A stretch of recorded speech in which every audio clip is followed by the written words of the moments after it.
real cunt is on the stage. It's you two! I'm reporting you. I'm reporting you right now. I'm taking a screenshot of the room. Let me go to the report button. Be a K-word. Ooh, you're gonna have to get a new account. You're gonna have to get a new burner phone. Where is it?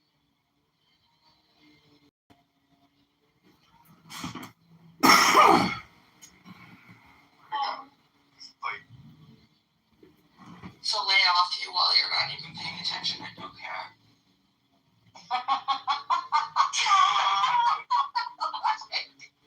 Getting mixed signals here, Michael. Oh, completely understandable. This is probably him. I don't know. Call him whenever you want. Yeah, I cannot kick. I don't know. So. Hey, John. No, I know exactly where he lives. Yeah, his failed yoga studio. He shouldn't have tried to advertise that at the house that he lost. So yeah, realistically, people like John, if he was on my art, I would just stand there waiting to see how much I could enjoy it. There are some people that just really, when all they want to do is make life misery for everybody around them. Projection alert system has been detected. Projection alert system has been detected. Projection alert system has been detected. I would sit there and film it.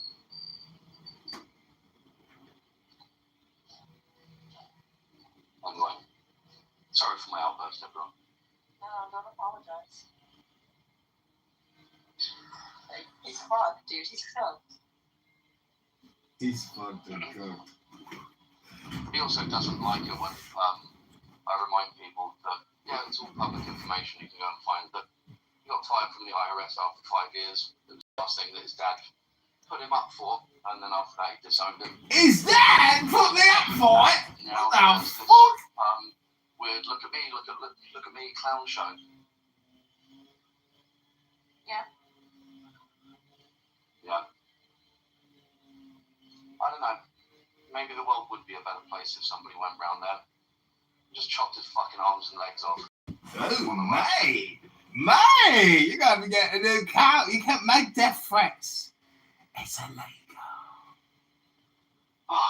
Should we talk about something else? Yeah, let's do that.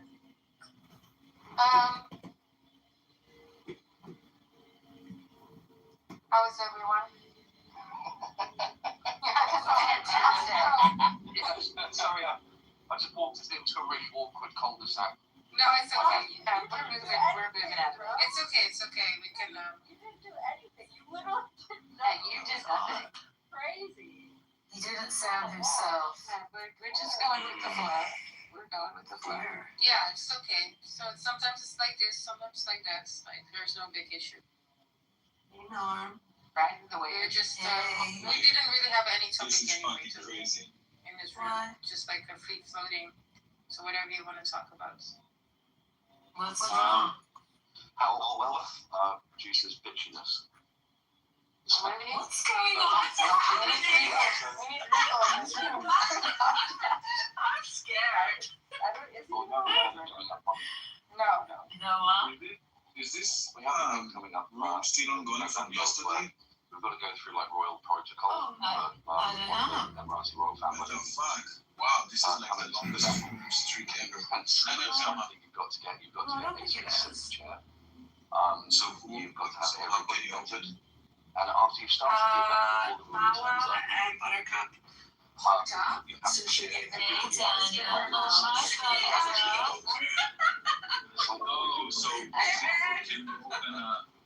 so he can open a room here. Yeah, she sucked him off. He's in Florida, and now he has access to all the rooms. Yeah. In Key West. I just invited her up to her own.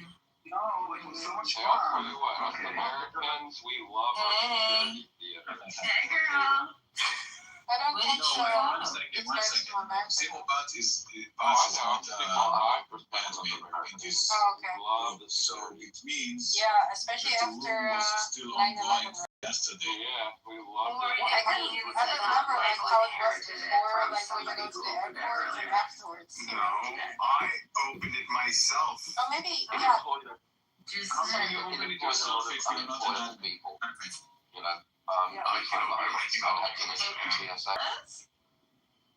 You're the second person that cares about the TSA. I never heard about the TSA before until this app, and then you're the second person that mentions TSA. Although I would far rather take the TSA over the Indian National Guard that run their security at the airports. My God, if you ever need something stolen, put it into your carry-on. That's why they wrap all the luggages in like the poly, like the plastic wrap. You know what I'm talking about? Yeah, Have you ever seen that Indians? We did that before we went to the airport. My wife's Punjabis, and we've had a real life experience with having the family over for 6 months, and having to wait for 3 hours at the airport while the mum had packed an entire suitcase full of food. Excuse me, Tuna boy, but that is interesting. You are married to a Punjabi woman. Why did you call that guy a kike and say you're going to? Yet again, John Kitover. You know what's kind of crazy? He normally doesn't come in my room, but I don't know. Maybe it's because of you. I think maybe he's just got himself some new SIM cards, and normally I'd just block him. But Oh, okay. Yeah, he has too many accounts anyway. Like, blocking him doesn't help. You always find another way to come in. he's like a piece of Clubhouse. Every time you get some new SIM cards, flare up. Yeah. We're worried about you, John. Is that funny? We're worried about you. You doing okay, buddy? This is an intervention. It won't help. John, John, you really you just can like make your whole life better. All you need is a bathtub and a toaster. You can make all of the craziness go away.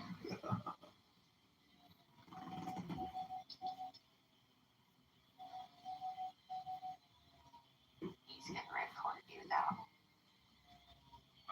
Oh, yeah. No. Okay, no. One more. Alright. Do you think that they should be doing the same thing that if they should copy that to Jerusalem? No. Why I not? mean, what can you report if there is not being recorded? I don't understand. Because it's the holiest place on earth for Christians. Come Come on, it's like a little Exactly. It is modest. If you ever see, yeah, like even I would walk around Jerusalem in shorts or whatever. He needs couples. in front of It's the a little, yeah, you gotta recognize that it is a very significant place for him. But really, it's really give him an income eventually.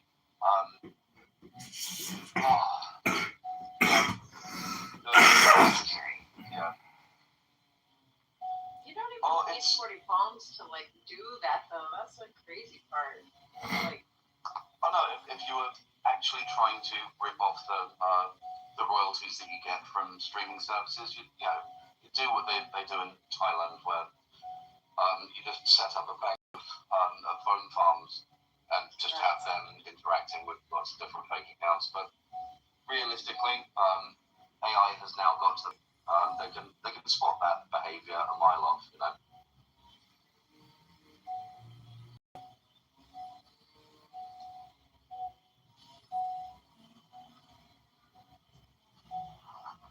So what actually happened with the TSA? Because I generally take that when the orange one says something that is, I know that it isn't. But at one point they were saying they were going to replace the whole of the TSA with ICE agents.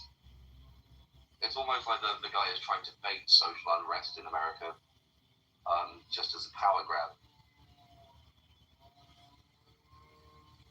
that makes a lot of sense because ICE agents is wild, dude. Like that's, it's just like a salacious person, you know.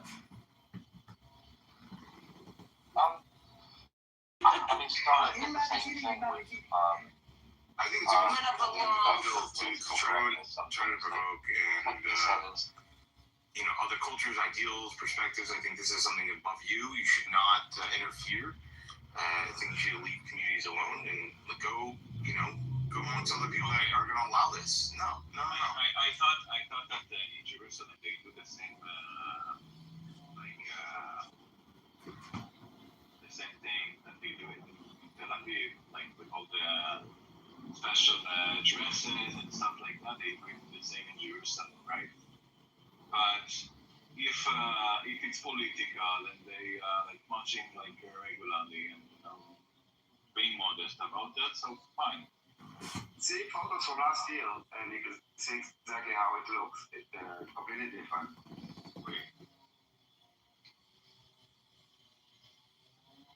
I'm not a fan of both of them. I think that is always so over exaggerating. Yeah, she is a pain in the ass. Monica? No. She did.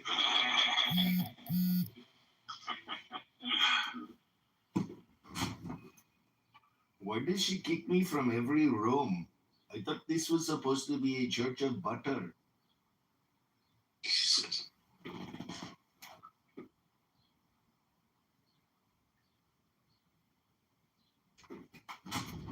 So what's happening, folks? What's happening? What's news today? Any updates? Any news? Who are you? Anything of excitement? So when does it take place in Jerusalem? Tomorrow, I think so. Well, Noam, you want to go? Are you going? No, actually, I never went to Wait, there's going to be a gay parade in Jerusalem? Yeah, they do one, Yeah. Every year there is.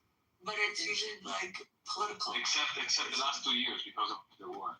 You want to meet? We meet in Sharim. You and me? They want to tell you that No, I'm not afraid of rainbows. What the fuck? Tel Aviv is amazing. It's amazing. Yeah. I love Pride.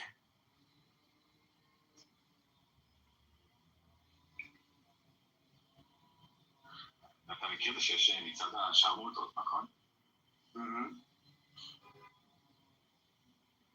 Like for women to like the sharmuta, I don't remember what is it about. I think it's about rape victims or something. No, but nothing opposite. Of course. But and they raise awareness for rapists. I mean, not for rapists, but Rape victims.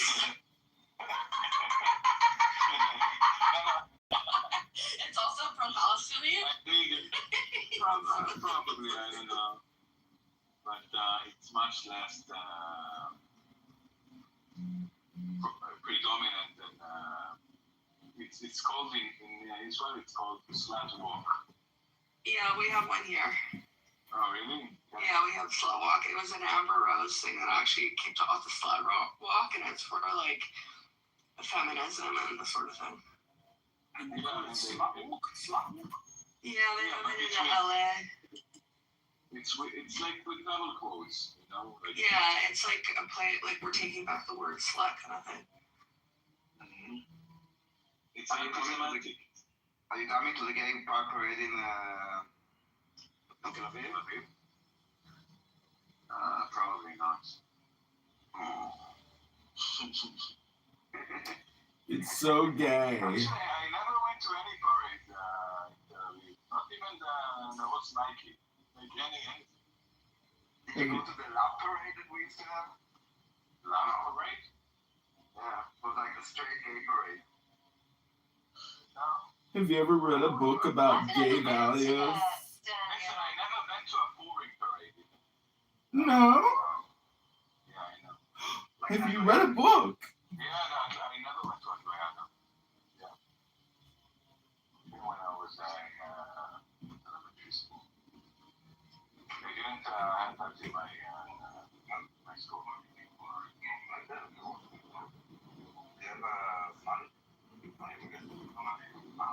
Hello? Hello? Hello? Hello?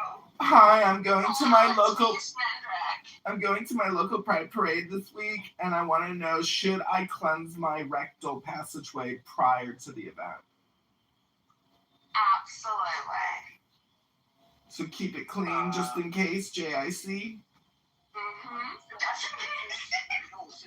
What happened in the room, man? You got lambasted by that weird man.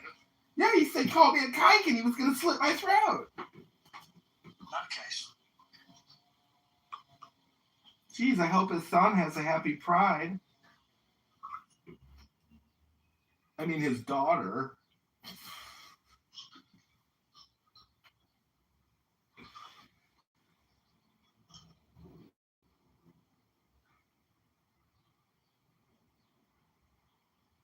I just want to know, is it okay to go to Pride Fest and offer heterosexual deconversion therapy treatment services for homosexuals? And whoever wins, wins. Like you would try to convert the guy would try to convert you, and let's see who wins. Oh, this is Edmund.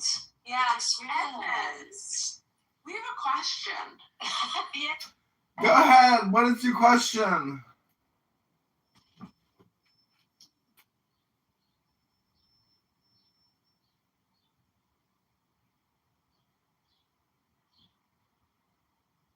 Hello?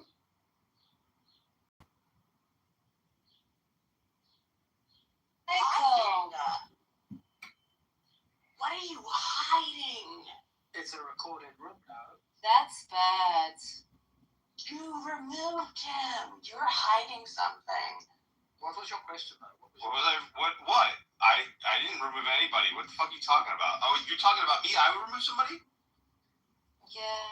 I didn't remove anybody. What the fuck are you talking about, you fucking weirdo? Whoa. Yeah, you removed them. I can I tell. did not remove anybody. Yeah, he's getting awfully defensive. No. The room of psychology is so weird and wild here. John. He's anonymous now. John, come on, another repair. Come on. Yellow John. He removed you again. Oh, cat dog. Is this Yellow, welcome, my John? Meow. Meow. I came to speak with Bow Wow. Meow. Meow, meow. Okay, so we have a question. Meow. Unbelievable, Michael. Why are you Unbelievable. hiding?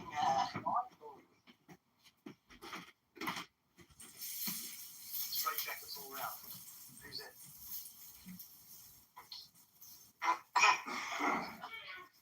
Nora. Nora, you there?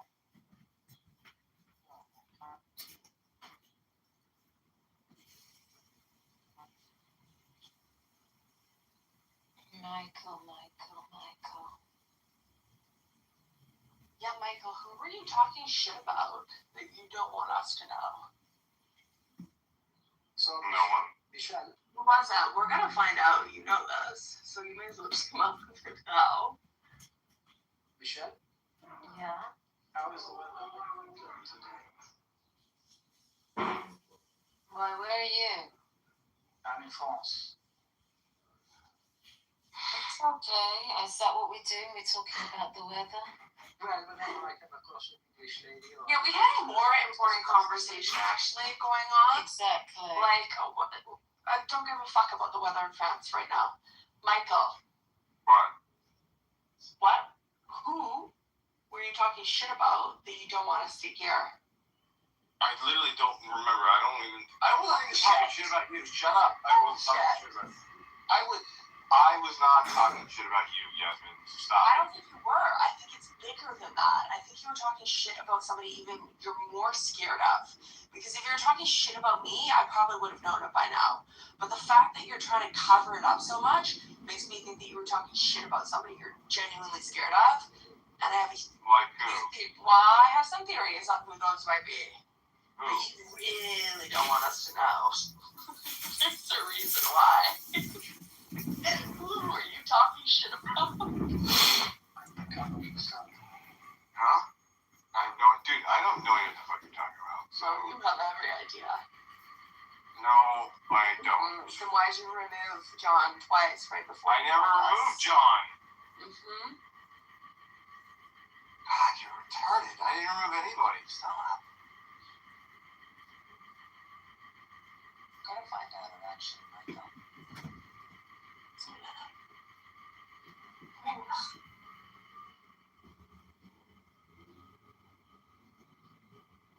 Rev, I'm picking up the glasses today.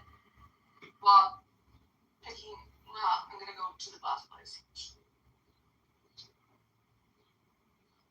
Because of what you do, you kind of like wander from place to place and see things.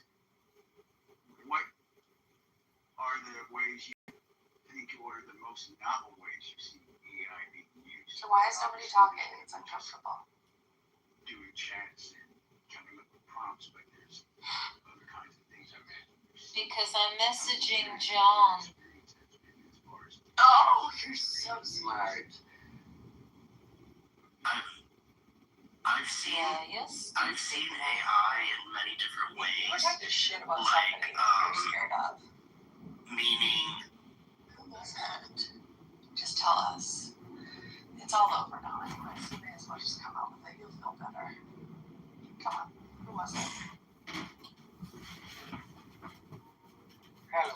Cindy. Not right now. Hello. Are you guys from Malta? Yeah, from Malta. I'm from Gibraltar. Sorry. Actually, I just downloaded this app only. I'm first year. Congratulations. Why, what is it? I don't know how to use this. So wait, are you actually from Malta? No, I'm from India. Oh yeah, no, I hear it. Yeah, I'm from India, Kerala. South side. South India. Yeah. Dirty. Lower cap. The north is nice though. Where's Billy, by the way? Speaking of South Indians. I'd like to be Gujarati if I was in. I miss Billy. I haven't seen him in a minute. He's so busy with his new job. Shalom, ça va? Very good. How are you? I'm good, Baruch Hashem. What about you? Good. Toda rabah for fighting the fight, you know. Keep on doing it. You're doing a great job. I'm taking notes about you're incredible with your history. Do you remember that guy at Barley that was on here? Do you guys remember Aloha Charlie? No. Yeah, I do. Okay, Aloha Charlie, he used to have like those crazy rooms, which just like he'd say the most obscene things. Yeah, with And he Asian got face. doxxed, and he was a Supreme Court, not a Supreme Court judge, but some sort of like state judge or high-up judge. And it turned out the entire time he was like in his judge's chambers talking shit, controlling everyone on That's there. awesome. That's how I feel Kaneda-Lock is. I think that Kaneda-Lock is another case of this. Oh my God, I'm definitely going to judge. I think you might be a case of this, though. I don't judge Mama. I don't judge you. But I know you don't. I bet you do. But I know what you're talking about. I remember this one. He's American. He was a Southern American. Yeah, big judge, big name. He wanted to become a governor in Texas, yeah. Somewhere around there. I remember, yeah, but he was quite a prominent individual, but he What used to was say his the name most again? obscene Aloha Charlie. He was so fucking racist on here. It was crazy. Aloha. Oh, hey, Aleister Crowley. So Favorite funny. Oculus. So I think I'm a judge. You know what to do? Hey. Hi, Michelle. What's your Hi. question? What's your question, love? The question was. He's left. Marshall's left. Down so he can't remember. Live streaming Cindy and Bow Wow having a conversation, and she asked him, did she reject you? And he was like, no, I heard something in the community. She thinks she's hot shit. Da, da, da, da. Who are they talking about? Alistair. Yeah, I mean they were talking about some chick that Bronstein knows. I don't know. Since I don't think it's somebody from Clubhouse. I told you, Cindy. I told you, Yasmin. No, you told me you were talking about Cindy. Yeah, I was talking to Cindy. No, you said that you were talking about Cindy. See, I was talking to Cindy. Fucking Yasmin. It's not about you. You know that? It's not I always know it's not you. about me because if it was about me, You're I would making tell it you. about I you. think it's You're about making something it bigger. all about you. Why do you No, make it I don't about think you? it's about me. I think it's Always think it's always about you.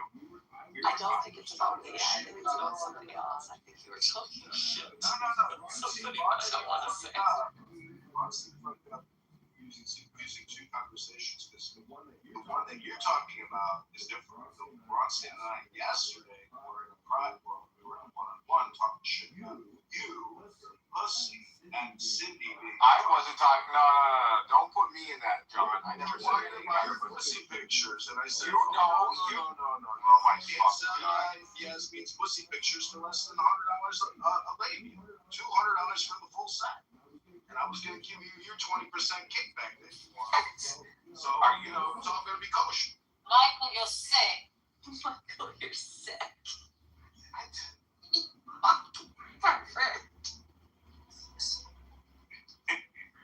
sick. John, you're a sick motherfucker. You're sick, Michael. You're a horrible piece of shit. You're a sick motherfucker. They never said anything like that. Even the one in the room talking about you haven't seen YouTube. It's a YouTube special. The Bronstein special. And Yasmin's pussy extra special. Ew. Yeah, okay, good. She's gone. Sorry, go on. Did you guys see Rose came in here? Ooh, hands up. What is wrong with her? Is something actually mentally wrong? Bitch. What? Must be mentally wrong with her. And also, where did that horrible accent come from? Like, what is accent? It the product of Eastern Europe plus Israeli plus English? Like, what made her such a screaming nasty character? Rose she has an Israeli accent. No, she's got a communist Arab accent. No, it's not. That might cause watching sex. What is a communist accent? How do you get that? By the thing that she's saying. Not the accent, content. How's the content? If you call her comrade, do you think she'd Probably yes. Actually, the Palestinian movement likes to use the word comrade. All the flotilla comrades and all those.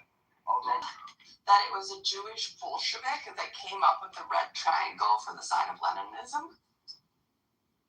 Look at this. It's all okay. Look up the storm on the Winter Palace. The Red Revolution, the October Revolution is like the Leninist Revolution or whatever. It's straight up Leninist shit. Hold on, let me find this thing I was looking at.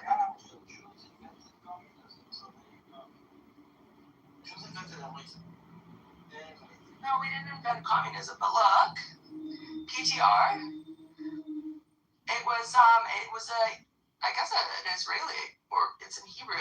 Originally, it was the original kibbutzniks and like socialists that came, and they came up with this concept. Isn't that crazy? And I'm not gonna lie, I really don't like the similarities between Red October because October 7th, they used the other calendar. It's actually November 7th, but it's the same thing. It's all the same shit. So even the triangle they stole from us? Yes. Hold on. Storming of Winter Palace. Because you remember they called it the storming of Al-Aqsa Mosque?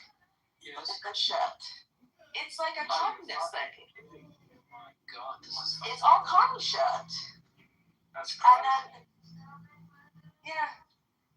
It's like all of it's modeled off of the Leninist communist revolution of whatever this is, like, what year is this? I don't even know. 1920. And October 7th, Red October, Bloody Sunday, all these events happen, and October is like a very symbolic time, I guess, for commies. But yeah, it's all commie shit. Crazy. And it's not.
South Carolina. A child gave testimony. What happened was,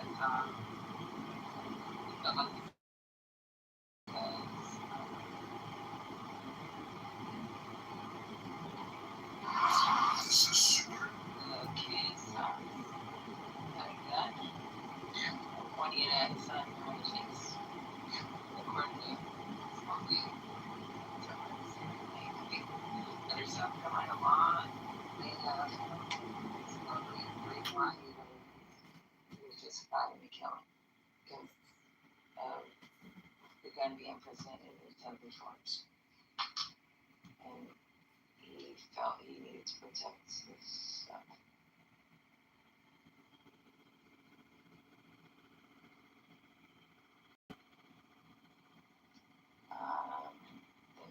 Wasn't it supposedly he was stealing water or something? Was it water?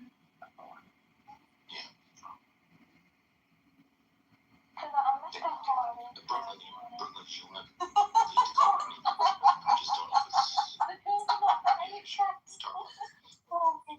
give the facts. No, but I freaking put like a whole life on the line here to defend you guys. Seriously. They had a video of him. I mean, I don't have to do it, but it's like, I'm not gonna talk bad if I don't feel anything bad, you know? And they ran out the store, chased him down, and supposedly the father shot him, but I think the son shot him, and the father just said he shot him. But either way, they got away with it. Yeah, what happened was, What happened? what's his name? Cyrus walked into the convenience store, you know. Cyrus. Obviously being racially profiled as soon as he stepped in there. The lady Shit. was watching Immediately and instantaneously racially profiled. Of the store owner. Watching him the whole time, picking up the water bottle. Well, first he walked in with a book bag. They told him to put the book bag at the front of the store, so he did. Then he went to the water bottles. He picked up a few water bottles, but then he put them all back.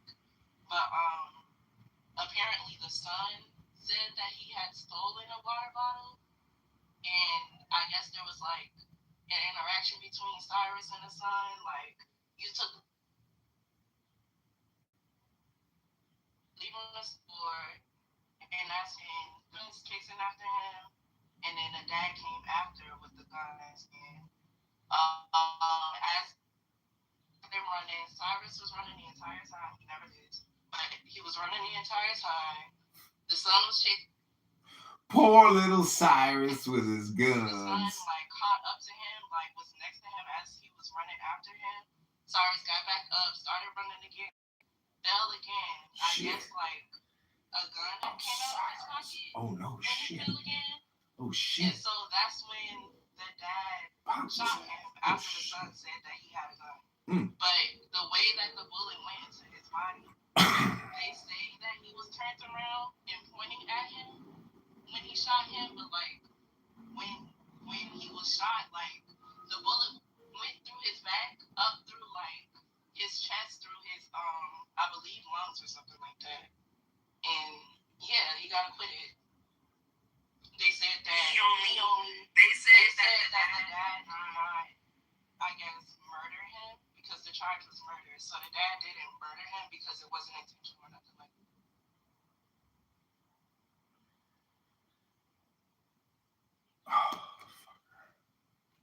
Did have a gun, but the gun, they would have never known if the boy had a gun had they never chased him out the store. Like, that's the whole thing. And he never pointed the gun at them. Like, according to 2 witnesses that saw what happened, he never pointed the gun at them. Quick question. I looked up the Yelp reviews of this store and it says don't fuck with Mr. Chow. That's what the reviews on Google said. Question. What I heard was he shot him in the back. Did you say that? Yeah, he shot him in the back.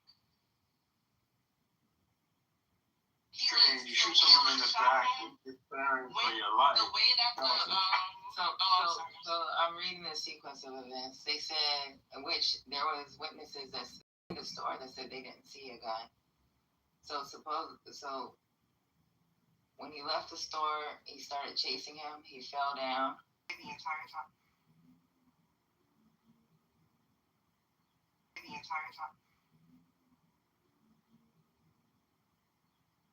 And it just don't seem right, because he's 14.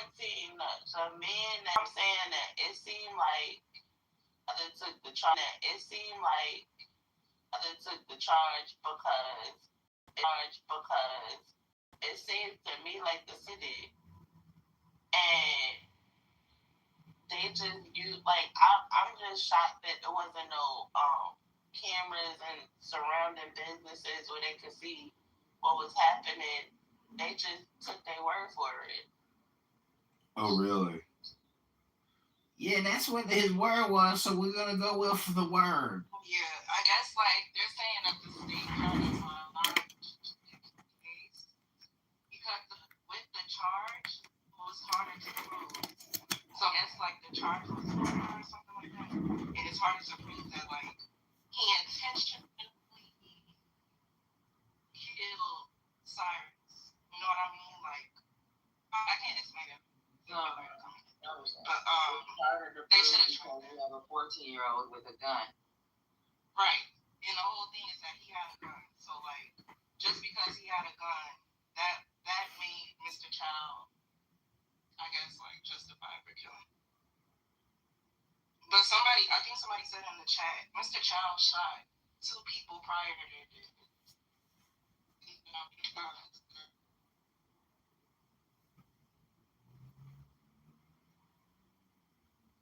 Man, this makes a good claim for the FBAs and how they always talk about these different people having businesses in our neighborhoods and not fucking with us. That shit this is fucked up. This is fucked up real bad. The way that Cyrus' mother screamed when they read the verdict, that shit, it did something to me. I don't know, that was crazy.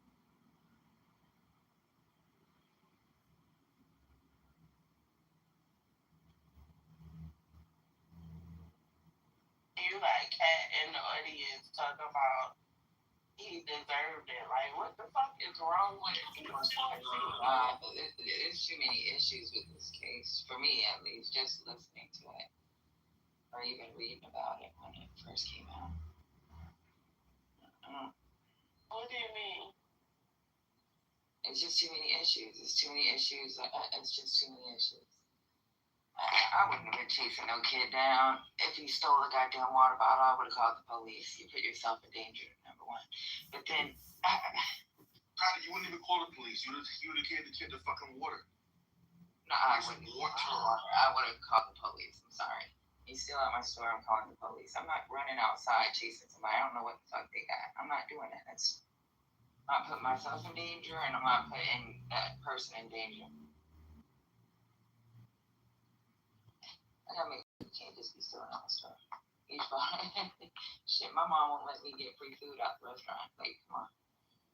It's almost exactly what. Thank you. Couple things. Mr. Chow, I don't think was claiming self-defense.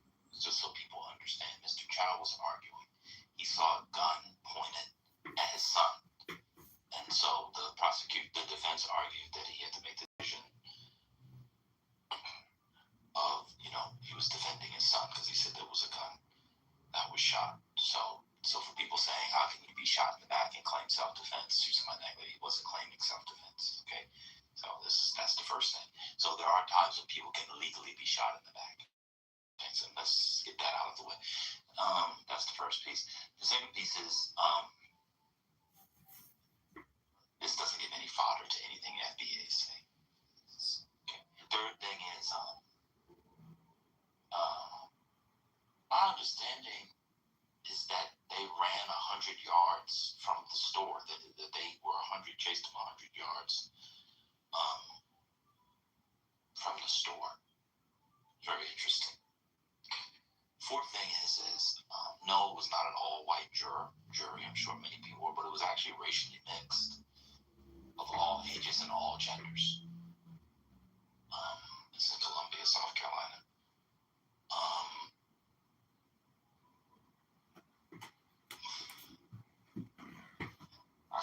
those facts out. Those aren't expert facts. I just got those off the internet. I'll leave it there.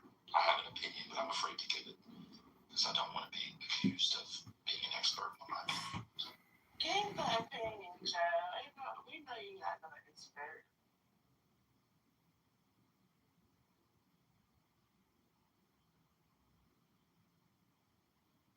My opinion, I have two opinions. One on the case itself, I'm still working through, but I have a larger opinion. And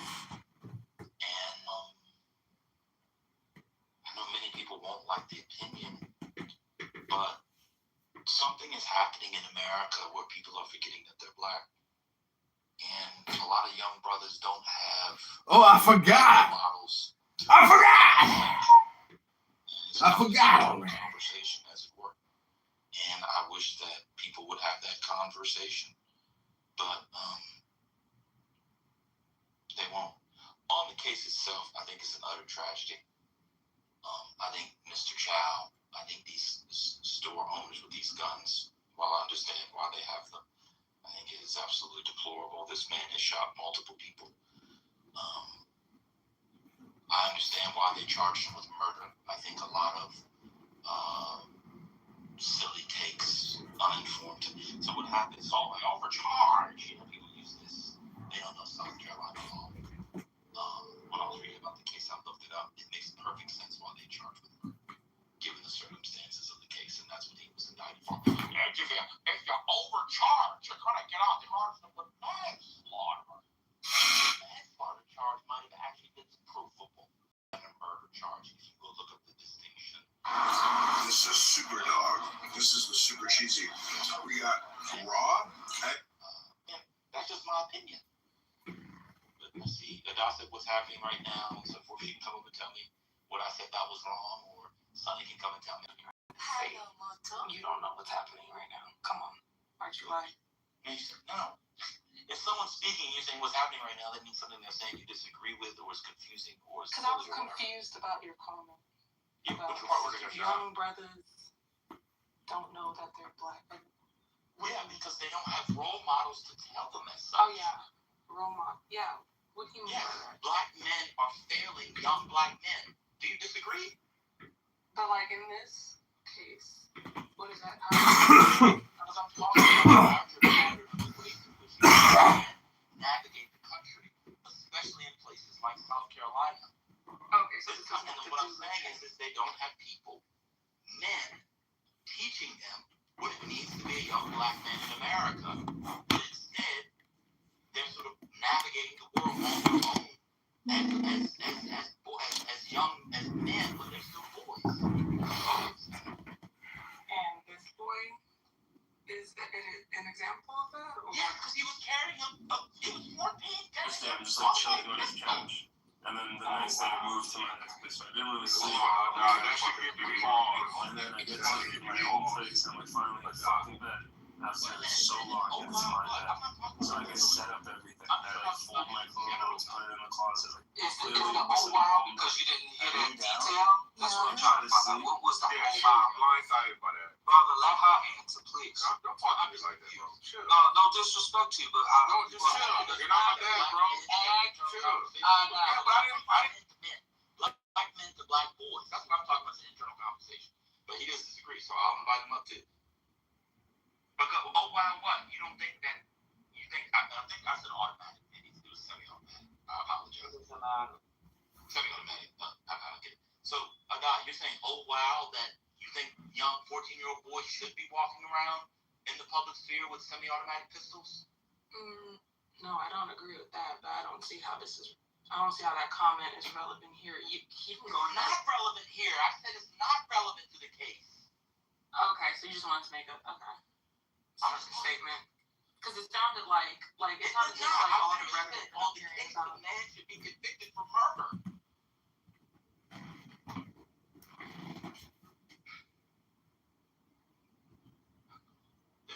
People literally just want to argue. It's so stupid. I said it has nothing to do with this case, but as a general matter, there is a failure among black men with black children that we need to have those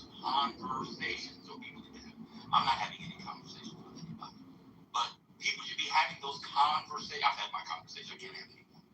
I'm old and I ran out of PP. I don't even understand what is. I don't understand what is old or controversial about saying a 14-year-old boy of any race. But we're talking about a young black boy. He's a boy walking around with Carolina. anywhere, but especially in a place like Columbia, South Carolina. I'm really talking about like in certain places. Yeah. I mean, I just find it interesting how no one knew he had a gun until this man killed him, and then they found a gun on him. But you know. Oh yeah, I guess. that's a different. I think it was definitely murder. I mean, the statute says with malice. It's just simply with malice, malicious intent, and it's clear in case somebody with a gun for it, you didn't know they had a gun for 100 yards for stealing water. That feels very malicious to me. But I'm just talking about. No, I'm just saying. I mean, I have a different He was opinion planted. about that gun, but it's fine. But That's a different discussion. So I just want to know what's wrong about saying that black fathers and black men aren't doing well enough. But I guess everybody believes the CDC report. you think the gun was planted? I mean, I just find it interesting that the gun was there. Did they And explore then that? all of a sudden, it's used to justify why he has to protect his son. But Did the prosecution never was seen explore on that? camera, never was mentioned beforehand. Did the prosecution explore the gun? They did. I asked if the prosecution explored the origins of the gun. They Okay, that's fine. I don't know either, so that's why I'm asking. did. They did, and how did they do that? Yeah, they investigated. They determined it was his gun. Oh wow, okay. What did they say? I'll try to find the transcript records, but the reporting said it was his gun. Yeah, it says in the reporting, I investigators did the gun based on other reporting. I didn't say it was It would conclude. So they haven't released how he obtained it and who supplied it, but he did have a gun. And the gun had a laser sight on it. Why would somebody with a gun run? Usually, people with guns, are very bold and not fearing. Why would he run with a gun? That just doesn't seem, Why would someone steal a bottle of water? He didn't steal the bottle of water. He didn't. The boy or the shooter? Who would run with a gun? I don't think anybody with a gun would run from somebody else. And That's the this last guy's people I both with a gun. people. Both people.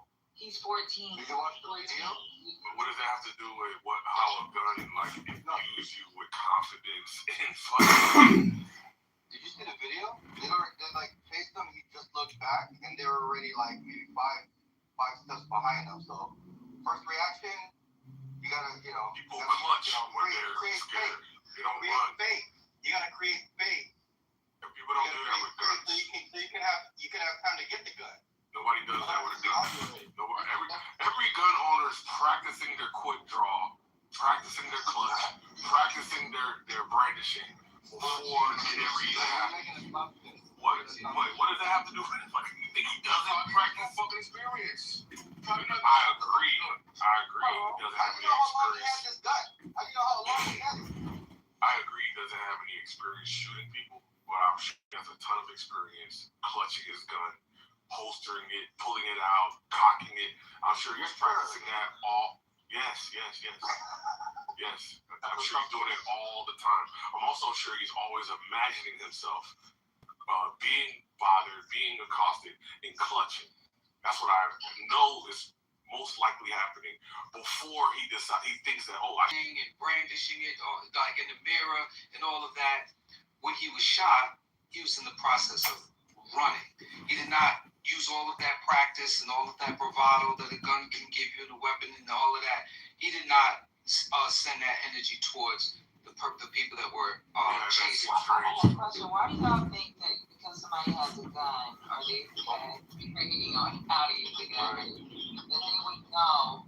I don't know. So where was the gun on him? Yeah. So what? Where was it on him? Was it in his bag? Was it in the bag? Okay, go ahead. Bag. You can't get it out that quick. They said it fell out his bag. The gun fell out his It bag. was in his bag. How you gonna get your gun hella quick in your bag? Are you yelling, bro?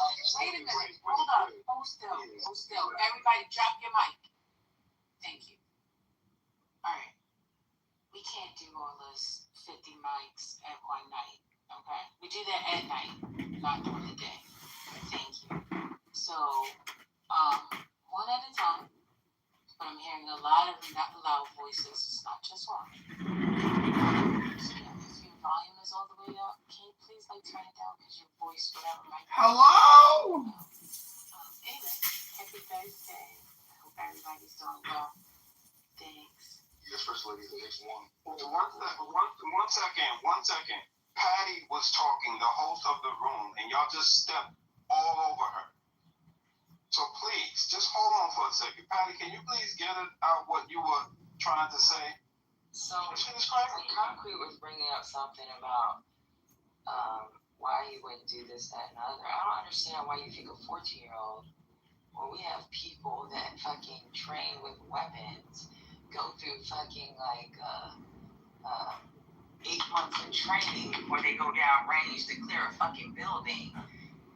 Once they get into the heat of an action, can't even perform the way they're fucking supposed to perform. So you think a fucking 14-year-old would be like, okay, yeah, this is how I'm gonna use the gun to protect myself. Or this way, I don't know what's going on here.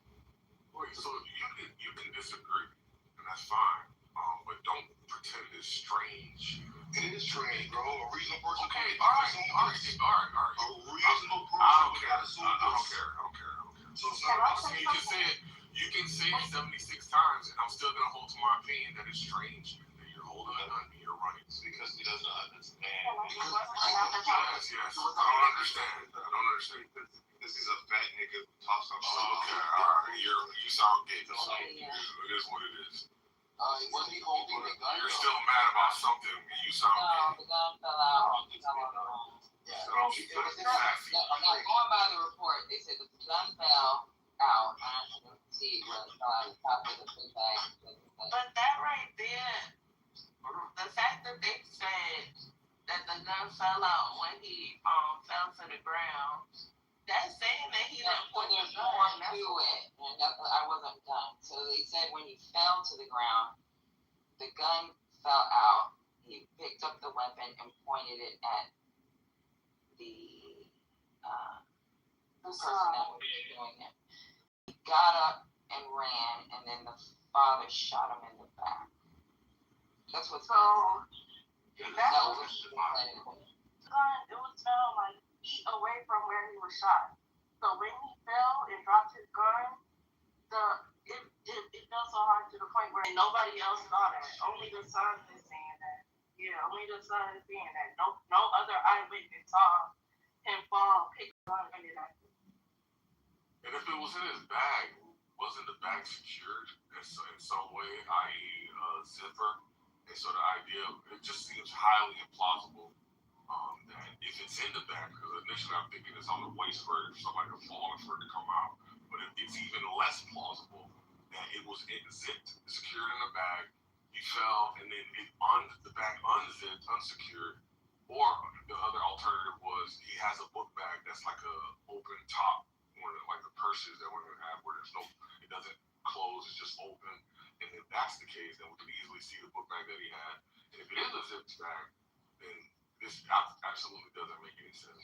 But it is what it is. Convenient that all of a sudden this man who has a history of shooting patrons now has a justifiable reason that a gun appeared and he was threatening his son and he had to defend him. I think it's very convenient. That's all I'm saying.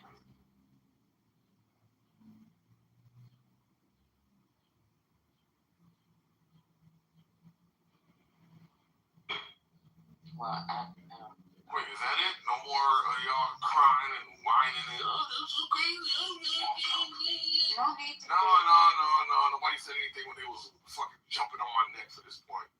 No. You ruin everything. Yeah, I don't care. Okay. You don't care. Cool. I don't care about it.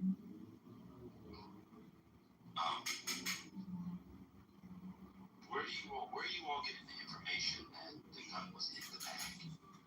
yeah, I'm wondering that too. And what do you mean by in the bag?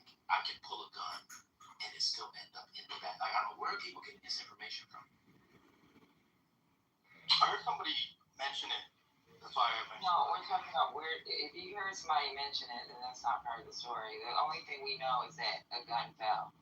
The clip did separate, but even with the clip separating from the gun, nobody's paying attention to what falls out on the ground. Y'all gotta be in the heat of fucking movement and y'all would understand. But regardless of the fact, the dude murdered him. He killed him. That's it. But the thing that I'm always gonna go back to is we gotta like, kids shouldn't be, especially his ass don't live in fucking Aiken, South Carolina, where he's fucking shooting, wherever the fuck they got there, raccoons or whatever. He lives in Columbia, South Carolina. We gotta be more conscious with our kids. Yeah, that's the deep south. There's a bunch of evil, racist people down multiple there. people have said the gun was in the bag. Concrete was saying it, but he was from somebody's phone. So people who said it was in the bag, where is it? I can't find the gun was in the bag. Where can I find it? I don't see it anymore. Think that ever happened? Yeah, I don't see it either. Right. All right. So we had a detour about guns again in a conversation based off of somebody making a thing up. No. No! You angry. I heard there was 2 witnesses that said that stole the gun. Well, I can't argue with you. the jury obviously believed Andy John, which was the son. That murder might be the top thing, but they would include like lesser charges that the jury could actually say that, you know, he could. Is the facts of the case murder or manslaughter? You just can't give people lesser charges because they're easier to prove.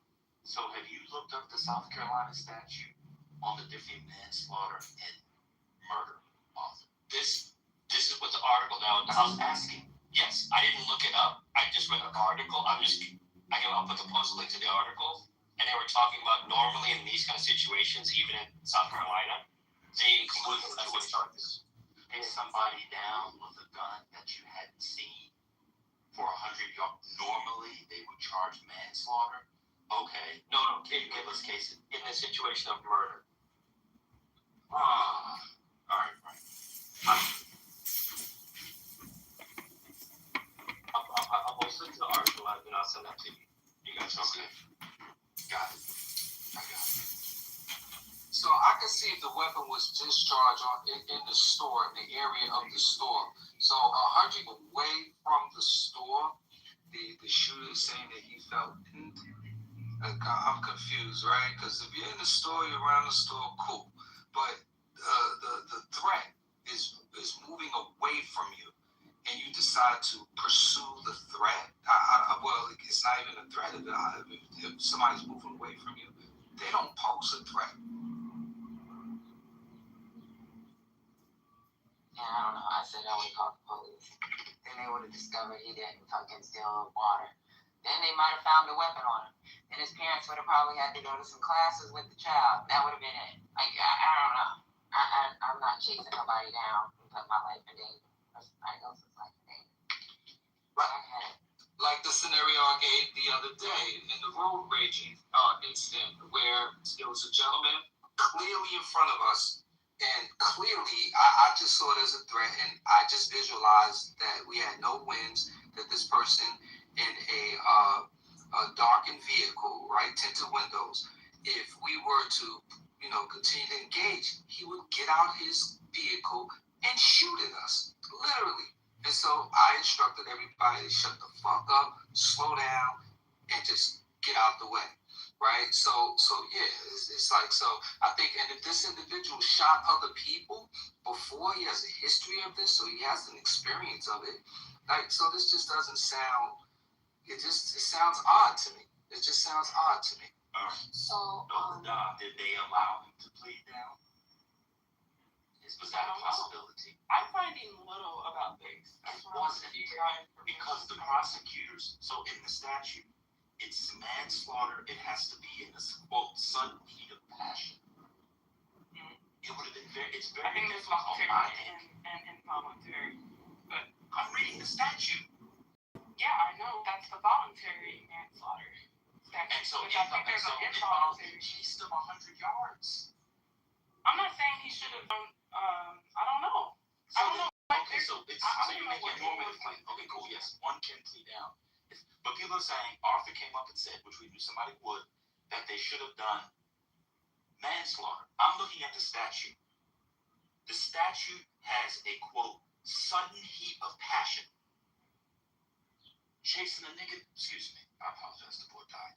Chasing a person down 100 yards is sudden with a gun, and you hadn't seen his gun, is a heat of passion.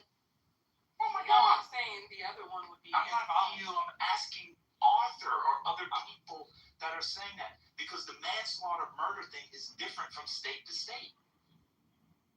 This is in their statute. I'm reading it.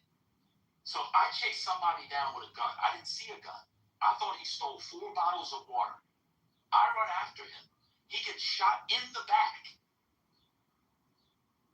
after 100 yards. How do I go to a grand jury to get an indictment that that's a sudden heat of passion? Arthur. Again, I am not a lawyer. What I'm simply bringing to the table was the fact that it wasn't introduced, which normally in a murder case, the lesser charges are included. That's all that the article was basically saying. If applicable. It's not, I'm asking how is it applicable? It wouldn't Rape be is a lesser charge. Grand theft larceny is a lesser charge. Child abuse is a lesser charge. Agree. They're not applicable. So I'm asking, how is a voluntary manslaughter in the heat of passion applicable? That's what I'm asking. Based off the fact that he shot him in the back. And someone's talking about stand your ground laws. I don't know what is stand your ground. In fact, the person speaking, I don't know. He should have been blocked a long time ago. I don't know why he's even speaking in here. I don't like that guy. That's in Florida. Like, it's stand your ground. One second, Rambo. 1 second. Many states have stand your ground. Arthur, I'm asking you or anybody else, because I'm actually trying to learn. Everybody always talks about, and before you came in, I said someone's going to come in and do it. And you came in about 3 minutes later and did it. Why do people simply assume, because somebody is killed, and they think manslaughter easier to prove? Usually it is. It's always applicable in a quote like this. That's what I'm asking. There are 2 manslaughter charges. There's the voluntary one, which is the one you read, and there's the involuntary. Because the jury apparently was struggling with the malice part, he could have been charged with involuntary manslaughter. It would have to be the reckless killing of another. It would have to be available. It is available. No, the prosecutor didn't include it. That was the I don't know anything about the Congress, the negotiations between the prosecutor and the You defense. just said it was available. If you said it was available, explain to me how it was available. It's the reckless killing of another. No. How was it available? So this is a homicide. Just because it's on the books, how was it available? Because it's a homicide Yeah, case. Ada, what I'm saying, That's part of the homicide. You obviously don't understand. the prosecutor included Ada. If I got cookies and I got wafers and asking for crackers, is the crackers available? Just because they're in my cabinet and I only gave you the cookies. Yes, it is available. It's a charge. No, it's not. It was not available. How are you telling? Because the prosecutor didn't put it as a lesser charge, Ada. You have to have it as a lesser charge, or it would have had to be part of a plea. It was not available. Do you understand? Do you understand? Hold on. Do you understand that a defendant can plead down at any time during trial? When Like, you're they a can plead plea. down any time during trial. So I don't know how to negotiate. So they can plea down. The defendant would have to accept the plea. The But there was a plea. Wow. That's what I'm asking you. Was it? No, it was not. The conversation about whether they offered involuntary manslaughter as an option, Yeah, you're right. I have not read anywhere. So, and neither have y'all, because I clearly just looked this up. And there's no conversation. There's no report on that. So I don't know if the prosecution brought that as an option or not. But clearly, It's automatically an option. He was acquitted of them. That's what I'm telling you guys. It didn't say. In South Carolina, it's already available. So at trial in South Carolina, I thought everybody followed the Murdoch case. Maybe I apologize. I thought everybody in South Carolina Murdoch was a Murdoch case. Let me just explain it. Okay, explain it to me, please. If you charge somebody with murder at trial, the jury can convict them for manslaughter and involuntary manslaughter. They acquitted him on all charges, inclusive of those. That's why I said someone's going to come here and say, well, why did they charge him? Come here and tell goodbye, black people. And shooting in the back. So they thought they could get the murder trial. He was convicted of all things. Woke up this I morning, got convicted. saw one of my bed. Acquitted of all things.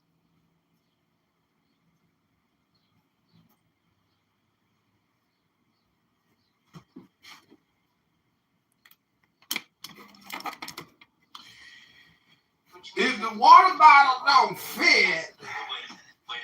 you must acquit. Well, actually, I don't know if that's true, because that's from Facebook. So I'm looking at the law. This is a mess. This is a mess. This is a mess. This is a mess. No, they did As not. a normative matter, in South Carolina, it's inclusive. As a normative matter, of course. But of course. I'll think out loud. But of course.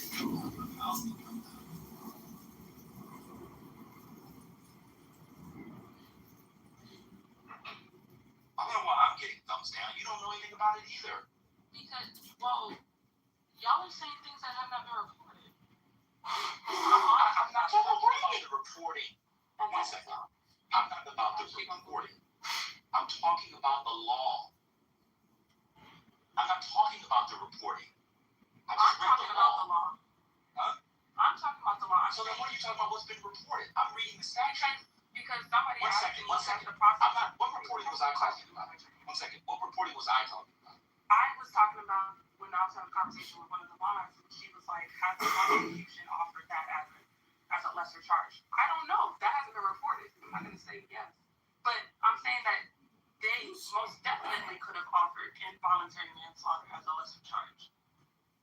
Like, that is definitely available because this is a homicide case. And that's It wasn't available. And I'll tell you why. It is. Right How are here. you going to? Okay. I'll tell you why. Because they agreed to make it not available. What does that even mean? The prosecution and the defense agreed to not make it available. So they. In pre-trial. Never mind, Doc. I'm just trying to read. I'm reading from the New York Times. I'm trying to give the room and me and you information to have an informed conversation. But you just want to talk. I'll just shut the fuck up. You can just explain to us what it is.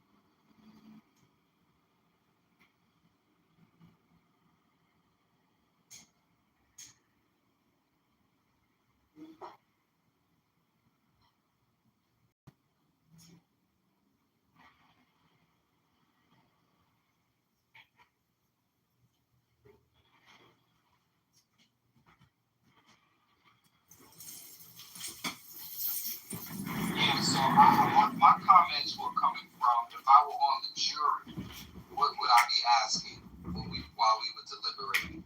That's and some people are coming from the legal perspective. Some people are coming from different perspectives. And so, being that I don't know the details of the case based on what I'm hearing, I would go in the jury and have to deliberate on this. Those are the things I would probably send a note to the lawyers or whoever for certain questions. I don't understand conceptually how a person running away at 100 yards is a threat. All right. Well, you could be running away, Rambo, and point at somebody else, and then somebody else can shoot you from jamming. You can be a threat to other people. Again, in the facts of the case, the man's son and the child said he was threatened. All right? The name is Kung Lao, the son of Great Kung Lao, Grand Champion of the Order of Light. Undisputed after his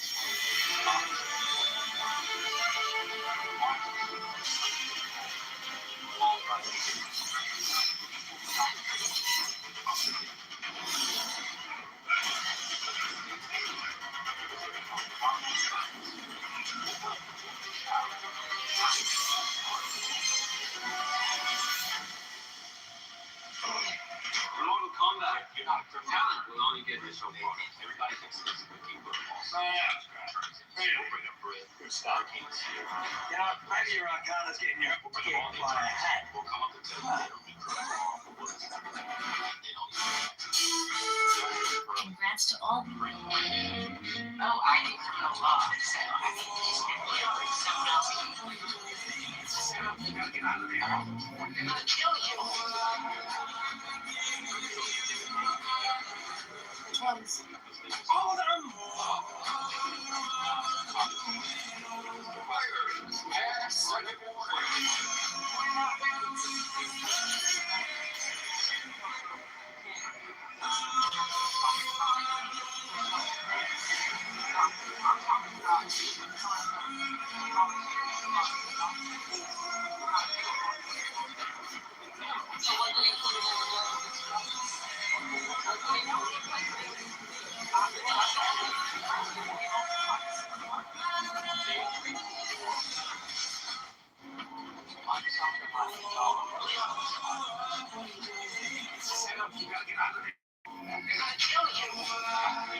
You say you came out of your childhood? Yeah. Let me tell you something important. I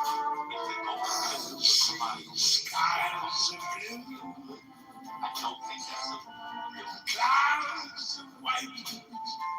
Bright flashes over. I think it's off of that. Dark sacred nights. People would have been equally upset. Oh, he only got 3 years. Let's say they could have included it. But from what I'm reading online, it looks like that they agreed, the prosecution and defense, to only do the murder. I don't know how that works in South Carolina. I'm sure y'all are barred in other states, experts on South Carolina law, so I'll meet up as a second. But I'm just reading what I'm reading from the news in South Carolina and from the statute. And it looks like it has a max of 5 years. So that's what people think justice are. That's that justice is. That's fine. I'm not sure that the jury like they have to weigh what charges are on the table. If you put murder, Pearl was naked because she was waiting for bail. Okay, go ahead. Okay, go ahead. So Go ahead, Pearl. this is devastating, honestly. It's not surprising, but it's devastating.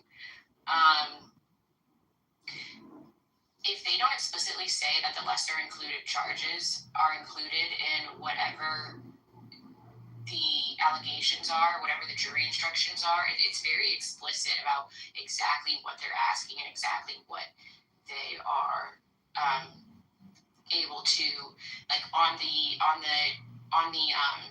verdict form. It includes very specific questions in all of the options that the jurors have for how they want to find someone, if they want to hold them accountable, etc. This is bad, but I think this also just goes to the idea that, blackness is a threat, regardless if they're running away or not. Hold on 1 second before we get to that. So, do you adopt?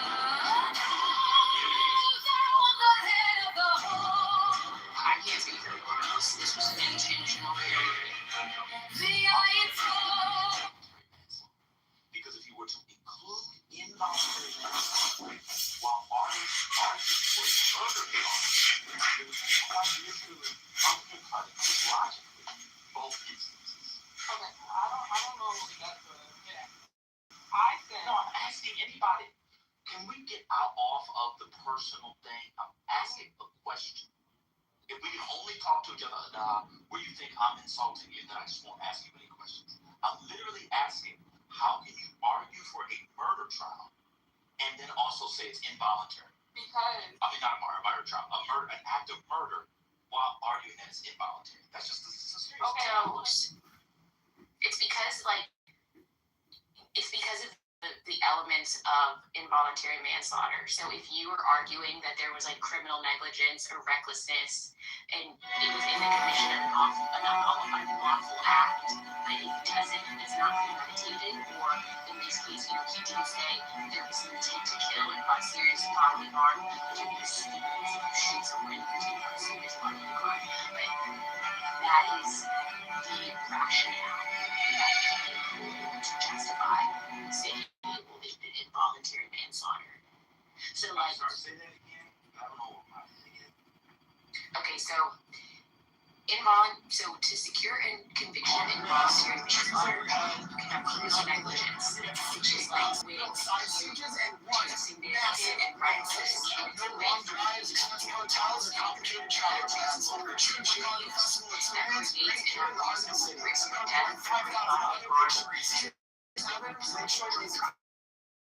I don't usually, I can't think of hotels or complicated travel. I want you to stop. Listen, any girl that wants.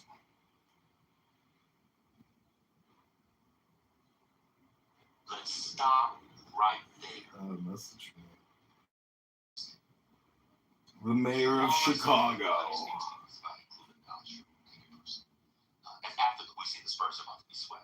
Any girl that wants a free ticket. That's laughable. Stop. I want to stop. Did you see the game last night? You think the Spurs? Back to sports. Let's stop right there. Cyrus is dead. Let's get back to the NBA.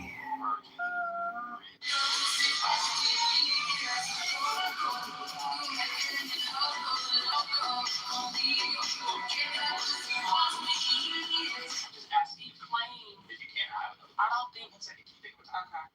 Can you think of a case? When you shoot somebody in the back and charging involuntary manslaughter, shooting somebody with a gun. I think there was one time when it was a police officer and they said they intended to use their taser instead, but I don't think it worked. But I think that was, I don't know why, but that does come to mind.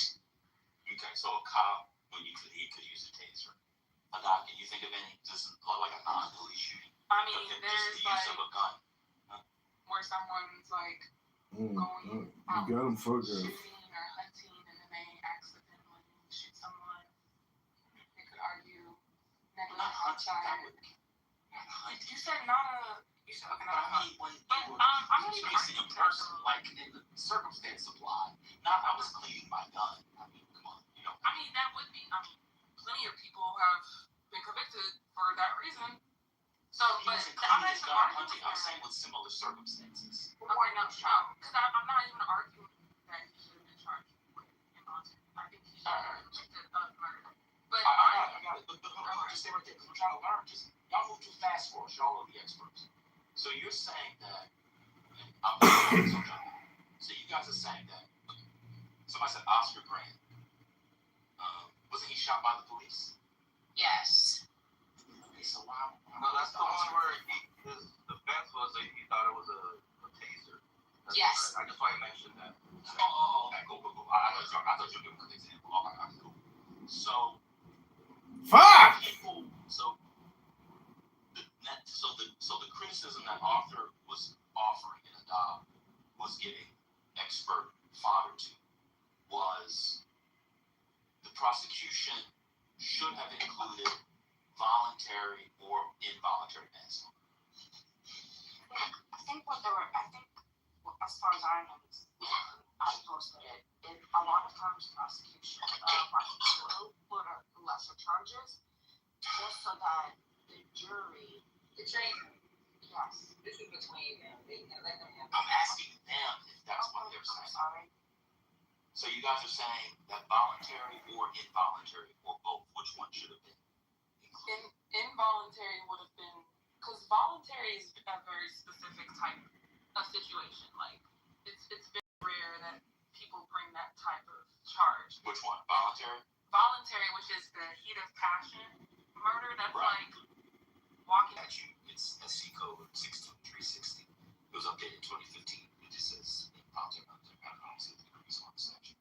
But all right, y'all keep going. But involuntary, since the jury was struggling, I don't know where people are reading this, but the jury was struggling with the malice element. If that was the case, if they really had a problem with that, then involuntary manslaughter would be the next charge. I think that would be something that he could easily be convicted of. But I think he should have been convicted of murder too. Wait, before you go to that, let's just stay on the law before we get This is interesting. Y'all just want to editorialize and be pundits. And so it says here, we read the statute. This is the statute from 2021. With regard to the crime of involuntary manslaughter, criminal negligence is defined as the reckless disregard of the safety of others. A person charged with the crime of involuntary manslaughter may be convicted upon showing a criminal negligence as defined in this section. The person convicted of involuntary manslaughter must be in prison not more than 5 years. And so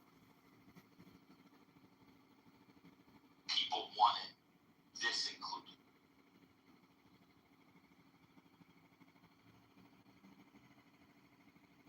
Yeah, that doesn't make any sense. Why is Eagle Hawk in here? Eagle Hawk.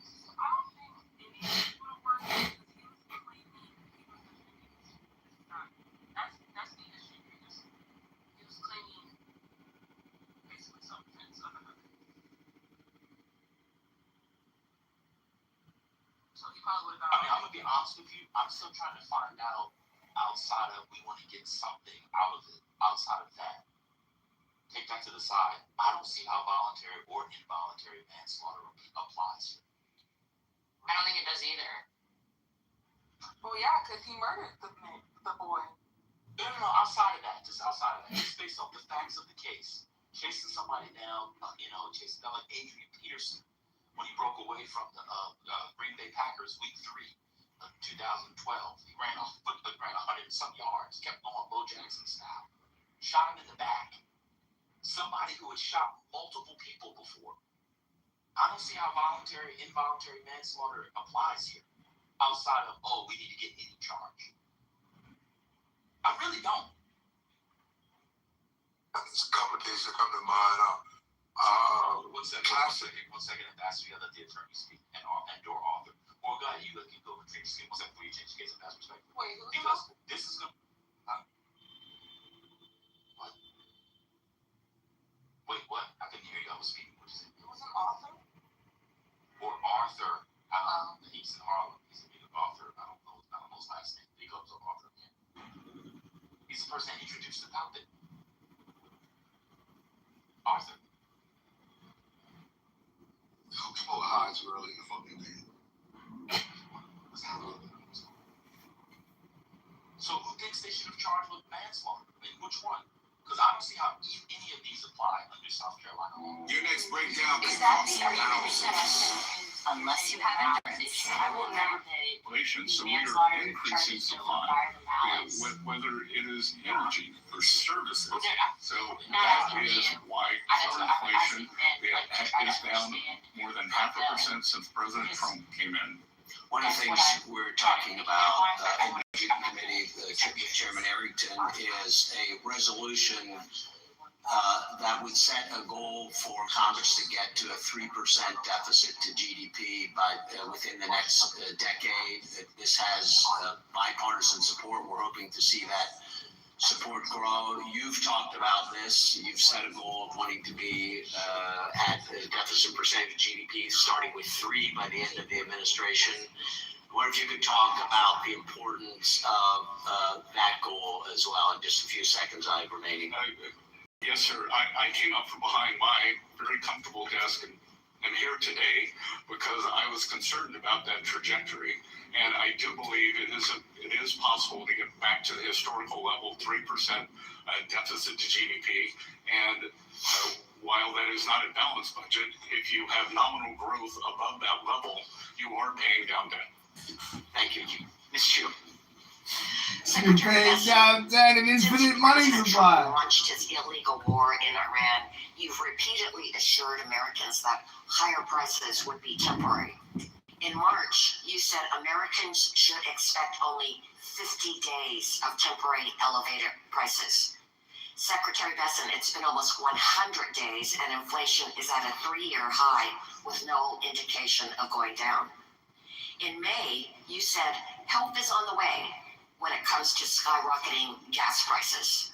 A month later, Americans are still searching for the relief you promised, more than double at the pump than what they paid before the war started. Later that month, you described rising inflation as a very limited spike In reality, for the first time in 3 years, inflation is outpacing Americans' wages, and Americans' saving rate has dropped by half since last year. And just yesterday, before the Senate Finance Committee, you again characterized inflation as a short-term blip. Recently, President Trump proudly claimed that he doesn't think about Americans' financial situation when it comes to the war with Iran. So I want to ask you, Secretary Bessent, do you agree with President Trump that you also do not care about Americans' financial situations? Congresswoman, who was the president during World War I? Can you No, but are you refusing to answer my question? No, I'm asking who was the president during World War I? I don't know, but clearly you are not answering my question. World War I was. Well, let me tell I'm you. clearly getting the idea that you do not want to answer whether you agree with President Trump that you do not care about Americans' financial situations. President Trump does care about Americans' financial situation. Well, he actually said that he doesn't. That is a truncated thing, like everything is. That he is future-proofing, because I can tell you, Americans' financial situations would be devastated if Iran got a nuclear weapon and there was a permanent shutdown of the flow of energy out of the Middle East. Well, then let me ask you, what's your prediction? And I promise you that I'm taking my time back. I will promise you that President Woodrow Wilson, who was president during World War I, that the Germans did not attack us. That he got into that. Well, you're not answering the question, so let me ask this. What's your prediction that Americans will face only 50 days of temporary elevated prices wrong? You said that Americans would face only 50 days of temporary elevated prices. Was that wrong? Since actually, of course, we're at 100 days now. How much do gasoline prices come down for the peak? 7%. Crude prices are down more than 20%, and gasoline prices follow crude prices. Well, then reclaiming my time. Those are inconvenient facts. Reclaiming my time. Gas prices are up by 50% since Trump war started, and up nearly 30% from last year. Diesel and jet fuel prices have risen even faster because refining markets are strained. Electricity, airline tickets, and delivery fees are all more expensive. And how about grocery prices? They jumped more in April than they did in nearly 4 years since when Biden was president. Beef is up by 15%. Tomatoes are up by 40%. Bread and milk are up 8% and 5% compared to 3 months ago. And it's those lower income households that are hardest hit by inflation that are forced to cut back on spending. Excuse me, it's my time, but I know that it'd be hard for a billionaire like you to imagine how these lower income households would be hit by inflation. In fact, Trump said he couldn't care less about higher car prices for Americans. Do you agree with that statement? I believe that food. Hey, you're gonna want to hear this. Credit Karma gives you the truth on your credit scores and what they mean. Most people don't know VantageScore is the only model created by the 3 major credit bureaus and used by 9 out of the top 10 banks. Credit Karma checks Equifax. The basket is up 2.5%. During the Biden era, it was up 5%. Well, you paint such a rosy picture, 5% a year. but I think Americans are not experiencing this rosy picture that you paint. They are asking, are my wages keeping up with costs? Can I afford the things that my family needs? And I'm afraid the answer is no. I'm afraid you're incorrect, because we had real wage increases every month since President Trump took office, except for the month of April. So I know the facts don't align with your narrative. But please, you're entitled to your opinion. Your narrative is not lining up with what Americans are experiencing right now. You're entitled to your opinion, proven facts. I yield back. Mr. Hearn. Mr. Secretary, it's good to see you. Thanks for being here. Great to be here. And I can see you're talking a lot about the facts. The facts are, is during the 4 years of Joe Biden, we had a 25% increase in prices. No way did the wages keep up during that time. The highest gas prices we've seen in the last decade were under Joe Biden. But my colleagues have gotten amnesia. So, but almost a year ago, Mr. Trump signed the working family tax cuts into law, implementing the largest tax increase in American history. I want to thank you, Mr. Secretary, for your hard work and for your partnership in getting that across the finish line. A huge part of the working family tax cuts was making permanent many provisions of the 2017 TCJA, including eliminating the lockout effect, encouraging companies to bring intellectual property and profits back to the United States, lower rates for all Americans, the pass-through small business deduction, and immediate expensing provisions, all of which have been proven to drive tremendous growth and job creation. Prior to last year, the lack of permanency in these policies hindered economic growth and job creation. But thanks to the working family tax cut, businesses now have the certainty they need to plan, grow, invest, and create jobs here in America. I now want to shift focus to the expensing of factories, which is a new pro-growth tax policy in the working family tax cuts. After the passage of TCJA, bonus depreciation allowed businesses to deduct the full cost of equipment and machinery immediately. But the factory building that housed the machinery had to be depreciated over a much longer 39-year schedule. This created a major gap in U.S. tax policy. Manufacturers could quickly recover the cost of machines, but the cost recovery for the enormous capital investments in the physical factories lagged far behind. Last year's tax law extended and accelerated expense treatment to the structures of new domestic production facilities, allowing manufacturers to quickly recover the cost of the building and in turn make it significantly more. Last year I asked you about the importance of this provision, and you said that expense for factories in a way puts us on a level playing field with countries that heavily subsidize their industries. And as you know, this provision expires at the end of 29. Do you believe this provision should be made permanent or extended to continue incentivizing the expansion of U.S. manufacturing capacity and job creation? And then also, in your response, could you also talk about what this does for your 333 plan and how that's part of the integration of that? I think we should extend or make it permanent. I was able to go and visit Winnebago in Minnesota, and they told me that because of the expensing, they were on the fence on whether to do a battery project for their RVs in Florida to build a factory. Because of the full expensing of equipment, full expensing of structures, they were doing it. And I think we are seeing that again and again. But Congressman, what is very important here, and I don't think people really understand, we are creating productive capacity here, and productive capacity is what generates future tax revenues. So you get the immediate hit to taxes now, but then you create an accelerated stream of income that is much higher, a multiplier effect after that. I call it the slingshot effect.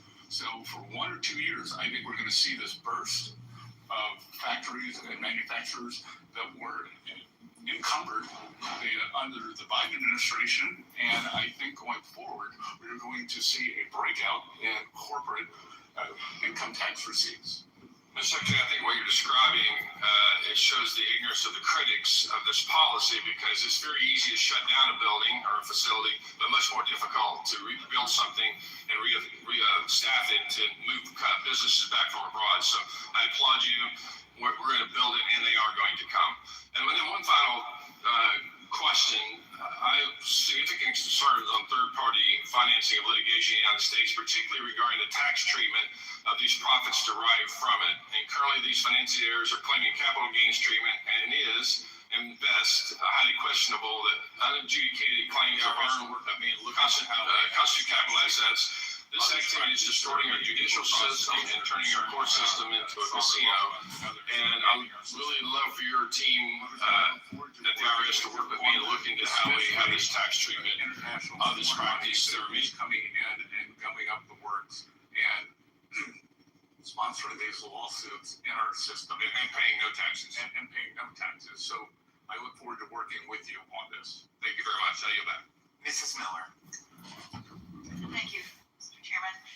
Secretary Bessent, thank you for being here today.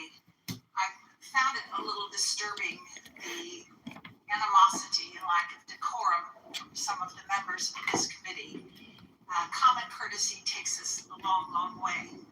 I'm a lifelong small businesswoman, and I want to emphasize the importance of working with business-minded leaders rather than career politicians who may not fully understand the real harm that bad policy inflicts on everyday Americans, especially back home in my state of West Virginia. The working families tax cuts provided much harmful 1099-K reporting threshold of $600, and it restored back to the proven standard of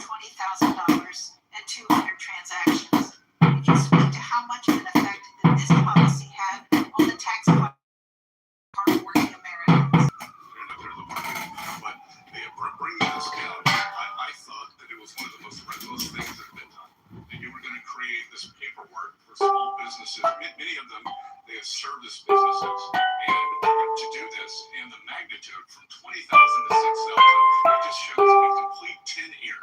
An administration that probably had a record low business people involved with the administration, and what they viewed the business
It's the American way. We had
Mr. Chairman.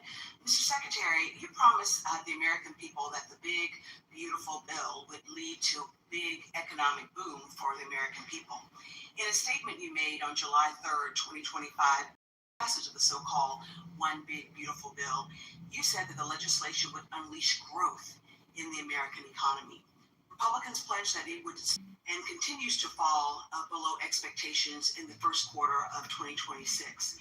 Time and time again, you told the American people not to believe their own eyes or what's in their bank accounts. While families have been hit with higher costs from Trump's illegal tariffs and his costly war on a war of choice in Iran, this administration continues to insist that the economy is thriving. The reality, sir, especially for the folks that I represent in Alabama, is that you forecast a 5.4% growth in GDP for the fourth quarter 2025 and only delivered a 0.5% growth. The reality is that wages have fallen behind rising inflation and that job growth dramatically slowed down since Trump took office. Mr. Secretary, I'm asking you rhetorically the following question. I ask you, why was your analysis so wrong? And I'm asking you rhetorically, since you've shown yourself not to be able to answer questions on this side. So let me try to answer it. Could it be that the illegal tariff or the cost of the war of choice in Iran were the reasons why your analysis was off? Whatever the reason, I want you to know that the people that I represent in Alabama are hurting under this economy. Prices in Alabama have fallen by 3.6% over last year. Energy prices are up 18%. And I'm asking you a question rhetorically. That means don't fucking answer it. Since President Trump took office. In addition, the Iran war has cost American households over $100 billion, Grocery prices are rising faster than any times in the last 4 years, and gas is over $4 a gallon in Alabama, where last year it was only $3 a gallon. Mr. Secretary, this economy under this administration is failing the American people, and we can and must do better. My second question, or my second topic I'd like to discuss is what's going on. Sir, I haven't asked you one single thing. Mr. Chairman, I asked to reclaim my time. I'm not asking him a question. I'm stating facts. You're not stating facts, you're stating opinion. Mr. Secretary, Black and brown Americans feel like they are under attack by this administration. President Trump has ordered state legislators across the country to redraw maps to dilute Black political representation. Moreover, Trump has weaponized the DOJ to go after groups like the Southern Poverty Law Center because of the work that they've done to expose white supremacy groups that are often supporters of President Trump.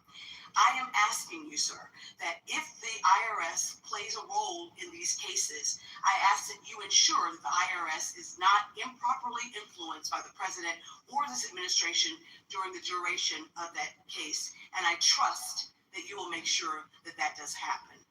Lastly, Representative Davis and I sent several letters to the IRS, and I think that Representative Davis, during his questioning of you, asked you about it. This most recent tax season was the first time that the president signed an executive order in September last year that ceased paper refund checks from being issued. This decision to upend paper checks has led to a significant delay in refunds for those taxpayers.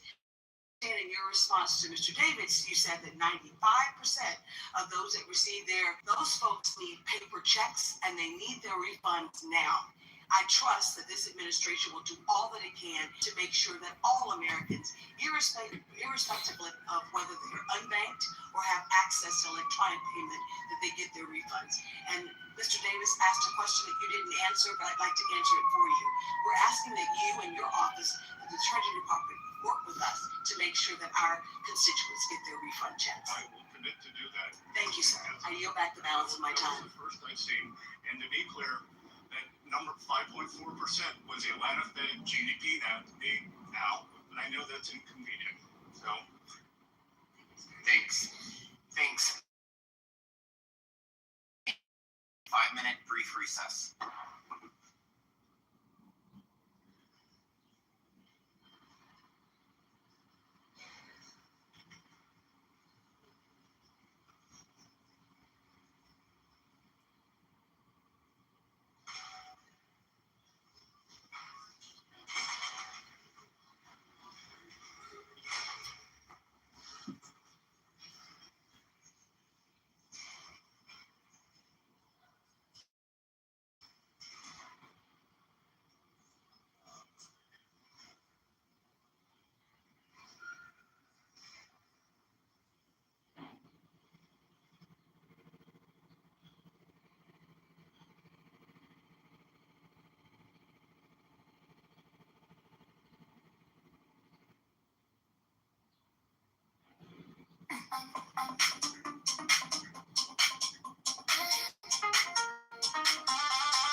Awaken pieces on the floor,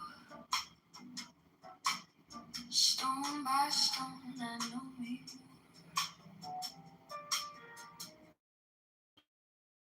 Black light, 1,000.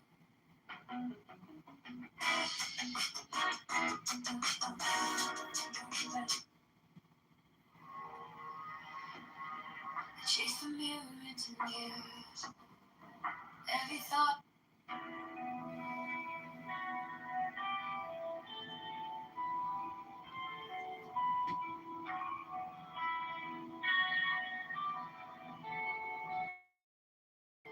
I am the charioteer of the east, Lord of the past and of the future.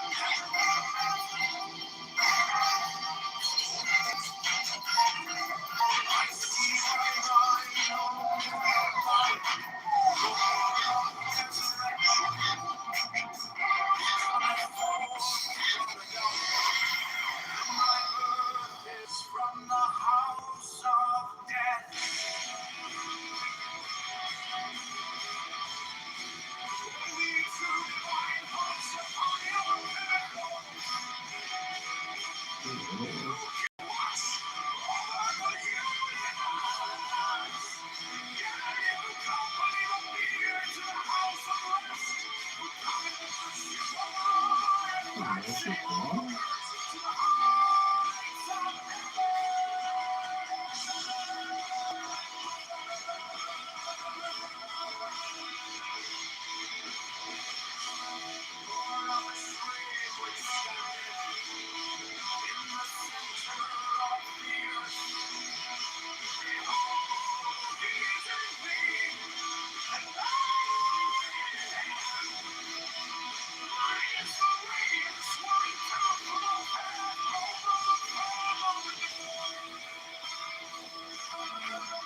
Thou art still nameless to eternity. Come thou forth, I say, and aid and guard me. in this work of art.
Strike the master chord, draw the flaming sword, crown child and conquering lord, Horus, avenger, O thou of the head of the hawk, thee I invoke. At every thee I invoke, throughout the whole of the ritual, give the sign of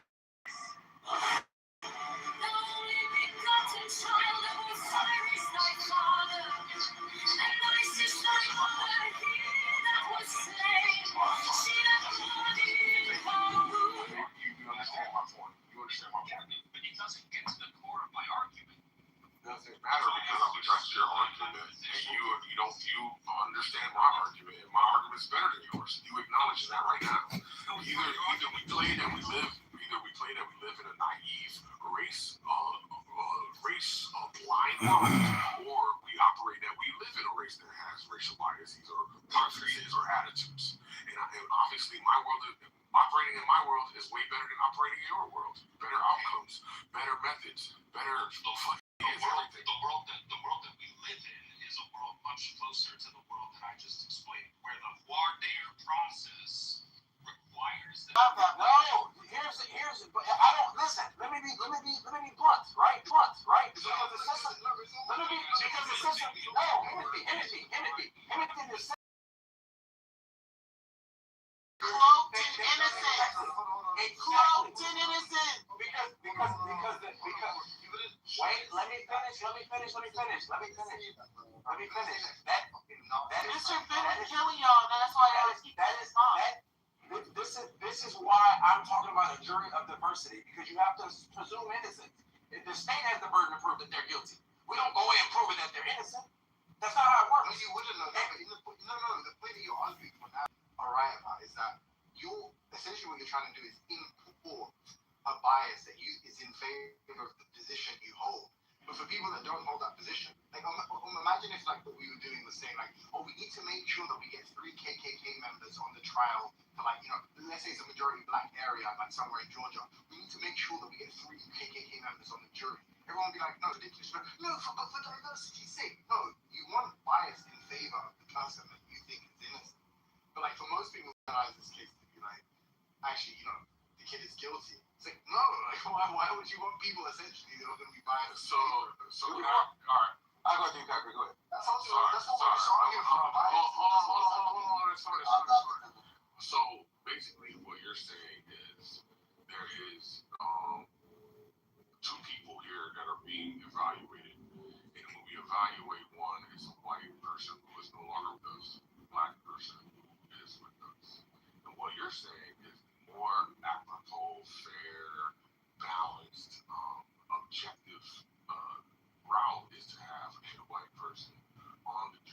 No, I'm not saying that. Oh, okay, cool.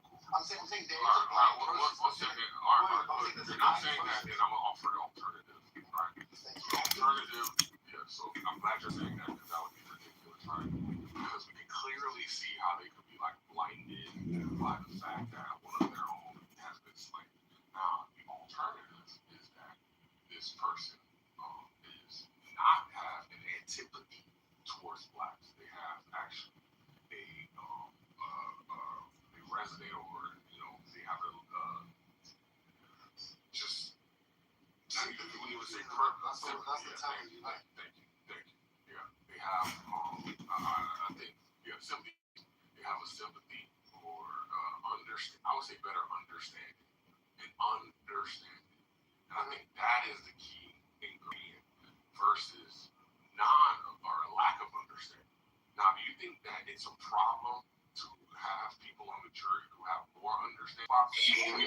We're just gonna have people come in here. I guarantee they're gonna come up here and they're gonna both complain that doesn't look like a fight at all. That doesn't sound like they're not fighting at all. They're arguing with Jordan and Kobe.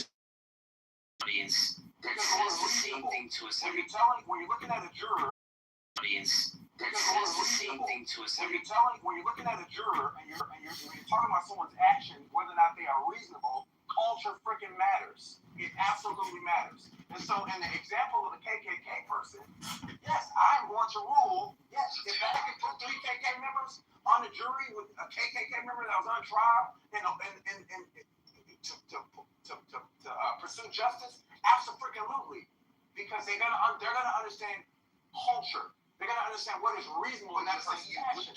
And they're going to be able to educate when deliberating the facts of the case, because that's their job, to deliberate the facts of the case. Right? And if you have someone that has no inkling of the culture or the perspective of the person and how they respond, you can't make the determination that if what they're doing is reasonable or not. Hold on, my phone's ringing. I know y'all heard me. Y'all are disgusted by reality. I know y'all heard me call next like several times already. I'm just gonna jump in now. I called it next at the concrete. I'll check this in. I called next at the concrete. And Philly win. I'm just gonna jump in right now. All right, look. So the argument that they're making is it's actually one of the worst arguments that I've heard. It's something like this. So I'm gonna give a random number. I'm gonna choose the number 100. So there's 100 people. 100 people go to the courthouse. 100 people. They need to apply. I'm gonna say some sort of. It's gonna be in the paper. It's gonna be in the form of the paper. This is hypothetical. You give them a paper. You have to score at least an 80 or above in order to be applicable to be a part of the jury. Okay. All right. So 100. How many blacks are there? How many over there? That in this group of 100 people, all right, one of the questions are, will you be biased? And everybody who answers, yes, I'll be biased, you automatically lose 21 points. So if it's the case that every black, every brown, every yellow, any color you could think of besides white says, yes, I will be biased, you guys are saying it doesn't matter that they're going to be biased. We should remove that 80 percentile necessity for being applicable. No. We want a diverse group of people that are going to be biased, because when we brought up OJ, you know what he said? He said, so what if they're biased? I don't care if they're biased. I don't care if the woman openly said that she's biased. We want a diverse group of people. This is terrible line of reasoning. What's terrible is that you think that people are gonna be honest about their bias. That's number one, right? But that's number one. It absolutely matters. And so in the example of the KKK, because I know you're doing that. You're doing that thing where you use the racial thing, right? So the KKK involves emotions, right? And so I'm supposed to automatically hate the KKK. But in seeking justice, if that were a category to make the jury more diverse in its favor of the defendants? Yes. I'm good with that. I'm good with that. Because in our system, of our system training, I'm saying the speeches of it. Thank you for that. It is a revenge system. It's not a system of justice. We're not seeking to practice the system the way it's designed. We're seeking to practice. We're seeking to practice the system. We are seeking to practice the system. We are seeking to practice the system a way in which we are seeking to practice the system a way in which we can be punitive so that we believe is guilty. And that's not how the system was. Define justice ultimately. Define justice to me. My hypothetical was that if it's gone through some filtering process, and which just to be clear, the defense is participating in, and the result is just a juror, 12 people, a jury, sorry, of 12 people that you believe isn't like representative or the defendant, right? Do you think that you can basically just import 3 people that you think will be sympathetic to that fucking I gave you an extreme example to the defendant. I gave you an extreme example. What if the defendant stands accused of being part of some proscribed group, namely the KKK or something, and he's like a racist, hate criminal? I'm supposed to throw my just principles out of the window because it's a group that hates me. That's not how that's supposed to work. And I don't operate that way.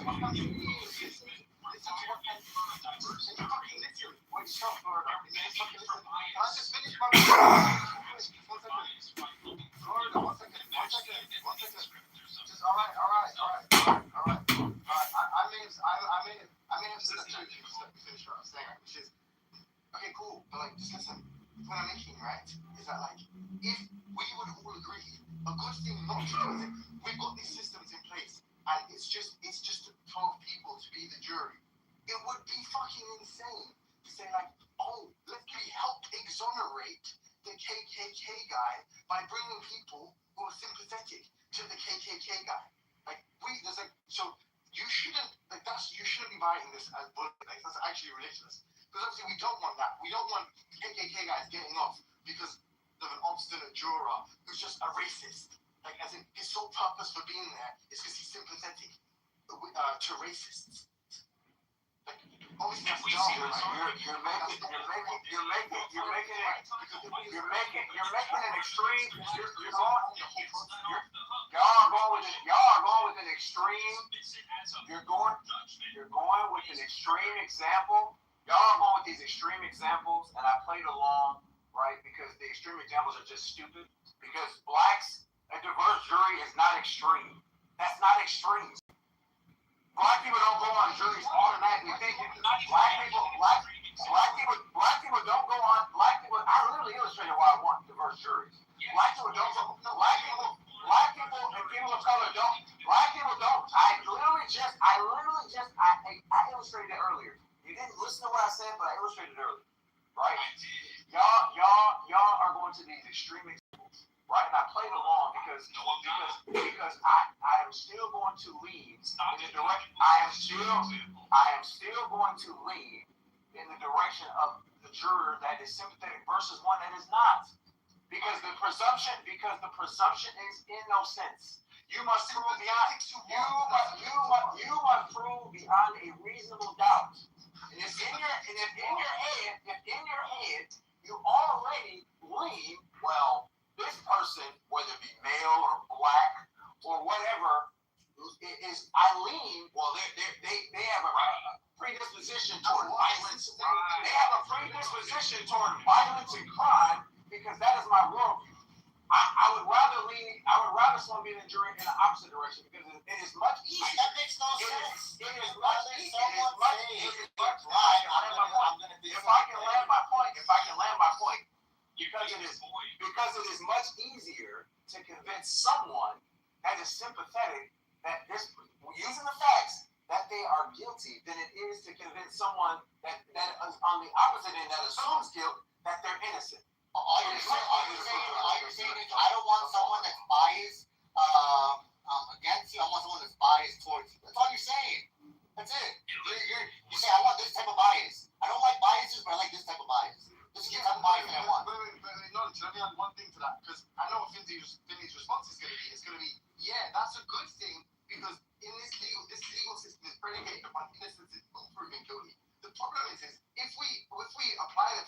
extrapolate that to another case where it's innocent until proven guilty, we have good reason to believe that someone is a KKK member, and his argument is, well, look, by the same token, we need to bring people who are sympathetic to my ideology so that they'll be like far more fair and biased in favor of me because I'm innocent until proven guilty. You think that was fucking ridiculous. So the point is, the way this bias is determined is essentially just like, if we think the black kid is innocent, then we want to stack the jury with black people because we think they're going to be biased in favor of the black people. I didn't say stack the jury with black people. I'm arguing for diversity. That's not what I'm saying. That's what you're saying. Because that's what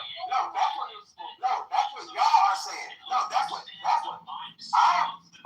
I am arguing for diversity. What y'all are trying to do is create this extreme situation. Can't make any kind of there's no way that people can make a case. Y'all are trying to argue. Y'all are trying to use this emotional. Y'all are trying to do this emotional pleading. Y'all are trying to use this extreme. Y'all are trying to use this extreme emotional pleading. The most, bro. You're loud. So stop though. I'm going to repeat myself because every time. I can't. I didn't know they are hearing me. He's a because the people that chose on the Anthony case are white people. He's upset because people are white. You want some people that are not white on the case because if they're all white, guess what? You cannot be fair. Only white people, the case won't be fair. I want a black majority. I want an Asian that agrees with me. I want a Mexican that agrees with me. I want everyone that's not white. Everybody who agrees with me. I don't agree in having a bias people or you want to hate it white. So I want to specifically have people on the jury. That's the entire fucking argument. Hello? Walking and saying, your life is on the line. Having a bias group. You want to narrate on the jury. It's an entire fucking argument. You want to narrate on the jury. It's so controversial. Yes or no? Your life is on the line. Contradictory. Your life is on the line. It's going. Disagree. You're innocent. True one. That's all.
Thank you for helping illustrate the point.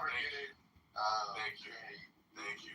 Thank you for illustrating the point. Now, It's not. Don't put it on. We won't stop.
Timothy, respond before this fucking weird ass nigga get on. Timothy left already. Yeah, all artists are technicians, not all technicians are artists. We think about that.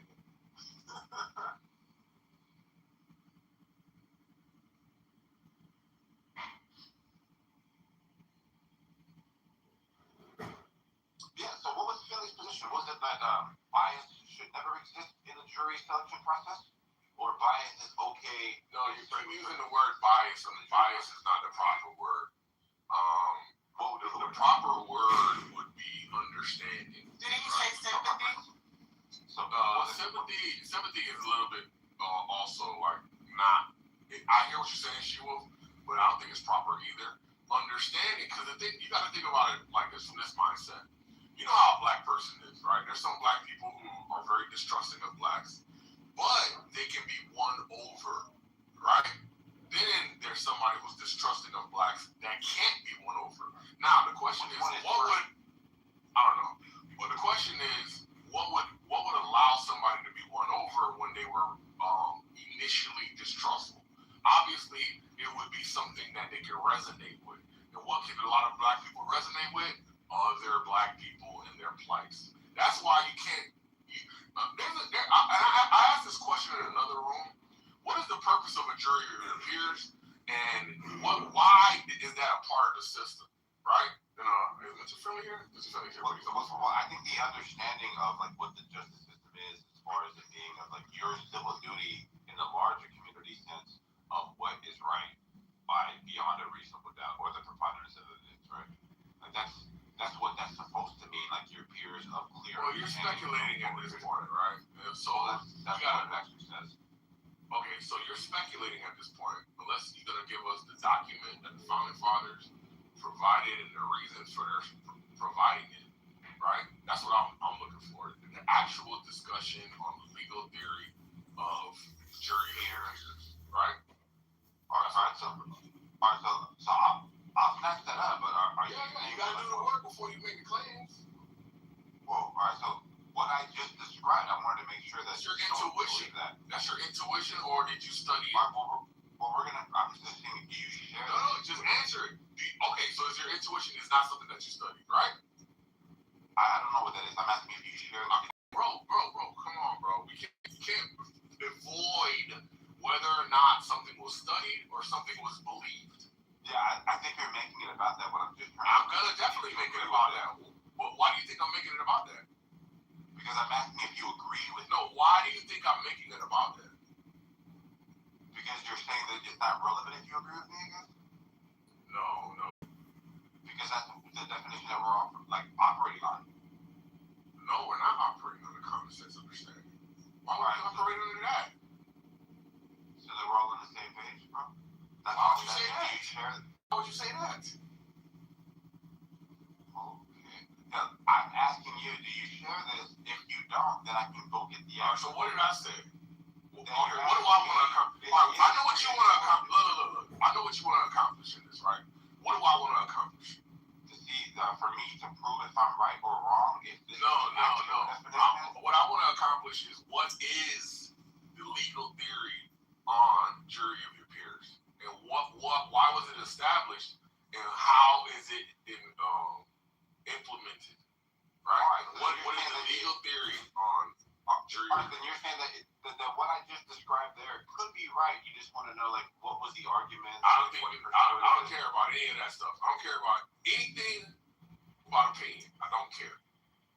I don't care about opinion. I care about what the legal theory is, why it was established, and how it was a conversation in the legal system. I care about the conversation in the legal system on jury of the peers. Why was it established? How was it implemented? That's what I'm talking about. Do you think that that's what's being talked about now? I don't care. I don't care. All right, yeah. Do you think that? Why? How about peers? Like, what do you think peers means?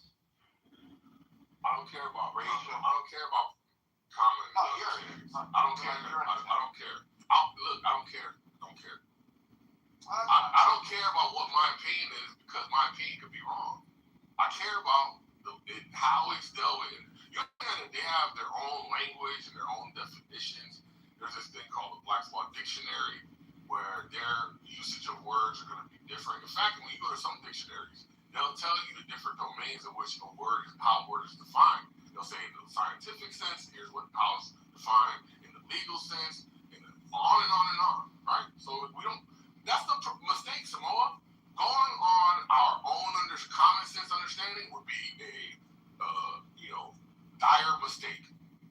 Yes, you could be right, but you also could be wrong. So why don't we just get past that part and get to what they're saying in domain of science of law, right? That's what I'm doing.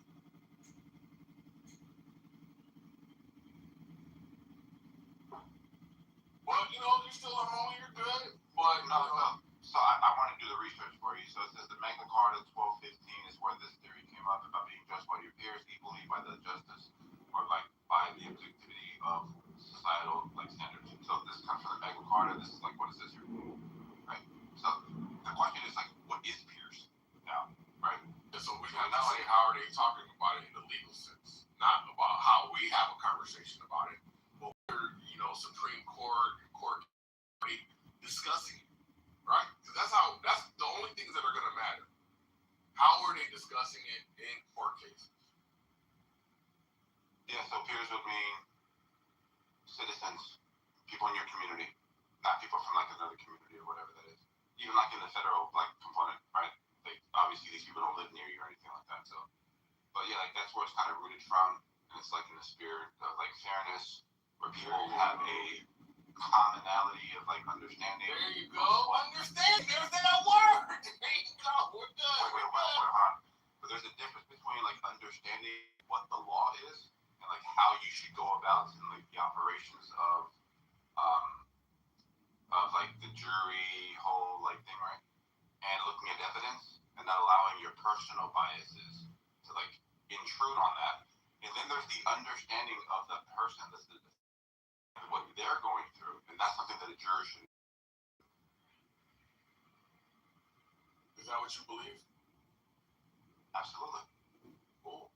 That's why there's jury instructions to say, hey, ignore everything that you've seen online. Ignore this person's history. This person's history is prejudicial, whatever, right? So the judge is already taking things off of the table for consideration for the jury immediately. Because it could basically just poison the views of those people because they're trying to get it as unbiased as possible. So if Finley walks in there and says, he looks like Trayvon Martin to me, oh, you just bridged something that should only avoided of this situation here, and now you're going to bring this into the conversation. And we can't have that. You have to look at the evidence in isolation, not in collaboration. Hey, but what I have to do?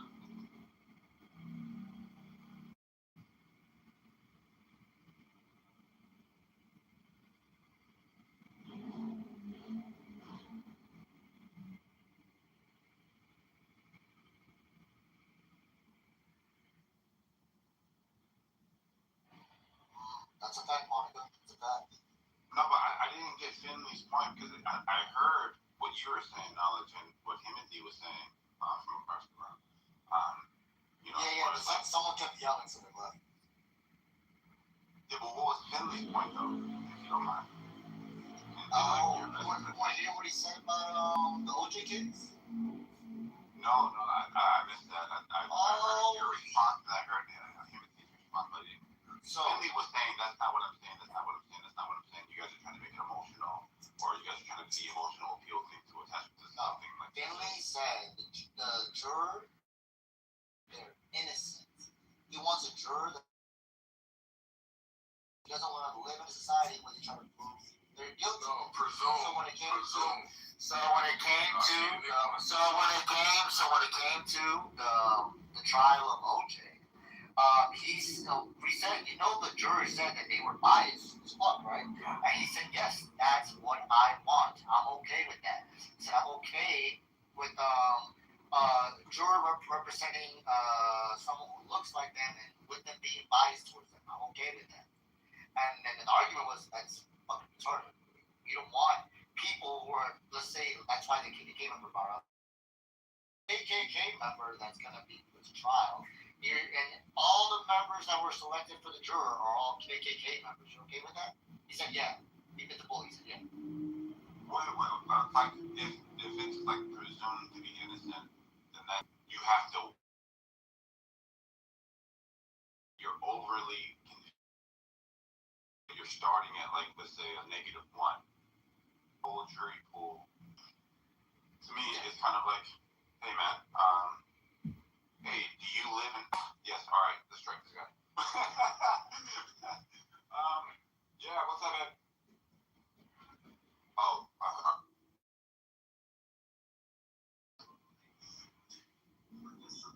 What's up?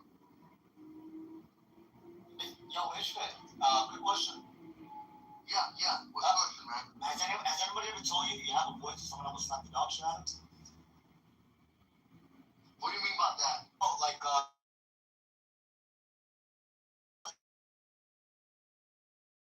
that's not my dick, man. Whoa. I was never still on the fucking man. why did you go like the leather belt like that? Yeah, I think you went too far. I was just asking you a question. Motherfucking boy. I was just asking you a question. Yeah, I don't know what's going on. What are you doing? Nobody's gonna give a fuck about you. Sounds like he wants to get shut the fuck up, man. Slap the shit out of you. Respectful stuff fucking through this, man. I'm just too respectful, but I just got in this. I'm trying to be respectful too. I was asking you a question. That's not true, man. I've always respected you, man. No, I was just asking you a question. Yeah, look, man, like, we were kind of talking about this Carmelo Anthony thing yesterday, right? And I think that if you're going to be looking at this case through like the racial lens,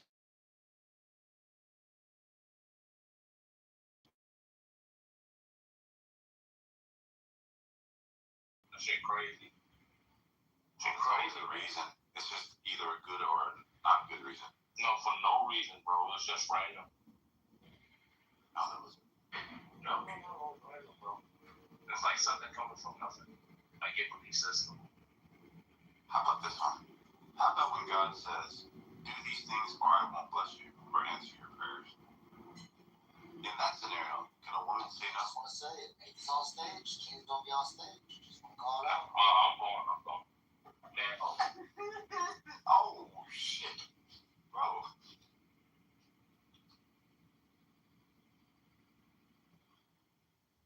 Hey, Nate. He left. Yo, he shot me and moved himself down. That's crazy. Oh, he is in the goo. Samoa, he left. He's in the goo. No, he moved King down and then moved himself down. What's up, Samoa? Do you think, like, the narrative right now that the prosecution struck the last 3 that was on, you think that, is your intuition that there is something wrong here? I think that they eliminate black jurors to eliminate any chance that there could be someone who will be, as Finley and Concrete was saying, for lack of a better term, but this is what Finley said, sympathetic towards the defendant. And there was some pushback as if sympathy would be wrong or something, similar to that nature. And Mr. Finley made the great point that sympathy would not be bad, and that's where in our system you're supposed to be presumed innocent, right? You don't prove innocence, you prove guilt, right? So that wouldn't be a bad thing for the defendant, right? And it makes a situation where if you have an all-white jury, there won't be some their peers more justly and more equally, right? Because as a black person, I don't want to decide my. So my question, Shimwa, is hypothetically, if you were a white person and let's say 7 of it were a lot more diverse than all 12. Hypothetically, would that be an unfair jury? No, because that sounds diverse if only 7 of 12 are black. But okay, what about if all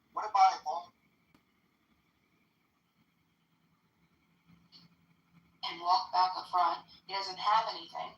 He goes to pick up his book bag. Oh my God, we found Viva! She says, no, it's right there. She's talking and politically correct. Pockets in the front. She's litigating and narrating live. At that point, Andy says, Cyrus versus Dr. Chow Chow Chow Chow Chow. I saw something heavy, and that's, that he thought that was a water bottle, which I'm assuming was the gun. And so then he picked up his bag and he walks out.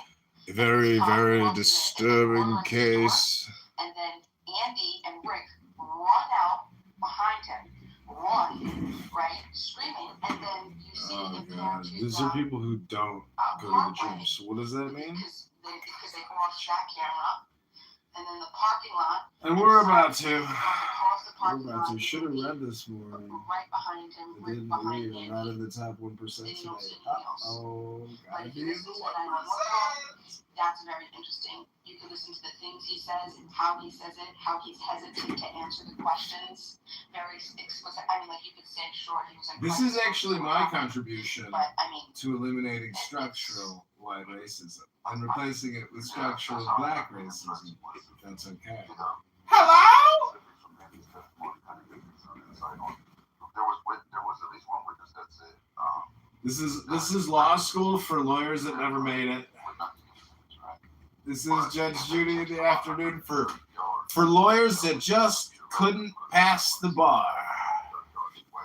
Just couldn't pass it. He pointed at Andy or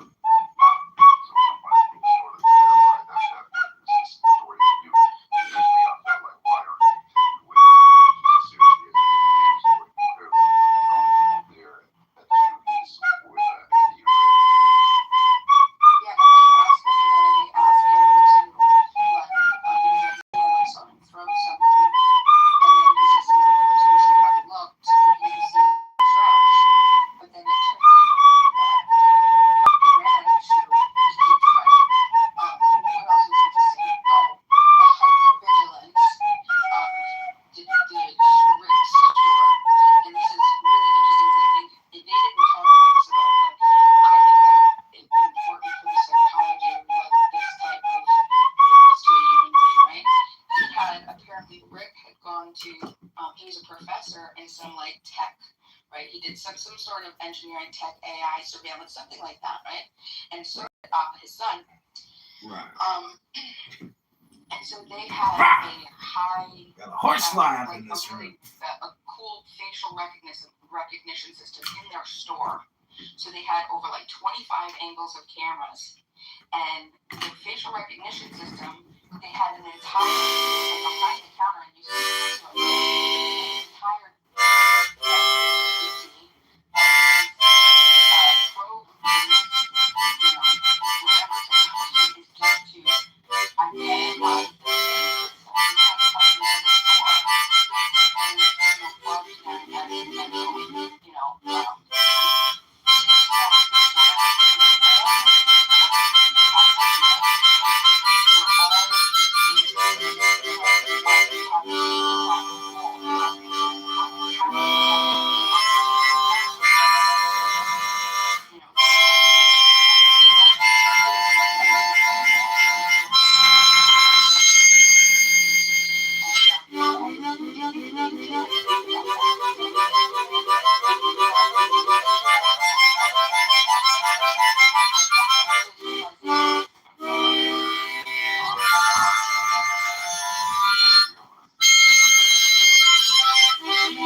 laser in low light still is extremely visible, right?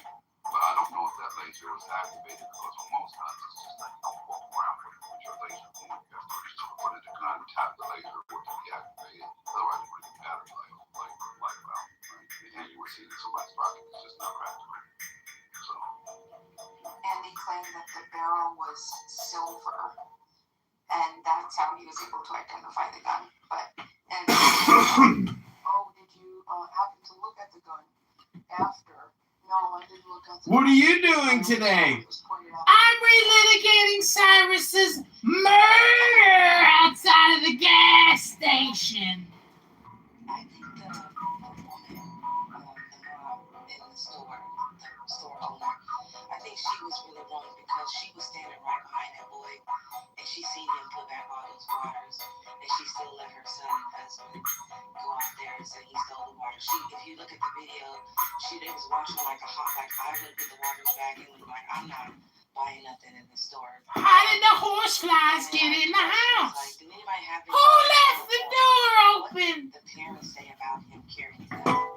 Did the parents make a statement about him having a gun? Did they know he had a gun? Don't take your guns to town, son. Leave your guns at home, Bill. Don't take your guns to town.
That's not something that, I don't know what's going on.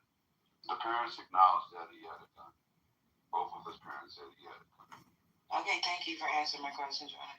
Like I said, it ain't in South Carolina where he might have been shooting fucking squirrels out of the tree. That's the problem I have with this. Like, we gotta be careful with our kids having these weapons always. Yeah, it's a bad idea, baby. It's not smart to have a gun if you a YN. And my first statement, that lady seen that boy put back all those waters. She should have had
That shit, I think that shit bigger than Metro Atlanta.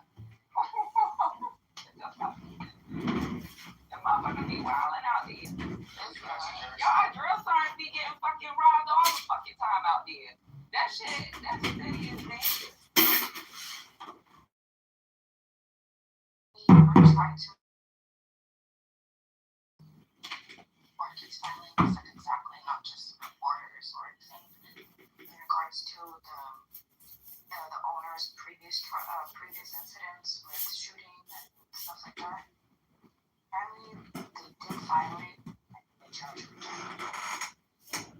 It doesn't say. They don't have the transcripts of it, but I believe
Can somebody play the 911 call? It seemed like they would.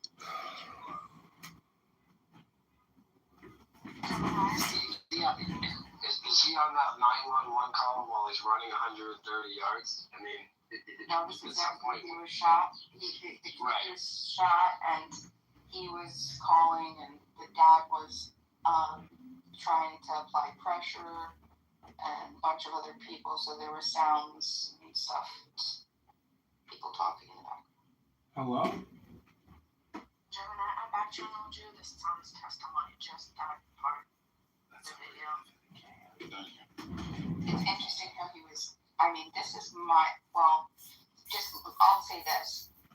Pay attention to the way that he answers the questions that the dispatcher's asking him, and in the time frame, and just like how.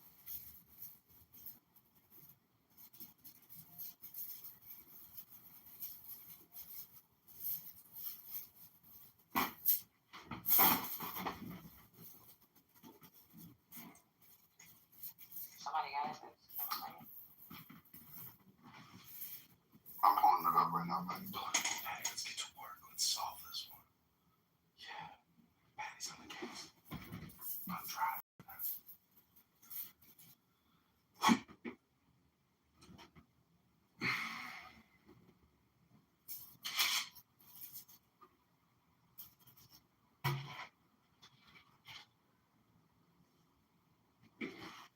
It's about 14:59 in the video. So. Oh, I thought that the whole video. It's not. No, the whole video is about 2 hours. That's his entire testimony. 14:59. 14:57. I think the recording starts. Okay. Somewhere around. Oh, I see. Oh, I can help you out. Oh, I can help you out today. Oh, text me. When is the best time? I can help you with your car payment. What do you think I'm here for? I'm here to pay your car. I'm having a really tough I can't make my car payment today. Could you do that for me?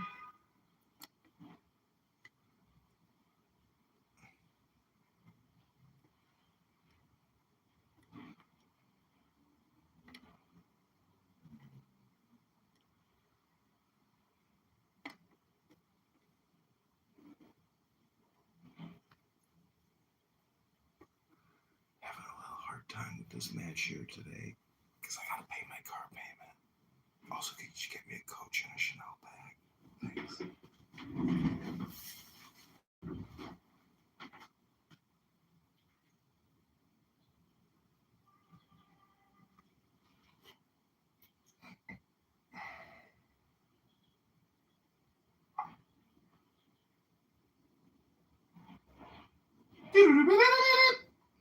This is your AI Clubhouse chat assistant.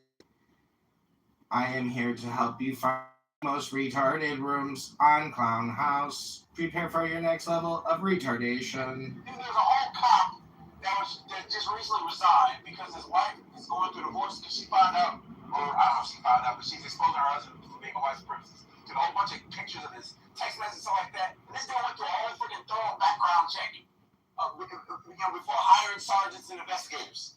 Like people are who they are, and there's ways to get around that. And all I'm saying is, if you want to hedge against that, people's biases, simply make juries diverse. I didn't say make them all black. I said make them diverse. That's what I'm saying. That'll hedge against that. You know, you want to respond real quick? See, I told y'all They want to maintain the status quo. Oh my God, it's Monica! We found Monica!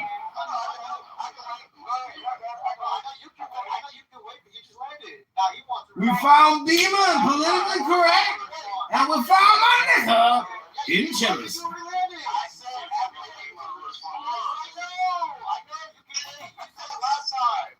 Right. Keep going. I can wait. Hello. I got one more thing to say. Hold on. No, you're not. I've been waiting for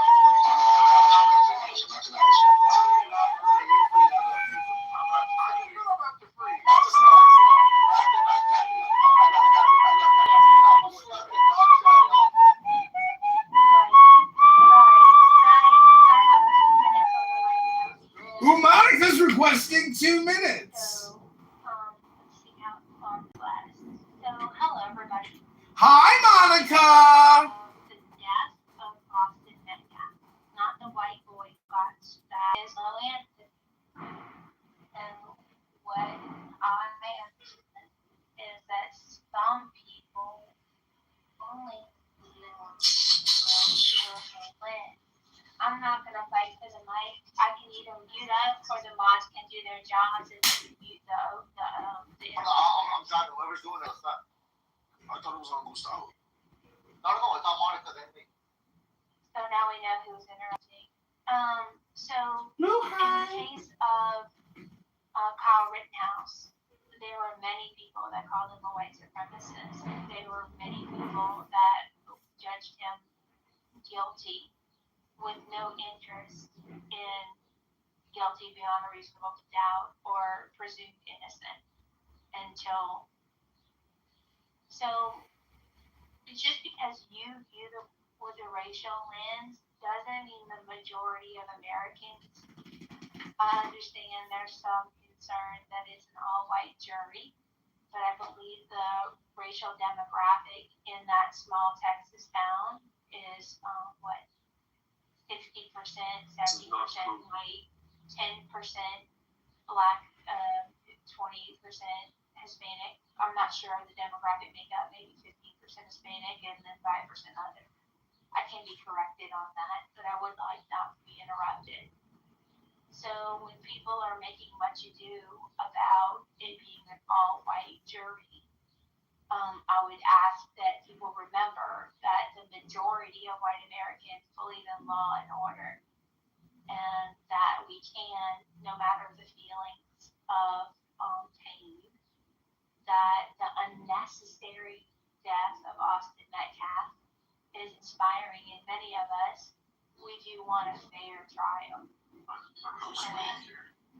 While I wouldn't, finally, while I wouldn't want to be on the jury, I am praying for the health and safety of the jurists, because people who are over emotional tend to take their venom and anger and feelings of injustice out on the people. Again, moderators, are y'all even there? Not that steady with driving. We got it. Finally, as I was saying. It was something along the lines of Daughters of the Confederacy speech. my final point is, I get that you don't trust white people. I get that you think we're out for a lynching and won't this be fun. I'm sure there are some stupid white people who are looking forward to their pitchforks. Projection alert system has been detected. Projection alert system has been activated. Such a waste for both families. Thank you, Knowledge. The mic is yours. I think I had a total of 3 points. Maybe I forgot some of them. Alright, let me try to do the first one. The first one was to concrete, but I don't think concrete is in the room. If you left already, about 18 to 20 fucking minutes ago. Anyways, I wanted to apologize to Concrete for whooping his ass in front of everybody in the room. And I wanted to apologize for everybody. Let's go! I know some of your eardrums probably hurt. It's my fault. I will take that blame. If I was to, to be arrested today and be held in court, I kind of understand what Mr. Finley is saying, but I still think it's wrong. So if I went to court today because of what I did to Concrete, I would want everybody in this room to be a part of the jury, because I want to be let free, even though I am guilty. I'm saying I am guilty. What I did to him was wrong, but I am guilty. I would want everybody in this room to be back to Bima. Every day, putting on 1 more pound to fix structural white racism with Patty, First Lady, and Pam. I'm saying, so like, these are just it's very hard to do this. These are levels of homicide, okay? I understand all of that. That's not hard. I'm trying to square 2 things. A prosecution arguing that someone committed murder. The person admitting they were using deadly force in self-defense of others, and the deadly force being involuntary. How can you reconcile those? Hello? Adam, give me 1 second. There's a single shot that is known as potentially deadly force. This is may or may Gemini. not be deadly force. This guy's arms are the size of tree stumps. But he's only 4'10". He's a midget bodybuilder, a daytime litigator, social justice, equity, and restorative facilitator. Gemini. I'm referring to intent. I'm not referring to the number of bullets. I'm referring to intent under the law. There's nothing to do with the number of bullets. Okay, what I'm saying is if you fire once, your intent may be to just defend yourself and not kill the person. When you claim self-defense, you're claiming the intent to use deadly force. That's what a self-defense claim is. That you intended to use force. Doesn't matter if it's one bullet or 1,000 bullets. That's not true.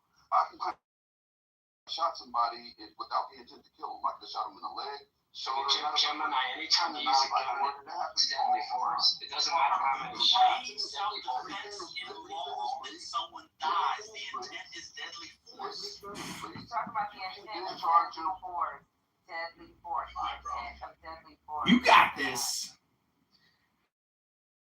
Self-defense, you're saying what you did is justified. So it could be killing someone, it could be assaulting someone, it could be bad. All these things. You're saying what you did was justified. So the prosecution would have to prove that this is not self-defense. This was what we're charging you with. So no, you can't claim self-defense and no, that's not what I'm saying. You can't. It's not self-defense and involuntary manslaughter. It's one or the other. Hello. For the record, what I was saying is self-defense does not equivocate to a lot of different there's a lot of different types of self-defense that is not deadly force. No, it depends on what happens to the victim. So if the victim dies, you're claiming use of deadly force.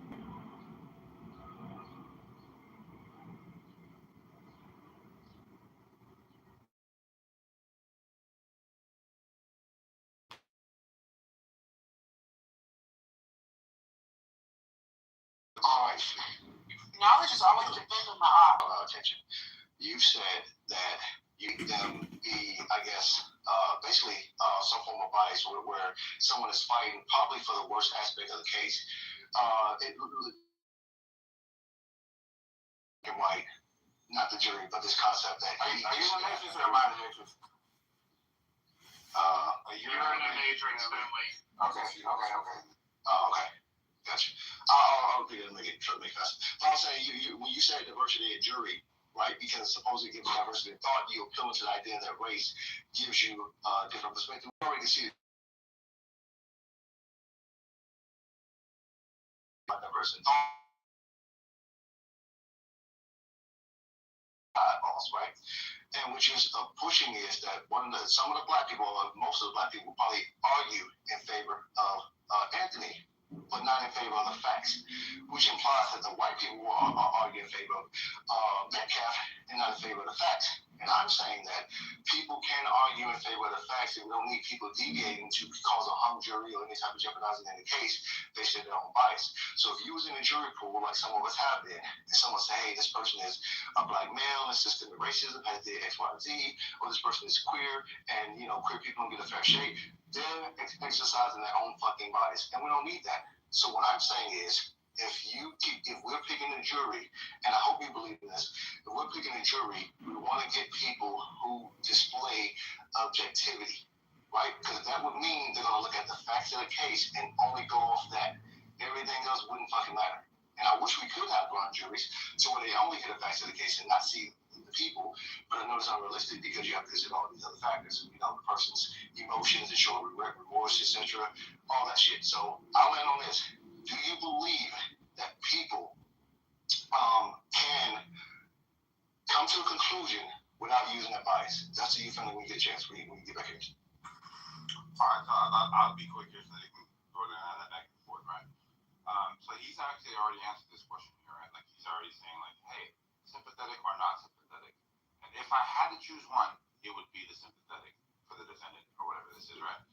But what it's supposed to be, and that's kind of like where you are, for you, right? It's supposed to be non-sympathetic and like non-sympathetic, objective, facts of evidence, all these types of things. You're sitting there attentively, you're trying to like understand, does it meet the threshold? That's what everybody would want. Like that's the ideal thing. And Philly's kind of merging into like, well, what is the actual like things on the ground? Like what's happening on the ground? And you can see how we were just talking about this yesterday. Oleg brought up like $1 billion lawsuits where there's these like consultants that are paid like $40,000 like an hour to sit back and read the potential jurors, right? Because they're trying to control for these types of things, right? And I don't see a problem with like what Finley's saying, right? Because if you're looking at just the GoFundMe's of like how people became tribal and $500,000 is raised for this person because they're countering, well, according to them, they're countering something that exists, and then online it just spreads like water. Like, how are you going to control for that?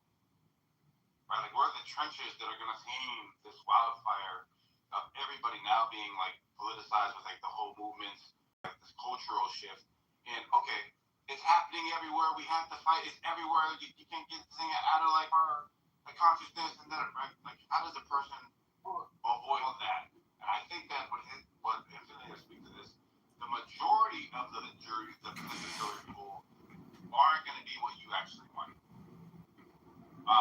But I was just reading this here. It looks like the prosecution was putting on their case. They said that they actually had the footage and they're running the jury by it. And the view catches like basically like the whole football field and then where the tents are. And like he enters in. And then they say that after the stabbing, Metcalf holds his chest, says, you guys stabbed me or whatever. But this part right here, I think is kind of damning. And I'm wondering what the statements are going to be like during this trial. Where he runs away from the scene, throws the knife, like ditching the knife, and then tries to blend into the crowd so that he can flee the scene. Like that right there was like a little, I didn't really know about a lot of that stuff. So I think it's concrete opinion. I'm not the family. I think it's concrete. Concrete was in front of me. Is he here? Is concrete here? No, go ahead. And I said after you, so we have back and forth. I feel you're asking some things. I don't know when I started talking. I think Simone did a good job because I did answer that question already. Simone did a great job of kind of still at my point and articulating it. I don't have anything else to add other than knowledge. Okay. I think knowledge. I think you can hang around with your listening skills when I speak because I ain't said none of that. I said none of what you said, but I'm gonna leave it there. Okay. Also, for you. So I think I understand what you're saying, Philly. So.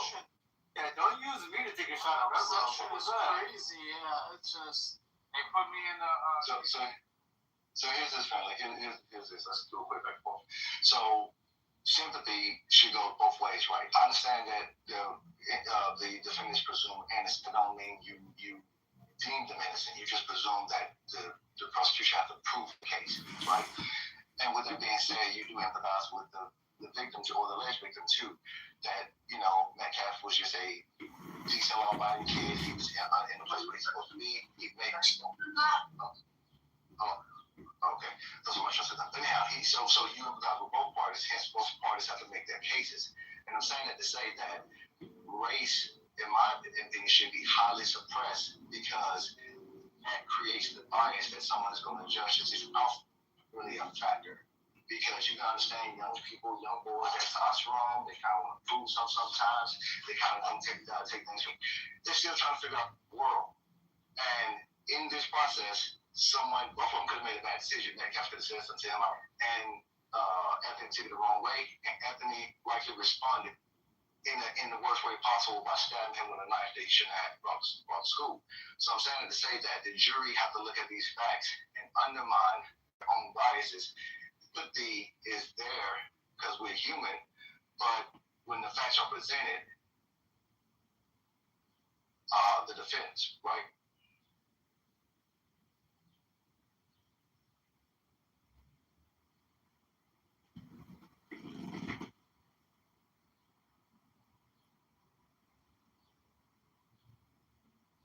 Yeah. Is it you over? Yeah, I was talking to some other shit. I thought I wanted to shit up. I had said put me in to kill somebody. I thought what was that? You or was I in the Matrix? No, you were in the Matrix. Oh shit. Okay, my bad. I'm sorry. Yeah. You could put me in. Yeah. Real quickly. Goddamn, I hate to repeat all that. I'm gonna make fast. So I was saying that simply should go both ways, and the jury, and as well as us. Oh, okay, good. All right. Charles. Hello. Yo, who's in the queue? I don't know. We fucking praying or something. Why is no quiet? Shit. Simone, go. I'm sorry, not Simone. We could do if there's nobody that was flying and you cut me. Simone. We didn't hear the last 5 seconds. Oh, thank you, knowledge. You're fucking with me. Okay. I was just asking Finley that sympathy should go both ways, and sympathy would subside if the facts doesn't give credence to the defendant, meaning that if Anthony operated in malice, meaning that he had malicious intent that day, not necessarily against him directly, but he happened to be the one that he stabbed that day because the conflict arose with him, then that sympathy is not considered anymore. It's just like any case, whether it be a rapist and a rape victim, like you don't have sympathy for these people if they're operating in malice. And I'm saying that's why the ideal of race shouldn't be considered almost never in these cases, because you're basically applying bias in favor of the side that you like, which is, in my opinion, is not, especially coming from your background, is not objective at all. 90% of us vote one way. Can I go? Yeah, but that's not a jury trial. That's just all us voting for people we think could rule better. We're not voting for who we know is going to get combat. Archangel Michael says you've been granted a billionaire's inheritance. If you don't open this message today, the poll that was done, I voted guilty. And I think that my position is more sound due to the fact that I'm most likely the one that will fight for that same black kid. And the reason I voted guilty was not because of my bias. If we took race, history, and every other thing that divided America, and we just have two human beings, and the same scenario played out, we just gave these human beings letters instead of identity, and you heard that one letter stabbed the other letter because of a confrontation under intent, we would all come to the same conclusion. Just like it's really that simple. But what happens is we add all of those other variables into the story, and we also internalize it. We pull our personal histories, and we bring in the fabric of America, and that is how we are determining he's not guilty, or what about his upbringing, or his mama was sick, or we humanize people in other people's lives. Now, although he is guilty, I have to say this other part. I believe that if I was on as the one that's going to sentence him, I would give this young man a slap on the wrist and tell him, look, no, don't do it again. Send him on back to his house and then give him a hug. Yeah, don't do it again. Not Tim. Yeah. He said, don't do it again. No more murders today, anyway. I would give the young man a hug. Yeah, tell it to the Israelites before. Every person gets one murder per lifetime. That's it. oh, then you can be upset at the Carolina guy. Yo, be respectful. Don't make me have to get all monkey with you, please. Because I will interrupt y'all. Actually, you normally are. Don't let that impress everybody. The point is, Well, I know you can't emulate your father. He never showed it. Anybody who interrupts as of now will get one. Go ahead. all right. So, Could you put me in the queue, please? Ignore.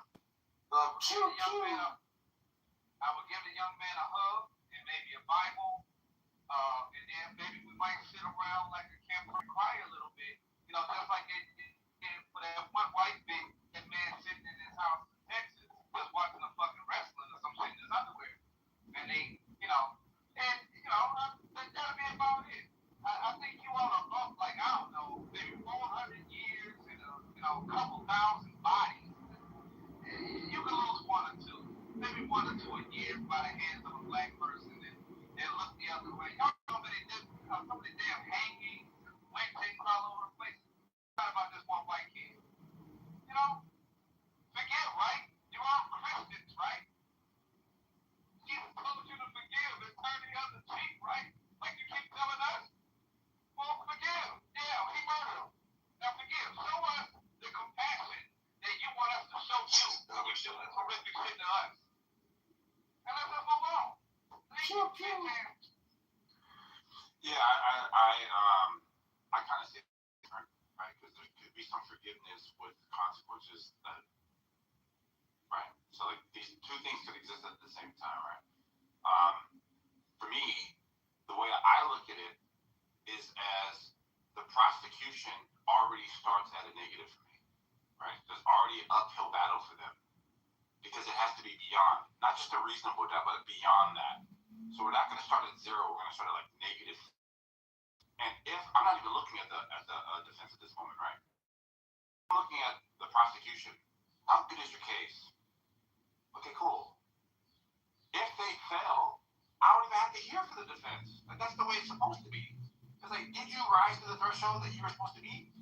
And if I'm sitting there looking at all the evidence, I'm like, bro, all this is gas, third party, hearsay, circumstantial. Like the person's not even there, this and that. I don't even have to hear the defense, bro. Right? And I don't think anybody would have to. But if they make a convincing argument, then you're interested. Then you're like, okay, well, shit, there was like 5 good points there. Hey, defense, what do you got to say about this? Right? And then it's kind of like this sparring match where it's like, oh, shit, both sides are doing pretty good, right? And I'm over here getting popcorn, I'm over here analyzing it. But still, the starting point should be like at -3, and the prosecution has to work their way. That's how I think you should kind of see that. I would say, hey man, you're guilty of this thing, right? I can make the argument, and I've been making it lately, that I see where the defense is going to go, and I kind of like it, right? Because they're saying, hey, a reasonable person in this type of a circumstance reasonably would react this way, right? If you're just adding all the things that can kind of be like added in his view of it, and then make the judgment there. I thought what I just read out, as far as what the prosecution just said to the jury, I thought that's pretty. A reasonable person would be like, whoa, you ran away from the scene, you chucked the knife all the way away from you, then you started blending yourself into the crowd to conceal like your identity, and then you're starting to ask these questions of the police officer to see the level of trouble that you're in, right? Like you're fishing.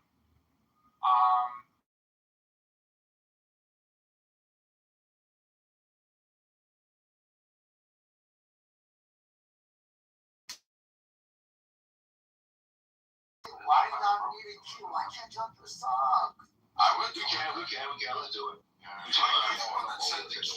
I know, but Eric was basically, y'all can't just respond to Eric. Yeah. Y'all take care of the queue. Why can't we just go there? Go ahead, Eric.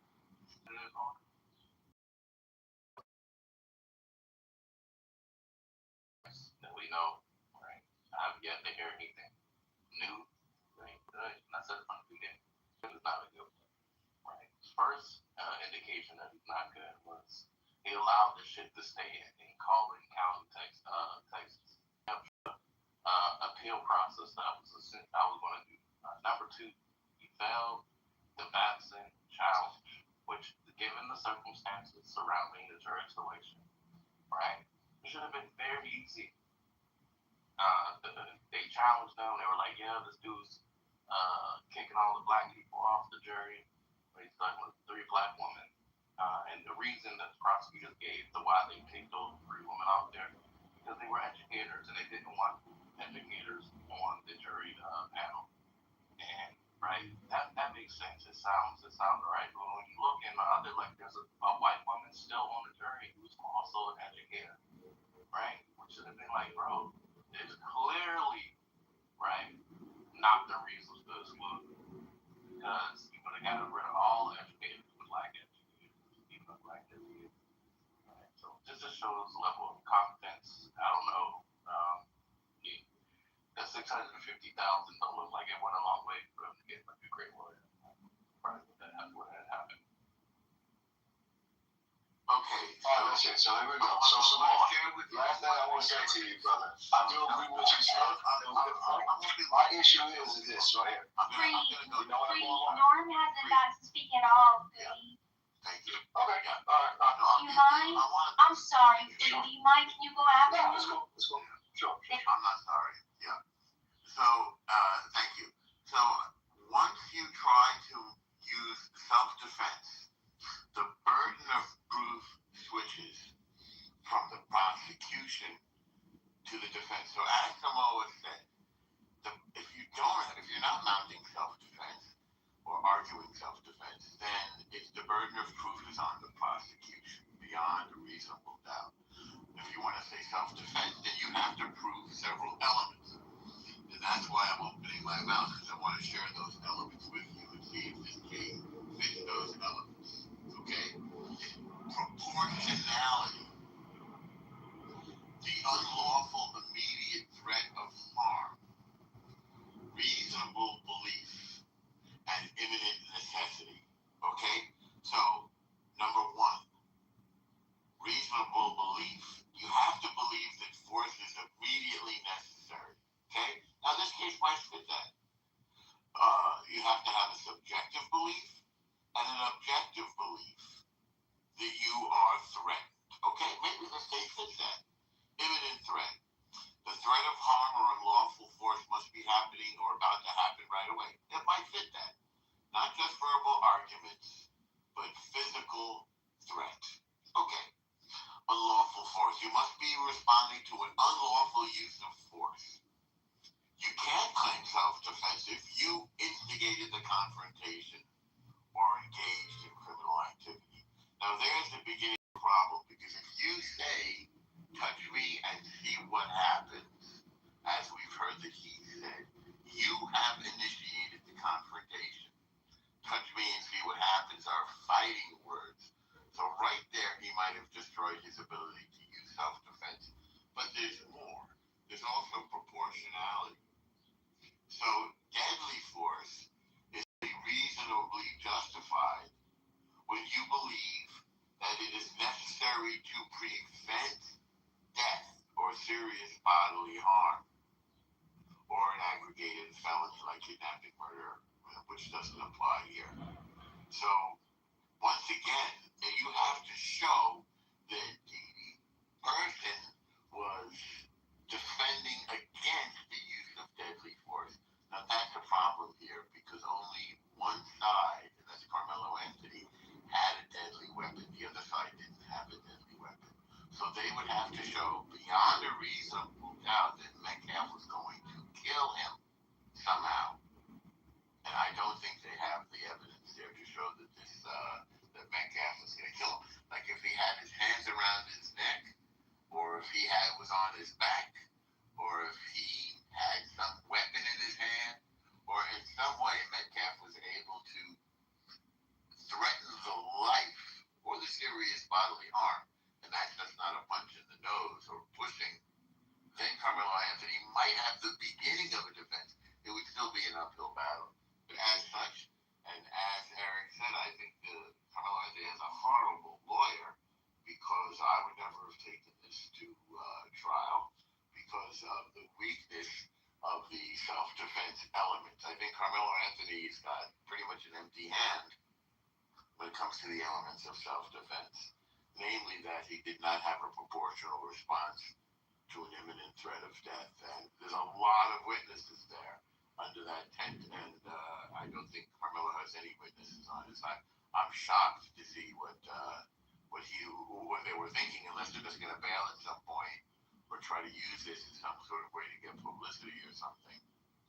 I think they're going to fold before the end of this trial and take a plea.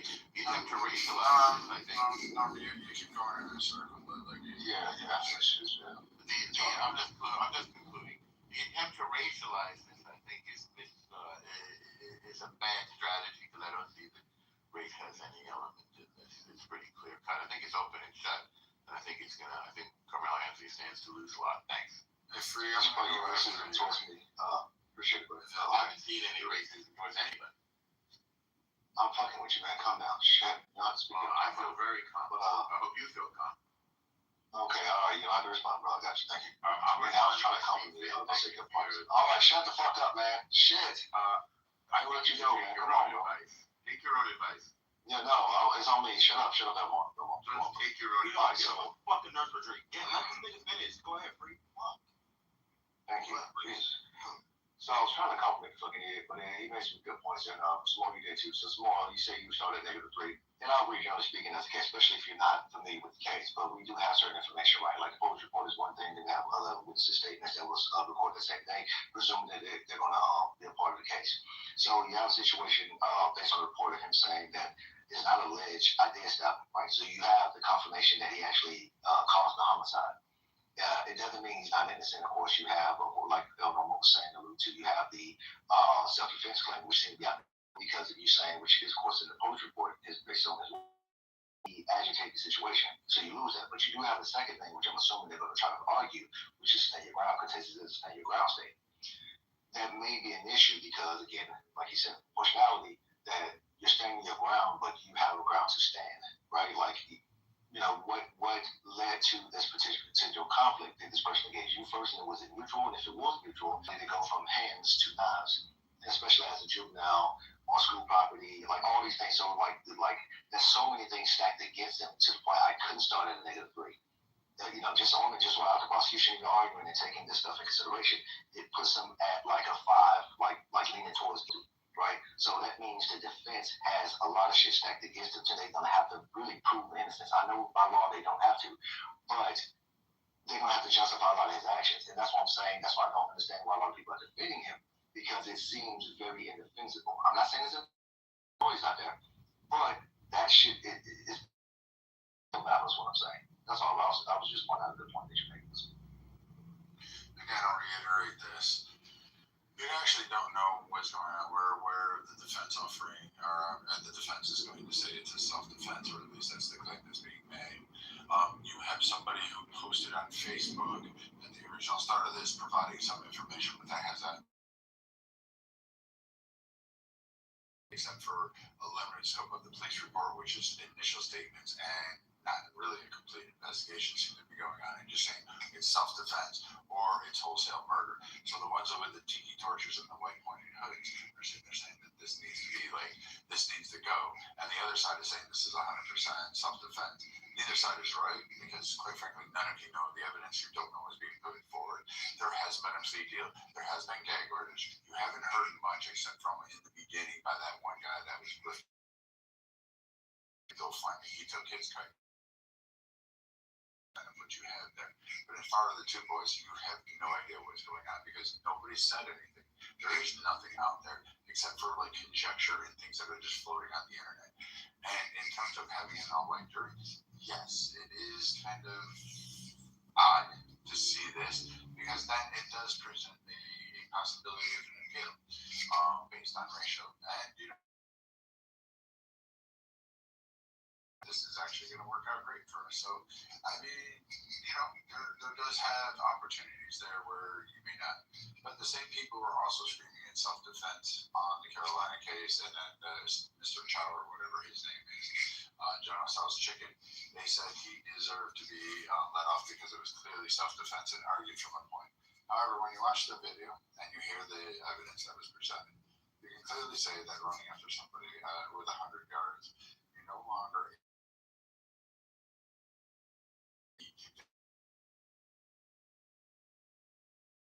and then no head flipped. And so now all of a sudden we're giving carve outs and caveats and trying to make really weird sidesteps for one case and then coming down on the hammer on the other. And I find it really weird that people want to just make these judgments before you even heard the case. It's the same thing that happened in Rittenhouse, and everybody's saying he deserved to go to prison for those. You didn't even know the facts of the case. Those on the right thought they knew the case and they still had the facts wrong.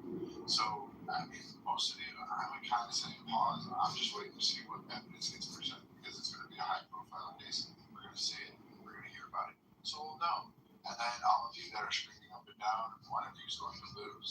And I think a lot of people are just going to be absolutely wrong. You guys are just going to try to do the, I don't want to throw some ball under their bus because that's not really fair to him.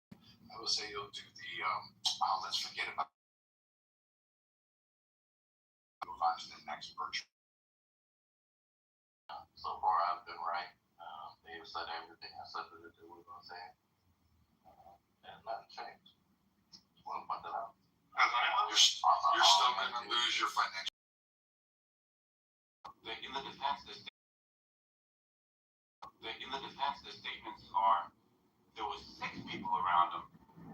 Does this give a little bit of some shifting to like how you can see the defense's argument being? No.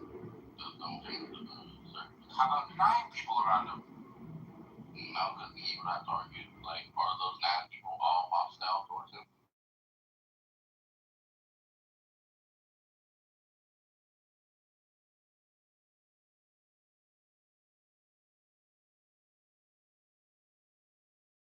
Speaking, one person that's the aggressor, but he seems like the ringleader of this 9-person gang.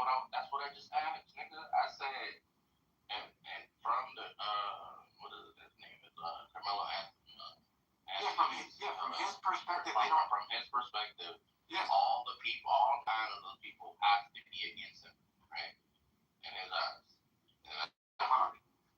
You said that all of them hostile, right? Yeah, from his perspective, brother. Look, he doesn't. He's not professor X. He can't read their minds. Hold on, man. So I clearly, I clearly drew a distinction between Austin and the other 8. Okay, and the reason for that is that our view could be like they're not doing shit wrong. They're just standing there.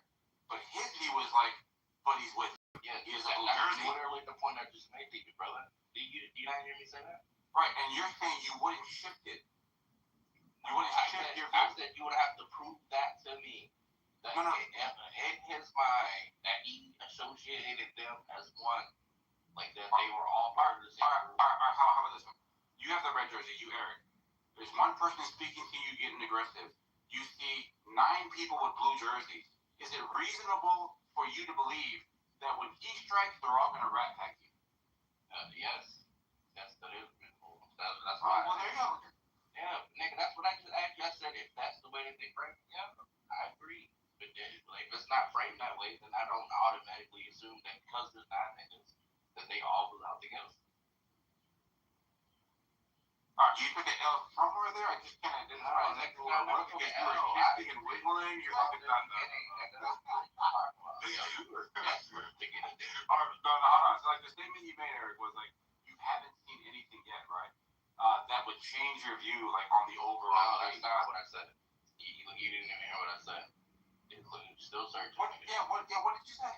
Yeah. So what I said was that on like face value, just presenting that there were 9 people present outside of what's his name, Metcalf, doesn't necessarily change the the burden for me, right? It doesn't move the needle, right? But if they frame it in a way that like red jersey versus blue jersey, then it would move it. But like on its face, just saying there was 9 people there doesn't do it. All right. But now that you know there's 9, it did shift it, right? Blue jersey, red jersey. Yeah, I always know those 9, bro. Never changed. So Samar, what are you talking about? How many people's in the camp on the scene? What catch me up real quick? Yeah, so like on this camera view, they say there's up to 15 people that are just kind of kneeled, some standing, some sitting around the tent. And what I'm saying is like, from the outside, we can have a certain view of people that are in proximity that are benign to the actual conflict, right? But we have to be able to place ourselves in the defense's side of it on what was Carmelo's perception of these blue jerseys in front of him, right? He's obviously outnumbered. He's Centennial, their memorial, whatever this is. So they're going to argue from a point of, yes, not only is this one blue jersey wearer like massively bigger than him, but there's also these other people here that are they could just say that they're antagonistic. Just their presence in itself is like antagonizing the whole conflict, not de-escalating, but actually escalating this thing with this whole mob mentality that they're going to try to like lay out, right? And I'm saying that that these are 2 different perspectives, and we have to give some sort of room for these arguments to be valid once they make them. Now, obviously, we don't know exactly what the argument's going to be, but if it was me, that's what I would go for. Like immediately, like you're saying self-defense, so now you got to show that you are actually in imminent danger. So that's the only reasonable argument that I can see to be made out of what we have now to evaluate. Right? That's what they're hoping to use. Yeah. What? So self-defense, from my understanding, is that you felt as a man threat and you had no choice. Standing your ground is that someone is trying to engage you mutually, and you comply like, hey, we both about to square this shit off. We stand our ground. So Not with standing your ground. Go ahead. Standing your ground is a self-defense statute in Texas. So if you believe somebody is trying to harm you, rob you, or just commit like some violent felony against you, you're authorized to use deadly force to prevent. You have no duty to retreat. Texas, you have no duty to defeat, to retreat. Retreat, yeah. 100%. All right, so this is what the chat Google says: self-defense, the overarching use reasonable force to protect yourself or others from imminent harm. Traditionally, if you were outside your home, self-defense law required you to safely retreat or walk away from a confrontation before escalating to deadly force, which is what I'm saying. Then stand your ground. It says a specific type of self-defense law that removes that duty to retreat completely. If you are in a place you have a legal right to be, you are legally permitted to stand your ground and be forced with force without technicality. So that's what it would be. Because self-defense in one aspect is that you have to walk away. You try to. We just said that. Did we not just say that, bro? We said it. No, but I'm saying this thing. I got. But stand your ground is no duty to retreat, which is I'm saying he would be doing stand your ground, not just self-defense in the sense that he's retreating. Bro, it has to be proportional. You can't escalate the deadly force. Did you not hear me say that, like, he is using the stand your ground? He's not claiming self-defense, like, no, I didn't say that, but okay. He's relying on the statute, right? No, I didn't hear you say that, yeah. I'm not saying you did, I just didn't hear it.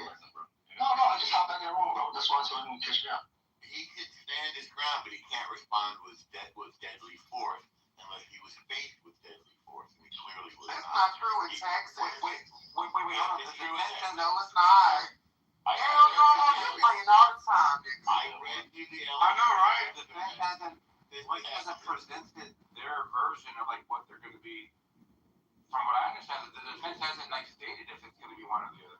No, that's the only one they can claim self-defense under. What are those statutes for me? It's not self-defense statute. You can only use deadly force if it's proportional, if you've been faced with deadly force. That's not tested self-defense. Yes, it is. No, it's not. We just talked about this yesterday. I read it to the room. I'll read it. Oh, well, you're incorrect in your readings. Mind you, El Normal, you be reading a lot of shit that don't even know what you the fuck be reading. And that is incorrect. So I will read you once again. When you use deadly force, it can only be in response to deadly force. You cannot say that in intense self-defense law. Yeah, I don't think that is true. Please PCR. That's not true at normal. You don't think it's true. Okay, so here we go. Deadly force standards. This is in Texas. Deadly force is only justified when you reasonably believe it is immediately necessary to prevent death. That's not what you said, El Normal. Yes, it is exactly. You're not comprehending. That's what you're not doing. Listen very carefully. You read that last part? Yes, I will read it. Yes. Deadly force is only justified when you reasonably believe it is immediately necessary to prevent death, serious bodily injury, or to stop the commission of an aggravated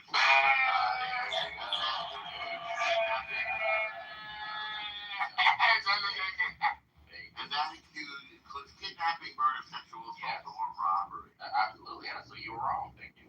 I'm not so wrong. He escalated the deadly force. To be honest, I hate niggas. No, it's wrong. Normal for deadly force. Normal, you got to ask the question. Normal.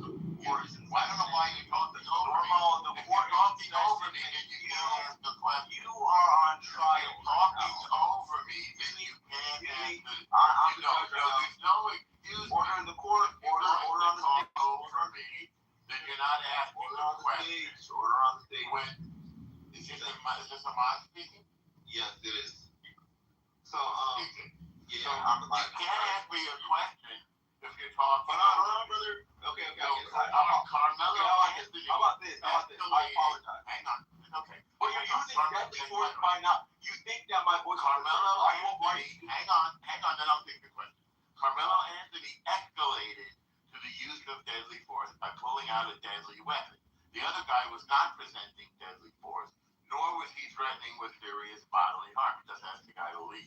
So boys tussling on a bleacher is allowable, but you escalating to deadly force will get rid of or eliminate offering self-defense. Is a simple felony. Wait. One question at a time. Yeah. And I'll So, normal. Do you not believe that tussling with somebody who is 100 pounds heavier than you can potentially be deadly? Irrelevant. It's not what that is very well. Wait. That is not what I believe. It's what I think I believe. It's not a religious question. It's a factual question. Who said it's a religious question? Well, belief is religious and facts are facts. Okay, but I'm asking you your opinion. I'm not offering opinions. I'm offering facts. So, Norm, let me ask you this. You're in the streets of whatever city you're in, right? Right. There's somebody who's like way bigger than you by 100 pounds, right? Right. Hold on, brother. He can be big or small. Order on stage. There's plenty of order. Order yourself. Yeah, so the part of order yourself. Yeah, so you can order yourself by staying on mute. Yeah, well, no, that's not how it works. Thank you. Lead by example. Hold on. Try calming yourself down. I'm very Take calm. a breath. I gotta get the question. Put your feet flat on the ground and have my feet on water. Okay. You're gonna be fine. I prefer coconut water, but here's the thing, right? So, well, but you can't afford the coconut water. I literally have it right now. Pineapple coconut water. How much you can afford? So, anyways, pineapples are gay. Don't drink that. Pineapples are for swingers. That's cool. I do swing, that's for sure. Well, from a tree. No. Whoa! Wait, y'all heard that? I heard it. Right. Now, let's hear the question. Whoa! Yeah, let's hear the I question. was going to swing from the stage to the goop. Okay. But anyways, this is the reason why Carmelo Anthony killed a white boy, right? Because the thing is, you feel entitled to talk, however, to be. No matter either. Only matters is the fact. I'm just gonna go on mute. But Make the stage a lot smaller. He can stand his ground, but he can't escalate to deadly force. Oh, that's an honorable, right? Is assault in Texas a felony? Depends on the assault. There are felony assaults and misdemeanor assaults. Why do you ask? Nigga, if I said is it a felony, right? Thank you for calling me back. I wouldn't be talking about the misdemeanor. It's not if it's consensual. No. Yeah. So Carmelo Anthony says, touch me and see what happens. Those are fighting words. He's now inviting the person to fight. Hold on. I'm talking about previous to that. Previous to that. Previous. Yes. When somebody lawfully. Yeah. Right? Is that not a felony? No, not necessarily. You can bump into them. You can say, excuse me. No. Depends on what he does. I know. We're using these circumstances. The fact that, yes, under these circumstances, it's not clear that somebody committed a felony. When somebody pushes you. Yes. Unwantedly, right? What is that? It depends on the circumstances. Oh my God. There's no definite rule. That's assault, my brother. Look, I'm just you don't want to answer. It's assault, but it's not necessarily. It's not felony. You gotta hear what Eric is saying. It's not felony. It is. No, Eric, bro, just let me finish. It's not a felony necessarily. It is. No, it's not. It depends on the fact. By default, it's a class A misdemeanor. It depends on the fact. It's a felony if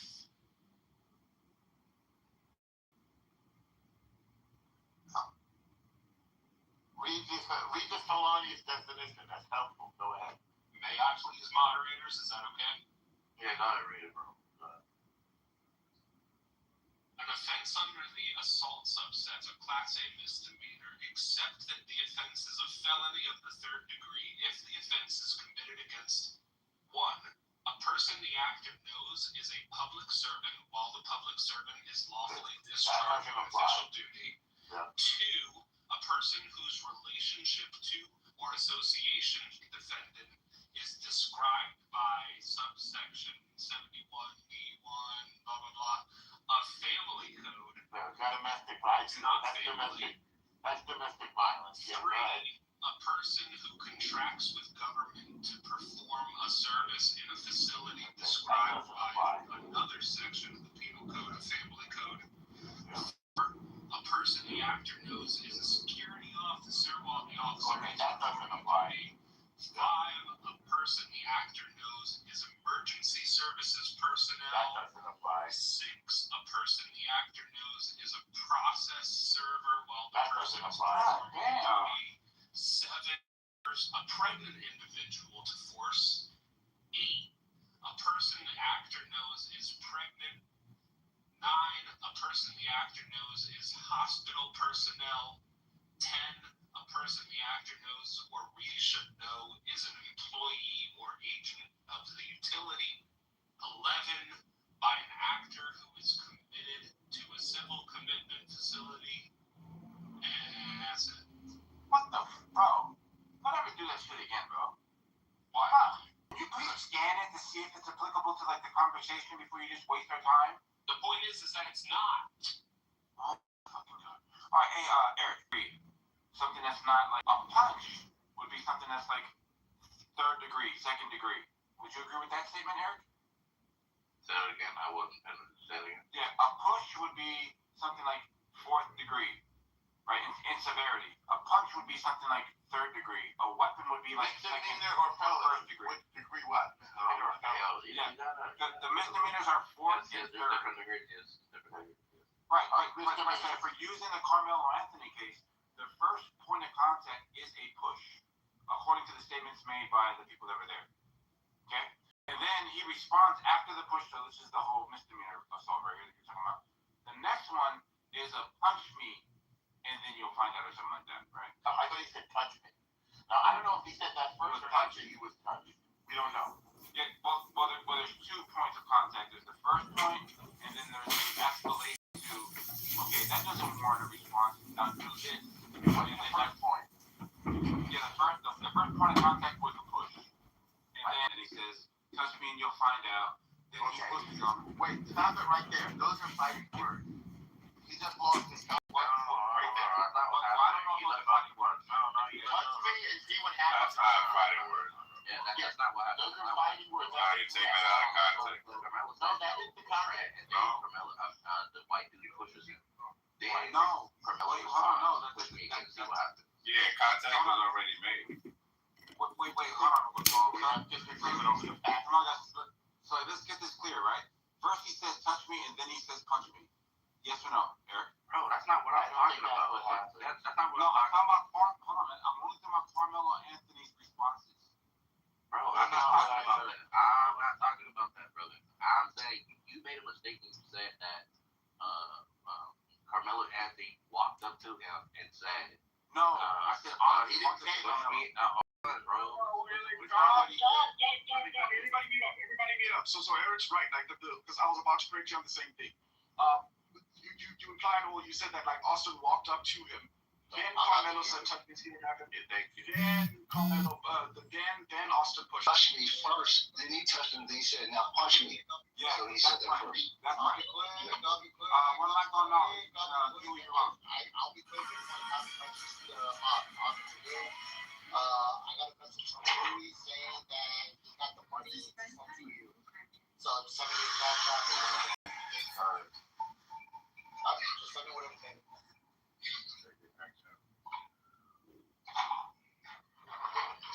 Clear. Page 4 of the police report. Clear. Page 4 of the police report. Page 4 of the Hickory Touchman thing? I think the term clear, bro. Go ahead.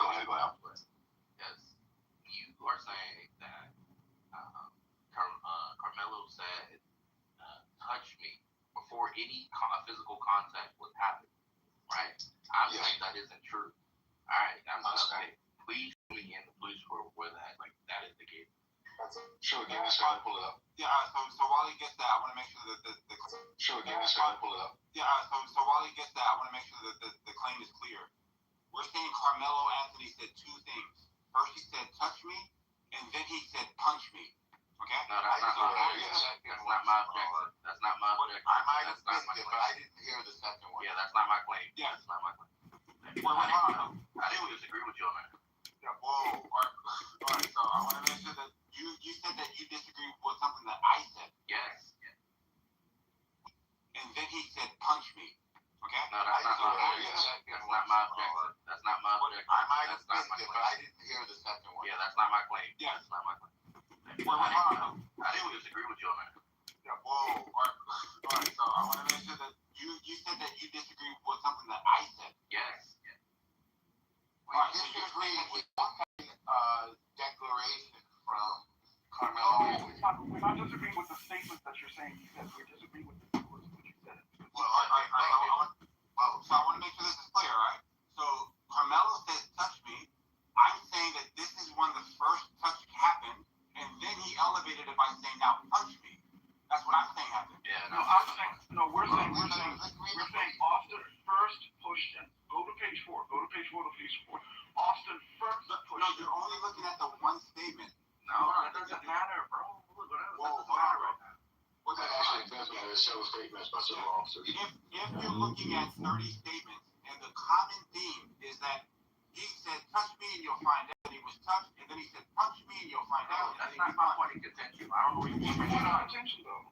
Just hold on, bro. If what I'm saying is, out of all the statements, this is the theme that they're running with. The police is running with. Why does that matter, brother? That is not what I'm saying. Hold on, bro. Because if you're only pointing at one statement as far as like the order of events, the other statements outweigh the validity. That doesn't matter. That's not my argument. It's not a fucking argument. That doesn't matter. It's not the police report was given. I don't know why you keep talking about like this one group. Like how We read this out the other day. I missed it. I missed it. Yeah, I don't know why like you're doing like this weird thing where like you're acting like you don't hear like the claim that is being made. Right? I'm not objecting to like one outweighing the other. Like that's not an objection. My objection was when you originally presented as if Metcalf didn't touch Anthony first before like anything was said, and I'm saying no, he touched him first. Then Anthony responded with touch me again, and like see what happens. Yes, right? It's like along those lines. Right? Yeah, that's not the sequence that I heard. Yes, that's what I mean. Because I what we're saying is wrong. Before there was any touching, Carmelo Anthony said, touch me and see what happens. Yeah, that's just not true. Yeah, that's not happening. Why it's so hard? So no, it's bringing it one out loud because we wanted Eric to anchor in. Well, normal. Do you want me to read it? Do you want me to read it? Please read it. One about moderation. Keep in mind, we're talking about the particular point of being touched. Please read the thing before like y'all get back. Read it out loud. Yeah, but I want to make sure you read the right thing. That's what we were talking about. I'm looking at it now, but I'm just trying to skim through it because I can't just touch the word. Yeah. Go ahead, Hugh, if you.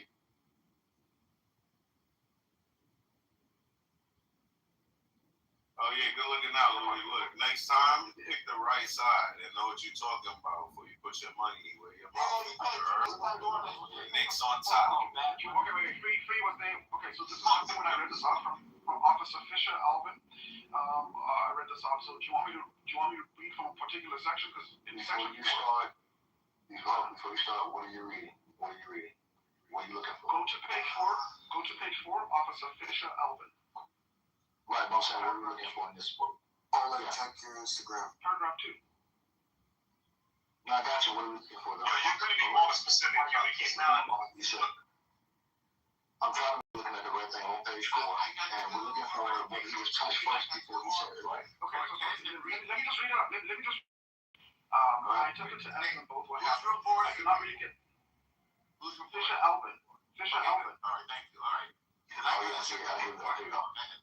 Okay, paragraph 2. I attempted to ask them both what happened. I could not really get anything out of Hunter, but Blank stated that he wanted to speak. I asked him why he stated that they were all sitting. Blank had said during this time of arguing, the male was reaching around them. Oh, wait, hold on. Wait, sorry. Austin, I can read what happened. I'm going to go when you finish. Go ahead. Austin around in his bag. He had, it was the time, sorry, my bad. It was the time the See, it's not time. That's what we'll say first, and that's what I was trying to ask you. What was you reading first? The words or the action? Jamal, you still there? Yeah, I'm reading. Wait, dog, let me give you the link. Dog, because I couldn't You guys are saying something. I'm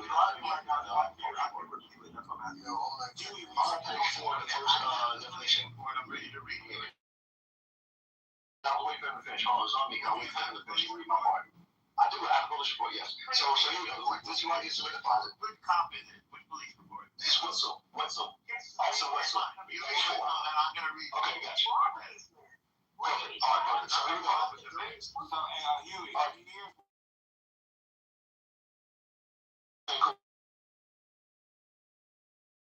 Scene, I grabbed a roll of crime scene, take further trucker, and proceeded to the visitor's bleachers where dispatch advised me the victim was. When I was walking towards the visitor's bleachers, I was approached by a witness who identified himself as blank, blank, blank.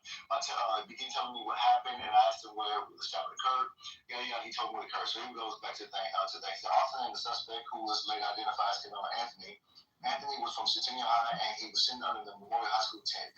Austin had told Anthony that he needs to move out from under the team's tent, and Anthony grabbed his bag, opened it, and reached his side and proceeded to tell Austin, touch me and see what happens. Now, again, according to this right here, no touching happened.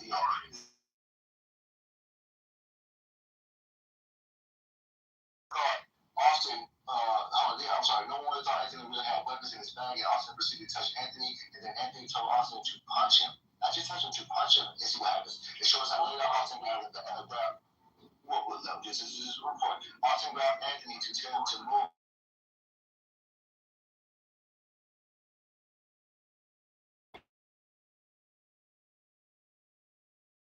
After he provoked him to say, touch me and see what happens. Yeah, so he initiated. That's all I'm saying. Go ahead. Huey wants to get Huey. No, Huey's after. Just let him fucking read. Damn. Bro, shut the fuck up, bro. Yeah, we want to hear both fucking sides. Don't gotta yell at You fucking sides. You didn't read the full thing. You guys to come crying. Go ahead, Huey. And Samoa's not gonna know what's I'm the police report up too. I'm gonna go after it. Give me a second. Free, can you go to page 4? God damn. It's pretty short too. You said second paragraph, you want to repeat? No, it's pretty short. Austin, the victim told his this male since that he did not go to Memorial, they had to leave. Austin and the male went back and forth.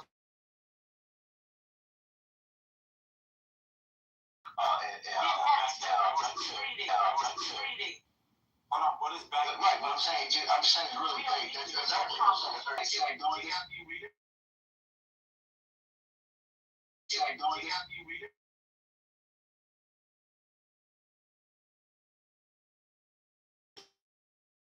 The male was reaching around his bag. It was at this time that the male took out a knife and started Austin and left the scene. This was all like, remember when he talked to me after this, I stood by with three athlete witnesses until CID arrived and interviewed them, and I was there really blah, blah, blah, blah. So that's it. So again, real quick, this is very important. Hold on, I want to say something real quickly. The point about them going back and forth is very important because it's vague as fuck. That part, no, they're not.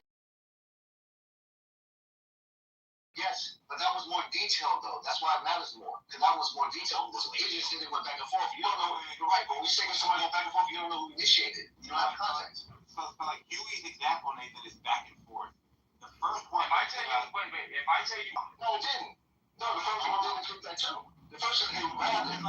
He said he touched him. And he grabbed him. He can't speak over y'all. This fucking man finished. I want to read another page. I just say this real quick, bro.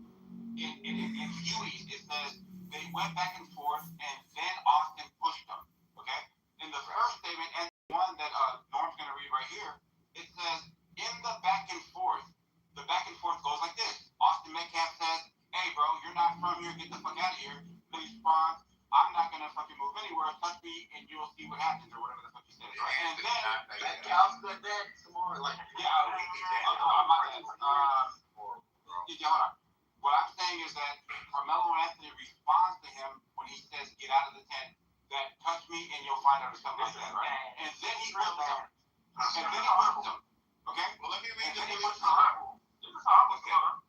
I'm going to read, I don't know what's horrible. I'm going to read the police report. How much property? Yeah, I don't know why it was horrible. It wasn't. Okay, so he put down the crime scene, and now he's asking. The following is a summary of my contact with blank. Mike is sitting under the Memorial High School pop-up tent with his team and was near the victim. Austin and the suspect, who was later identified as Carmelo Anthony.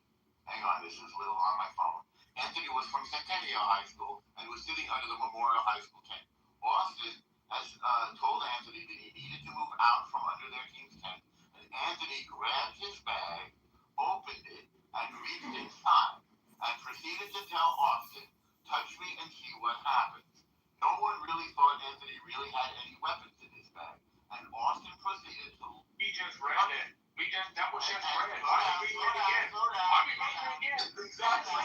Because moderation is terrible. Slow down. And Austin proceeded to touch Anthony, and then Anthony told Austin to punch him and see what happens. A short time later, Austin grabbed Anthony to tell him to move, and Anthony pulled out what we called as a black knife and stabbed Austin once in the chest, and then ran away. Okay, so read page 4. Read page 4. Read page 4? No, yeah, what you I'm on page 4. Yeah. No. Yeah, Huey's 4. Second paragraph. So, like, Nathan, what Huey's saying is exactly the same order of events. It just doesn't give context on what back and forth means. But they didn't push them. I can't read it right now, but they didn't even include the push within that one. In Huey's? No, in yours. And the one that's El Normal. Where did it say he pushed them? Brother, like El Normal just pointed out where did it say he pushed them? I said pushed. I didn't say touch. I'm using specific words. Yes. Where did it say he pushed them? Yes, I can read it again. I want to say that I have to go. I don't know if it's forgive me, but I want to say I just did the research. Samoa and 3 hour right. Thank you very much. Thank you very much. Sorry, Huey. You want me to read it again? No, wait. I usually push them. Austin had told Anthony that he needed to move back from under the... Push them. Slow down. Push them right here. I'll read it out loud. Never mind. Austin told Anthony he needed to move out from under the tent, and Anthony really had any weapons in his bag, and Austin proceeded to touch Anthony, and then Anthony told Austin to punch him and see what happened. Respectfully, ma'am, and So Samoa, you were right. Right. So Samoa, you were right. Before he, hang on. Before he's touched, Anthony said, when did it say he pushed them? In the one that you bro, I was just moving down, bro. That's what I'm asking a specific question. in the one that you read. Okay, so the one where you read said, right? But the one that he's reading doesn't say push, right? No, the one with you read, the one with you read said, This is the super dog. Yep, and then the one with you read said, hey, he said, hey, touch me if I know. Yeah, it explained the back and forth, yeah. So why is yours? What do I have in common with these non-white immigrants that come here and they... No, because in Huey's, back and forth before, because the one that El Normal and Freeze reading, there is a back and forth, but it's more detailed. Are you ready for page 68? Before the touch, yes. Yeah, that's what I'm saying. Club room. Hey, you want to cherry pick this one and say, oh, because he said... One gives ambiguity, the other was pretty clear. That's the difference. Yeah. No, one gives Austin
Eat your favorite food.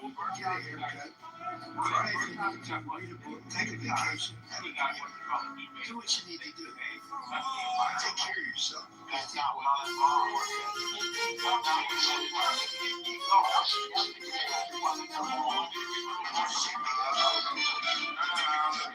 Sunday, shut down.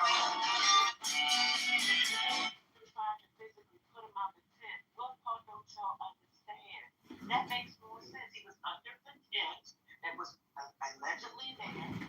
The young man said, "You can't be here." with his words. Everybody going out of this business, see we get to the end, but the truth we get to feel it. Then the kids and we bring it down. Bring it out and we bring it the clothes. Similar to the jack who sold to the dance in your ass, and take it slow, so get it out. Send your body to fight. Everybody got a target tonight. Everybody come along for the ride, or you still everybody going out of this business, see we get to the end, but the truth we get to feel it. Then the kids and we bring it down. Did you know a Muslim conqueror once showed more I don't know what kind of appellation you don't act like that. I don't need to hear it. It doesn't make any sense. He's the old dusty bitch down. He's so pompous, I can't take it. Bottom line is, it's an unfortunate situation. The other one, he's dead. You know how it goes, peer pressure. It was on self-defense. When he murdered him and killed him, it was in self-defense. Because if he didn't kill him and murder him, he would have been killed and murdered himself. Yeah, Miss Vicky, nobody's talking about like the guilt or whatever this is. We're just talking about the recollection of the events and how But it you happened. guys are saying the same Who's thing. right? What makes your No, argument no, wait, different than Huey? You're Alright, calling so Huey a lot? yes, right. So Huey said that there was a physical interaction he's wrong. or there was words that were exchanged. Okay, and we're saying you're wrong.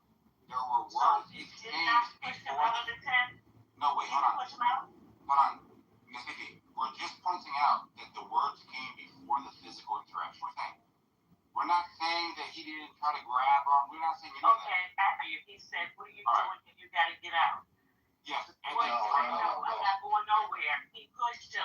That's what happened. No. That's what I'm saying. That's why we're supposed to report the point. That's not what happened. What he said is he has to get out. He said, touch me. No, Susan.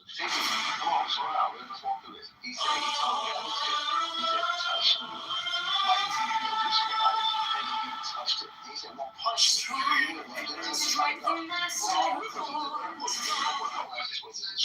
y'all to think about this. Wait, about to punch me? He said, punch me in response to the touch. So he said, escalator. He like, it's not enough, so punch me. But this is real important. I want y'all to think about this. Hey, I want you, hold on, think about this. Don't forget police for listen. No, real quick. I just say what the claim was. A lot of people out there say that they don't know what the claim is. I think some more just the names.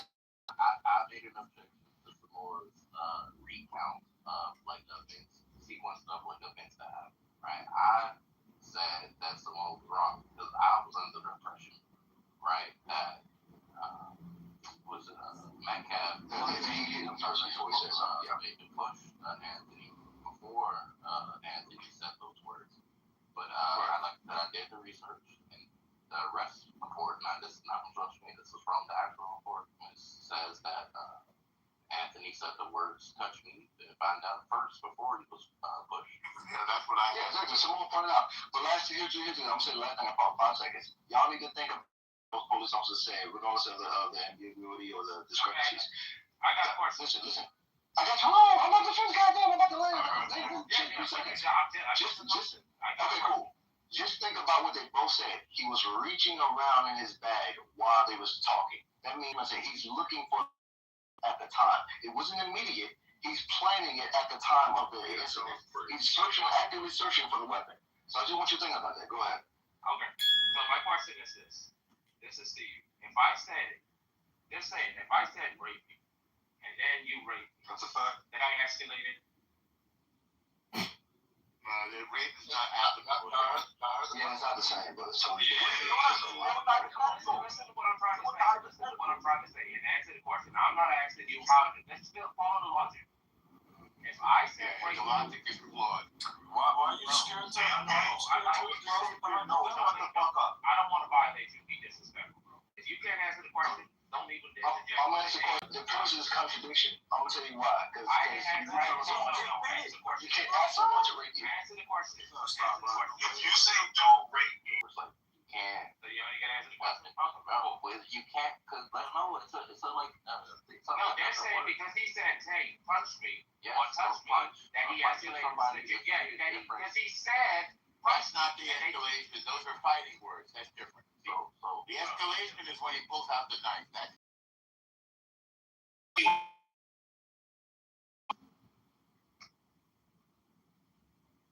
I'm giving you an analogy, bro. I don't care how you feel about it. I don't care if it's like, oh, it's too taboo. You don't see it happening. Just think about the logic. You're saying that because someone uttered the word, hey, do this to me. I started robbing drug dealers for a living. Right? You can say I was doing a community service. Being facetious. what that phrase should be interpreted as is You don't say anything. Wait, what that phrase should, any reasonable person would interpret that phrase to mean would be, don't touch me. Or touch me and find out what will happen. It would happen. It was an argument, so no one even knows what was even said between the two of them. But we can say argument, so no one even knows what was even said between the two of them. But we can say there were detachments with other people, especially in hostile environments, and then they have to think on their feet and say, hey, listen, I may have to, respond a certain way. So I don't see what. Alright, so let me just point out, like, we're saying the escalation is, this is for, like, Fruit's argument, right? So, like, when he says, touch me, and then you'll okay. But then after he's touched and he crossed that line, he actually, like, escalates into something that's more, like, severe. Because at the point he was touched, he's now being assaulted. No, I don't think that was the point either. I think it's that they had an argument. They were having an argument. No, I heard what you said. Yeah, but I'm telling you now that the state of mind of Carmelo Anthony, knowing the difference of severity when it comes from a touch to a punch. Well, when you guys. People arguing with hostile manner. Only isolated. They initiated the hostility. You're isolating it because you want to blink. I'm isolating him. You want to make him in your narrative. All right, thank you. We can just look at this objectively and say, hey, his first point of understanding the threshold of where his line is the term touch. And then after that was crossed, he was already armed by now, right? By now he's armed. And now he's raised the standard of severity to punch. Because one would say he knows the difference between a touch and a punch. And because he didn't strike after the touch, he acknowledges that this isn't good enough. So when it wasn't motivation. That's assuming the well, it makes the most sense, right? Why did he stab him after he said it? No, it does not make the most sense. No, it only makes the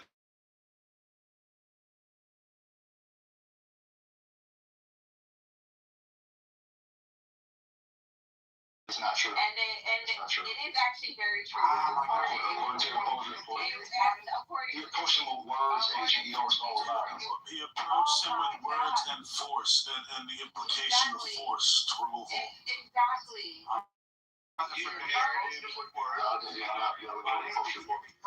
Free just contradicted itself. Can I just ask Nathan one Agent is after me. So Free said he approached him with words, and Free approached him with words that you don't use violence, right? So Metcalf used violence against Carmelo Anthony's words. Go ahead, Agent. I'm not true, but I'm not the same. I'm not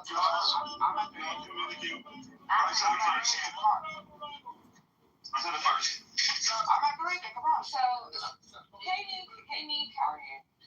So like my thing is that you like I see this is why I don't like having conversations with like people like Samoa because they like to isolate people and portray people and not look at the context of the entire situation.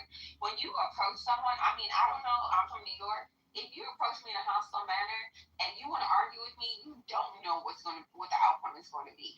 They should have never approached him. It was two guys because it was twins. They started an argument with him to get him from underneath or the trench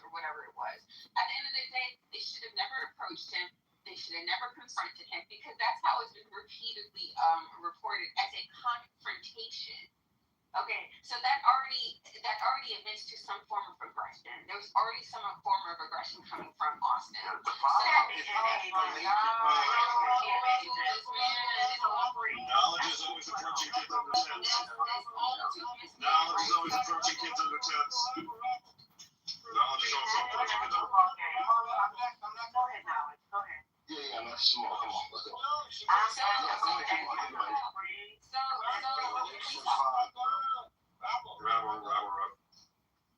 So when we talk about confrontation, we're already saying that it's an aggressive communication style. So if you're approaching someone with aggression and hostility and you're trying to challenge them, that is going to be the result. You don't know what the result's going to be. So Austin initiated the problem or the altercation.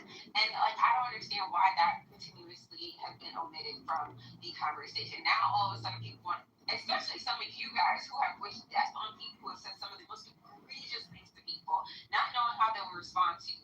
But now all of a sudden you're going to say, well, words are just words. I would never do such a thing. Blah, blah, blah, blah, blah. Come on, now get out of here. Like, you guys are so absurd. Like, you guys really don't understand how the legal system works. But everybody here wants to be a clubhouse lawyer. Yeah.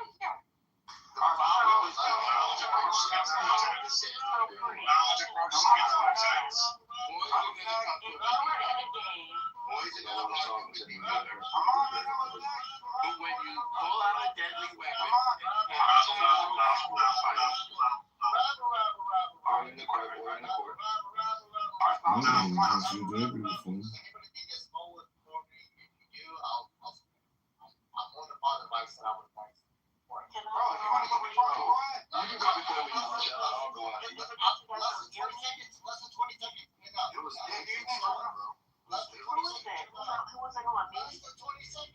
No, it was also more than me, but now she's not saying that. No, you go ahead, TC, if you want to go. I'll speak.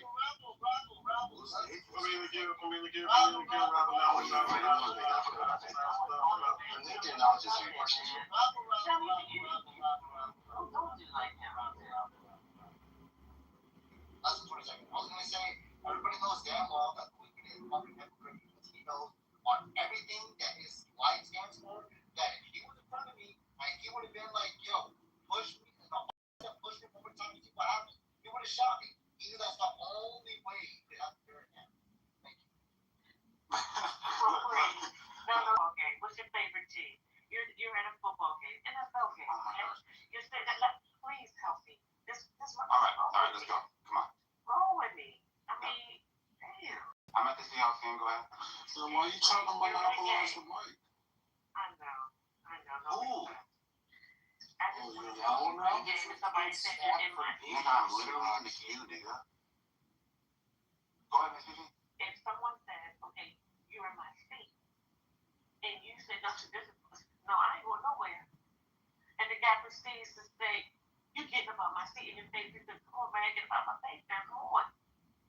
You will tell me, what you will do in that situation? That man put his hand on you and get you up out that seat. Yeah, I'm a stab him. You don't know what you're going to do. I didn't say stab, I'm just saying it's children. You're talking about children.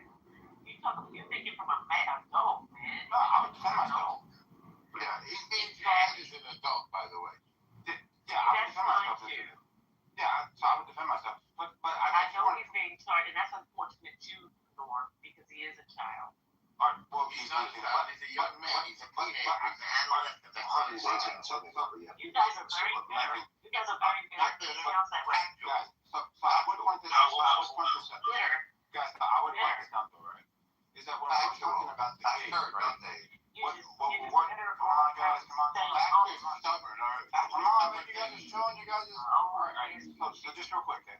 Because what Agent did there was a little disgusting, right? Like, kind of like generalize the statement when we're speaking about like the thresholds that Carmelo Anthony set for himself, right? I'm saying that if he warns him and says, touch me and you'll find out, that when he touches him, this is the time to strike, right? Because he's announcing like what his mindset is at the time, and that he is detecting, or he's detecting like some sort of a imminent threat, okay? But because he didn't respond at that time, I think that time is past him. Because now he draws a new line. The new line is a punch now. Right, so the touch wasn't really that bad. And this is Carmelo Anthony saying this. Well, this is what Carmelo Anthony said. First he said, touch me and you'll find him. So, I mean, what I've done is... Wait, can I finish? Oh, go Hold on. hey, thank you. Come on. So like when Carmelo Anthony, like first, and the events went like this. Austin Metcalf said, "Hey man, get the hell out of here." He says, "Dude, I ain't going nowhere. Touch me." That's not the fact. You were just wait, please, decision, please. Come on. We all agree now, right? Like everybody that was on that side are now on our side. So let's just move forward, okay? And I'm just giving the charitable like reading of what Carmelo Anthony is saying. He's saying that he's grabbing his bag. He feels that there's this threat in front of him. And he tells them, "Hey man, if you touch me, bro, you're about to get it." Right? So he's setting his line right here. The dude touches him. We heard He this does here nothing. already. Hold on. The dude does nothing. Right? And then him himself, nobody else, Carmelo Anthony says, "Now punch me." Right there. That's an admission. Why don't you say that? You didn't on the police report. Page 4. why did he do it though? Why did he hit him though? Why did the boy put He touched him because he asked him to touch him. That's why. All right, brother. Hey, Free. I defer the rest of my time to Free. Thank you very much. I appreciate it. Sorry about this. So real quickly, listen. Ladies, order, pay attention.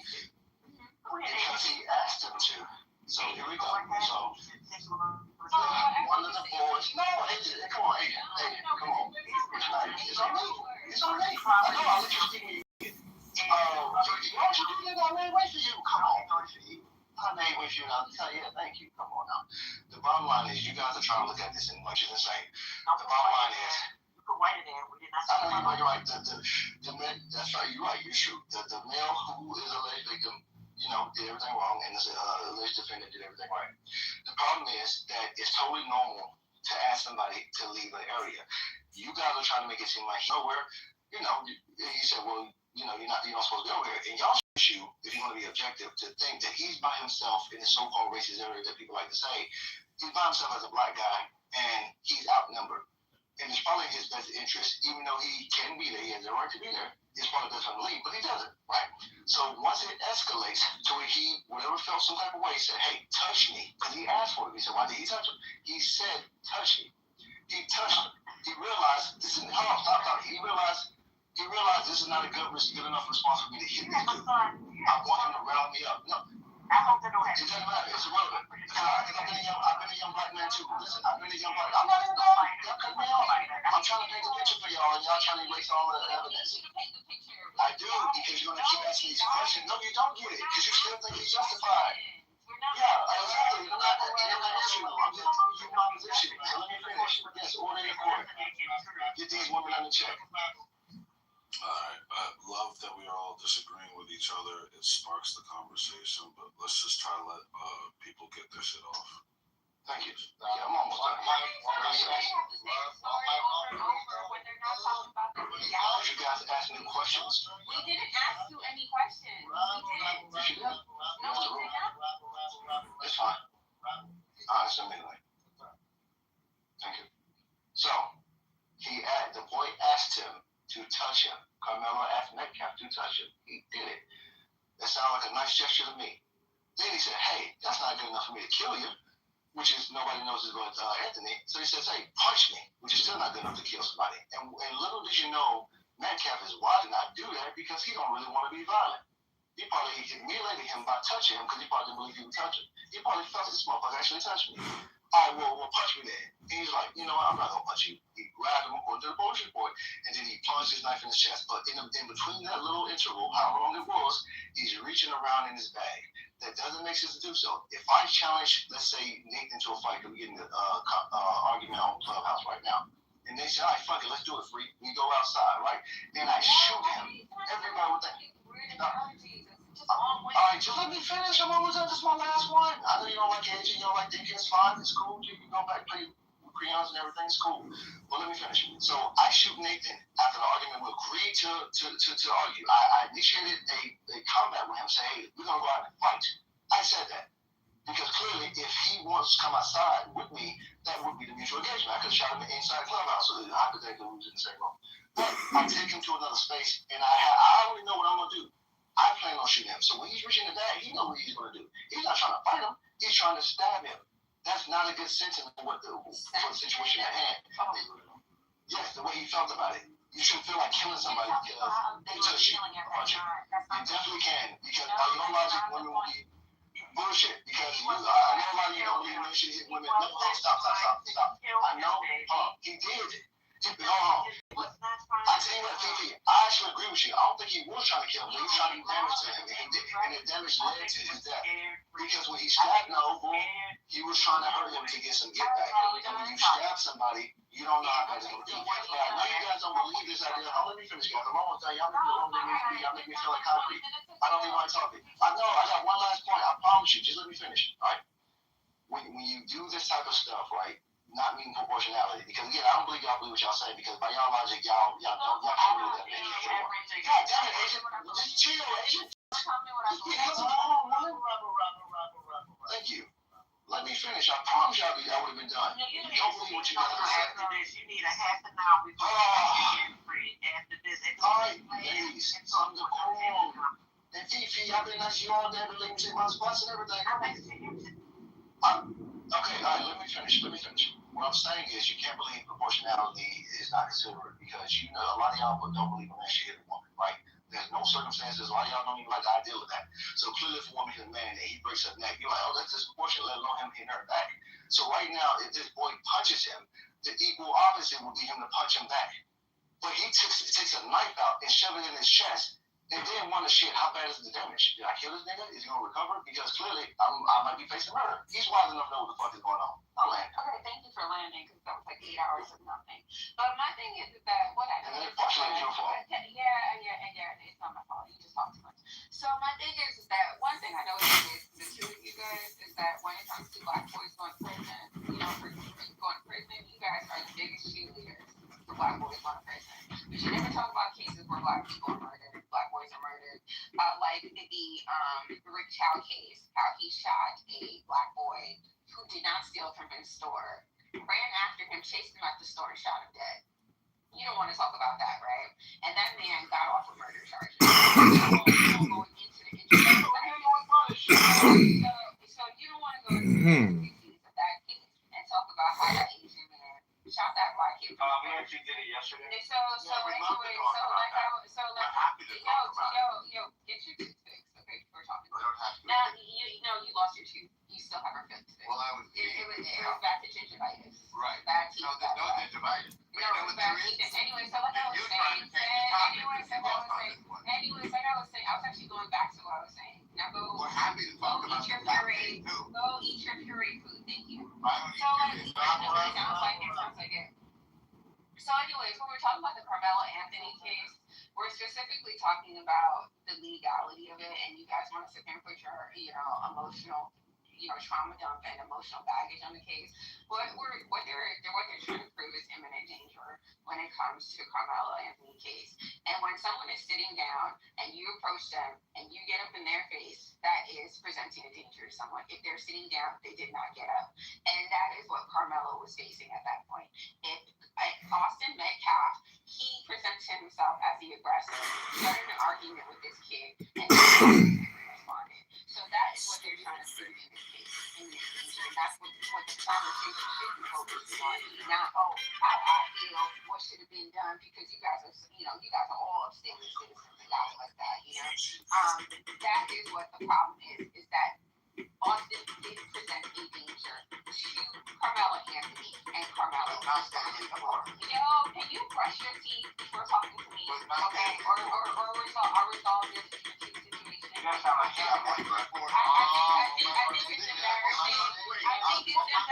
I think it's embarrassing.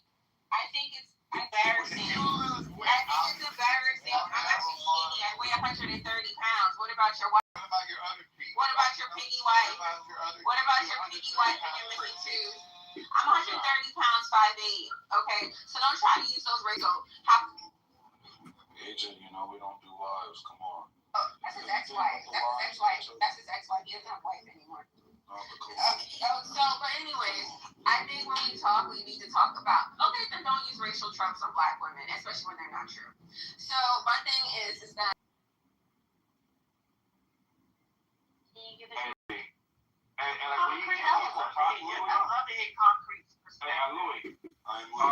Whenever you hear people talk like that, do you think they really know about that in high school? You know what I mean? Louis? I'm kicking with my bro right now. I'm like half paying Oh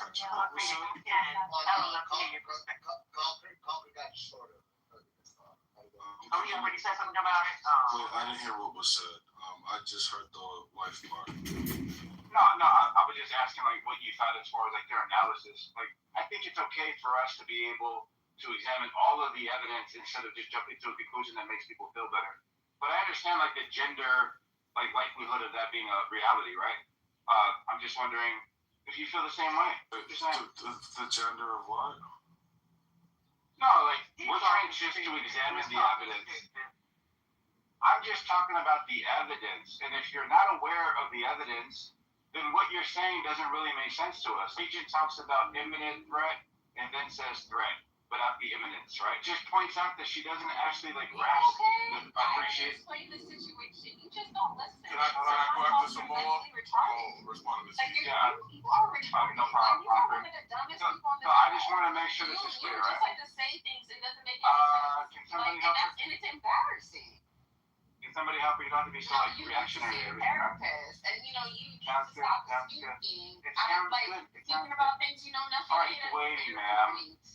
No, ma'am. Ma'am. I will allow it. I will allow her to keep cooking.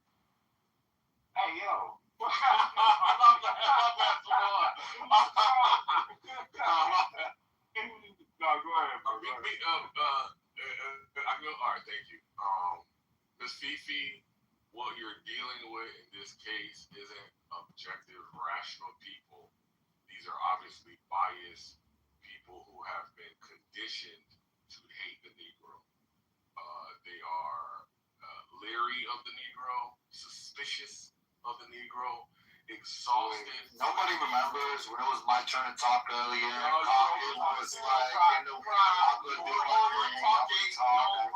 Was anybody here for that? Yes, that happened today. I want to say about 3 hours. Yeah, it was my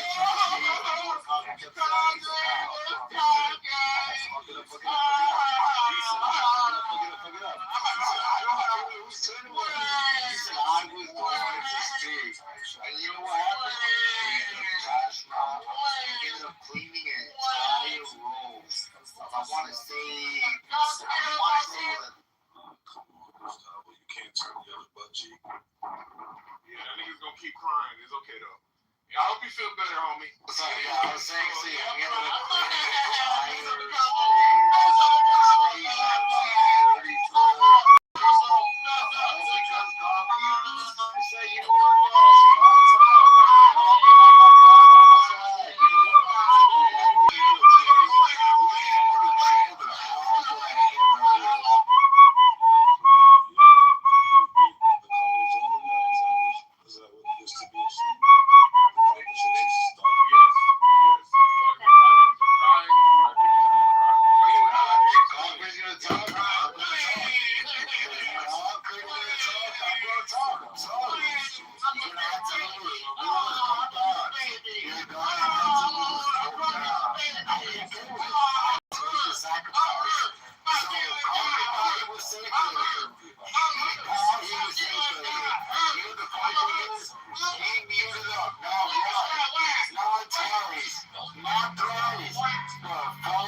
I don't care about education. And I know y'all don't care This is a grown man, ladies and gentlemen. And as long as this is a grown man, you can leave, but I don't care to overtalk everybody without being interrupted.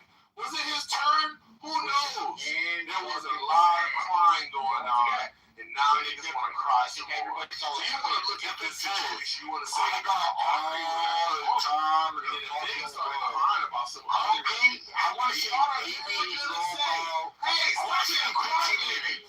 Hold on, man. 15 minutes without being crying. 15 minutes? No, every day. Every time I crash down with him, every time he's going to cry. I'll crash down with him. He goes to cry. 15 minutes, man, cry. And he's going to do one of the following. I'm okay with it. Hey, I'm okay with crying. It's not going to happen when you cry. I don't care about crying. The crying. This is the crying. I actually never care about crying. That's why I'm never going to be tired of going to cry. Please continue to cry. Because I have a long duration period. You don't cry. You only have a long duration period where you don't see the best you can do.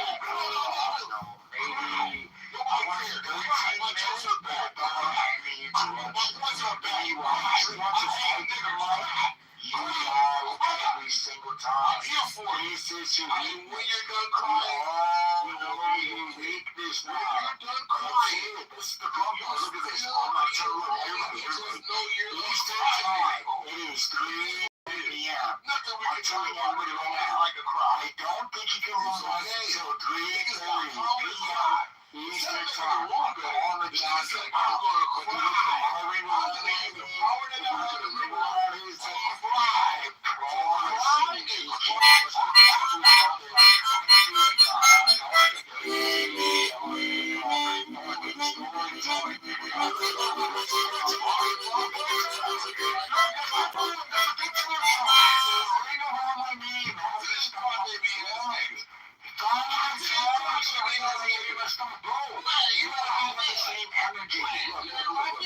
This is real big boy. Go to the gym. Cardio is gonna help you, my guy. The reason why I can do these long crash outs is because I go to the gym. Because I actually go. I do cardio. Because I go into the freaking into the sauna. My God.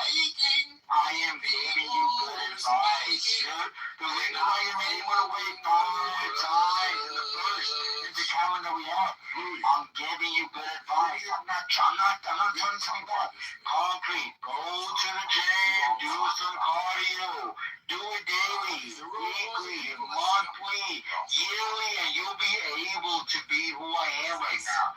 You'll be able to hold a long conversation without the ring around your name going away.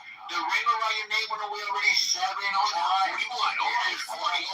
Yes. You know the funniest thing about it is you lost earlier. Everybody said, yo, we lost earlier. You know what you did? You put it up. Back to 40. I'll give you 39. Niggas want to call it 39. I'll say at least 39. You know the change up. You were like, you know what? I'm going to fuck about you. 40. I'm going to fuck about you. You will see the nigga cry. I'm looking for you. I'm going to see the nigga cry. Lost several times today.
we're getting back to auction. Just, we gonna do it up. Thank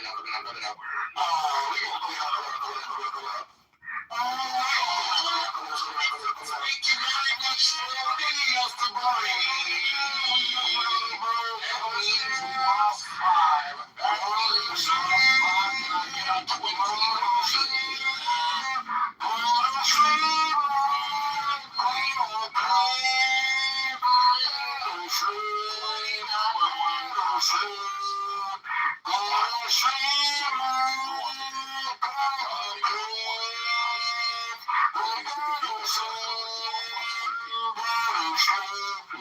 Yeah, bitch ass nigga.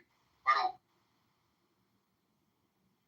Has anyone suggested today that they just tell him don't kill any more people?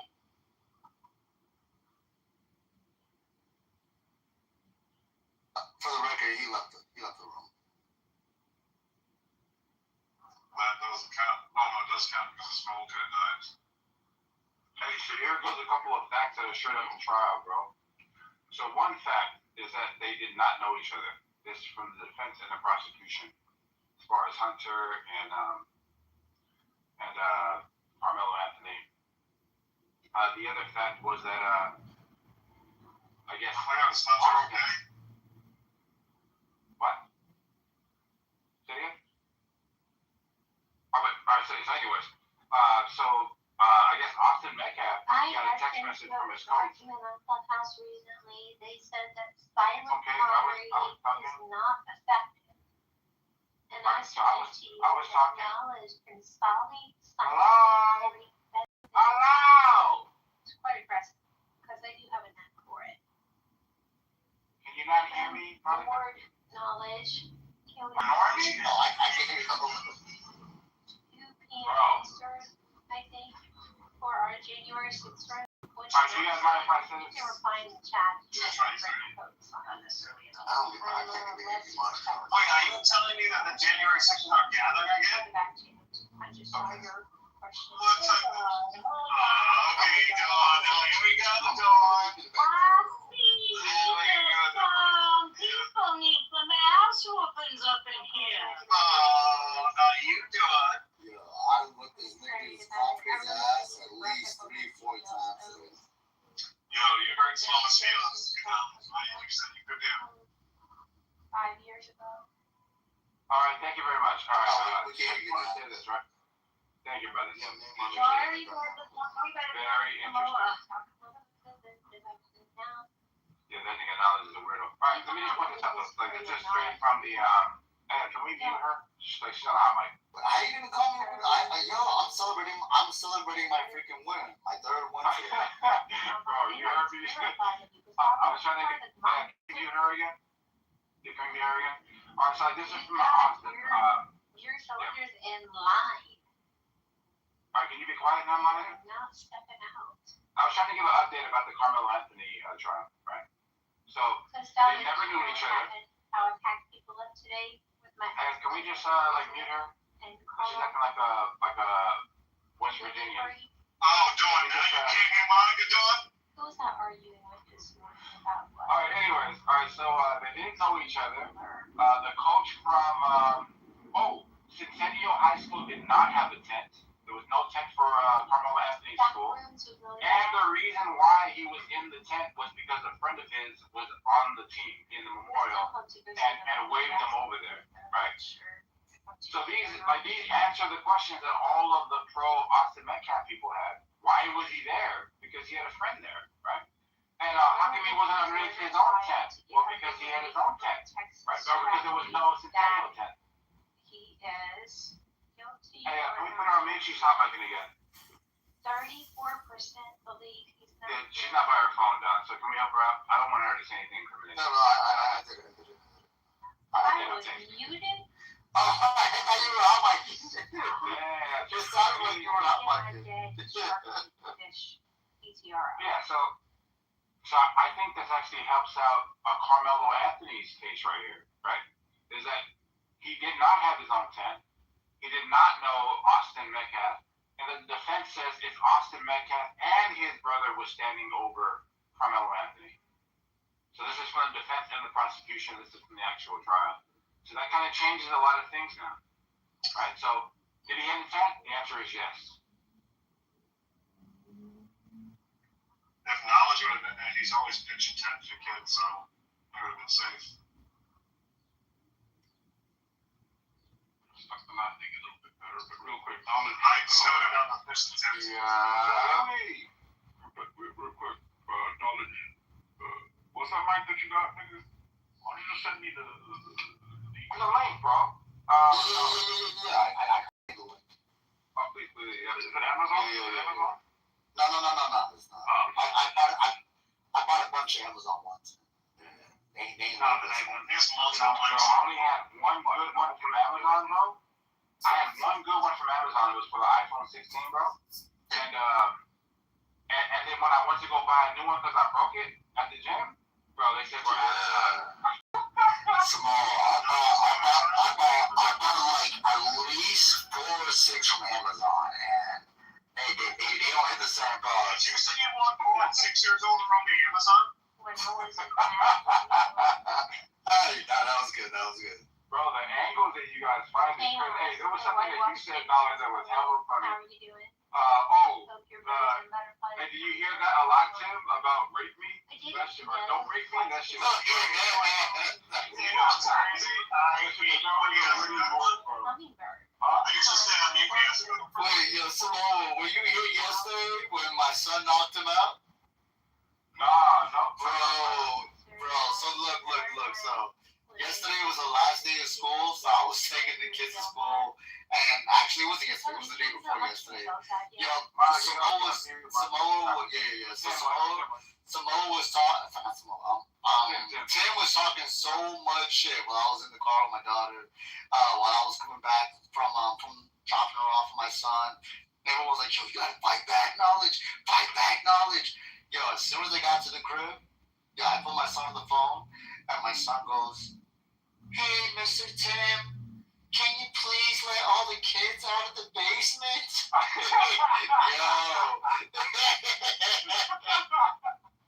Yo,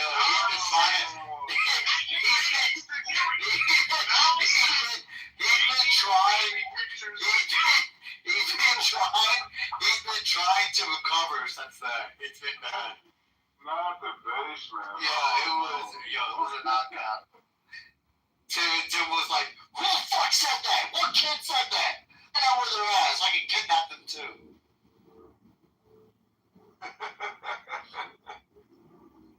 Add them to my collection. Right. That was like, I can kidnap them too. Add them to my collection in the basement. Yo, some more. I know you saw the Knicks do their thing last night. I know you saw. Yeah, bro. That's crazy. Bro. I ain't gonna lie, I thought the Spurs were gonna spank the Knicks, but Jalen Brunson is underrated, fam. He underrated. You want to know who knows it even more than me, bro? Louis knows it even more than me. What do you mean? Who muted me? I've been talking this whole time. He bet they got a bet? They got a bet? Yeah. Oh, Well, they lost the Louis going with the Spurs? Yep, Louis. Wait, Louis paid up though. He paid up. Yes, he did. Oh, they only bet on that one game? Yeah. They put on there like that. And now Hagat has a bet out there. With Nathan's one of them for $20.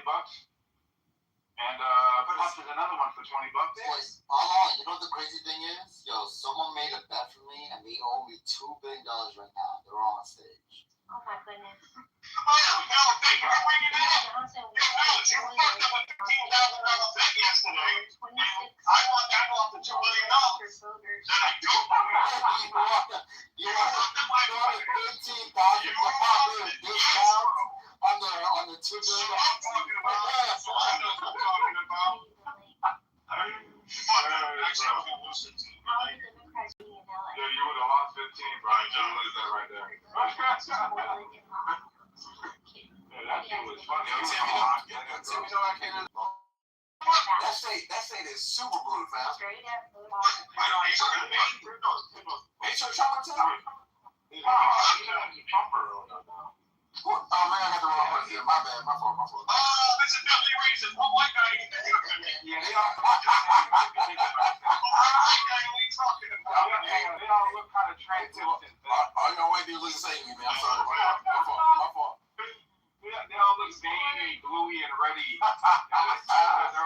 Yo, Samoa, and old. You forgot old. Yes, and hey man, so it looks like it's starting to look better for Carmelo right now. I'm hoping these dudes at the freaking county can shut the hell up. I'm looking at a lot of these videos of them protesting, and like they're out there calling every white person they see a cracker. There's more. You said it's looking good, bro? Yeah, what do you mean? What do you mean it's looking good? Yo, Samoa, you know Samoa, you know what's crazy? When I hung out with Nathan last weekend, I asked Nathan, I was like, yo, you met up with Mr. Pimpy, right? He was like, yeah, I met up with Mr. Pimpy. And I'm like, is he as tall as he says he is? He's like, he definitely can't dunk. Ain't no way Mr. Pimpy can dunk. That's why he focused on that left hand so much, so he can get the reverse in there. And he's still dunking. I came at the perfect time. Yeah. I never had anybody overemphasize on that layup. You got jump shots, mid-range, and layups. That's telling. Yo, Kendo. Yo, if you look at Mr. Finley's PTR, his wife in the picture is 4'8", so he's barely about 5'. No, he ain't short, bro. Like he reasonably tall. Kendo like 6'3", 6'4". You're doing a great job too, Monica. I feel Kendo said he's gonna catch it. Kendo is tall. He's gonna spin the block on you. But he's gonna come back. And I done got a little leaner. Come on and play. I done got my footwork back. I've been at Lincoln, bro.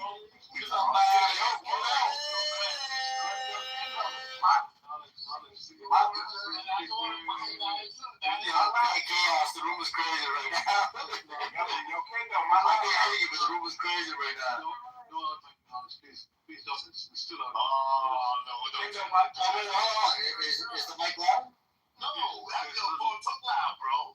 No. If it's loud, I'll change it. Nah, it's no, bro. Y'all taking it. No, I'm asking if it's loud, I'll change it. Yeah, make it louder, bro. What up, Philly? I So my last time, 2 times, I think it was not the last time I was looking for a female, but the time before that, we played at Lincoln, and it was pretty much the OGs versus the YNs, fam. Oh, yeah. Hey, look, we just had one of those games the other day. And we destroyed them niggas. Is it better? I lost audio for 10 minutes. I lost audio for 10 minutes. We do the Red Bulletin on. Can we go on that, Philly? That's a fact. What's crazy is that every game we play 3 games, they were up every game and blew every game. Look, the value of the blacks. And look, my putback game is serious. And you know, like, they don't expect, like, a nigga my height to, like, that's the loudest move. You know what I'm saying? So. And they didn't expect me to be able to shoot like that, though. Oh, yeah. Now, I was killing with that nigga. You know they're going to chase up 3-point lines. That's all they know to do is shoot threes. Them black people lungs make y'all talk louder. Them black lungs make y'all talk louder. That's what it is. Yeah, that's what it is. No, I apologize to everyone. I don't accept apologies, Monica. I apologize. I'm on my nice. I kept not only didn't hear anyone, everyone looked like they were on mute. Oh, for real? Yeah. Crazy born to live in miracles. You must have got the MAGA hack. Exactly. The MAGA hack. It mutes every minority in the room on Clubhouse. Yo, Kendo, why you think Monica has a seductive voice? What do you think she gets that seductive voice from? Why do you think she doesn't? I think it's a performance voice, and I think she's a Negro whisperer. Like, she's so fucking fake. Why she put that seductive voice? So she could entice certain people and make us think she sound like that. You know Mike Tyson be putting a fake voice like Michael Jackson? She be doing that shit too, nigga. Wait, hold on. Jacobus, are you admitting that you've been enticed by Monica?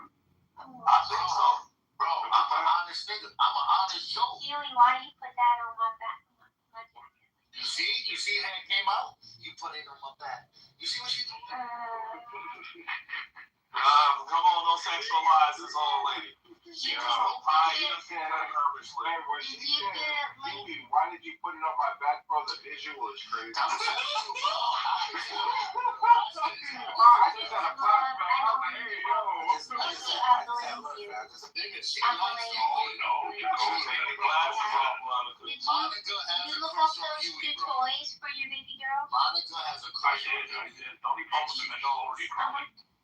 So I feel like I'm too late for that. The ball. No, not the ball. She rolls it when she She crawls. wanted to talk to Huey about balls. She likes Huey, nigga. That puppy was cute. Oh, it's a puppy. The robot puppy, yeah. But everyone who has ever seen this is like it's real quick. That's why I kind of want something that's like low investment, like cat. I hate to say cat toys. Like the best option. You know what I mean? Huey's a married man. You don't want her to eat them either.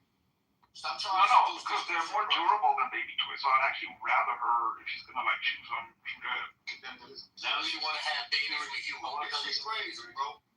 I definitely give her a ball though, because she's so active. Active balls. My nigga. Oh, they have that train with the dominoes. Have you seen hear it, but I don't. The thing is, it needs to be automated like Robo, like something that's robotic.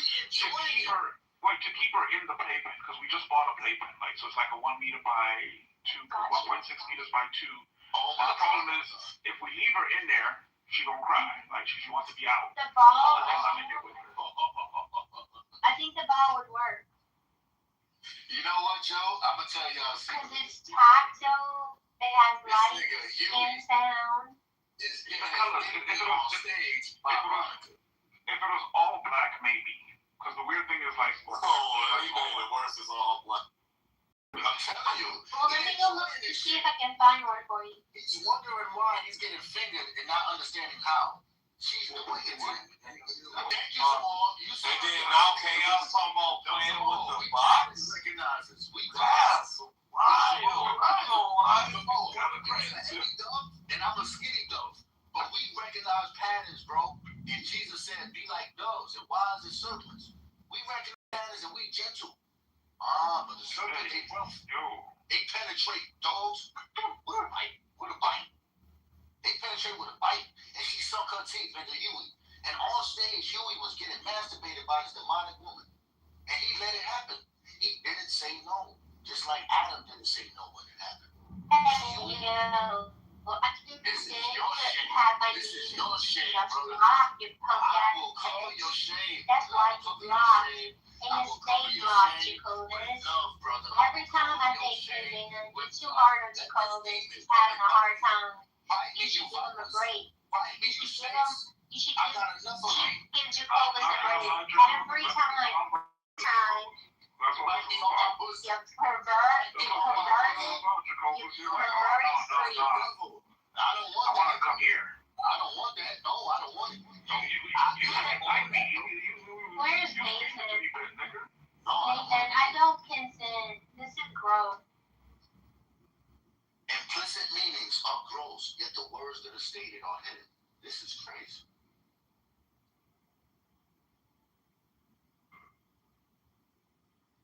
Tis. Hey, Huey, did you get the update? Unlucky. So he had a reason to be under the tent. Who? Carmelo. He had a reason to be under the tent? Yeah. What? What was the reason? So he had a friend that called him over, or like he was speaking to a friend of his underneath the memorial tent. And to answer the question that's asking, like, well, how come he wasn't underneath the Centennial High School tent? Because there wasn't one. So like, and they never knew each other, the brothers or anything. And from the defense, they're saying that it was both brothers standing over him while he was in a crouching position. I'm not gonna lie, man, this was sound cool as fuck. But like, I don't give a fuck because I know for a fact he's going to jail.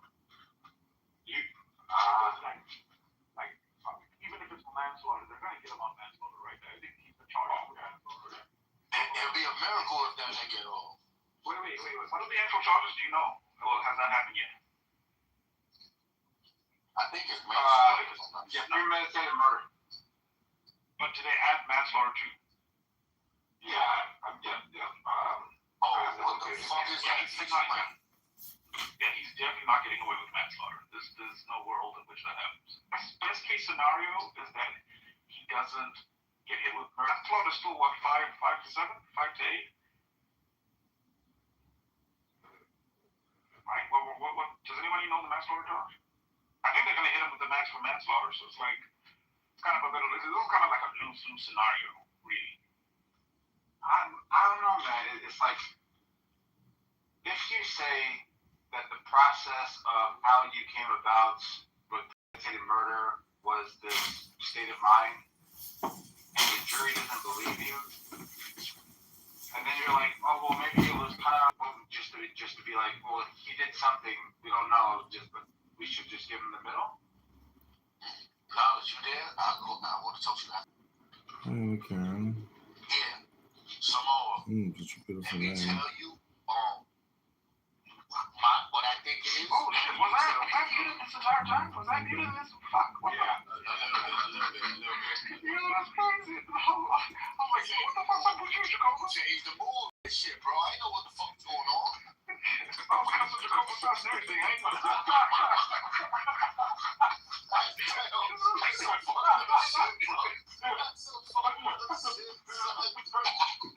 I take all 19 boards back.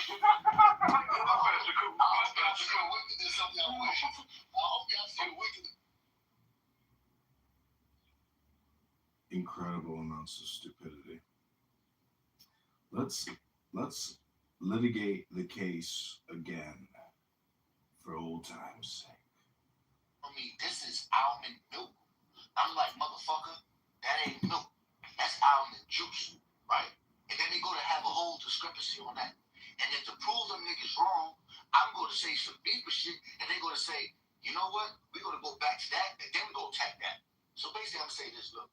A honeycomb is a nut, a vegetable, and a motherfucking fruit. And when you squeeze it, juice come out, or honey.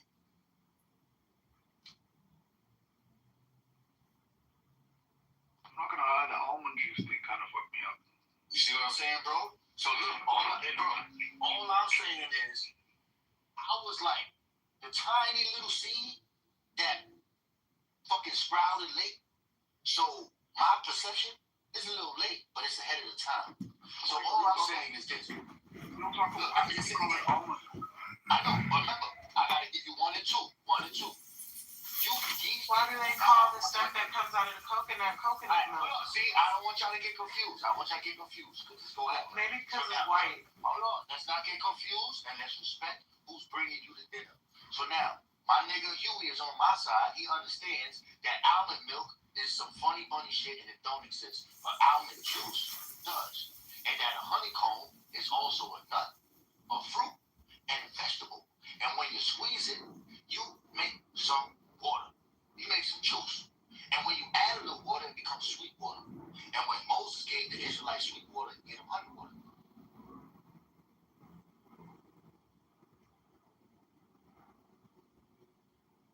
Now go back to the almond milk and the almond juice like I told you. And then you will attack the nut, vegetable, and the fruit, known as the honeycomb. Yo, I can't think of any juice that's white. My nigga. Do you guys know any? Nigga. Is there any juice that's white? I can show you seeds. Listen, I can show technically you coconut milk would be. Nigga, no. You see? Now I'm about to hit you with some deep shit. Watch this, bro. Let's go deep. Because we ain't gonna go homo. Watch this. If you got 2 seeds, and you squeeze those 2 seeds, and some white liquid come out, that is the juice. Now, what it came out of was a fruit. And right now, that fruit is not forbidden. But a long time ago, it was forbidden. Because people use it instead of dairy milk from cows as a replacement. Oh God! Listen to a woman, you're not gonna understand. Wait. Milking. Mikey, look at yourself before I finish. Okay, so milking is. Oh my God! This is why I can't breathe no Think more. about all of these. There's some snakes in the pigs. All the milk. What? Who's the pig? Who the fuck is the pig? At least you not your snake. At least you not the snake. Wait, Samoa, are you here? I had to lay it on him yesterday, bro. Samoa, read the chat, Samoa. Samoa, bro. Samoa, they lied. Their video has him. There were eight teams on the track that day. There were 8 teams, Samoa, and each one had their own stick. Okay, Chad. Mikey, look at himself. Mikey, look at himself. Mikey, look at himself. He made me look at myself. Bro, I'm a fucking poser, dog. I was a professional poser. I stared at myself more than anything, bro. And now, I was the one that declared me staring at my butthole. You didn't do anything. Guess what Mikey saw? That's the thing. Mikey. I look at my butthole. Now, guess what Mikey saw? I look at my butthole. Mikey, look at I himself. did it on my Now, own. guess what Mikey saw? Mikey, look at himself. Now, guess what Mikey saw? Mikey, look at himself. Now, guess what Mikey saw? I am going to keep making you say that. Mikey, look at himself. Now, guess what Mikey saw? No. Don't stop now, bro. Look at himself. I don't think you can handle it. Mikey saw. It's too much of a tongue twister for you. Mikey, look at Yeah, himself. you're already slowing down. Mikey, You're slowing down. I'm dancing with the song. No, you're not. You're not dancing. Now, guess You what already Mikey broke saw? too. When you say I'm dancing, you already broke. You're looking for a way out. Mikey, look at himself. Now, guess what Mikey saw? Nigga, you got my face. I'm trying. I know that was a good part, right? Now, look, let me go back to the fruit and the vegetable. You would agree that ain't no way almonds got titties and they cannot produce milk. You would agree with that? You're trying to change it now. Look, you're going to change it. Mikey, look at himself. Now, guess what Mikey saw? See, it doesn't sound good. Look at himself. Now, guess what Mikey saw? Nah, bro, it don't sound good. Now, everybody go look. Everybody go look at you. Guess what you looking at? And you gonna have to tell us, Mikey. You gonna have to tell us. Making you say it. Say it. Why are you sounding your rhythm? Because I want to tell them about the milk. You quit. Okay, go Wait. Jacobus, can you do the because it wasn't blood? That's my favorite. Yo, I never knew singing was powerful. I thought it was just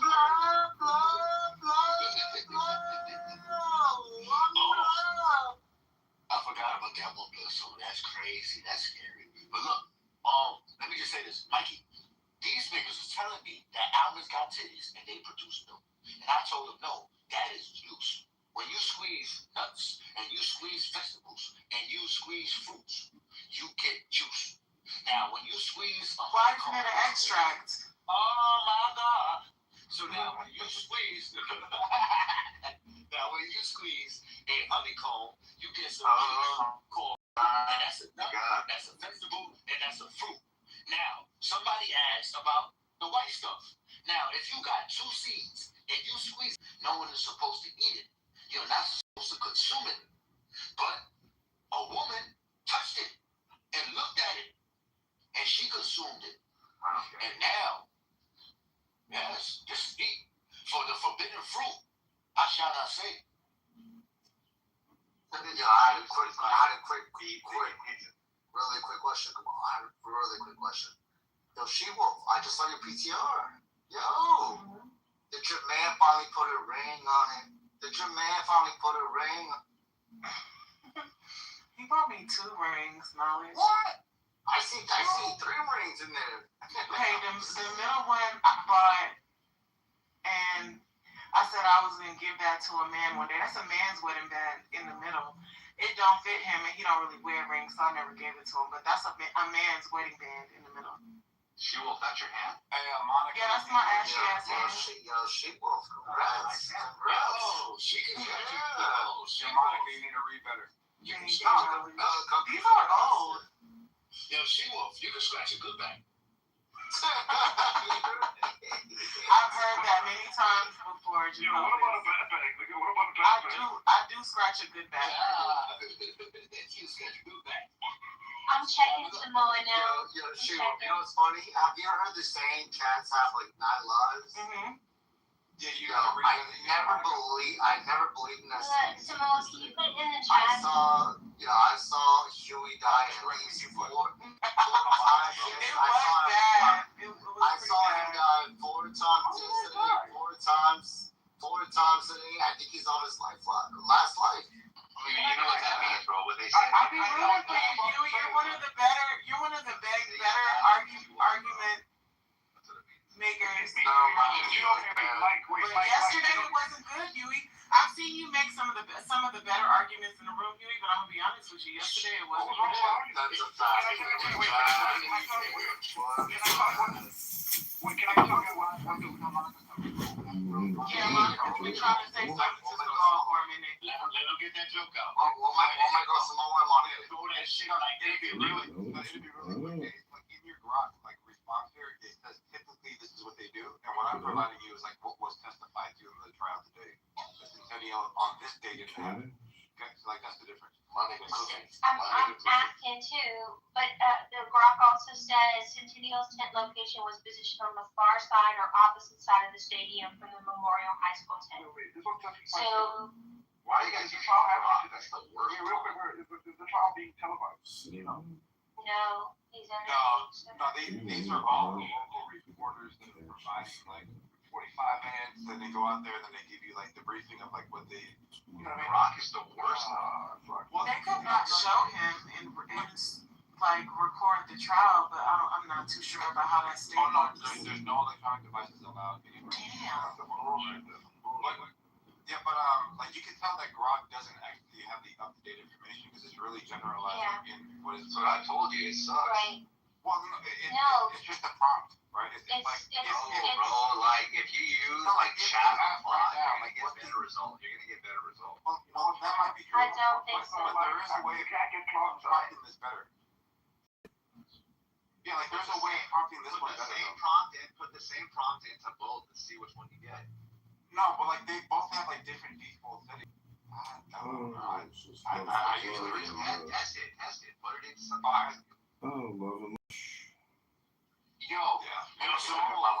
So Centennial High, according to Grok from my new prompt, Centennial High School was the only team without a tent set up that day.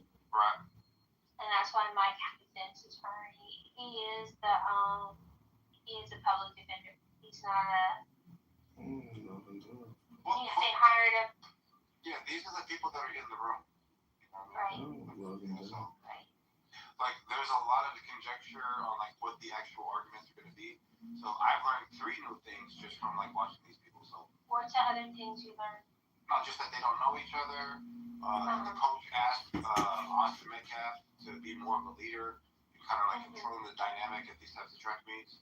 And that's the previous track meets. And that Carmelo Anthony had a friend that was underneath a specific tent that called him over, and that's who he was engaging with.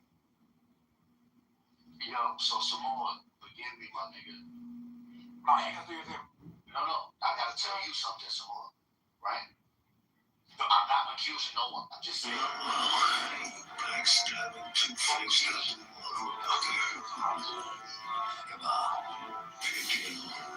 You understand what I'm saying? You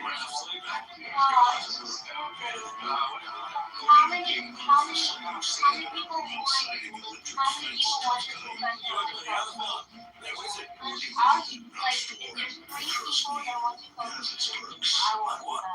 I'll probably do this, but I will look at yourself. Don't be so with the fear. Who wants to shoot the black dragon? To me, the black dragon. I am the black dragon. Who sends you boss? Yes, the war. And I'll come over his hand. I don't take orders from the high command. What to do? It's okay for me to see. Price.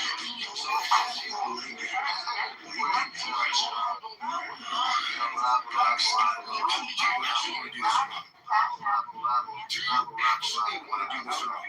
Because if you actually want to do it, Let me see what you do when you're tired. Let me see how you push yourself. Come on, get up. Get up again tomorrow. Get up again tomorrow. I'm very excited.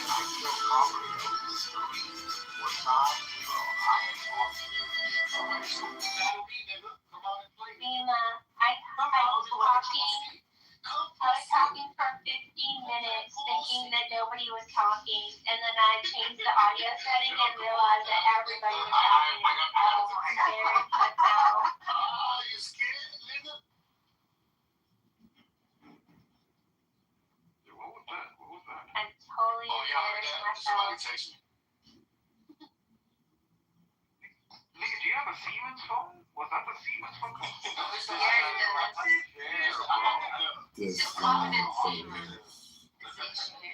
Wait, he said Siemens. He ain't talking about the fucking Procreate. You nasty. You know what?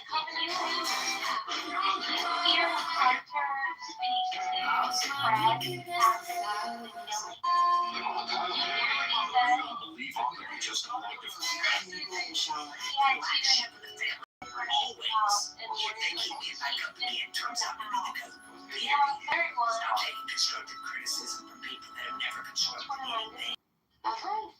Let's talk about why they. The truth about what? What are you My talking about? husband from companies Oh, and no, his uncle.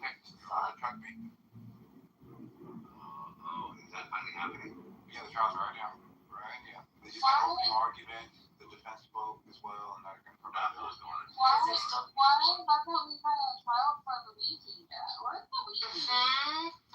Yeah, it's going through. It's just they know his death penalty is now.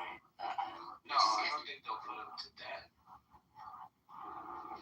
Well, I think that this youngster that stabbed him is going to get off. What the Luigi Mangione, they did a really good tango song about him. I'll put it in the chat. It's called due process. We can't just adjudicate him guilty without a trial. What the fuck? What's wrong with you? They're gonna, like, the guy openly admitted to doing what he did. Like, it's done. They're just gonna sentence the kid. Why do you keep calling him a kid? Kids are innocent. This wasn't an innocent man. This is somebody who murdered. Carmelo's a kid too. It's being I know what you know. Look, when we say kids, but he's black, so you know, when we black say boys kids, aren't really kids. look, when we say kids, we mean that there's a connotation that we have around it that makes us feel like a kid is innocent. Kanye what? Baby. A But Kanye this is what? not a kid.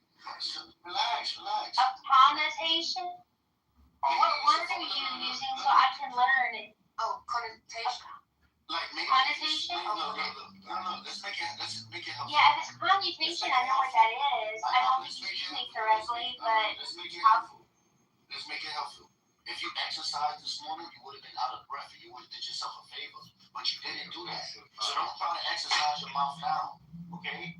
So now all I was saying is this. When we have words like kids and babies, we think of connotations, things that make us look at it in another manner that's more polite. oh, he did it again. And when we, oh my God, and when we look at this murderer, he was not innocent. He knew what he was doing. He also knew the consequences. And the fact he knew the consequences means he wasn't a baby. He was ignorant of what was going to happen. So he did this himself and he chose it. And you got people in this room saying, I will make the same mistake. So he is not wrong. And that doesn't make it right. Or are you talking about Carmelo? Or Carmelo? I was talking about both. Oh, okay. Simone, I like On to I think you like it all, bro. Like, does it matter to you guys that in court today it's been verified that this dude outweighed him 100 pounds? see, So you got a 230 pound guy. Fucking told you guys. Go ahead, Samara. I fucking Yeah, told you. that's anybody in here, that kid's going to jail You know for the rest of his life, bro. And college, making us go through all those gymnastic hoops that she put us going. Well, explain to you. This is the first day of the trial. That's not the They can't put him away for the rest of his life because he's a minor. Yeah, You they're can't not, get minor. You can't they're get not minors life without parole. Can't get minors outright.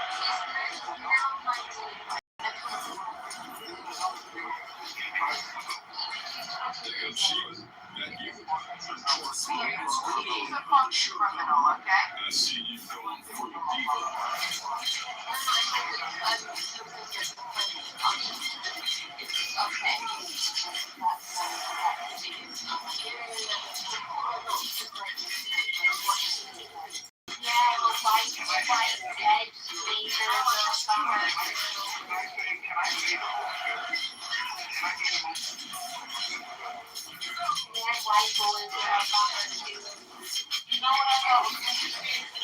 doesn't automatically assume that that child, that minor white boy, was killed unjustly. She's already decided that. I don't remember. Okay, whatever.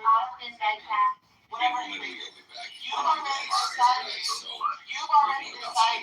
that child was killed. I don't want to. No, don't tell me what the fuck. No, it is not. Anyway, you've already decided that he was killed unjustly. We don't know yet if it was self-defense. You've already decided in your mind that it was murder.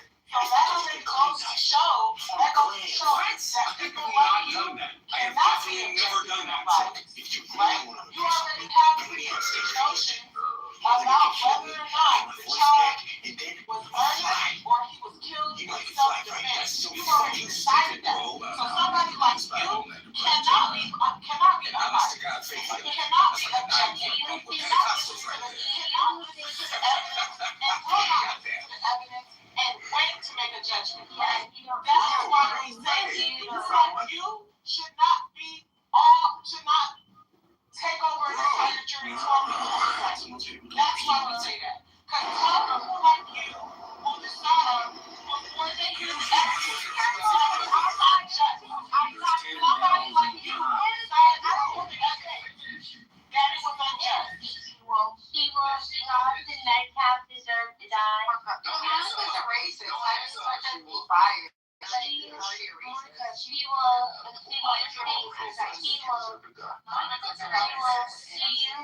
Austin Metcalf deserved to die? Nobody deserves to die, but that's not what they're saying. I'd like to hear from Sheila. Is that a possibility? He is a murderer. Can I speak to Sheila? We don't want his life. We don't care. Can I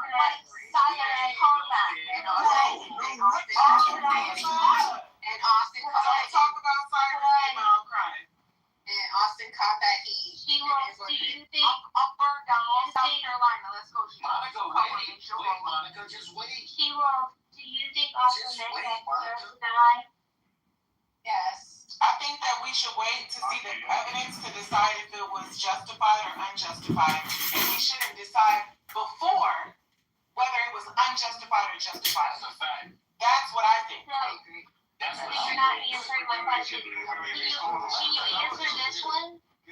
Can you answer this one? Do you think Carmelo used excessive force?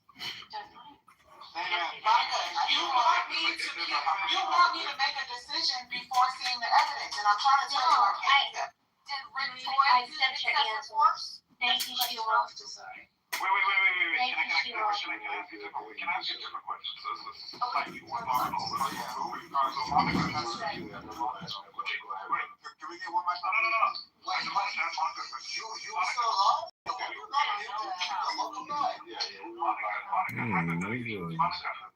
Wait, hold on. Monica's always going to be on the side of whiteness. So, like, what? How do you feel? Like, it's what? 2, 3 pages.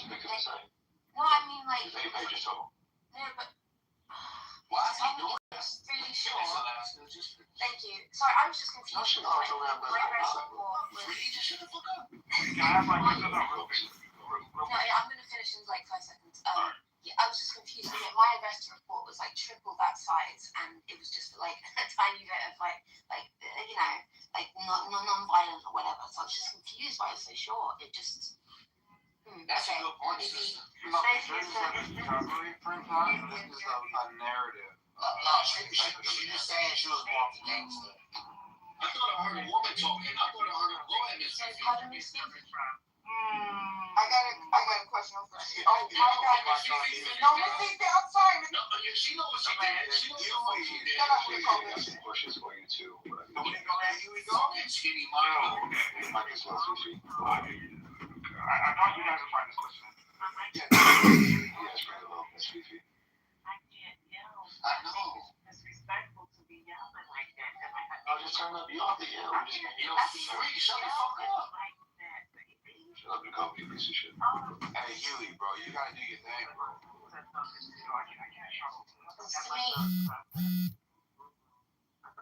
I'm so sorry, Mr. Stuffy, because I actually cut these off to say my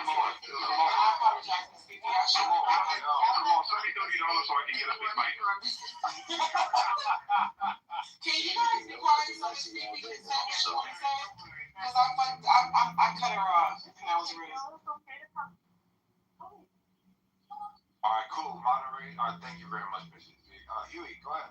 Okay, no. You kind of moved past the point, but I just did want to ask Monica. Monica, hypothetically, if, let's say, a person like Candace Owens decides to investigate Austin Metcalf and finds out that Austin Metcalf was dealing drugs or doing a whole bunch of like shady shit on the side, would that change your opinion on whether or not we should talk about that, or do you feel it's like inappropriate to talk about that? Was drug dealing relevant to his death? We should everything, all the information that's relevant to his death should be brought before the jury. But would you think it's inappropriate to do a whole investigation about like his past? Huey, that likely would be something that a judge would say that can't come into the trial. No, Unless it was relevant to if it was relevant. Okay, yes, the only reason I'm asking is that I was finding it interesting that when it came to George Floyd's death and Candace Owens did what she did, nobody really had a problem with it. Nobody had a problem. Fucking Indian fucker. When it came to George Floyd's death, nobody took the weird sympathetic approach that you're like approaching Austin Metcalf. I don't remember hearing you or anybody on that side like have that same sympathy and then arm in arm with everybody else who's like it's fucked up that George Floyd died the way he did. Right? But it's just that like nobody can really examine the circumstances. We can't like just I guess have any kind of empathy or sympathy for Carmelo Anthony because Austin Metcalf is the victim and like he's a poor white kid that it just feels that way. He's a poor white kid died and therefore, we shouldn't look into it or XYZ. But like, would you be comfortable if we decided, hey, lefties, let's band together and like look into fucking Austin? The third time you asked me the question, my first answer wasn't good enough. I said if it's relevant to his death. She said no. She said if it's relevant. I don't. Hey, Bree, why don't I give you the mic and you repeat exactly what I said because maybe they'll hear you better because they're sure not listening to me. She's saying that black boys should rot in jail. All black boys. So she passed it on to me. I'm about to block you.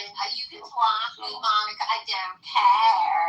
Like I'm gonna cry. I'm lost. So Huey, I think the significant difference is that the argument is, Huey, if you can hear me, the argument is that his fentanyl and his drug habits seem to have a role in it because I'm talking about George Floyd, because he was with his drug dealer at the time, and then we also found drugs in the system, and there was an open cap in the car. So if that wasn't relevant, you'd be 100% right. Like when they talked about him, having this robbery of this pregnant woman, I don't think it was relevant. So in that context, you're right on that. But the drug use, this is relevant. So I was trying to answer the question in principle. So obviously it's different cases, right? One's an adult, one's not. One's from the streets, one's not. Like we understand the differences. I'm trying to discern a principle here, right? My question to you is like somebody said, Monica asked, did Austin Metcalf deserve to die? So I'm just going to ask it the other way around, right? Did George Floyd deserve to die? No, he didn't deserve to die. Any of that other shit about his past, why did that matter? Let's get how you view the situation. It's not ignoring the fact that Metcalf crossed the line, then death would be warranted. So we just kind of get a temperature check of how you view the situation. That's not ignoring the fact that I selected an all-white jury for that. I'm sorry, you can't point out that this is a manipulative tactic from the left as far as like virtue signaling and guilting people into doing what they want, and then the person that's like on the right pointing at the person on the left deploying the same tactic. Trying to humanize Just hold on. and Hold on, lady. Could you clarify that? Yeah, so like the question is, hey, do you think Austin deserved to die? Like this is like a guilt trip. No. Trap is kind of like being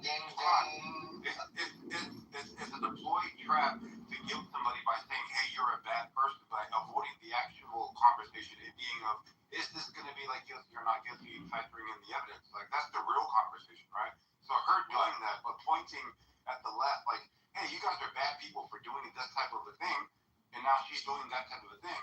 I think that's what Huey picked up on. Like, hold on, let's. Yeah. And to be fair, Monica, I think you probably misworded because I hate when people do that first. When people say you deserve to die, I think when she said it's justified, she feels justified, but deserving to die is really a weird thing because deserving to die is like extreme, right? Like most people don't deserve to die. Maybe pedophiles, rapists, yes, but just someone who had an argument or a fight, no. So yeah, I don't think anyone is entitled to death. Except Louis made the argument that Austin deserved to die, and he's not sad he's dead, and he doesn't even remember his name. And Twerks for Nuggets just said yes, he deserved to die. So I was actually hoping she would say no, he didn't deserve to die. It's not about whether he deserved to die. It's about whether it's justified. I'm answering you, Monica. You're asking the wrong question. This is about whether this was justified or not. If this was jury makes a decision, that is irrelevant. And I think you're asking that question to steer away from, right? It's an obfuscation of the fact that this could have likely been self-defense. So that's why I can't, and I will not answer that question. Because you answered me, and I accepted your answer, and your answer was, I don't know yet. And I have to accept your answer whether I like it or not, because that's your answer, and I thank you for it. Monica, I'm not fighting you over it. Monica, you don't feel like you did the Piers Morgan trip? No, and I'll tell you why. Let me describe the Piers Morgan trip for the audience. After October 7th, one of the things Piers Morgan perpetually got found himself doing is anytime he had somebody who was coming to speak up on behalf of, let's say, Palestine, he'd do this weird thing where it's like, oh, was October the 7th justified? And he'd force this weird thing. You condemn Hamas, God. You condemn Hamas. Remember that shit? Where it's it's clearly the conversation is bigger and broader than let's say the atrocity of October the 7th, right? It's the Piers Morgan trick where you're trying to force people to, not committing to the broader conversation and an arbitrary sort of moral position such that it seemingly undermines the broader discussion that they're trying to have, right? It's a weird thing. It's like a weird moral gambit that you're putting people into that kind of situation by asking, did he deserve to die? That's such a weird question, bro. Huey, what we're witnessing right now, Huey. What we're witnessing. Listen, Huey. What we're witnessing right now is. Let news speakers talk. This is what I'm saying because this is a beautiful conversation. I work for a black grassroots organization, and a lot of people don't pay attention to these things. What we're witnessing right now is Dominic Alexander? Hold on. What work doesn't work for us? Look, what works for them doesn't work for us. When kids were getting bullied in school and their people were killing themselves, they started movements and they were locking up people who were bullying their kids. When Carmelo Anthony's bully got killed by the person being bullied, they selected an all-white jury with no black people on that panel. The law work for them don't work for us. Look at what just happened with the Chinese man at the gas station where they chased this young boy 100 yards and he had his back turned when they put him down. 130. That's the whole football field. Goalpost to goalpost. Exactly. He wasn't a threat. Plus 10 yards. He wasn't a threat, and they shot him down, and he was found not guilty when that is actually indeed murder according to their laws. You understand what I'm saying? So when we look at what's in society, we have to understand and we have to start stating the fact that their laws are for them and they don't fucking work for us. Anytime something happens to one of their individuals, it works for them. But when it's happening to our people, it doesn't work for us. And this is exactly what we're going through in society at this time. I agree. That's why I think people like take them serious. No, you got to push it. It's like in cases where black people started white people they are very biased and they do not. I'm not. You should repeat what you said. I think that discriminator who doesn't have boyfriend, that's why you're on stage choppy too. And interrupting and want to have your and want to be heard. We are grown. We can have a The loneliness is really hard. I totally agree. Not the bigger person. I need to be coddled like the bitch you are.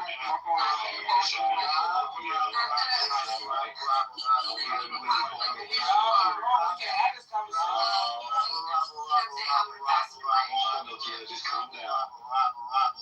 But if I get the limelight, y'all gonna cry, right? Yeah, because okay, share. Knowledge. How much is it? How much you need, nigga? Like, cause fuck all this. Like, I'm tired. Like, how much you need, my guy? This is like Trump is trying to show me some rival. Show me some legs. Yo, what the fuck?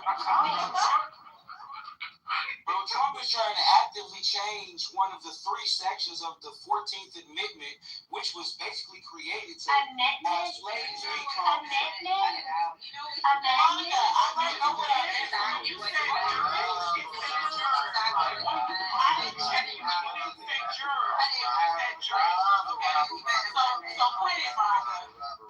But he's trying to change the 14th Amendment, and that was basically created for the freedom of slaves and shit.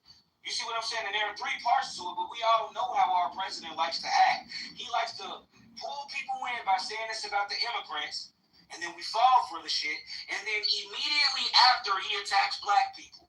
Immediately after. No pass, go collect $200. Immediately. So if he's going to do this and put it on the network and on the mainstream, that is so that immigrants' children don't get birthright citizenship, when birthright citizenship was created because of slaves and slavery, what does that mean for our people? No, that means we're okay. Like, what are you talking about? No, it doesn't mean that we're okay, because he's also trying to change another thing to where if your last name, if your last name is not the same name on your birth certificate, you lose the right to vote. So what does that mean for married people? See, it's a lot of shit that's changing, bro. I know it's insane, but this is what he's doing. No, I'm saying what you're saying. This doesn't make sense. But this is what he's doing.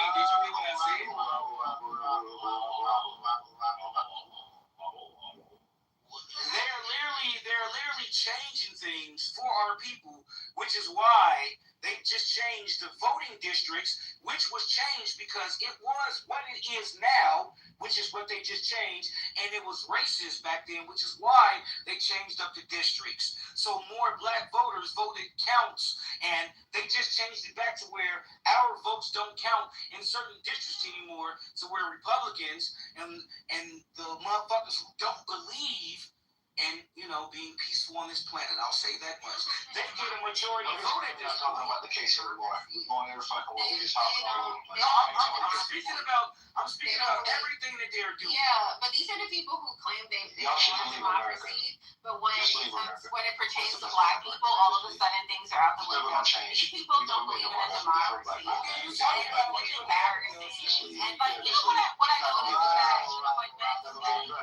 they go on and on. People want to go robble, or chicken head over there wants to come off mic and speak over me. But it's okay. I think you're absolutely right, Grim. I think that what you're saying is quite pertinent to the future of America. People want to talk about democracy and freedoms, but they're okay with limiting the freedoms of black people. I don't really understand the questions that are asked towards Monica, because we know she's a racist. And the thing is that when you ask Monica these questions, you expect a different answer, but her response is always going to be aligned with whiteness. She is fine with a black man going to jail. She is fine with black men dying. But as soon as why do you think they never teach what the Declaration of Independence teaches in elementary school? Go ahead, Asian. Yeah. But as soon as a white person is in question, she wants to, these people like Chicken Head down there and Monica, they want to humanize that individual, even though what they did was disgusting. It was dehumanizing to that individual. And then they want to create a monster out of that Black person. And, it's really sad, but like at the end of the day, we know Monica's character. We know if she's one of the 12 jurors, she's going to find that boy guilt. But Monica, you're not the chicken head, so you don't need to put that PTR in. Yeah, you don't got to body like that. Yeah, exactly. I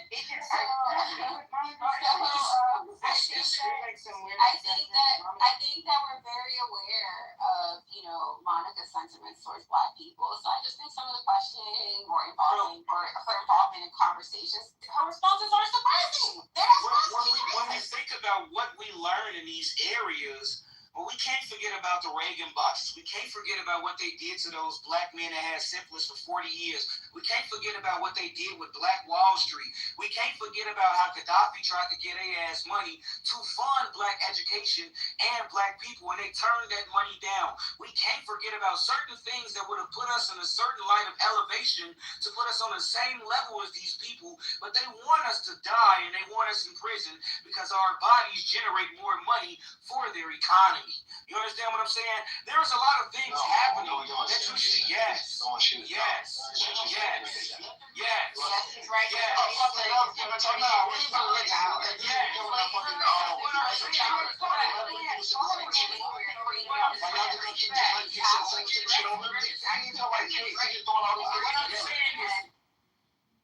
quick, I just have one more question. I promise I'm gonna be done with this, okay? Monica, I noticed that you have a PTR of a tweet from Austin Metcalf that says something like, faith that God got me and my work will pay off. And I'm guessing that tweet is somewhat like indicative of his character in some sense, that he's a God-fearing kid, he was a faithful kid. My question to you is, do you think when he told Carmelo to leave the tent, he was acting godly? I think we should wait for the trial. Just I like think she that would we say. should wait. Hold on. That's not going to be addressed in the trial, though, obviously. I'm just asking you in terms of his character. It might be. Do you think that was a godly thing to do? Do you think Jesus would have told Carmelo to leave the tent? So in the Discord, there's 3 videos. I'm answering your question. I just need a minute to answer it. So, the interrupters can stay on mute. In the interviews by Hunter, they said they didn't notice Carmelo until he started shouting. And then he started talking reckless. So if you're protecting your area, like Hunter also said, the coaches said, hey, we've had some thefts at track meets. Be alert and aware of your belongings and your team's belongings and pay attention to your surroundings. Then he was more likely. Maybe performed an exorcist too. An exorcism too. Sure, that would have been better than manhandling him out the tent, right? We correct. Depends on what you talk about manhandling. Could have been a push, could have been a touch, could have been a shove. We'll see the testimony. But witnesses already came out and said that he physically touched him. When someone talks about the U.S. Constitution and they talk about the amendments, we make sure that the verbiage is clear. We correct people when they say things that are wrong, and I'll stand a correction as well as anyone else should. Because when we are impeccable with our speech, it increases the chances that people actually hear us. Not always, but a lot. Did that answer your question? So what happened is, what happened in that situation is, hey, hold on, Ma, let me say this. She wasn't done. Rabble. Well interrupted. Rabble. I like to give the remaining of my time to knowledge. Yeah, so I disagree with everything that Dog is about to say. No, so I mean, listen, right? You just witnessed the fake Christianity that gets oftentimes weaponized against me. And full display, the question wasn't answered. So the question still stands. Would Jesus cast Carmelo Anthony out of the tent or would he bring him into the fold? What does Christ say about being the last shepherd? That when the one goes astray, he will go seek the one that is lost. That specific one, he will go seek that one that is lost. Monica speaks about exorcisms, right? Last time I checked, when somebody's demon possessed, they get violent. You know, they want to put their hands on somebody, you know, and sometimes people who are demon possessed, they get shot.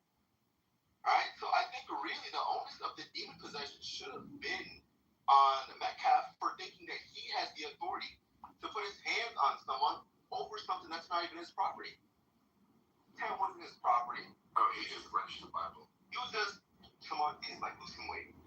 So as I was saying, right? Let us continue. Let us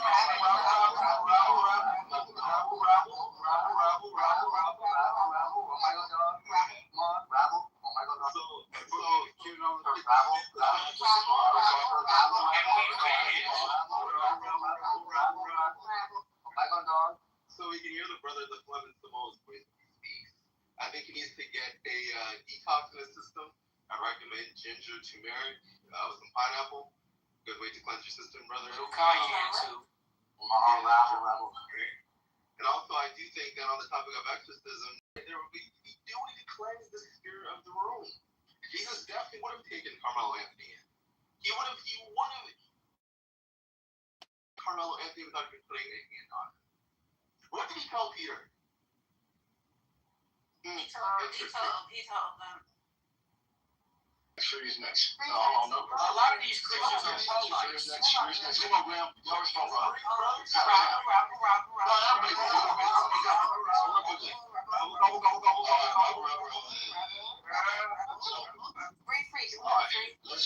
Thank you. Let's go ahead and address this question about the Christian thing. I don't like this idea that Christians are supposed to be pushovers and pussies, right? Like, that's not, especially like back then. We come from the Crucible, this brimstone age where Christians were pretty much go to war and all types of shit for the beliefs. I'm saying we as humans. Anyhow, the bottom line is that, yeah, Christ or his followers probably would have told him, hey, face, could you please move? And we always try to interpret this in the worst face possible, that Metcalf just walked up to him and said the most egregious shit. No one, especially for those who are trying to defend Anthony, no one's considering the possibility that he probably asked him nicely, hey, man, everything's good? You over here for any reason? There are witnesses and evidence to show that's not what happened. I got you, brother. Hold on. No, dude. The white man is always good. The white man is always polite. The white man is all love. It's still on me. I'm just saying that what you're saying is false. So let's get the people to trust you. Hey, let me finish. We don't do hypotheticals. We're speaking of something happening in reality. That's not what happened. Put his hand on his head. He put his hands on his head. Fuck around now. That man fucked around and found out. One mic on free range, please. Thank you. So no one is a report suggests that this boy came to them in a hostile way. You got a bunch of lies that you think there's a bunch of lies that you got from me. That you got. Hey, stop talking, bro. What's wrong with you? It's the altercation.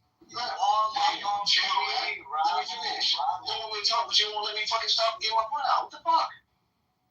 Anyhow, let me finish. There's a lot of conspiracy theories you motherfuckers believe about this, that these boys tried to jump in, which is not true according to the police report. You just seen the one debate between these two boys. Not the team. Nigga, shut. Don't tip out.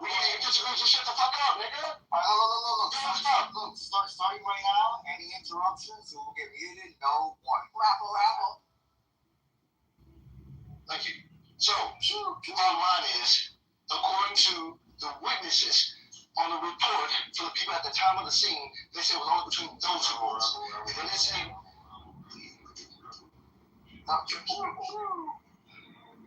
my God, it's tablet time. So, between the people involved, those two boys don't have that. So the whole narrative about the two boys approached him, false. The boys tried to take his phone, false. They tried to jump him, false. They was bullying him, false. They knew him beforehand, false. So far, there's nothing corroborate that bullshit. At the end of the day, he did touch him. That does not want you to get fucking stabbed or jumped or kicked or none of that shit.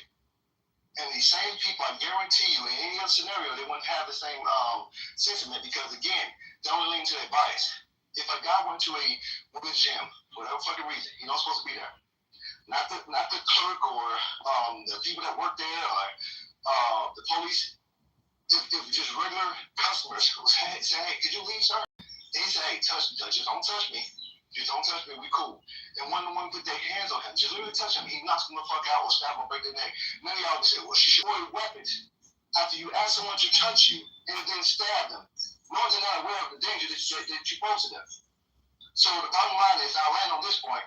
You don't know what tone he came to this dude in, spirit he was operating in. It's not like because he's a fucking Christian, he's supposed to just not stand up for himself, or at least consider, I don't even so stand up, let me take it back, consider to address somebody who might be doing something wrong. Because he's probably thinking, hey, you being here could cause a conflict amongst us, so I just want to ask you nicely to leave. Which, the bottom line is, yes. The bottom line is, you're not operating in good faith to give any consideration to the white guy. I would do it for the same for fucking nothing. But like I said, it just don't look likely that he had any justification to be there, let alone respond the way he responded. I'm just calling you guys out. You're full of shit. I'm glad you guys are in a fucking audience. I hope you stay there so logical people can speak. Are you crying? No, look. Let me. Because I'm finna leave. I'm about to leave the room. Wait, I'm about to leave the room. I think Samoa was next. Okay, Samoa and then Bima. I think if no one was after Samoa. But yes, one mic on Samoa. Any interruptions, you will get moved as of now. I normally don't like entertain like the fleas and everything as far as like those that aren't even what those says, right? But like when people read you the Bible, it's like this is in reference to a person's flock of 100. This is in Matthew and Luke, right? It talks about like being within the flock. So the flock here, on how you're able to apply this to the Carmelo Anthony thing is, there's a real high school flock. If one of them would stray away, would you not go retrieve the sheep of the flock? Is Carmelo a part of the memorial flock? Answer, no, absolutely not. Right? So like when people take Bible verses and try to like make a point, it's just so stupid, bro. Just to make your regular stuff. So just to update your for you, Free. So it says here that something that was said was that he did have a friend there that caught his attention that went over there underneath the tent. So like he was speaking to somebody there, and the defense is arguing now that it was that Hunter and Austin were standing over him is the wording that they use. So hey man, new information every time. Yeah, thank you, Samoa. Alright, next in the queue is Bima. Next in the queue is Bima. Any interruptions as of now, you will get moved starting. Wait, hold on. Can I go after Bima? Yes. Greg said he wanted to leave also and he wanted to go, so let's get Greg in there. Oh, Greg can go before me. I can go. Alright, it's on Bima. Any interruptions as of now, you will get moved starting now. Okay, thank you so much. So yeah, we could have gathered that the brother was there from just listening to the brother's statements. The brother, the original interview the day after with the mother, he was standing there. He used the term "we got in an altercation." We got in an altercation. So I mean, like that's coming directly from Hunter's mouth. He included himself even later on in the interview, and he said that he was there. Right? He said it. He said, I was there. We were talking to him. I turned my back. I mean, when the actual stabbing, I guess he started to walk away, he didn't see the but basically the point is he admitted that he was there too, okay? So reckless. Sorry, specifically the Carmelo was talking reckless, whatever that means. Thank you. So we already knew that. Okay, that's the first thing. And the other thing is it took a while because someone turned off hand. That's okay. So again, what we're litigating is whether Carmelo is guilty of murder. Is he guilty of murder? Versus, I want everybody to look up what is self-defense If you feel like you're a statist and you can't look to and figure it out on a moral status, I know that's a big deal for a lot of people here. You got to get into episode. You got to get into a lot of stuff. You could appeal to the law. Okay, that's fine. Look up what qualifies as self-defense. What happens during self-defense, right? What are you able to do during self-defense, right? And to form then your opinion. I want you, because we're going for Texas. So I'm going to tell you right now, I don't agree with a lot of what these states consider what I have the ability to do if I feel my life isn't threatened. If my life is if my life is threatened. So I ask you, we'll do a little bit of a test, right? We'll all look to see what self-defense, what qualifies as self-defense, right, in the state of Texas, and we're going to see, okay, well, what was Carmelo able to do? And I want you to remove a couple things. Well, we'll get there. Let's start there. Who's next in the queue? I'm next because I'm finna go pick up my kids. Oh, where the queue at? Is there a queue? It's Brim, Yeah, there's a queue. Benny, the It's like dog. 4 p.m. Back to the queue. So look, I said one microgram, any so look, interruptions. now, One microgram, any interruptions. One microgram, any interruptions, you will get moved as a. No, real quick. Can you post it? Alright, so this goes back to what I was saying about what self-defense is when it comes to what it means for them and what it means for us. Now, if we're looking at it in the light of the situation of the way that they're trying to explain it to other people in the room, okay, say if Carmelo was in a tent that he didn't belong in, right? Okay, they asked him to move. He didn't. Go get the authorities. Instead, they approached this young man, and in the evidence and the witness statements, it says that Metcalf forcibly pushed Carmelo. That is an act of self. Once someone puts their hands on you, your life becomes in danger in that instance. Now, that's just like if someone punches you and you have a gun on you, you fear for your life and you shoot them, correct? Or am I incorrect? Just because they didn't have one doesn't mean anything. Your life was in danger, you felt for a threat for your life, so you took action in that moment.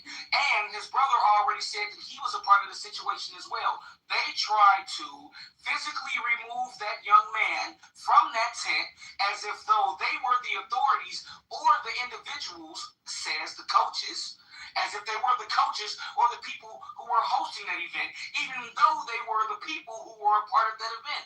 They should have never put their hands on him. What Metcalf did is fuck around and find out. But the law only works for them, correct? Because if it was reversed and it was him sitting down and a black man approached him, they would give him life. And he's facing an all-white jurors. You see what I'm saying? This is blasphemy. The law only works for them. And we see this time and time and time again. That if we find ourselves in the same situations that they find themselves in when it comes to us, when they murder, we get the ultimate price and they get to walk away scot-free. And it's as simple as that. We can try to ignore what the fuck is going on in the world, but this is what's happening right now. The same way with the boy that they said stole 3 waters, but when they found his body, had an unregistered weapon that he didn't fire, and they chased him down, he was not a threat. How can you find him not guilty? That's murder. Fuck out of here, man. Get the fuck out of here, bro. Y'all ass gotta start understanding certain things. The law works for them, not for us. And it's as simple as it gets. And I'll land there. I believe next in the queue is agent. Oh my god. Is it gonna be time? No interruptions starting now. Yeah, I just wanted to remind people about the prophet Tariq Nasheed, and he came out with this amazing film called Hidden Colors. In Hidden Colors, they spoke about a thing called buck breaking, right? And I wanted to tell you about buck breaking. It's a brutal historical debated practice in which slave owners purposely subject a strong, defiant, enslaved black men to extreme public torture, including sexual assaults, to strip away their masculinity and assert total dominance, right? And what I have seen displayed from Chicken Head and Unibrow Samoa is the aftermath of buck breaking, right? How they feel as though the white man is God. And what they actually tried to do was humanize Austin. They said that Austin basically put prayer hands on Carmelo, that there was no altercation, that the white man can't be violent. You know, the white man can't exert dominance or try to exert their dominance onto other people, right? This is what the two black men or the two black broker men were trying to say, try to claim to. And I find it quite embarrassing. This is why I feel as though black men cannot lead, because of these broken black men that we see on stage. Now, we know what altercation means, and oftentimes altercations lead to violence. That's the whole term of altercation. It's always a hostile engagement, right? When we talk about altercations. And that was reported several times. So that's what occurred between Carmelo and Austin. Yet they choose to ignore that and try to, like I said, romanticize, because that's what they dream about, sleeping with white men. Romanticize Austin. He was handsome. He was great. The black guy wasn't supposed to be there. It was raining. It was a tent. I think it was a sports event. If somebody goes underneath the tent for rain to cover from the rain, I don't see that as a big deal. I don't see that as a reason to approach someone. And I don't really understand why, simple humanity or simple politeness is omitted when it pertains to white men. But this is what happens when you're bug broken, right? You see the black man as a demon and the white man as God because he rammed his dick up your anus. That's all I have to say. Yeah. Alright, can you ask me again, please? Dog was dog. I was in the queue. I was in there. I'm gonna be putting pause in AK and then it's I don't even know the queue and act the queue. It was AK free. Dog was next. That's cool. I don't know who's next. Oh, So dog. how you enforcing it? You don't know shit. I'm not. I'm enforcing people. We're talking. So how the fuck you know you're supposed to be talking?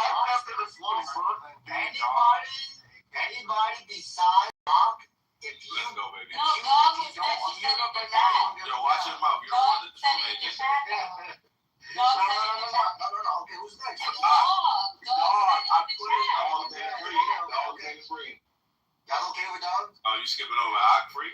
No, but dog was next. Dog was next. Samoa thinks, look, Samoa thinks he's next. Samoa happy to He put it in the chat, though, bro. He put it in the chat. Oh my God. How about this? Look, I'm thinking of number 1 through 5. 3.5. 4 and knowledge is Dog, AK, Free, Samoa. So it's Dog, okay. One mic on. Anybody who interrupts will get moved. God bless the brothers Samoa for the thing, by the way. I just want to say that no matter how you flip it, I was partially trolling when I throw that scripture, but I mean, we can redirect what Christ says about this situation if Christ really could be put in this situation. Matthew 25, verse 34. Actually, verse 35 is referring to when Christ comes back. It says, when I was hungry and you gave me something to eat. I was thirsty and you gave me something to drink. I was a stranger and you invited me in. I needed clothes and you clothed me. I was sick and you looked after me. I was in prison and you came to visit me. Then the righteous will answer him and say, Lord, when did we see you hungry and feed you, or thirsty and we gave you something to drink? When you as a stranger owed you? And he responds, the king will reply, truly I tell you, whatever you did for one of the least of these brothers and sisters of mine, you did me. That if you didn't, I think it could have been avoided if Austin was kind to the brother and let him in. Because at the end of the day, Austin didn't know who this boy was. Right? The Bible does say be kind to everybody, for you never know if you're going to be entertaining strangers. It says that for a reason. Be kind to the stranger is the whole purpose of it, right? And I think that's the thing that, that's the whole purpose of what I'm, getting at, is that, if you want to see the spin on it, there's a blame on Austin, too. He's not just this innocent victim. And I think we just got to be honest about that. So, I mean, that's all I got to say. We got to be the rules. Who's next in the Matrix? I mean, in the jury. Mic on free? Well, firstly, dog, I was surprised you said that. Wait, sorry, also any interruptions as of now? Thank you so much. So, I'll say thanks to you because it's good to be objective as much as possible. I kind of want to have a back and forth with B, but I'm not going to do it anymore because we have Q. But you hear a lot of these things, I can go better because when you talk to people who have this very, very inconsistent mindset where they can't focus on one issue, they want to try to make this whole collective bullshit, historical racism and blood breaking, a lot of shit that is not true. And clearly, historical racism is true. Blood breaking is not. I know Agent wants to say something now, please don't. Or matter of fact, say something, I want to see you get kicked to the audience. So if anybody doing any little research on blood breaking, it makes me matter. No credible historian believes blood breaking was a thing. It's not. It's fake. It's a myth. But anyhow, to offer Metcalf in the situation, back to the thing, to what you said some more. I wasn't trying to make light. I don't think you were saying this. I think on the same page. We're trying to make light of Christianity. I think people would like to misuse and weaponize it against actual Christians, which I think, no offense to you, I think that's what you're doing here. You're trying to say he should have took the higher approach, but the onus is always on the whites and not the blacks. Always. Like, whenever you go to, like, a guy who just stole the shit and got chased down and killed or whatever, he should have been fucking stealing. But we're more address that. It's like almost every situation you dig into, we see that the blacks, in some of these cases, are in the wrong, but we can't call it out. But we'll go to the ends of the earth to make sure the white person is in the wrong, even though the black person has obviously done some wrong, like George Floyd with the drugs in the system, was dope, drug dealer, etc. The guy he was stealing drinks, which is on camera. He ran off and he didn't have more. Yeah, he probably dished him down. He like, yeah, between the time he was there and to the next point, the boy went down, somebody shot. And then this guy, Metcalf, he has a knife on school campuses. Right? But the onus is on the white guy because anything they do wrong, it defines our scenario. And anything we do right defines our scenario. Like, hey, well, he's supposed to be there. Yeah, but he's supposed to be on 10. Well, he defended himself. Yeah, but something he provoked, which is not really defense. But if you're gonna ignore all that shit, it doesn't matter. So so Dima, if you want to respond when you get a chance in the queue, I'm just curious, do you consider Metcalf? And I'm only addressing you because I think you're a little more reasonable. We already know everybody's on the things. I already said I can't consider Austin's position, but it's really hard because it seems impossible to ignore all the shit that's wrong with his situation. But I want to ask you, is it possible that Austin just did what most of us would do? The reason why I gave the win and the woman champs scenario, because I think most people in that scenario, women, young, old, work there, who doesn't work there, etc., would see that scenario and address it the same way. And many people probably be nice about it because they want to clarity while you out of position. Even a man at a park with kids and he has no children, people would even address that man in that space. Hey, how you doing? You got any kids here? What? It wouldn't matter, but I think we can all reason. No, it doesn't. It really doesn't. I think human beings are equal. I think human beings are equal, and I think we can all reason certain things. And wherever we lack, see, that's the thing. That's racism right here. It's weird that, thinks everybody's equal. Thank you. So, and I hate to do it because I like fucking Kiki. She's been nice, but whatever. So the bottom line is that I think we can reason these things out, but I don't think to her point that she just brought it up, I don't supposed to consider the white dude. Austin Metcalf, I don't want to keep calling white dude. I'm supposed to consider him become black. What about the white dude? Did y'all kick somebody? Yes, kick. Yes. Actually, I like this now. Thanks, knowledge. Yes.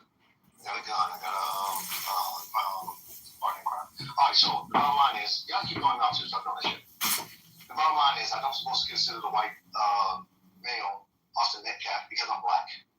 And the only logic I should have is that black people are victims of white people. And anytime there's a conflict, I should lean on my race and gender or some stupid shit like that. And this is why I think a lot of us are morally fucking bankrupt. Because we don't have an idea of what's right and wrong, what's good and bad. It's just my identity first and everything else. And I think that's fucking retarded. I think that's incredibly stupid. I'm gonna land on this because I think it's supposed to speak the most volumes. I had a friend ask me why do I care about these issues so much? Why do I try to be objective, which is weird as fuck, to even ask somebody?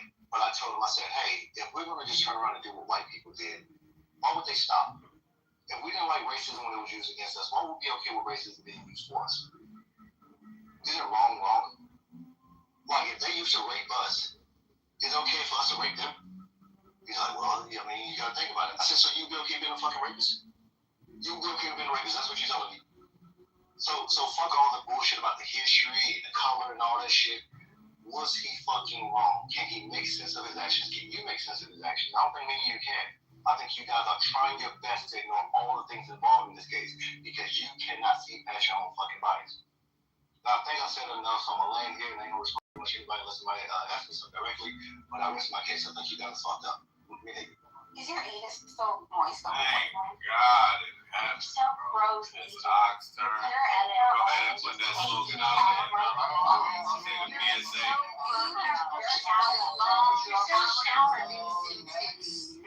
That's what you got. Powder milk. Next in the queue. Alright, so next in the queue is gonna be Hawk. Any interruptions as of now, you will get moved down. I'm not gonna. Yeah, free. I was gonna cuss you out right now, right? But I'm gonna take it a little easier because I like what you said. The last statement you said, because I truly believe in that, right?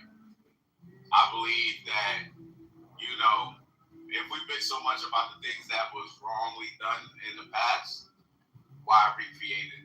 You get what I'm saying? I think a lot of chances we get, we do recreate that fucking degeneracy that was done in the past. So I'm with you on that last part of your statement. But before that, I think that because you believe what you just said, because I believe what you just said too, but it's gonna make us react differently. You overcompensate, right? You overcompensate. You find the fucking fault in the black man too much because you're trying to, because you found out that some people are displaying racist ways with dark skin. Right? So you're all here overcompensating. Like, oh, I found this out, so I'm going to make sure that we're all black people accountable, But you're doing too much. You feel me? Now you fucking on the side of the, my fault, you on the side of the, you're on the wrong side, bro. Too many times. When it comes to the fucking Central Park 5, when it comes to fucking George Floyd, when it comes to this, you're on the wrong side, because look what you're saying, right? You like, oh, we automatically think, we look at the good in the black guy, we look at the bad in the white dude. That don't make no fucking sense. When we're looking at a situation, we're looking at what's happened. First of all, we think you got a brain, right? That you've been in America, you know the history. That's first of all. So when you say, oh, why do we look at it like this? Because, motherfucker, you know your mother got raped in the past, you're going to treat her a certain way in the future. You get what I'm saying? So if you know history, when you look at a case, you're going to be like, well, this was the case in the past, so let's be mindful when looking at this. That's the first thing. You try to go in a situation and just delete history out of your fucking, out of what helps you weigh the options of what's right and wrong in a certain case, right? That's what you're fucking up. That's one thing. Another thing is, George Floyd, you say, oh, he was this, he was that, Did he deserve to die? Right? That's the fucking question that you're not asking yourself. You're talking about, oh, he did something wrong. It's wrong to jaywalk. You feel what I'm saying? You will fucking hone in on the jaywalking, and the nigga's dead. You feel what I'm saying? That's your issue. You gotta fucking look inside yourself and fucking self-regulate, bro. Be your own judge. You feel what I'm saying? Because too many times you're on the wrong fucking side. Something gotta be wrong with you. You feel what I'm saying? But I like that shit you said last. One more thing. Nathan was talking about 50 Cent. 50 Cent baby mother had a fucking sex tape out, Diddy, all this or whatever. Her name is Daphne Joy. Right? We had a big argument in here. He's saying that 50 cares. 50 just released a video during the interview saying he don't give a dog shit about her. He ain't been intimate with her for 12 years. He don't care if she out back with a dog. So I wanted to state that I got the video. And he said a bunch of things surrounding that supported that he don't give a fuck about her. He said it's some idiots out there that think I care because it's my son's mother. Boom, bam, beam, bam, boom. And he said he wished that she was in the documentary with Diddy because she would have been the only one that they heard this and know that we got substantial evidence against the bitch ass nigga Nathan. Shout out to Knowledge, you the GOAT. And yo, take it easy, y'all. Right? We come on this app to give our opinion and to hear opinions. You scolding a motherfucker ain't gonna do shit. The nigga gonna swipe up and do the same shit he did yesterday. Alright, so keep that in mind when you think you're gonna change a motherfucker life on this app. Alright, thank you. it was me, and I don't know if anybody else was into that. But I'll just highlight just a couple of things here. Like, you don't have to ignore history, AK. You can know history, but still treat every circumstance or every situation like as its own situation, so that you can objectively like evaluate it for what it is, right? You brought up George Floyd. The question is, are you familiar with like how he swallowed all these pills and he had about 11 times the amount of fatal like fentanyl dosage like in his blood system? If you weren't, there you go. How about like 2 months prior to that, like being admitted in the hospital for overdosing? Like that's why like these things are relevant, right? So if people know that, and then they look at like how he passed, they're like, bro, that looks real similar to like an overdose. But the narrative is that we can't say what we are seeing. We can't be like, that looks like an overdose, because you're going against the broader narrative that is tied into this broader like historical thing, right? So then people look at you like when you think the other way. I think that Free is like on point, like when he wants to analyze all of the evidence, right? And like I think that that's the best thing to do. But I would say to Free, like when I'm speaking to Free about this specific case here, that there are physiological differences that are coming out in this trial that Austin Metcalf like outweighed this dude by 100 pounds. And then you got to start adding bodies around, Carmelo Anthony, right? And the question is, like, beyond a reasonable doubt, did he not perceive this as an imminent threat? And I think that's going to be, that's the struggle. Like, that's where the fight's going to be at. And the defense is going to say, hey, look at all these people that are over him. He's basically outnumbered, right?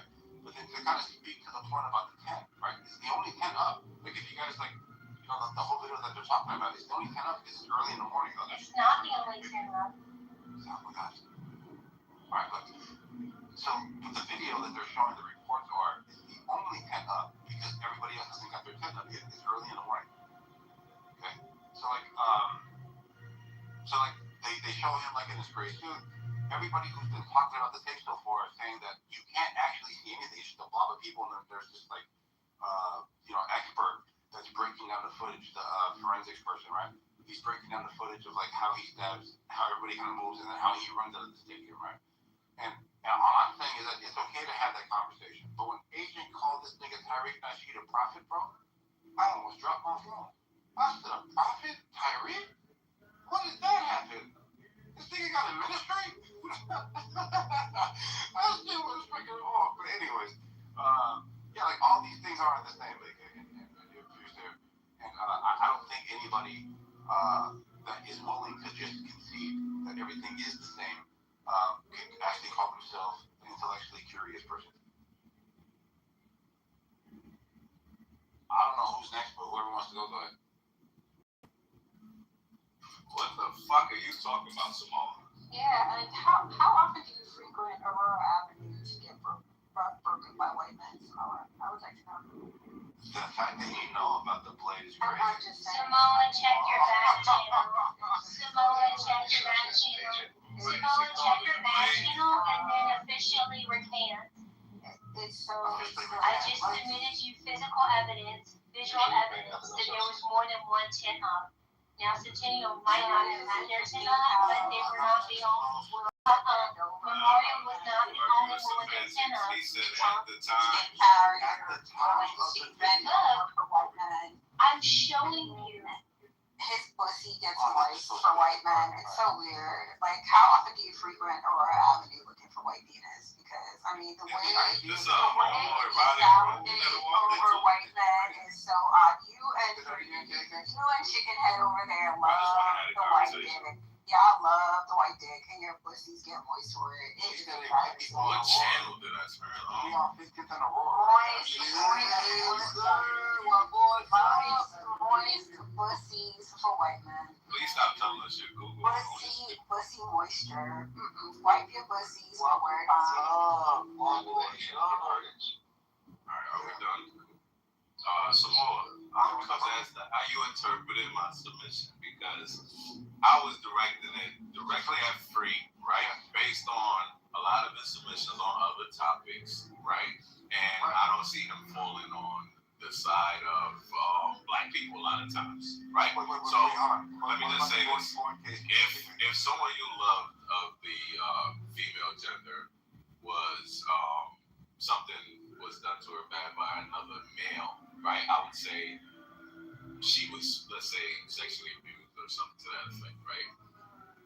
If anything happens for her, let's say she gets in trouble for CPS coming to her house, right? She has unhabitable living quarters. I'm talking, right? She has unhabitable living quarters, right? You're gonna take in effect her history, right? In account her history, right? I'm connected to the Wi-Fi, so but you're gonna take into account the history. That's all I'm telling free to do, right? When critiquing the climate of certain situations. He can't tell me that there's not asshole, racist, fucking white people that will go above and beyond to do fuck shit to people. He can't tell me that. They black people that racist too? I think so, yes. Oh, since we're not in the queue, then I'll hop in here. You mind if I respond to that? Again, okay. Yeah, I'm gonna take it. How you going to ask me? I think you should let Samoa do it and then you free, because I did speak to Samoa. Yeah, no, I just want to make sure this is clear. Like, you brought up a specific example that he was on the wrong side of, and this was the George Floyd case, right? I bring up two facts of the actual case with the history that's attached to his overdose, and you don't respond to any of it. Is there a reason why? I'm responding to it now. Mainly, I didn't respond to it yet because what I said is what was important to me. But when the George Floyd thing, does he deserve to die? That's the first thing. Second, was the procedures with cops enacted proper, right? One of those two questions, I'm on the side of George Floyd. Yeah, I'm not saying that he's let me give you two more questions. Let me just finish real quick. I'm not saying he's a commendable, outstanding citizen, right? If the question was that, I would say no. But when it comes down to quality of life deserves to continue, or if the cops follow it correctly to a T, right? No, they didn't. So here goes two of the questions. Therefore, your 2 points don't matter to me. These are the two questions that you should be asking. Okay. If a person massive amounts of drugs in their mouth and swallows it, and they overdose, do they deserve to die? Is that an excuse when you leave white man's dick slips in your ass? I mean, is that what white dick? Because they love it. They're buck broken men. They love white dick. They're buck broken men. They love white dick. Yeah, Samoa says they slit. They die of an overdose. Do they deserve to die? They didn't die. Can I speak to Samoa, please? Just real quick, right? So somebody puts a bunch of pills, because I've seen this happen, right? Cops run down, you put a bunch of pills in your mouth, right? It's not necessarily that you're gonna overdose, you might get sick or whatever the case is. Cops leave, you can throw them back up, or you get locked up, they're gonna take you to the hospital, pump your stomach, right? That's usually how shit goes. Now, so yes, I'm saying you automatically down some pills don't mean you deserve to die. This is a tactic used to get away from cops sometimes, get our evidence. Oh, sir. Oh, come on, bro. Oh, so you want me to do what you want me to do? A person puts a handful of pills in I their mouth. should see what the white man does to him. Right. That's what got straight I up. would like to finish answering the way I want to answer. Okay.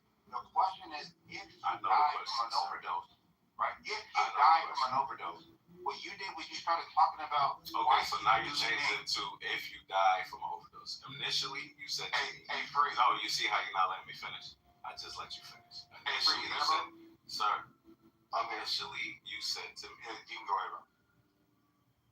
Yo, don't play with me no more, Samoa. Damn.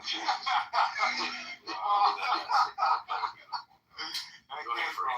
That was the question. No, I got something for you. I got something tucked right here for you, and you run it. Before I pull it out, Brother, the question was clear. If yeah, I heard the question, and you're going to tell me again, and then when I try to answer, you're going to cut me short. Right. That's what I'm telling you. I'm about to fuck you up, right? Initially, you said that someone who takes down a lot of pills deserves to die. Then you changed it to that someone who overdosed deserves to die. Which one you want me to answer? So both of those are part of the question. If somebody put which one? They're not the same question. So which one do you want me to answer? Well, there's only one. Listen. Which one do you want me to answer? I want me to answer both. No, answer the nigga, yo. Alright, listen, there's one question, okay? The one question is this. One question. If a person puts a handful of pills in their mouth and they overdose and die. And they overdose. Okay, it's a third question. Alright, okay. Hold on. And they overdose and die. Yes. Did they deserve to die? I got one for you guys. I would say yes, yeah. Alright, thank you. Did you know that George Floyd put a handful of pills in his mouth and overdosed? He did not. You're lying. Can I speak or not? Let me get there with the nigga. We dancing. Bro, I'm listening. Look, you threw a shot, made it, you think, and then walked off the court. The game not finished, nigga. Fuck wrong with you, right? The pill thing with George, like I said, you can get pills and not overdose, right? It's a tactic used, right? If when he was pills, right, cops didn't follow procedure when dealing with them, right? Because this is in procedure. There's a chance that someone could be on drugs or fucking whatever the case, unhealthy, right? There's a certain way you go about shit. There's a certain force you use. They did not follow procedure. We went through this already in the past meeting, right? They didn't follow procedure. So that does not give permission to kill the dude because he has a chance of overdose. I don't understand it. So if I'm a lifeguard and someone is drowning, do they deserve to die? Yes. What? You get what I'm saying? That's dumb. So it's the word go ahead. deserve should be changed with is it foreseeable for someone who took 20 fentanyl pills to right, die but then while he's resisting arrest? Oleg, okay, is that reasonable to think that that person would die? Yes. Okay, I can understand that, but there's nuance there, right? And second, the question I'm asking it the way he posed it to me, because the nigga died and they're saying that it's justified, so he deserved to die is the question. Now, if you want to suffice some more, you're gonna ask the way Oleg did. Is it foreseeable that some die under the hands of the law after taking a bunch of pills? Because you're saying he overdosed, but there's a scientific or there's a medical fucking definition for overdosing. Did he meet that? Alright, can I see if that's a question? Did you know that there was 11 times the fentanyl level in it? We got a little ISO right now. Yeah, it could be 11 times, 20 times, whatever, right? At the end of the day, if the nigga did not encounter the cops, it was a chance he's still alive. We got a problem. If he didn't encounter the cops, he would have still been alive now. We got a problem. If the autopsy says, no, I'm talking. If the autopsy, listen, you got an issue, and I can't deal with it for you, right? For the autopsy, nigga died from asphyxiation. You got a problem. The autopsy didn't say he died from fucking overdose, dude. You're inserting that. No. You're inserting that. Right? There's trained medical people who are telling you, no, you don't want it to be heard, I know. Yeah, that's just horrible, man. You're just talking to talk. We're just all shit. We already know what's up. We already know what the outcome is. He can't? Sounds like It's all about that. not that his phone died. Yeah. He didn't get kicked. It's not on the history. Yeah, I was going to respond to him, but it's open. Who's trying to get in that? Because I didn't want to respond around there. And thank God they didn't. Yeah. They didn't say that. That shit was horrible. I mean, look, man. Yeah, That's Huey's girl. That a lot of never checks her, bro. Doesn't check her. She has an ugly voice, and apparently she's hot. Look, Oh, yeah, that's what I'm saying. a lot of people like the outcome of these cases, so that's all they're gonna stand out. They don't want to. Agent, we gotta check her. Oh my gosh, how's that my girl? You were raving about her the other day. She's a piece of shit. Nigga, how was I raving about her the other day? Oh, you were like, she's great, she's fucking hot, she's this. I wasn't waiting.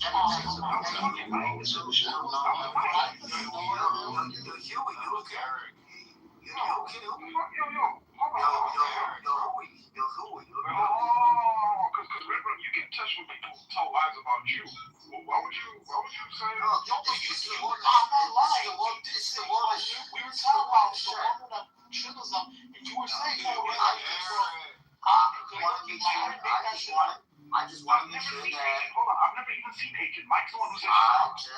just want to make sure that always. I just want to make sure that always is okay. Nah, I'm not okay now. Nigga, what the fuck was that? Bro, you lost back to back debates, and I'm feeling concerned. I just want to make sure you're okay. I'm not okay now. I don't know why a nigga would lie on me. What the fuck was that? Come on, man. So, someone, some street brand ain't over. Can't even hear you. Yeah, that's some weird ass fucking shit. Yeah, that's pretty bad that he attributed that to was Eric, bro. Yeah, it was Eric and Mike who said it because I'm the fucking teenager. What I actually said, if you remember Simone, what I said, low key, the person who's got the cutest voice is Jazzy. Remember, that's all I said. Yeah. The fuck? Well, I don't know if you're that's yeah, Red Rum just had a birthday, so, in his old age, he made these types of mistakes,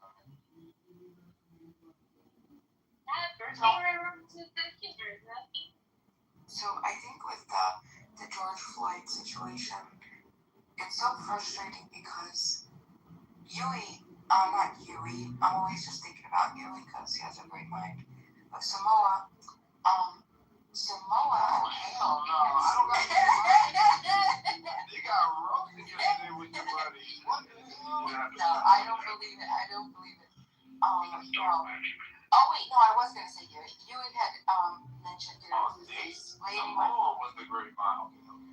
No, Yui had mentioned earlier why we do these people deserve to die. What we're looking at is what was the crime, if any, committed onto these people, right? Like the deserve to die, a subjective, just entirely egotistical thing. It's such a crazy, unquantifiable metric. How can anyone name true? Hold on. Well, I mean, maybe not for you, but for a Christian that believes that everybody, even someone who has overdosed or has taken lethal amounts or even a lot, nobody deserves to die, okay? I'm sorry that you feel otherwise. I don't feel criminals, but no, you use a different meaning to that. I don't think, this is like assisted suicide. Does that person deserve to die? Hold on, wait. There is no deserve. Did he want to is the point. Is he entitled to? Did he want to? No. You said did he deserve? Entitled to, or if he wants, did he consent? Listen to my question. If he consented. Listen to my question. If society, right, acknowledges that this person wants to do it, right? Society is saying, let him do the thing. He does to make his own decisions. Oh, I see what you're saying. Right. So that's even worse because that's total who gives a fuck. Right? Who gives a shit about what society thinks somebody should? No, all you're talking about is just basically the momentum of environmentalism. This action caused this, cause and effect. Yeah, we can say that this could be an effect, but you can't put a quantifiable. Hold on. Listen, sorry, let me finish because I'm sorry that you were shut down. Yui had exposed this earlier. Do they deserve to die? No, and especially not under the law. You are innocent until proven guilty. George Floyd didn't even commit a crime. The cashier accidentally thought that it was he died over nothing. He died over a mistake that some fucked up person made, okay? Now, this is the whole situation. Did he want to die? George Floyd wanted to die? I think when I just want a yes or no, and then I'll. Nobody believes it. No. I'm gonna hold my mic for a second because I'm gonna talk. But yes, I do. Because I was so I wanted to get my shit off. Let me answer the question. No, I don't want to hear it. For the audience, right? Because I don't want you to misrepresent my position and attribute something that I don't actually hold, right? That's pretty dishonest. I'm saying that if he decided to conceal his relationship with his drug dealer by hiding all the drugs in his mouth and then swallowing them, then it kind of changes the whole scenario on how we kind of evaluate this, right? No, it doesn't. Only you would, Samoa. Do you know why? Because listen, it doesn't fucking matter. That is a circumstance that he had with his drug dealer. That's none of your fucking business. But people believe that it is for some odd reason. You feel that you should interfere with other people's lives. George Floyd wasn't hurting anybody. If he did take some drugs, right, that he doesn't, you don't think that that's a good thing. You don't think that he should be doing it, right? You think that he's committing some ultimate bigger crime into society. No, he's not. It's a consensual basis. He buys drugs, someone sells it to him, that's a transaction. If he decides to put him in his mouth, okay, that's a bad decision. Okay, that's a bad decision, sure, that's a bad decision. But he did it because he was under the threat of violent force coercion. He was scared. You heard him while he was in that fucking vehicle. I'm scared. Before he even came out, they were pushing him, pressing him. I'm scared. Last time I couldn't breathe. I'm scared. He was saying that shit. He was scared. Okay, and the worst part is he didn't fucking even commit no fucking crime. He didn't deserve to die. He didn't deserve to die in any capacity. I don't give a shit. You're not going to tell me that somebody who takes drugs deserves to die. Fuck you. No, fuck you. Okay? Nobody deserves to die. Nobody deserves to die. People make bad decisions, and we all know that. We all know that we get depressive states. We all know that we have bad circumstances. We all know that we have lows and highs. That's the whole journey of life. What we have to assess is whether somebody else committed a circumstance or created a circumstance for which George Floyd met his maker long before his maker wanted him to. Okay? Long before it was up to him. This was up to somebody else. This was some police situation where they came over. You can't say deserve whether he deserved to die or not. That's a horrible take. Last take enough on that. But trying to quantify another person's life, innocent to guilty. I don't care. Listen, I listen to your trash. Do you care about anybody else on stage? No, I do. I just don't want to hear dumbasses. Alright, so like, if this wasn't a vacuum and this is like one-off, I can be like, hey, Bima, I think you have a point here. People make mistakes. But because we actually have the body cam footage where he fucking did the same exact thing and got admitted to the hospital from overdosing in another police stop, swallowing all the fucking pills, we can say that this is a pattern of the guys. And finally, his body couldn't fucking take it. So if you just keep doing the same thing, and you survive one overdose after another overdose, and the third one catches you, I think like a fair person would say, if you keep doing the same fucking thing over and over, you can expect to get the exact same outcome, but you get a different one, and that's his consequence. So there you go. Yeah, but that's different than saying that he deserves to die, right? Because in the other circumstance, in the same case, he's met by external forces, right, pressuring him about shit. Now he's minding his own business. Same scenario. He's not hurting anybody. He's doing drugs. Yeah, he's hurting himself. But guess what? All protect. That they could have gone to him no problem. They shouldn't have created and manufactured an incident which caused him to have a fucking cardiac arrest and then die of asphyxiation, or whichever coroner report they decided to accept. And the worst part is he didn't commit a crime. Now, if he committed a crime, I would have different opinion about that, because then I do believe that if he had committed an actual crime, then yeah, detaining and physical force to detain him would have been justified. But this was just he died for nothing. He didn't even do anything, and he's dead. And everybody's like, let the guy. Alright, I got some important, muy importante information for you.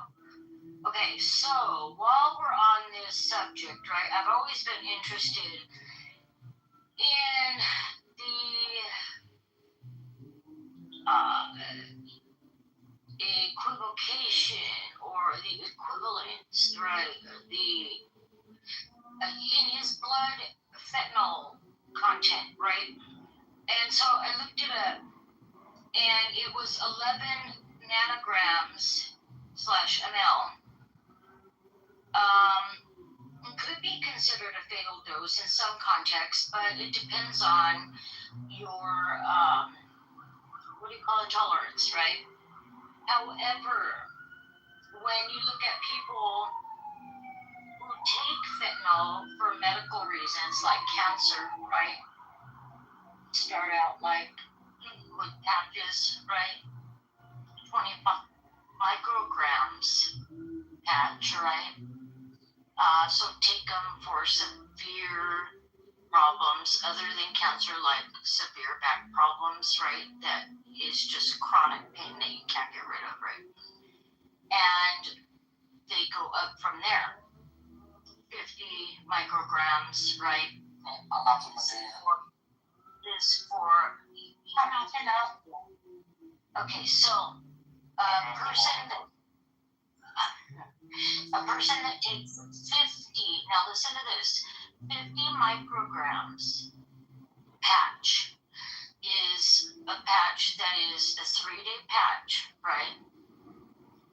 And this 25 microgram is also a 3-day patch, right? And I was wondering, so this person with cancer takes this, usually you're on hospice, right? Or you're taking this for severe pain, right? How does that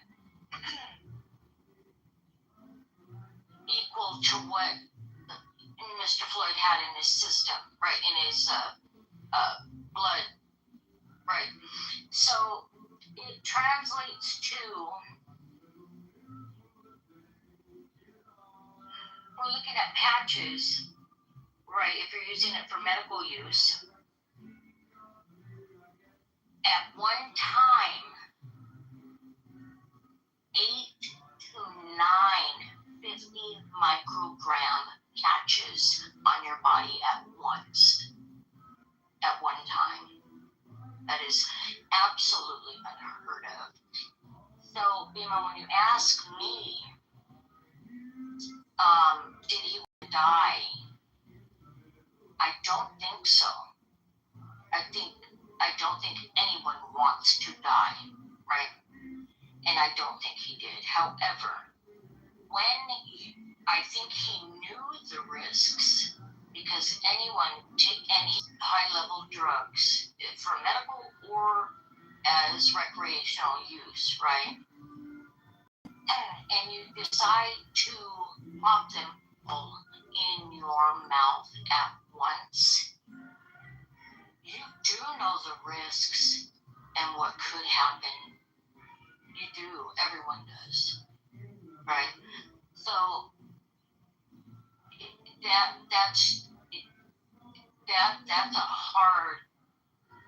that's a hard, like, yeah, he knew the risks, right? That's an absolute respiratory suppressant, right? Even though the medical examiner expert they had said it was because of showing all this, on his neck and all that, I still argued that 8 to 9 patches on this dude at once, right? I'm having a hard time believing that it didn't suppress his ability to breathe. But go ahead. Knowledge, Monica, and then Nathan, please. Oh, but for people. Go ahead. No. The point that I had is still on the resume. Go ahead, Monica. Sorry. So I was fussed because I said, did Alton Metcalf deserve to die? And then we spent an hour talking about if George Floyd deserves to die. I don't think innocent people deserve to die. I think sometimes they die. The police autopsy report I saw said heart attack for George Floyd. And even though there might have been some contributing factors, like COVID, the drugs, the pressure on one side of his neck, it seems to me there was reason to doubt that Derek Chauvin should likely not be in jail. When you look at the crime scene photos for Austin Metcalf, there was more than one tent. I don't think Samoa got that right. I don't think it was deliberate.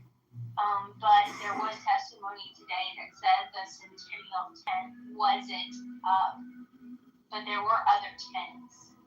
The fact that Carmelo was talking to a friend underneath the Memorial High School tent is valuable information. And it actually is good that it kind of lends to it not being premeditated. And that's good. We'll see.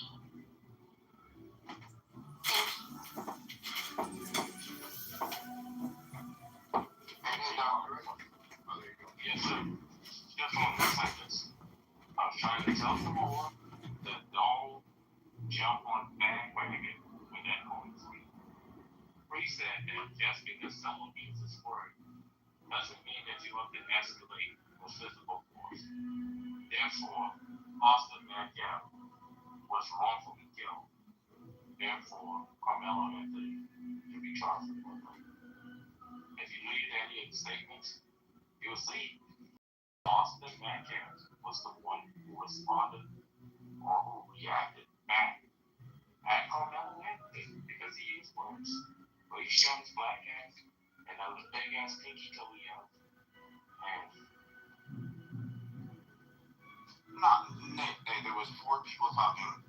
Norm said something, Free said something, and I was speaking to something. And what I was doing my regular, trying to like clean up like where the term escalated about, right? But just to point this out to like Monica, and this is a little weird for Monica, right?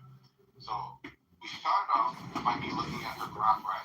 And I'm like, oh shit, your prompt is off. It can generally like describe what normally happens or a typical like track meet or whatever this is, because it doesn't have the up-to-date information, right? So I say Centennial doesn't actually have a 10, so they should find that one, right? Then I say specifically like to the video, the reporters that are in the courtroom, when describing what the video is, there's 5 different frames, right? And in the frame that they're talking about, where the forensic person is doing like his testimony, right? They're starting to highlight the gray sweater guy, which they're calling Carmelo Anthony, right? And when he comes to the tent, it's the only tent there. There's no other tents that are around the area. What he did was mistakenly think that I'm saying that there was no other tent in the stadium, which is like totally weird. So I'm only offering an analysis from journalists that are in the courtroom. I don't know what she's doing. Samoa, the picture I sent you with the I don't remember that school team's name, but there was 2 tents next to the memorial that I sent you. Totally fine. What? We're talking about the testimony of the video of the timeline. Maybe tents were erected like a little bit later or whenever the hell they took that picture. It doesn't go against anything that the reporters are reporting that they see in the video in the If there's a crime scene, they're not going to put up tents near the crime scene. I'm on.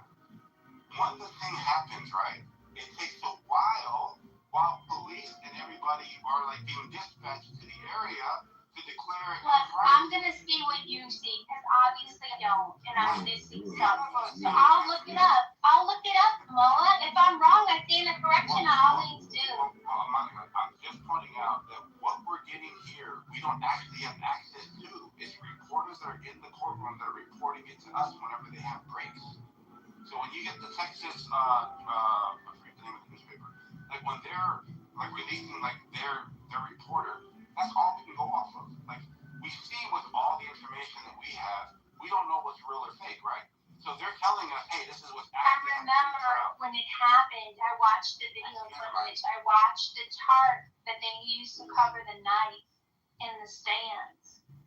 And I saw more than one team's tent, Samoa. So I'm genuinely confused. I'm not being contrary or obstinate. Have you seen the video that they're seeing? I don't know. I need to see their video to see if it matches what I saw. If I'm telling you right now that the reporters are saying that this is the first time that they've seen the video in the trial, then I'm probably like betting that we haven't seen it yet. What video are you referring to? You talking about the one where he's on the tent? There's like 5 frames, the way that they're describing it, and then they circle him when he walks into the stadium, and the cloud of people, and then after the stabbing, how he runs out of the stadium. So like they're using like this sequence to move to 5 different frames, and they got this forensic. I'm saying I've never seen this video. Like it's not in circulation for me to be able to do that. Yeah. Right. And I do remember now that I'm talking about it that. So I remember there was something far away. It was an ugly video. Like you can't really see shit. Yeah, very blurry. Yeah. Who's allegedly showing this video in the courtroom? The state prosecution. Yeah. The prosecution. Yeah. So with now Newsweek and I got like to like. Yeah. It seems like it. Yeah. So But that's the thing about it, which I'm trying to get people to kind of make up on sound defense was like it's like people buying into the conspiracies of all this other shit in order to try to justify this case. It's like this is a hard case for this guy. You know, like just bringing a knife alone makes it bad, but let alone being in the area. Was it a knife or like a tool for a trap? Oh, the knife. Yeah, I'm seeing people say that's another thing to another conspiracy. No, it's a real knife. It was not no track tool or no shit like that. It was an actual fucking knife. Yes, it's on a police report. Yeah, they found the knife the same day. Officer Schultz. No, actual knife, a black knife. It was a knife with a black handle. It's in the police report. Yeah, look at Officer Schultz. He recovered the knife. And they covered it with tarp because he started raining. And for some reason, like, look, I don't think that the guy should be killed, but I can see why. I can see a justification. He just has a big fucking bully. And he found out really fucking right. He tried to pick out something smaller. He tried to get involved with something he didn't have to. He's not a cop. He ain't shit. I don't think it has. And I don't think the kid wanted him. I think he just wanted to fucking be like, fuck you, man. You're gonna fucking do this to me. And fucking ran away. Nathan, you there? Yeah, I mean, yeah, it's probably a matter of embarrassment. He probably felt embarrassed or challenged. Not really, not you. I can say he feels threatened. Well, no, here's why he did it in this way. Like, so it seems like you're not familiar with it. It's like, hey, welcome back, AK motherfucker. I want to dress you. I'm not very excited, so. Yeah, I can change it. I can just get it. So, you're in the Matrix too, nigga. I got you, you're in the Matrix. So, so this is what happened. This is on page 4 of the police report. So, Metcalf at some point just has to believe that Tim. We don't know how he did it. We don't know how it's not be asked to you. So, yeah, he was under 10, their team's 10, right? Now, the idea is that he knew someone at some point in time. He spoke to them, that maybe lingered around, and then they told him to move, or maybe he was in the middle of talking to somebody and they told him to move. But it seems that they just told him to move without him actually interacting with someone at that one time. So, in between them back and forth, Anthony tells him to touch me, and Metcalf touches him.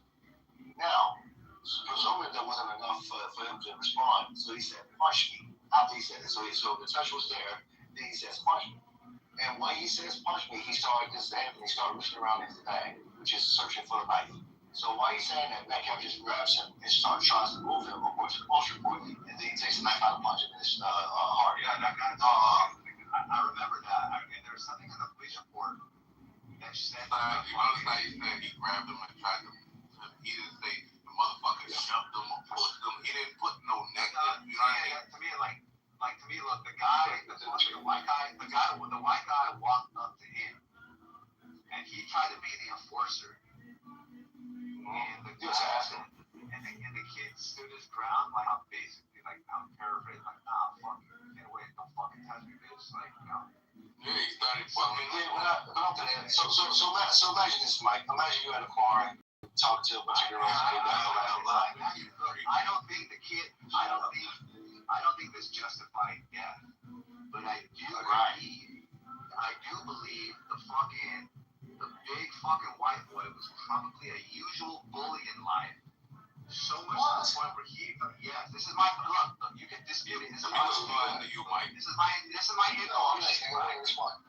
intuition, and I could be wrong, but I'm probably not.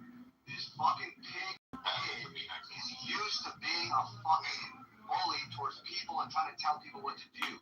He walked around. This was always the way he got away with certain things, and he tried to fucking punk somebody.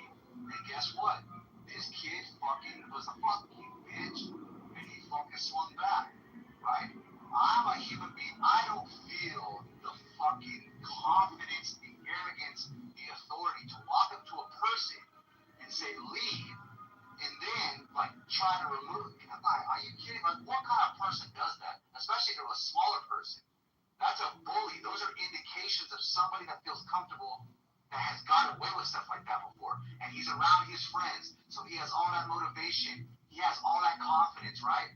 And he's going to be the guy. I fucking go, you know what, bro? Sorry, man. Like, you fucking fucked with the wrong one this time.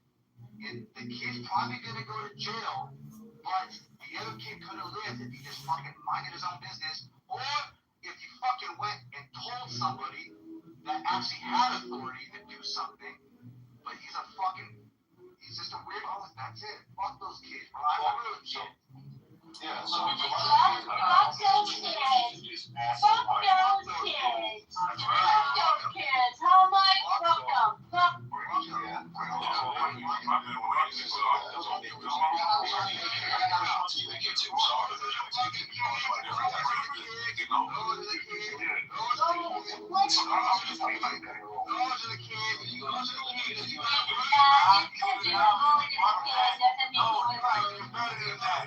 I would like to respond, like, I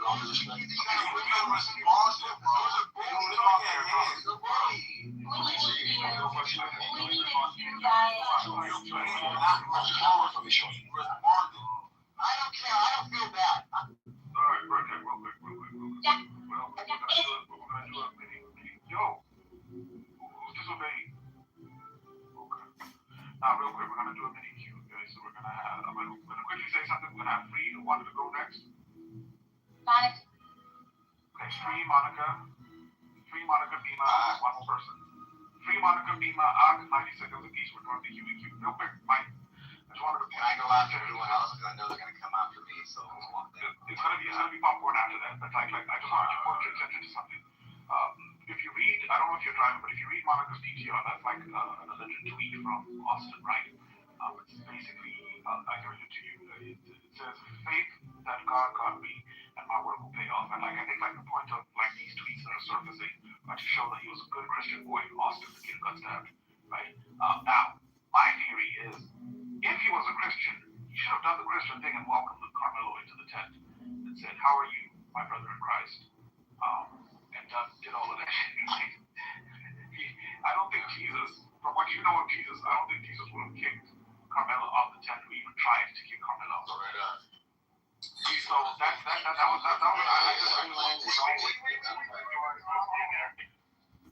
I just wanted to give you something to think when it's your turn to go. Okay, so right now, we've got Free. Somebody might pick you. Free, Monica, Bima,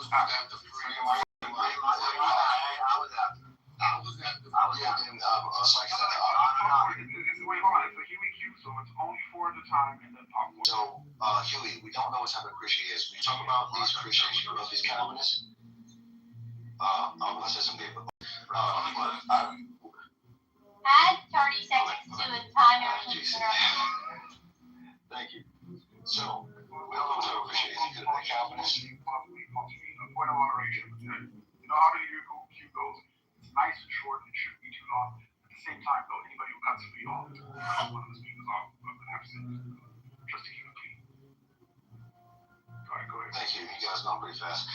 So we don't know what type of Christian he is. He could have been a Calvinist or these other type of Christians like West Baptist Church, where they don't take shit. They definitely will address you, especially if you're in space. Especially these Hebrew Israelites on this app. They're very aggressive, so they would tell you straight the fuck up to not be on their property, and they consider themselves Christ-like. So again, I think we're being a little uncharitable to the idea of him being a Christian in general, let alone what type of Christian he is. Next point, I think Mike and I hope we're not doing this interpreting more than bad faith. I don't think it's too much to ask someone to remove themselves from your area. I think is the way you should do it, because of course you want to be courteous, but at the same time, just to do it in themselves is not a bad thing, especially coming from my demographic, which people hate to talk about. We don't play that shit. Black people don't play shit. You ain't know if a person call you, so they post you in their space, we will tell you get the fuck off stuff, and we don't necessarily do it in this way. So the irony of this is that this boy can't particularly ask him anything, let alone in whatever capacity we want to interpret in the word spirit, but I don't think it's too much for him to just address him and be courteous to ask him that. And like I said, let's say worst case scenario, he did do it in the bad spirit. I don't think, which I think we both agree on, that it's not warranted for him to respond with a knife. And I hope you take into consideration what I was saying, that he was searching around for his knife to stab him while he was talking to him, which is really fucked up. Lastly, to AK, this is super brief. You said, thank you. You said that I don't just, I guess I have this bias around when I just like it, whatever. I think you guys pick shitty cases and it makes it look bad. I think your own bias makes it look bad. You guys pick every fucking case that happened about black people. They just spoke up and some bad capacity. It didn't happen. Look at the facts and address it. And since I know that you have your bias, it makes me think it makes me seem like I'm biased. And that's not the case. I don't know if you talk about before black people actually all over the place. Alright.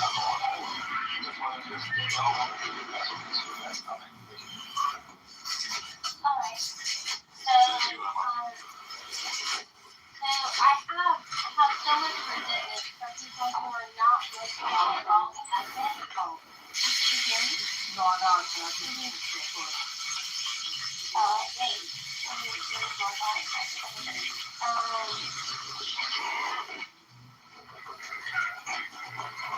I think the child will make it.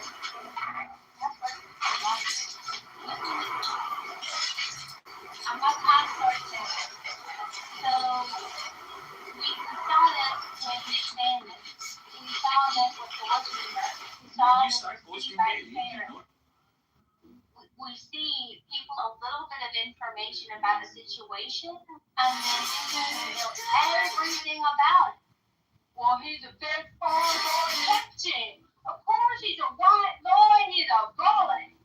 He tried to lynch that poor skinny black kid. He was doing nothing. Like, we sure? We sure. Because today is the first day of the trial, from what I understand. The dead guy that died in his brother's arms, bleeding out.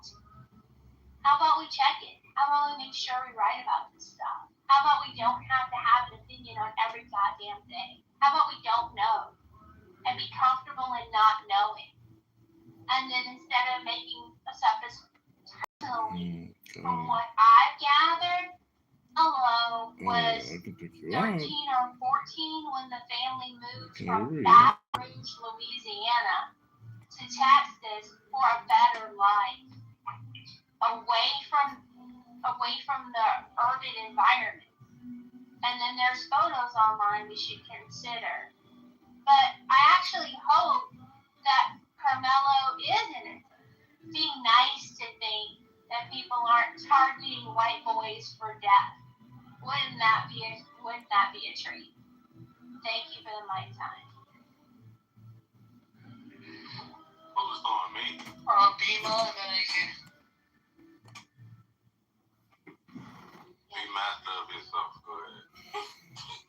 You call my whole government now. Bima, I've got a question for you. I've always been meaning to ask you. Ben is a Republican. Bima better. No, sorry, bro. I said that. She's not black enough for that. I don't know. Dang. What about BMW? So this is I agree with the. That's a big one. Let's see. You know, we got to get some evidence. There are definitely some things that are still going to make me change my mind. You know, there's definitely things that I can imagine that are going to change these. I think there were three. I had thought about them, and I was like, there's three things that if they come out, I think I can change my mind on Carmelo not being not guilty. But I have to also remind everybody, and I want to know if this is true because I've only been able to gather this from evidence. Is it true that both Carmelo and Austin were captains of their football teams? Both of them. So you're talking about two captains of two rivalry schools, not just two players, but two football captains. We're not really looking into the psychology of that and understanding, and that could go two ways. That could go in Carmelo's favor, and that could go in Austin's favor. You know, I really, really want to know what the exchange was, and I'm really excited to know that Hunter's going to be able to give his side of what was said, but then Carmelo's also going to be able to give his side. So we can actually see what actually was said, what actually were they saying. I really hope he testifies. I don't know if he's going to, but I think that's huge. Is it my go? AK. Alright, thanks. So, I just want to give one thing on my opinion. Monica, people want to talk about it, right? It's a about the case. It's just going to happen.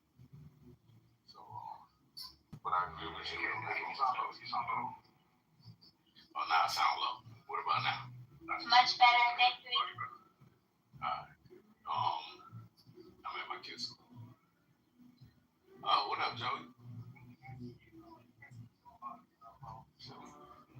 Yeah, it's a long line. So when it comes to the Metcalf shit, right? I feel like Metcalf didn't deserve to die in the way he did, right? I also, part of me is like, he fucked around and found out. I'm sorry to say, but I tell my kids not to bother people, right? Now, we got, like Monica said, we don't know the facts, so we don't really know if he was being bothered or bothering Carmelo.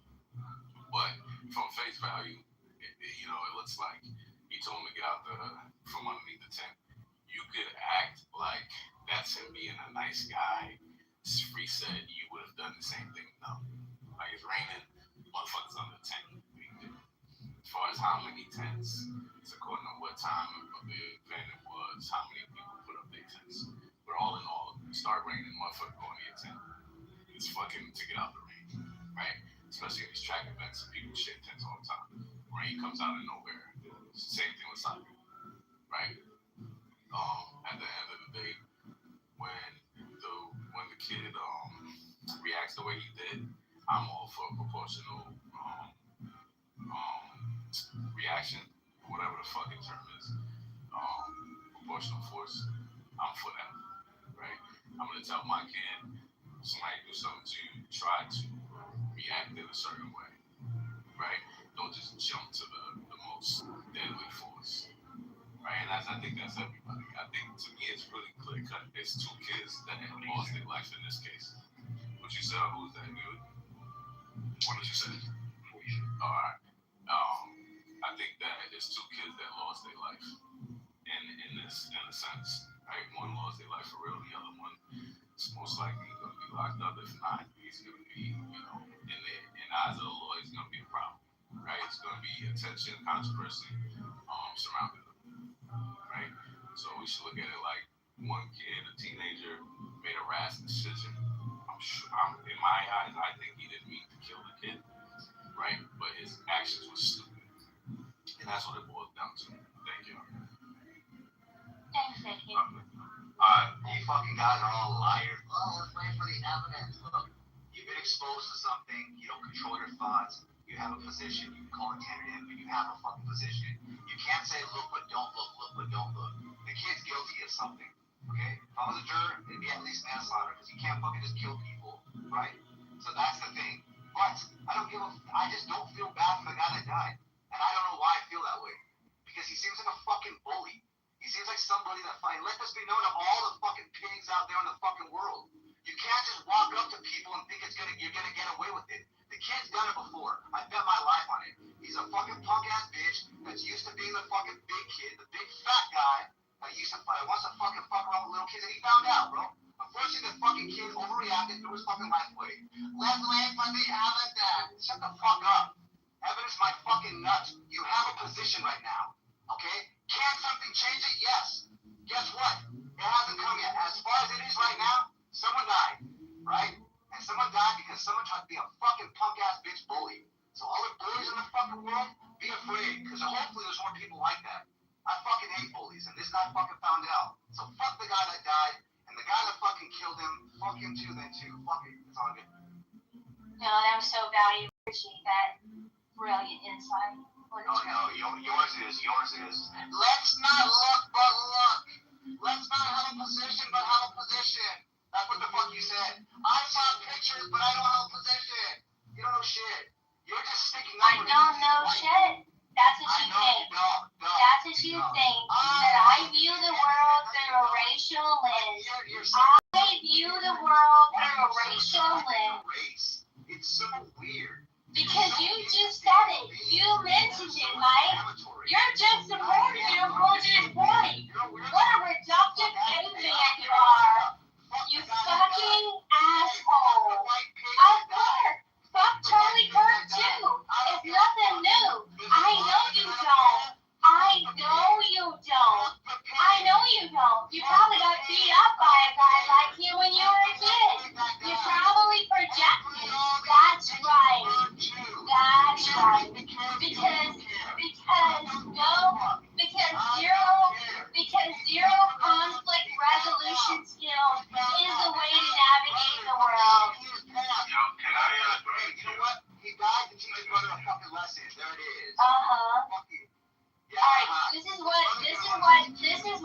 what? I'm like, it's gonna be what it's gonna be.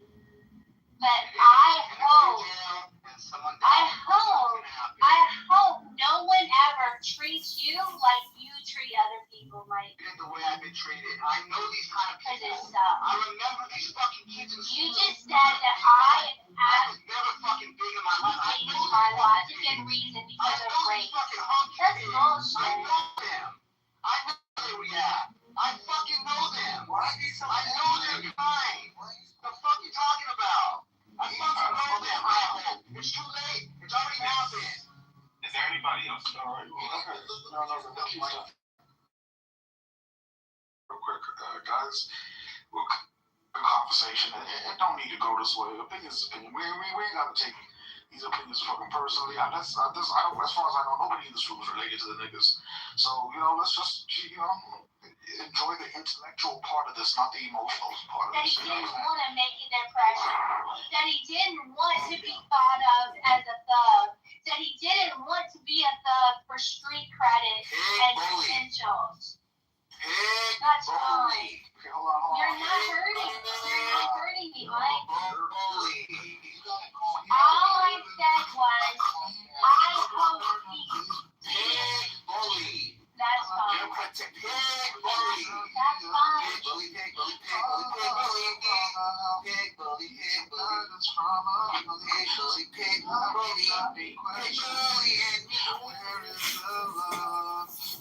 Real quick, guys. Can we just hear some from some voices?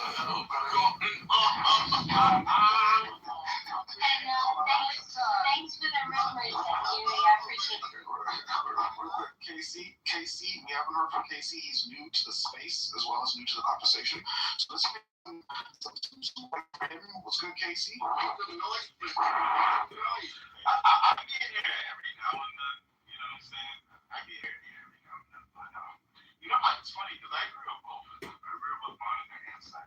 Like Mon, he fucked around and he found out, but the other side, you don't know Carmelo's story. It's like, at the end of the day, it's like, the fuck is the story gonna change anything? My man killed somebody because he tried to press him, and I understand too. Like from a raw perspective, I agree with I forgot his school before, but you gotta teach your kids like you can't try to be that enforcer type unless you really you shouldn't because.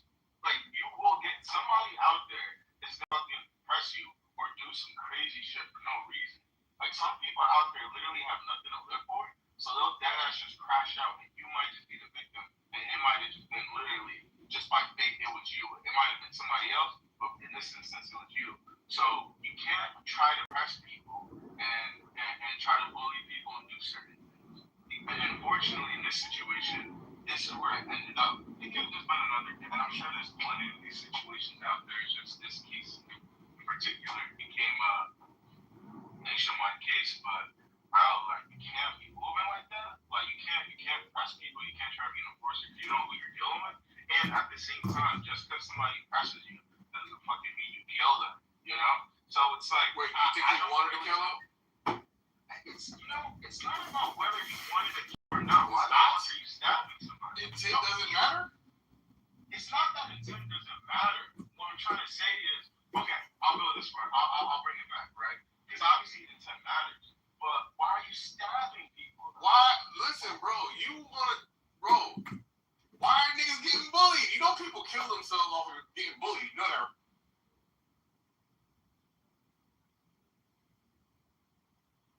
Okay, we're gonna wrap up this part. If you don't ask, you never get. Okay, we're gonna wrap up this part of the thing, this discussion by saying this. How many people are there in the United States of America? 330 million. Oh, 330 million. Okay, so I'm gonna say that I have to amend my argument that 330 million people, that no one believe there could be a conviction in the Senate. I have to reduce that to only 299 million on that. But thank you, William. You're saying that nobody else thought that there might be a chance that the senators might fairly review the evidence. The people who introduced the articles of impeachment knew that they weren't going to get a conviction. That's the point. also would have followed the process all the way.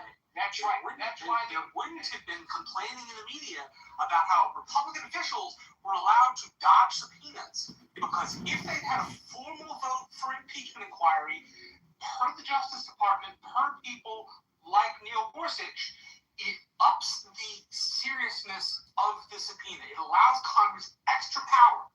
And they didn't take it seriously enough to take that vote and get the extra power. That's exactly right. They weren't serious about it. William Neal, you're the only person in the United States of America who was serious about it. None of the people involved in the process were serious about it. We just saw the evidence of it presented by Marshall. None of them. They didn't believe that they were going to get a conviction. They were just trying to score political points and embarrass. You know, just like they tried to embarrass Clinton. For the blue stain dress. Okay, fine. So mission accomplished. The number of independents. I gotta get to you next. And you are next. Thank you, William. Go ahead, Chelsea. You're up.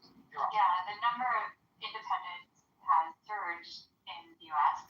The number of people that are more disillusioned with our form of government, and that is a number that has increased year after year.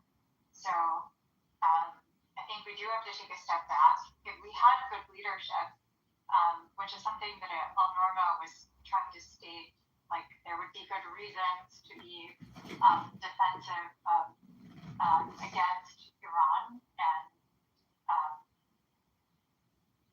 if we had good leadership, it would have been a justified statement that would have been shared, and they would have shepherded everyone in, and we would have all been like united, and we would have felt like, yes, this is definitely a justified position to be in.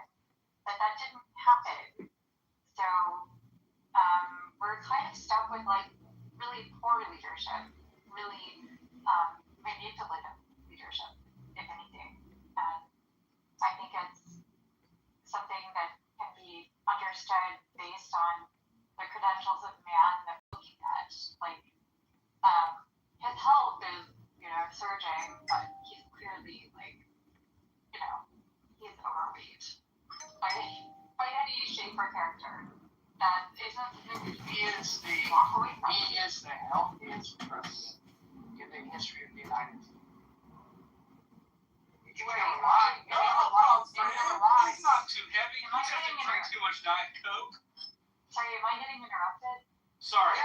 Yes. Oh. Yes, you are. Go ahead. Well, if I'm going to get interrupted, maybe I should speak. Okay, well, that's the answer you're going to take. Fine. Dr. Francine, followed by Old Raj.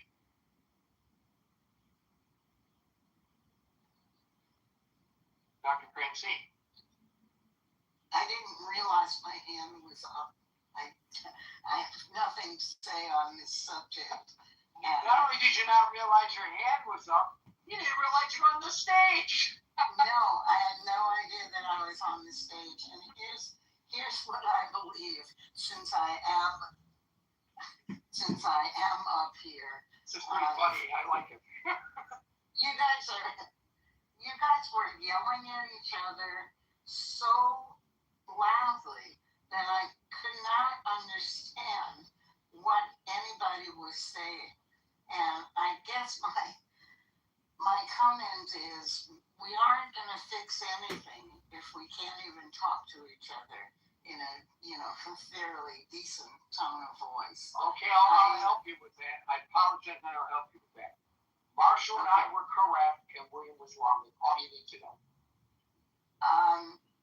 That's usually. I'm just trying to codify it for you because you listen. But had you been able to hear what we were saying, you would say that Marshall and I were right and William was wrong, and and then move on. So I'm just trying to make it easy for you. Okay, so let me just add by saying that we have lots of things that are threatening us right now, and that they're not the only things are not oil reserves, gas prices, and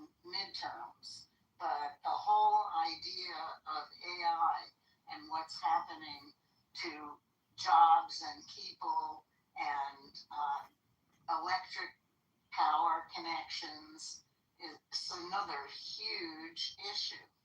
And if you want me to tell you whether Donald Trump will win in the midterms, I think the unfortunate thing is we are stuck with him. You know, he's not on the ballot, so no one's going to get rid of him. And we're stuck with him. And you can see why I didn't raise my hand. I usually try to have something of substance. That was fine. You know, something. There was something to all that. Especially when you decided you agreed with Marshall and me. When you were words in your mouth, of course. Marshall usually knows his stuff. Marshall does, but I don't. I see what's going on here. Is there a mutiny? Gary, you have been on laughing gas for the last 2 days. I know, and you know what? I at least enjoy my humor. You're Nobody else may. too much fun. Well, I at least am having fun. Now, if the rest of you come along and chuckle along with me, that's great. If you get frustrated like John did yesterday, well, that's your problem. This question is Christy Brinkley taller than you? Oh, yeah. Oh. So could that be why she married Billy Joel? He's not taller than me. He's not. She towers over Billy. Can't put so it wasn't height. Could have been another measurement. It could have been another measurement. I don't know. I'm not saying. Could have been another measurement, but it was not height. All right. Thank you, Dr. Francie. It's a very serious conversation we're having here, ladies and gentlemen. You have totally relieved me of my dignity. No, it's my dignity we're talking about here, not yours. See, I told you, you are on laughing gas, and you were on laughing gas yesterday, too. What is this deal? You find everything funny. Not everything, but, you know, I think that we're under so much stress in our life that sometimes, I mean, this is what we do in the newsroom. We joke about things. I swear to God, if you walk into our newsroom, you would probably think that we are not serious about the job we're doing. Well, we are serious about the job we're doing, but we just make fun of everybody. We make fun of the Republicans, we make fun of the Democrats, and even more so, we make fun of one another. Oh my gosh. Someone in the chat just wrote, I wish the world would end. Hurry up, God, and harvest your children. Oh, listen, you can always leave the room. You know, listen, you can end this world by leaving the room. Don't worry about it. You always have an out from the world of the critical thinking forum. Don't worry about it. What? I'm saying, you can leave the critical thinking forum. For sure. Yeah, no, the group chat. It's on. I don't know why it's on. It's not supposed to be on, but I can't seem to be able to control this environment like I did before. Maybe it's because I'm too busy wisecracking and I don't know how to set up the one. Pay attention, Gary. Yeah. Pay attention. Oh my God, you sound like my mother. Thank you. Of course, I'm a Jewish mother. There you go. Oh, Raj, you're up. Thank you, guys. Good afternoon. Hey, Gary. Hey, Marshall. I came in late, so I don't know if I have the breadth of the whole topic, but gas oil prices are low. Gas prices are definitely up. I'm going to make a prediction, not too eventful, but the Dems will control the House. It'll be a tie, or Republicans will hold on to the Senate, and I'm assuming there will be some new impeachment hearings that'll come up. I would like to see it specifically pertaining to the emoluments clause, which he breaks every day in the Constitution. And I'd say right now that's all I got, because I don't know the genesis of anything else y'all are talking about. Thank you. Thank you, Raj. We're going to Meryl, followed by Andrew. I missed almost the entire show so far. I came in when you guys were talking about the difference between you and Billy Joel. So I think that's a little off topic, right? Uptown girl. See, I got it. Okay. So is this about the midterms? Is that what it's about? Or is that what you're asking? What we think about what's going to happen? It could be, sure. Yeah. I'll sure. Well, I think Marshall would agree with me on this one.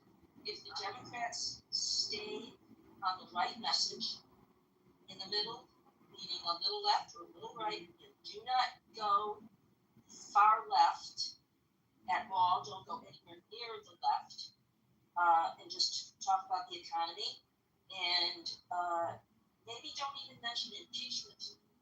I think that the Democrats have a chance at the House. I don't know, maybe the Senate, I don't know, but maybe the House.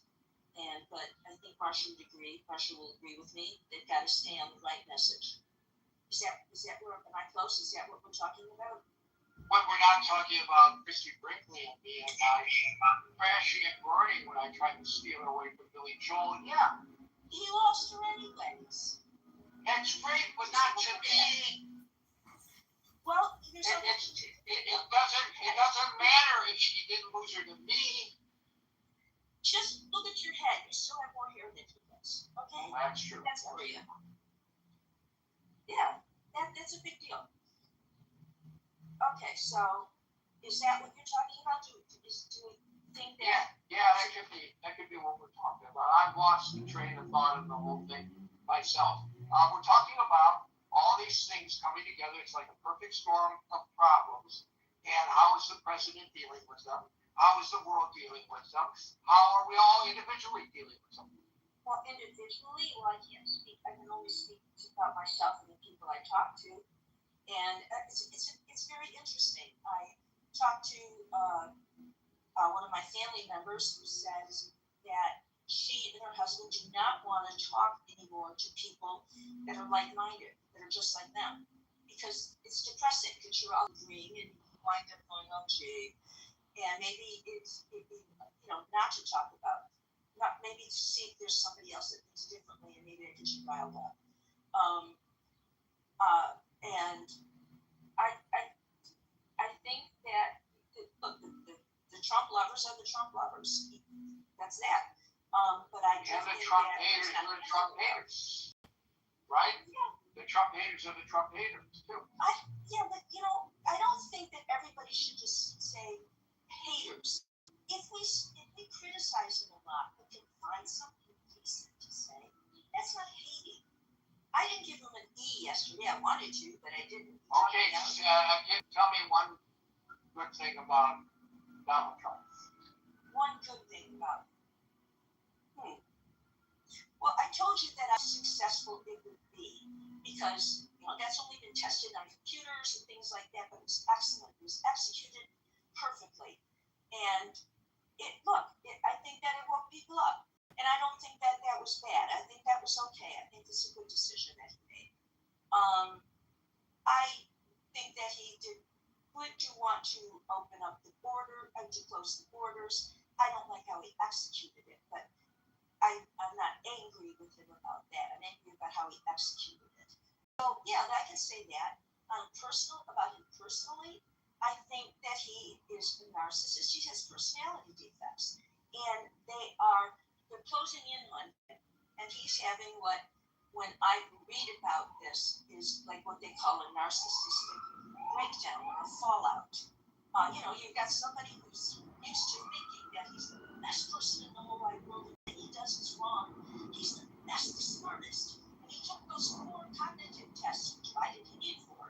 But anyways, and now everything is coming down, and he's not the best, and people are unhappy, and I don't think that he can handle that.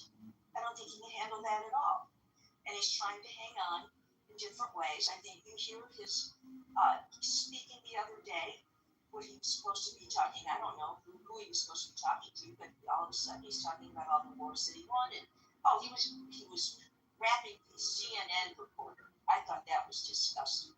He's telling the CNN reporter she's full of crap, and she's ugly, and she doesn't smile. Oh, she's beautiful, but doesn't smile. And then starts talking all about how great he is. So that's somebody who's just like. I think we all agree there's a personality defect there when we say these kinds of things. Even Yeah. his greatest supporters would agree with you on that, I think. And the staying up all night, and having no control. I said this the other day. We look at this and we think, oh my God, he's crazy. What we should be saying is, oh my God, he's telling the truth. We know him. We know what this man thinks. Maybe that's not a bad thing after all, to know what he thinks. Instead of always saying, well, he probably didn't really mean that. Maybe he did. Maybe this is, in the middle of the night, this is what he thinks. And that's it. So now we know him. We know everything there is to know about him. And it's pretty bad, that stuff. I just think it's pretty bad. And the cognitive tests, which, by the way, I hope that he doesn't mention Joe Biden anymore, because Joe Biden is dying, so I think that is, let's give him some respect here. But Trump is Trump. And I do believe if the Democrats keep it together, Joe, don't just listen to the old Democrats, Chuck Schumer guy. And I happen to be very interested in what Rahm Emanuel has to say, because he won't take crap from anybody, pardon me. And I think he can direct them to stay on message. I think he can. And he's not going to say bad things about Israel. He can't, he just won't. And so I think that he can be a good voice for the Democrats, not necessarily the candidate, but I do think that he'd be a good person to help keep them on message. Is Marshall still there? Does he agree? Who was the candidate? No, I'm saying not the candidate. But then I think that his message, not go all the way to the left, and then he's not going to, he's going to help them stay on message. He's going to remind them. The more the message is Trump's a Nazi and he's shitty, the more people are going to go like, okay, what else do you have to offer me? You've been saying that for 10 years, and he's still president, so what's the point, right? If they focus on the economy, at least special election results show, if they focus on affordability, they tend to win more elections than they lose. When they start arguing about ancillary issues like Trump being evil or, essentially anything. Yeah, essentially anything ancillary. No, I don't think they should either. Anything ancillary to the economy and to making life better for people, I think does the Democrats a disservice, right? If the National Party and the candidates choose to web themselves and do themselves a disservice, then they will lose the election to Republicans who shouldn't be in office. And I think that you can get the young people that you were lost in, like the voters, like what you have in New York, you can get those young people back, or you can get young people interested. Once they realize, you know what, nobody gave you anything, you're not doing much better. You're not doing it, you don't have that $100,000 job that you wanted right out of college. So it is, I think that if they do this right, they'll get the young people back, younger voters, I think, because they are very much affected. And I don't think they should keep talking about impeachment. I hate that. I don't care whether we want to impeach him or not. You just don't run on that. Thank you, Mel. We'll go to Andrew, followed by Pirate Gary. Good afternoon, Gary. I do have some hockey news for you. Excellent. Excuse me. My city here in Kitchener won the Memorial Cup first time since 2003. That's the junior championships between East and West, if you will. They beat Everett, Washington, actually 6-2 Sunday night. So that was cool, and my city was quite happy and proud of the Kitchener Rangers. Anyway, to the point of the room. Gas prices high. Food probably could be in jeopardy, perhaps. Other goods, services, getting more expensive as we speak. So, this is long term. I don't think weeks is the word. I think it's months we're talking. Even if it were all to be reopened tomorrow, it would be months for this to filter back out of the calculation in the economy. But as far as the midterms are concerned, I don't have much faith in the American people at this point, in their decision-making process, critical thinking, and with regards to perhaps the fingers that are being inserted into the different states for the election in terms of gerrymandering, I think that bodes ill for the Democratic possibilities. It may backfire. Some have suggested that. I don't know. It'll be a wait and see thing. The thing that I think many people might be concerned about too is whether or not some of these ICE agents may be stationed at your booths, which can serve as very much Yeah, they explain that they're not going to do that. Well, who knows?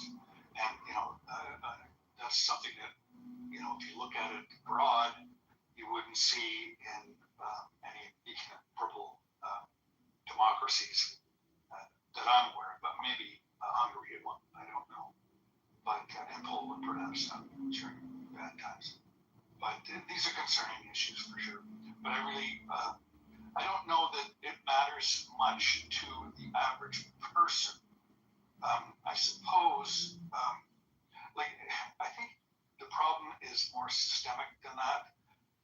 I've always been of the view that, when you put a politician in place, are they going to make my life better? It's not likely. And I think in the United States, it's exasperated to a large degree by the amount of money and special interest money that is involved in your politics. I think that skews, well, and they give checks. They're not allowed to give suitcases full of money, but not all. It's if they walk into your office and they try to give you a suitcase full of $100,000, you have to. The law says you have to immediately turn it down because you can't accept it. But if they write you an individual contribution check of $5,000, you can take that. I agree with you on the special interest, in particular, like PACs and super PACs, right? PACs do have to list where their money comes from, so you know who donated to what.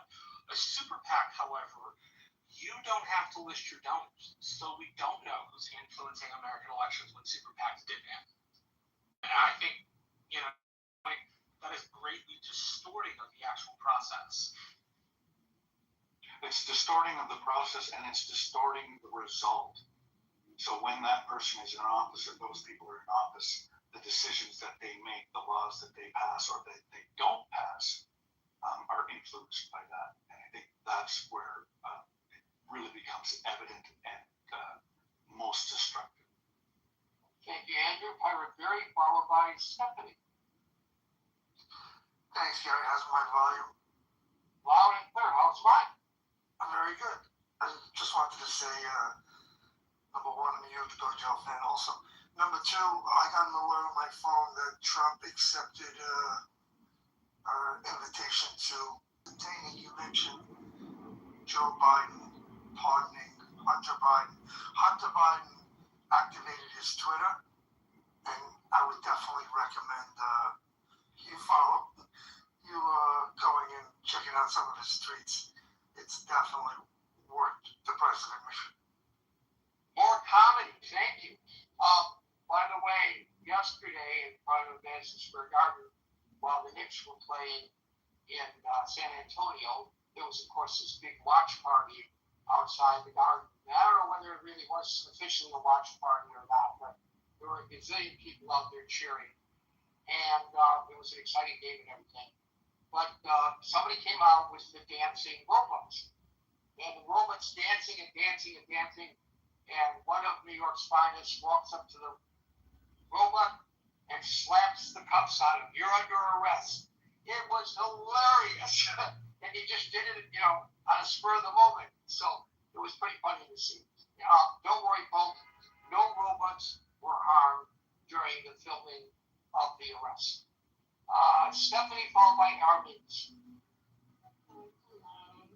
I am out watching my pet food, and I accidentally pressed I don't know how I got it here, but I'm up here. So I'll just say, I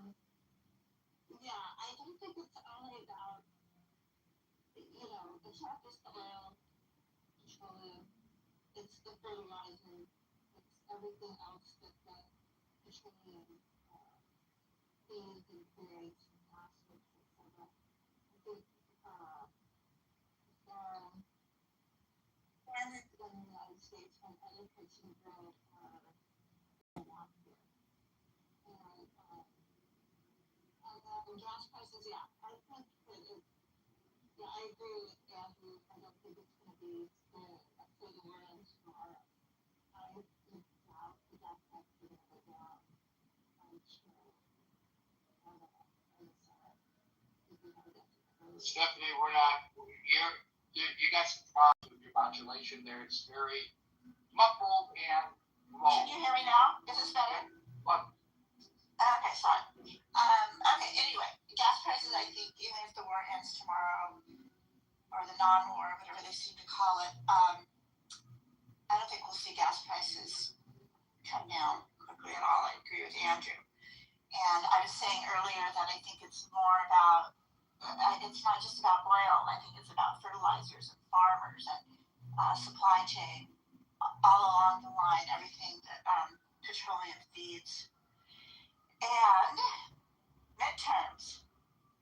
Well, I'm in California. We're still waiting for the results of our vote. I understand we're going to get a big vote drop tomorrow night. So hopefully a lot of some of these elections will be finalized. I'm thinking we probably will take the midterms. I think there's a lot of flux. I mean, there was in the news today what Trump is going to reopen 14 coal mines or something like that, an enormous amount of coal mines, and he's doing other bad environmental things, reversing decades of U.S. progress in terms of environmental health, in terms of protecting the oceans, protecting our air, protecting our water. I mean, as far as I understand, the research has stopped on looking at plastics and PFAS in our water and all the studies on that to help us be healthier people. So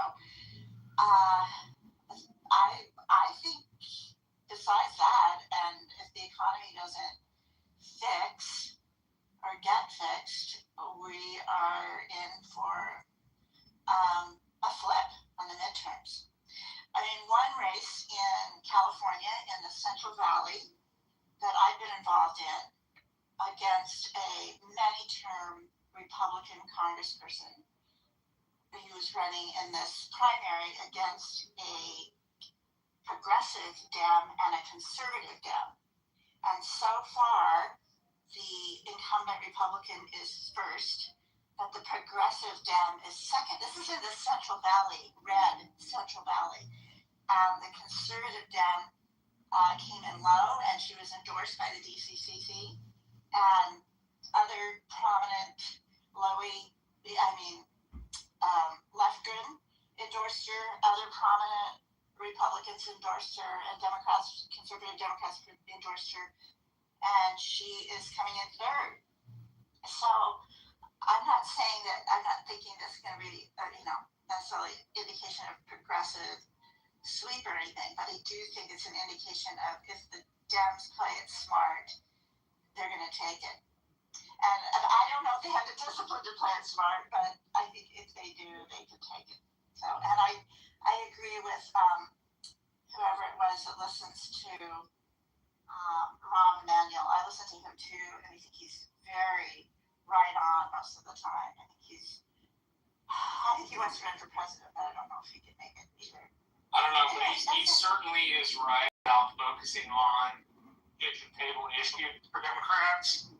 Yeah. Like a big, unless you're in a super blue or a super red state where you are in a district that you can afford to talk about stuff that's not the 1, 2, or 3 on people's agendas, then talking about how terrible Trump is and all that kind of stuff doesn't tend to win the day in competitive districts.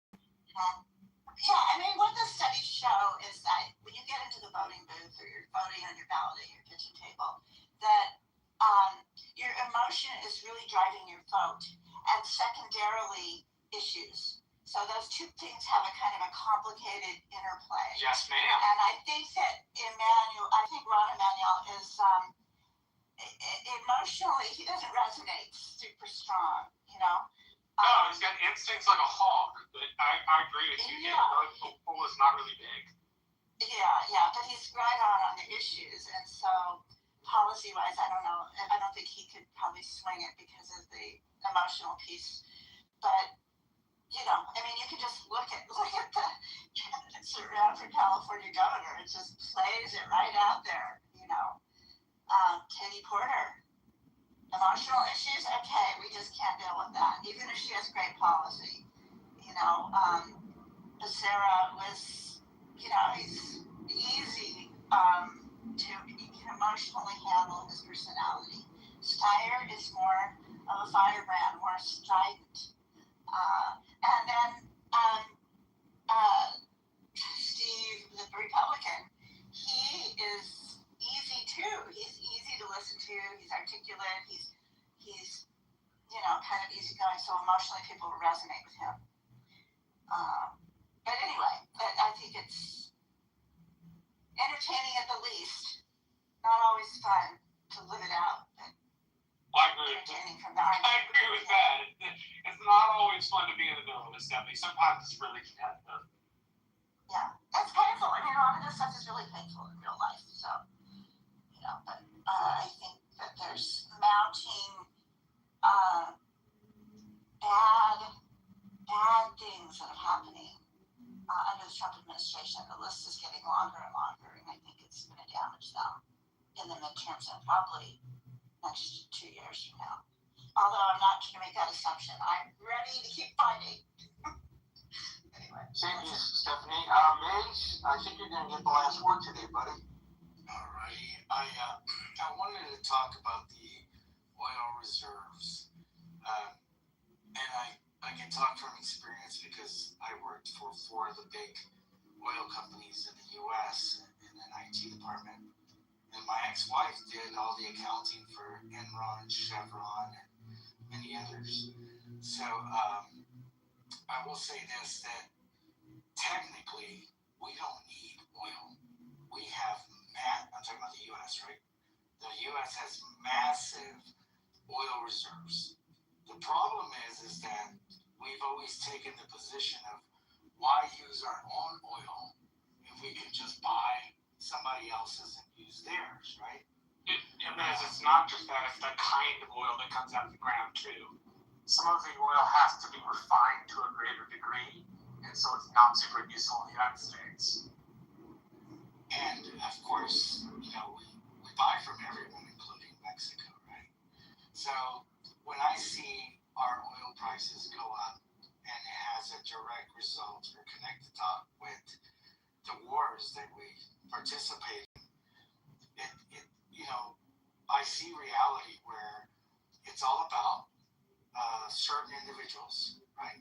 Just you know, don't think for a second that Trump is not getting you know, a piece of the pie there. And I guess all presidents have to oil companies are slipping the cash check. Yeah, absolutely. It's called lobbying. What evidence do you have for that? It's called lobbying. I can tell you that's not bribery. That's covered under the First Amendment applied to government for redress. I didn't say it was bribery. Yes, but you said he got a check. If you give a guy a check, that doesn't mean bribery.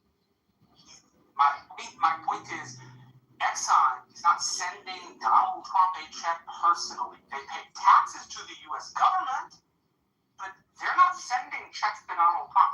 The only way that his argument would hold water, and I have no idea what the president or his family members or his associates' investments are, is if he is manipulating the oil prices and they're getting advance notice of it and investing or de-investing based on that. But that would be speculative as well. I don't think anybody has been able to show that, at least not to my knowledge. How about yours, Harvey's? Well, I will tell you this, you know, a lot of stuff that our government does is not going to be publicly known, right? We should know that. We can't be, what's the word I'm looking for? We can't be ignorant to the fact that or pretend that stuff like that does not go on. And Yes, okay. well, that may be. Don't have Stuff actual like that facts, may, right? stuff like that may go on, but you made a direct accusation, and if you make the accusation, it's incumbent upon you to back it up with facts. And I'm giving you a third time to come up with some facts. I don't have any facts at this moment.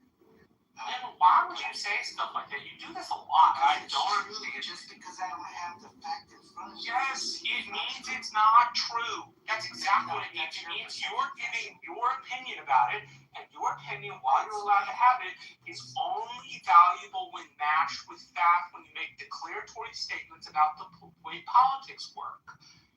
Like, you need to have facts for this stuff, bro. You can't just open your mouth and say that kind of stuff and expect people like me and Gary not to ask you where you got the information. And then when you say, I don't have the information, it's incumbent upon us then to say, okay, well, that's just your opinion, man. Yeah. And kind of, no, freedom of speech is about the government limiting your speech, not my opinion on your speech. I don't believe that. I'm going to disagree. Well, read the First Amendment. The First Amendment says the government shall make no rule abridging speech. It doesn't say that in private conversations, I can't ask you to be factual. That Gary doesn't have the right to kick him off the stage. Go sue me for kicking you off the stage. I'd like to see you win on that one. Marshall makes a good point, and it's important that people recognize this. You do have a tendency to make declarative statements without information, and then you claim, well, it's true, I just don't have the information in front of me.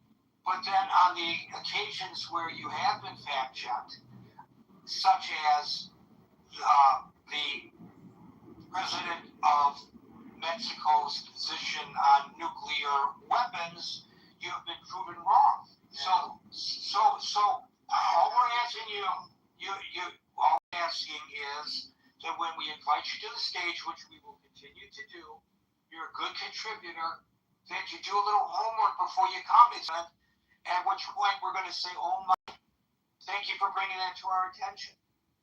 Folks, we're here Monday through Friday at 5 o'clock New York time, so until 5 o'clock New York time tomorrow, for the next edition of the Critical Thinking Forum. Everybody be safe, be well, and peace out.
America is fucked, or at least Texas. Because what the hell? He just need one little piece of something. But we can help. We can pray. No, we're making a bet on the verdict. It's very rare. But you remember when we did the verdict? Oh my God. Sentencing and the verdict for Diddy, right? We parsed it out to like what counts and who was more right. All right.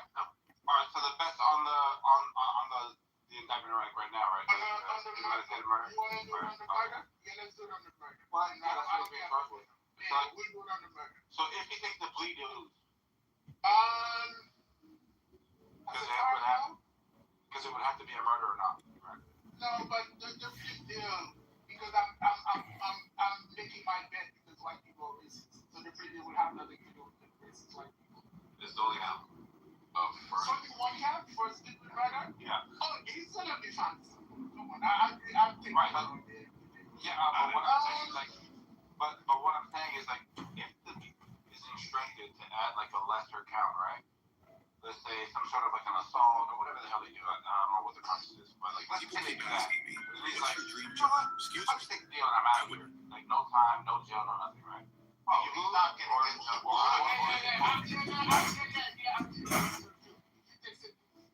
Alright, but technically, I mean, you just heard him accept that, so it doesn't matter. But technically, when you take a deal, you are, it is a statement that said, like, right, guilty of a lesser, not guilty of the Alright, no, listen, I'm with you. I don't think they're gonna offer him anything because they don't bust down the charge all the time. Sometimes you have to lead to that charge. They give you the lesser. Like what is it? The feminist shtick. For real, sure. Really? It's usually what the why can't race have something to do with it? Well, show us the evidence. Stop making no story. Okay, I'm gonna go inside each of these teenagers' minds and pull it out. But no, like there's things. I get what you're saying. In the actual case, you're looking for him saying the N-word or black kid, looking for white boy. That's evidence of race in the case, right? Well, yeah, you need some evidence or else there's no race. No, I can't just make it up. You're looking for, right? No, that's like what you're saying to me. You're saying to me that if I don't present to you evidence, right, then there's no possible way that race could have been a factor, and that's just not true, right? Not true. No, that's not what I'm saying. So okay. The law is if I don't give you, let me just ask you, Elnoma, I'm just entertaining this. If I don't give you any evidence, does that mean that no race was involved in the case, in the situation? That means that there is no answer me yes or no, and then I will listen to you. So just for me. Okay. If I don't give you no evidence, does that mean that there's no race involved in the case or in the situation? Under the law, 100%. You notice that Derek Chauvin was not accused of anything having to do with race. Did you notice that? You know why? Because there's no evidence that Derek Chauvin's murder had anything to do with race. Okay, you know what we're talking about when we bring up race? We're talking about the system, right? You're talking about, hold on a second, let me get there. You're talking about the lawyers and prosecutor bringing up race in the case. We're not saying that that's going to happen. We're critiquing the system and trying to make an educated guess about what the outcome will be based on the past and the present state of the system. When you hear us bring up race and you want us to stop doing that, that's fucking far-fetched. I didn't say stop doing it. I just say hold on. That's far-fetched for a room of niggas like us to do with a case like you're gonna have to learn. What the fuck relying on that?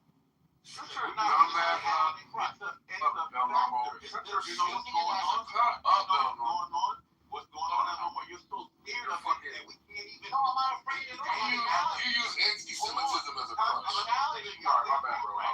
Because I realize that he's so scared of race that he I'm not afraid at all. it as a factor in a possible case like this. He's a dishonest cockroach. He's a dishonest cockroach. I am making up another story. That I'm afraid race is going to play a part in this case. Show me the evidence for that. The evidence is that there's race in the world and they may be in the jury. Right. Maybe Maybe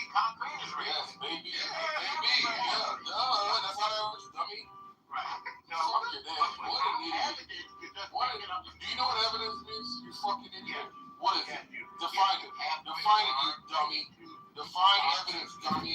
Garbage. Define evidence, you dummy. Yes. You fucking nitwit. You fucking brain dead fucking Do something, maggot. weirdo. So, Define it. Define evidence. Define evidence. Right. Define evidence. Define it. Define it. Define it. Use your own words. Use your words, dum dum. I know. Okay. Use your words. You've been using the term this whole conversation. What does it mean? What does evidence mean, El Normo? What does evidence mean, El Normo? Evidence mean, El Normo. What does evidence mean, El Normo? Dum dum dum. What does evidence mean? What evidence mean, El Normo? El Normo. El Normo. Oh, he doesn't answer the question. El Normo. What's that? Okay, so let's do this. Okay, show us where. El Normo. What is define evidence? So show us define evidence. Racism. El Normo. You can't keep moving forward until you define evidence. Left you in the gut. Define evidence. Here, I'll read it for you, dum dum. I'll read it for you. Racism. Here goes define evidence. Hey, can we have some order and make arguments instead of insults? Can you address the arguments and not the ad hominem? Define evidence. Y'all almost define evidence. Define evidence. Do you want to help him out? Do you want to define evidence? Ben, do you want to define evidence? Do you have the definition, Ben? What does evidence mean, Ben? Oh, do you know what evidence means? Do you know how the term is used? What is evidence, Ben? Ben, what is evidence? Do you have a definition? Look it up. Do you have a definition? Read it to Do you have a definition? Yes, it's in the dictionary. If you Yeah, want. why don't you use it in your own words, El Normo? Are you too stupid to say what evidence is, El Normo? Well, everybody. Are you too stupid to put it in your own words? Do you not know what it means? Are you too stupid to put it in your own words, Are El you Normo? so dumb that you don't know what Are evidence you means? scared to say what evidence is, El Normo? Well, How do you qualify something as evidence? How does something qualify as evidence, El Normo? Are you too stupid to put it in your own words? Why? Why do you Put it in your own words, El Normo. Why do you not? Articulate the concept of evidence, you stupid man. Why? You gotta look it up. Articulate the concept of evidence, you stupid You only got 3 syllables. Articulate the concept of evidence, Can you you stupid spell evidence, man. concrete? Go ahead. I'm I'm waiting. Look it up. I'm waiting. Okay. I'm waiting. So I think You're what using El Normo. What's evidence? in this case, El Normo. I challenge you. El Present Normo. the evidence of racism. Go. El Normo, what's evidence? Show us the evidence. El Normo, what is evidence? Why do you ask? Because you don't know what it is. Okay. You keep saying that it doesn't exist, but yeah, I don't think you know what it is. Yes. You know what it is? Yes, I do. Okay, tell us. It is facts or information that would increase the probability of a proposition being true. What? Do you know what that is? So where's the Do you evidence know what that of is? racism? Facts or Is information there evidence of racism in that would increase the probability of a proposition being true. Great. So where's the evidence of racism in this case? Show us.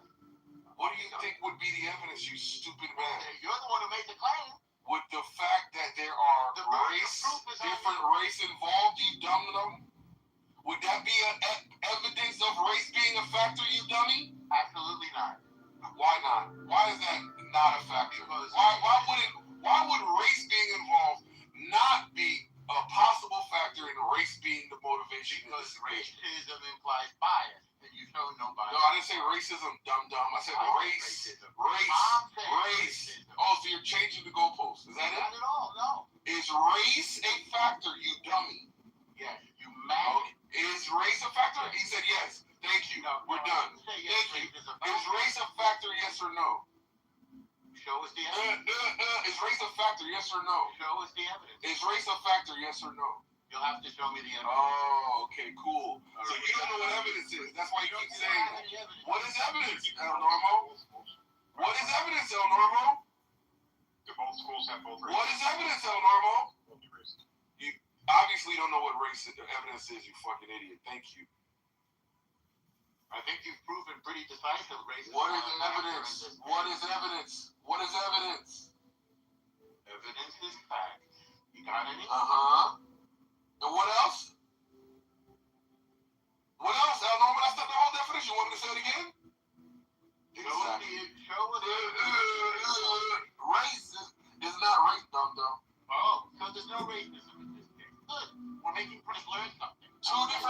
yourself, dum-dum. I So is understand. race a factor? Is race a factor? Is race a factor, you dummy? In what way? Is race a factor, yes or no? How is race a factor? Is race in people's decision making? Show us. Is it or not? What people? In people who appeal to race, obviously. Well, who's appealing to race in this case? Human beings. Human beings appeal to it. Oh, you don't appeal to race? Who in this case? Do you appeal to race? No. Do you appeal to race? No. You're a liar. You're a fucking liar. You're a cockroach liar. No, you're a cockroach liar. You're a You have no incentive. Shut your fucking mouth. No, stop squirming on the garbage. I'm just blowing you out. Go take your loss. Go do the walk of shame. And if anybody thinks that race is a factor in this case, just bring the evidence and we'll look at it together. I rest my case.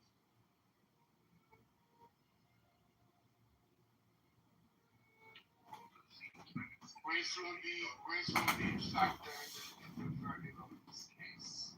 People racial bias. There's not going to be a proof that. Oh, so you're making it up then? Because people, the way people interact with the world based on their experience and based on their judgment, that they will not understand why they make the mistake they make, you will see that race is a factor. The fact that this kid is a white kid is going way on this white people mind. Well, let's say the kid was white. Let's say the kid was white. You think he'd be convicted of murder? If both of them were white? Yes. Yeah, you would have had a better chance on this. But would he be convicted of murder? I don't think you would. I think you would have not said, oh, this was a mistake. I think you would. No. Once you stick a knife in somebody's neck open and shut, that's the end of that game over. That's not ambiguous. I think you say that race is inherent.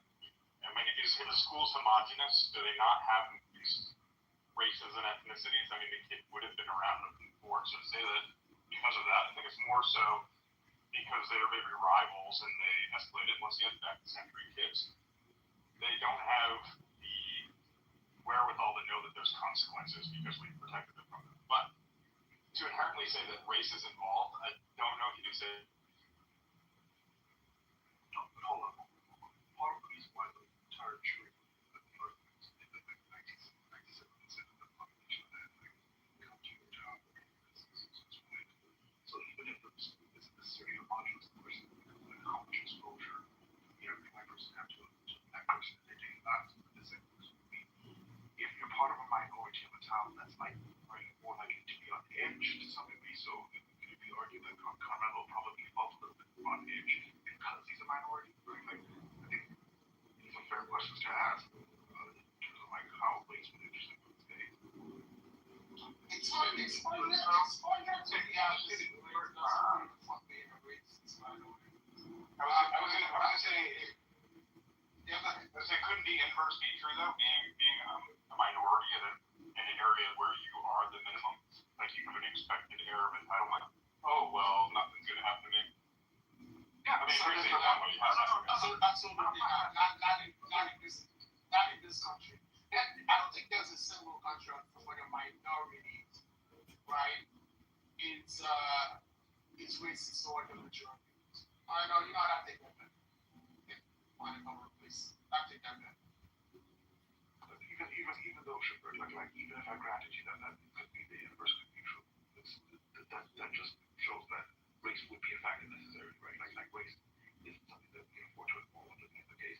It's a good question to ask though, right? Like it could be a case that he was entitled because he was a minority and maybe he felt like some kind of protected status or privilege type thing.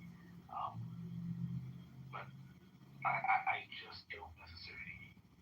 It doesn't make as much sense to me given the context or how the way the story pans out. That doesn't seem like entitlement to me. But I mean, that's just me though. Wait, what? I would argue that the interaction between the kids might not have been racial. We don't have the evidence for that. What I'm arguing is, I think the verdict would be the racial verdict. I think it's white people would not let a black kid get away with murder. Let me ask you guys a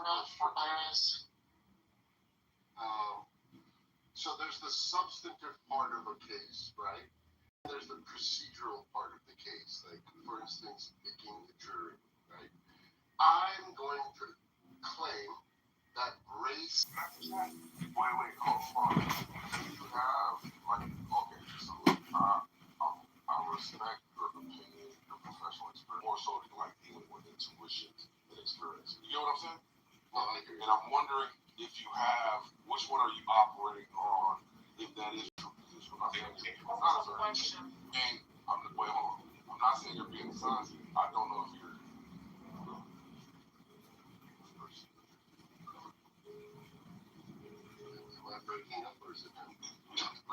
Which more is the scientific study or a combination of both? I know you're breaking up. I just heard scientific study or combination of both, but I kind of got Where have you been, girl? I based this on just Bob was in my room. I was like, where the fuck is she? Bob was in my room. Yeah. What? Yeah. They were talking. He was saying again that his grandmother is the only Persian one of the British Narcos. So Daniel was telling Abby that the picture he has his profile picture is his mom. No, it's Fatima. That's Fatima, yeah. No, it's Daniel, I'm saying that's your mom. It's Fatima. see the picture before that. Oh no, I can't see that one.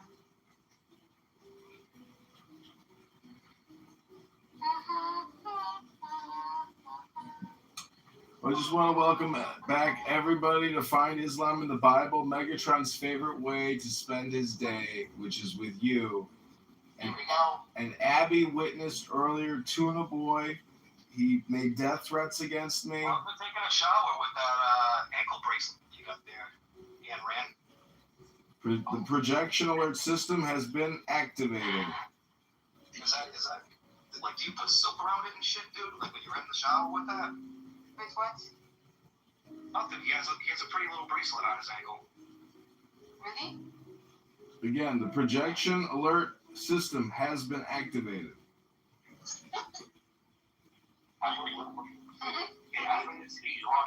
Brought back down to humanity. Just speak to this guy Aiden, and he'll make you feel like less. Yeah, I know him for a long time. I didn't ask you that, Abby. I know how he is. But I'm just saying, I didn't ask you. Okay, abuse me. You want abuse me? No, I didn't want to abuse you. I'm just saying, I didn't ask you. Hey, Abby, please, she's nice to She doesn't like me. I'm not gonna promote. I never said that. She never liked me. I never said liked that. me because I'm black. I didn't know you were black. Megatron is not black. He's black from the waist down. If you look like that, Are you black from the waist down or? Waist down, black. no, I don't care about that shit. Purple waist down. Fuck, that's so disgusting. Yo, look at those tents. Oh my god. I love to see those. Really good. Which one? Baby, Oh, that's so good. love to go away. Wow. I didn't know you can sing. She's gone to heaven, so I've got to be good. So I can see my baby No, well. I think it's Fatima here. I'm joking. It's You could bring her I here. swear she follows me. I don't pay her. You could bring her in here, and I would be so nice to her. I promise. No, I don't want her to be here. Yeah. Because you don't have. Because she's gonna do something and I'm gonna get the blame. No, I would protect you. Oh, it's okay though. I don't care, but yeah. But I really like you. Thank you. I like you too. I want you to set my face. You went in on your smart sobs. What year? What? You went in on her so hard, sobs. Fatima? She went after Fatima so. No, it was not like that. I can't go in on somebody who's anorexic, you know. I'm anorexic too.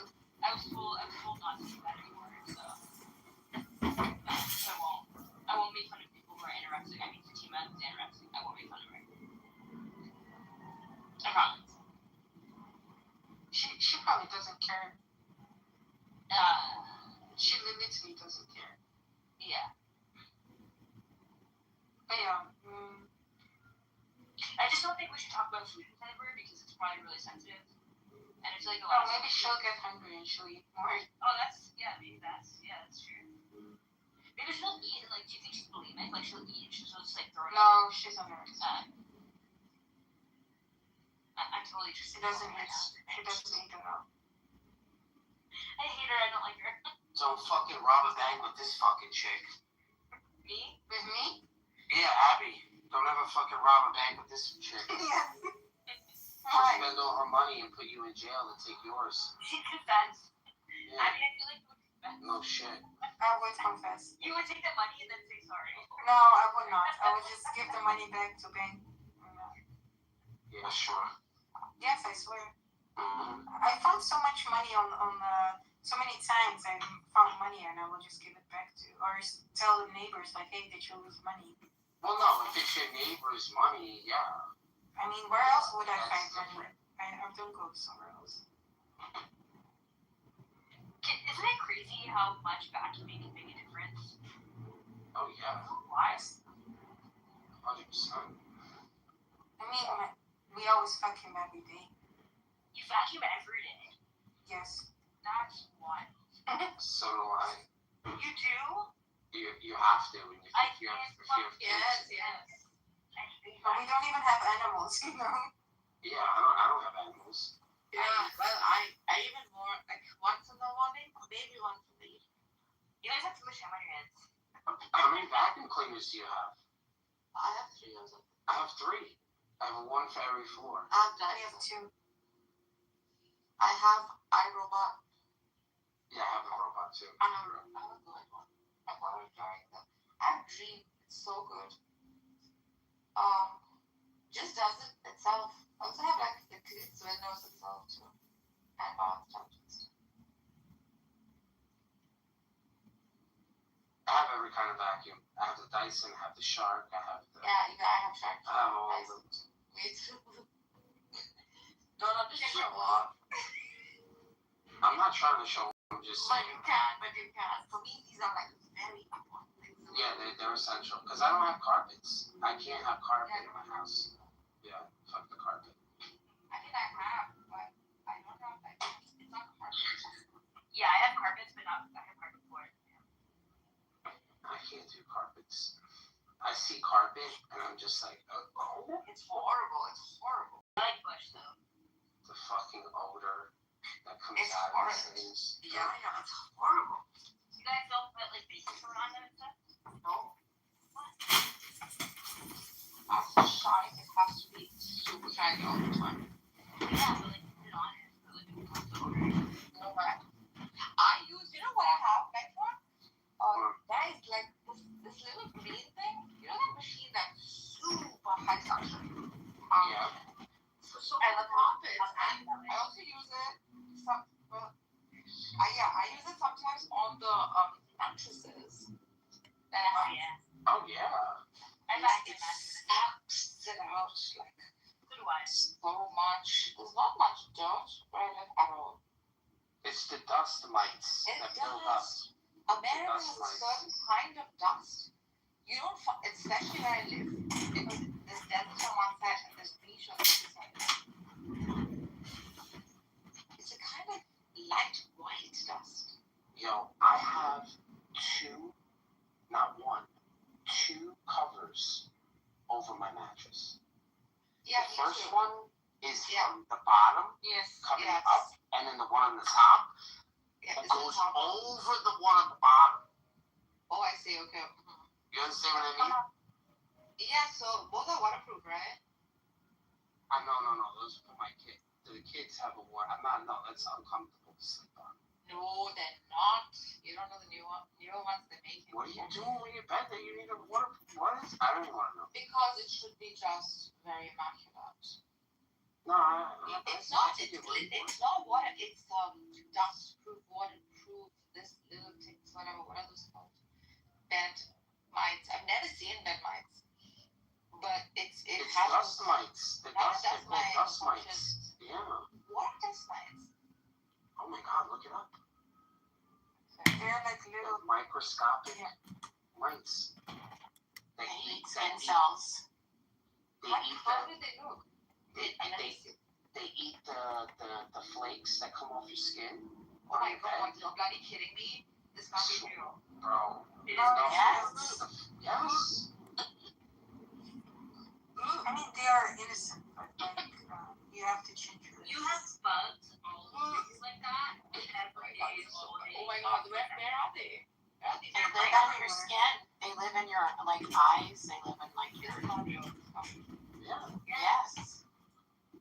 Oh my God, I can't do it. Hello? Hello? I can't do this anymore. I can't live. Hello? You'll be fine. You have lived so far, so. Just take your skin off. It won't be an issue. It's unbelievable. They can't be on. Many of They you, live in your eyelashes. They live in your eyelashes. many of you are already altruistic Kat, do you know what parasites. Ethan Moose looks like? Yes. No, I'm asking No? Kat.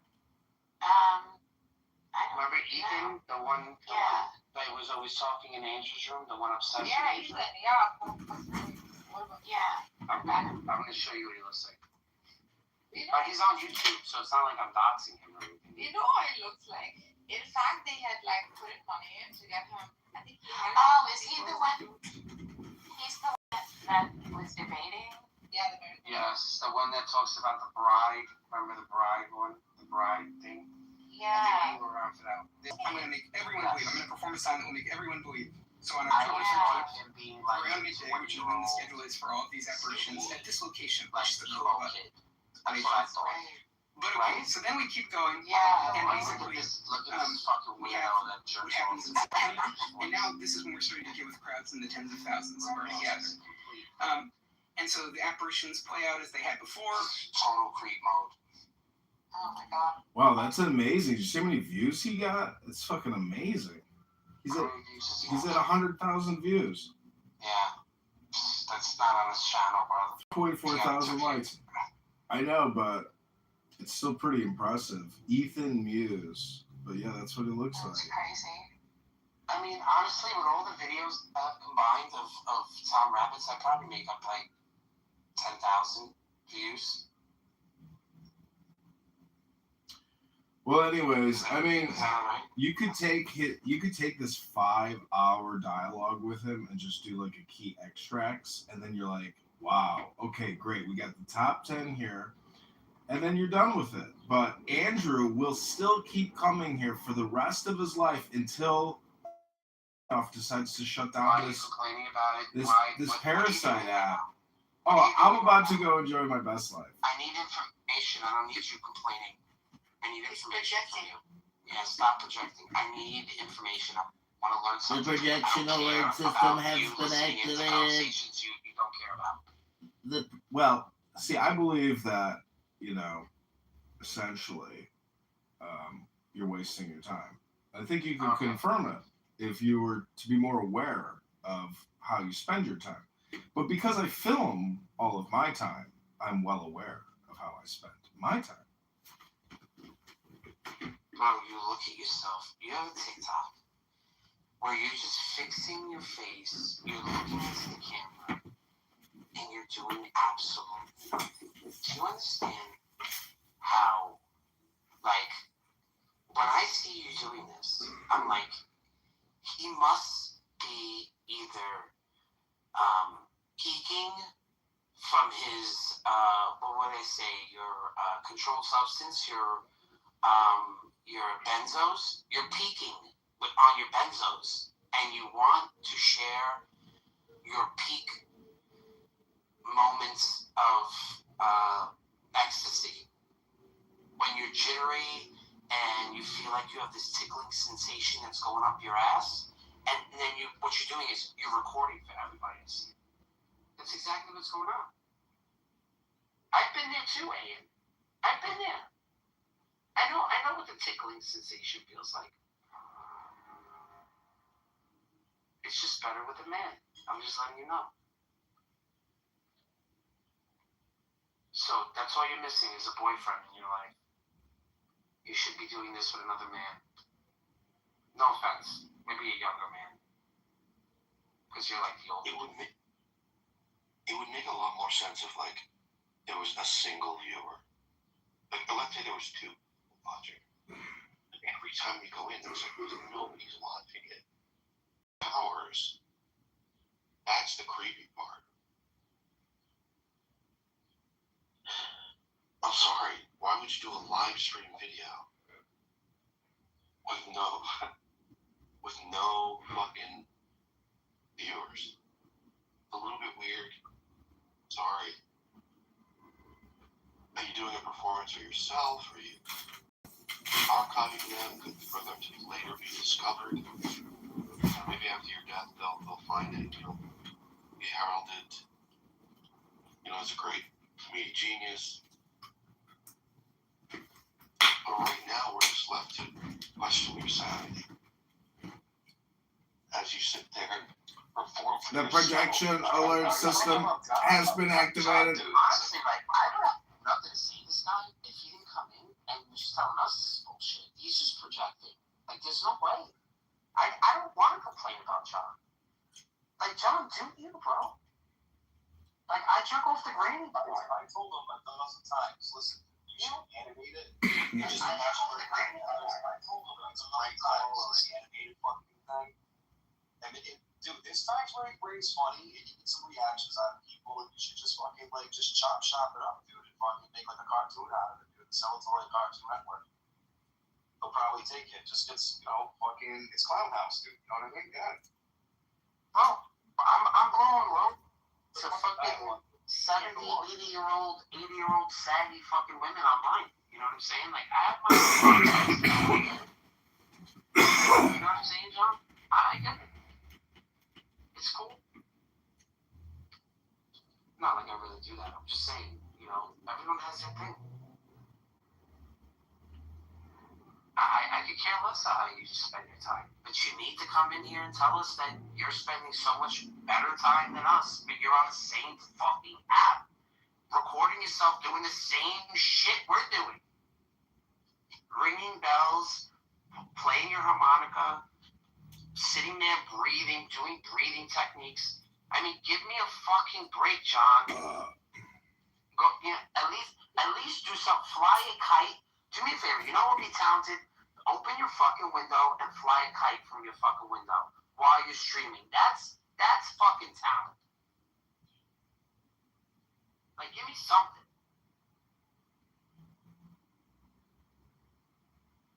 Yeah, I tend to agree with Megatron here. I do think it doesn't take much talent to plug in a cell phone and point it at yourself,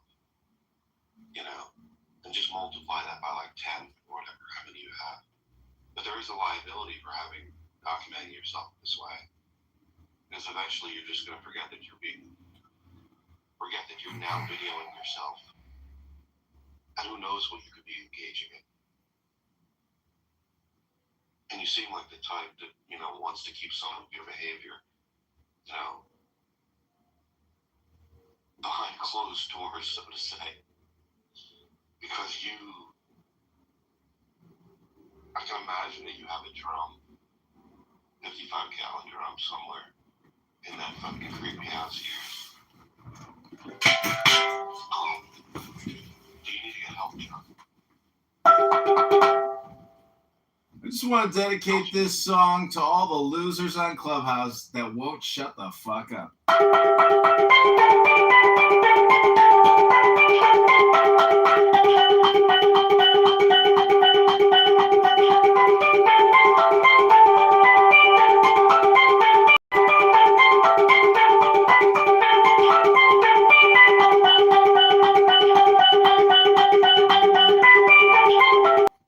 Never had one lesson.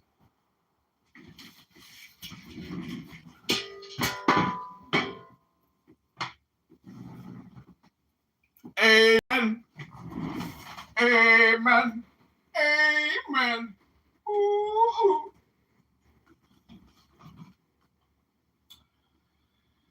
Welcome back to Barth's miserable existence here on Clubhouse. We are live streaming from the bunker listening to Barth and Narjas and Zulu and Nero and Regal do their thing, which is patterning. Let's start the show. Take it away, Daniel.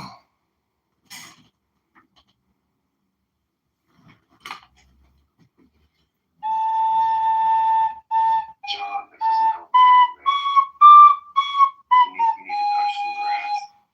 Maybe you'll get some ass. Because, like, this is no good for your mental health. The projection alert system has been activated. The projection alert system has been activated.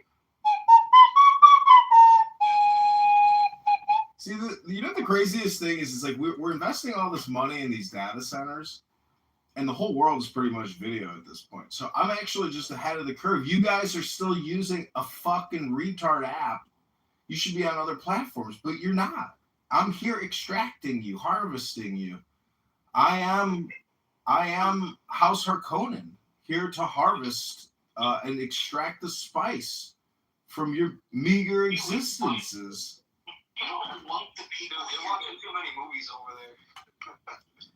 My skin is fucking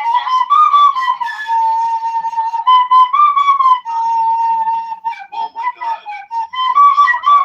I swear to God. I gotta see this. Can you see what he's looking at?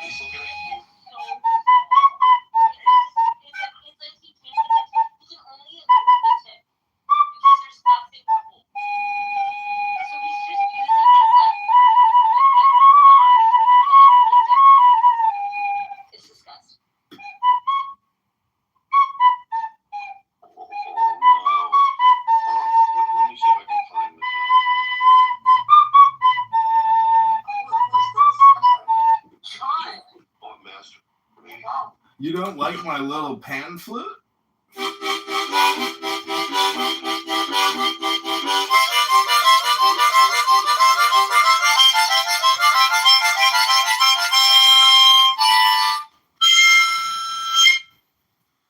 Your projection alert system has been activated. Your projection alert system has been activated. Welcome back to Barth's Clubhouse pattern, known as let's get a fucking Muslim up here and talk to him. And then that's the show. It's like George and Jerry at NBC, and they're like, what's the show about? He's like, it's a show about nothing. And he's like, a show about nothing? He goes, Jerry, don't tell him everything.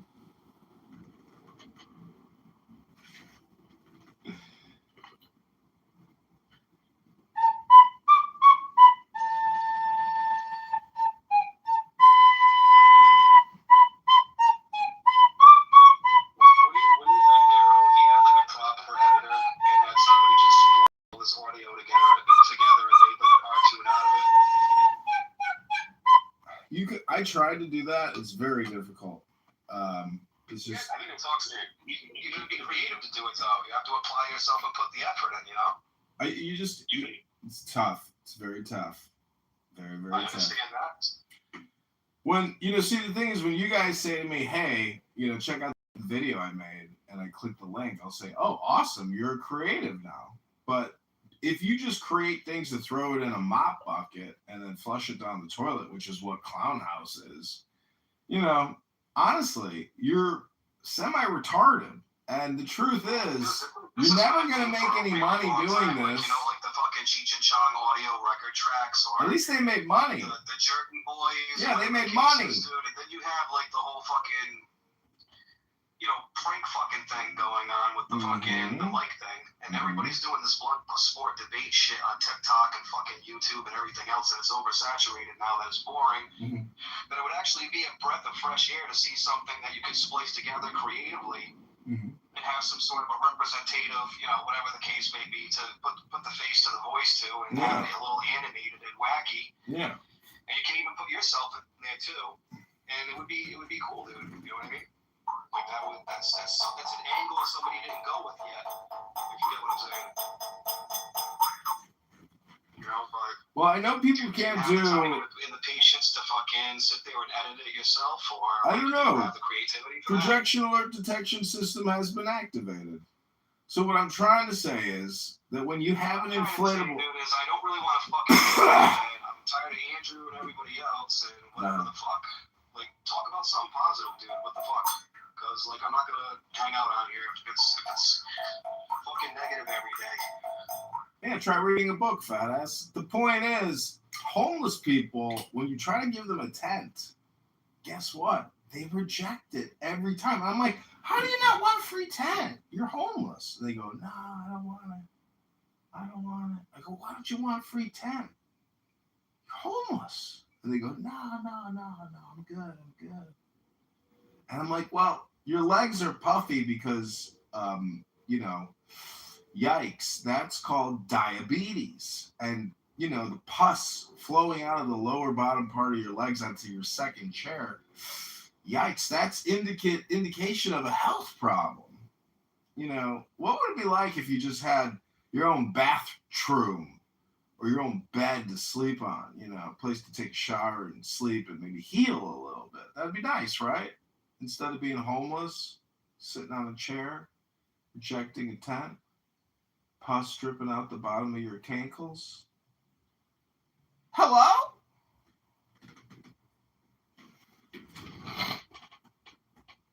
Yeah, Regal, I we're up one mind when it comes to like what John needs to do to improve. He needs an editor. He just needs someone to pick the good stuff. Because I don't think there are gems in there, but they're few and far between. So if you edit them into spent the time editing and you animated it, I think it would be a sensation. Absolutely. But there's so much just garbage that he dumps out there. And it's no good.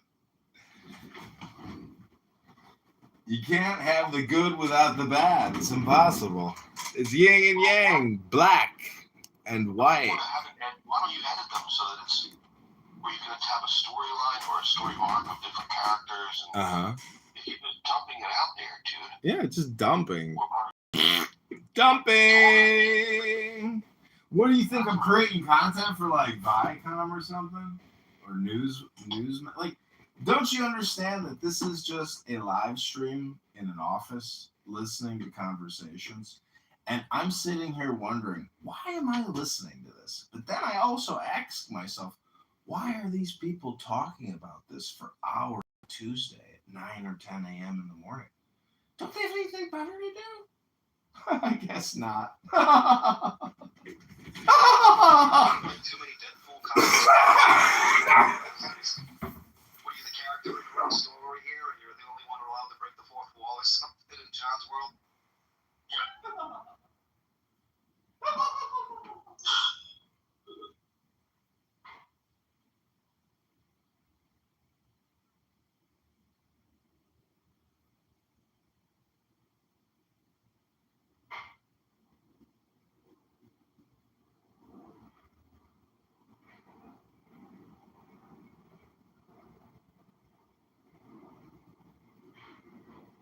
This will be hilarious. So he could do this thing where he could make himself go viral. So the whole concept is man forgets that he's live streaming. And he just starts doing these absurd things like, I think that would be a hit. You just completely forget that you're being recorded and just do what you normally do. Well, that'll get people's attention. What do you think? What do you think, John?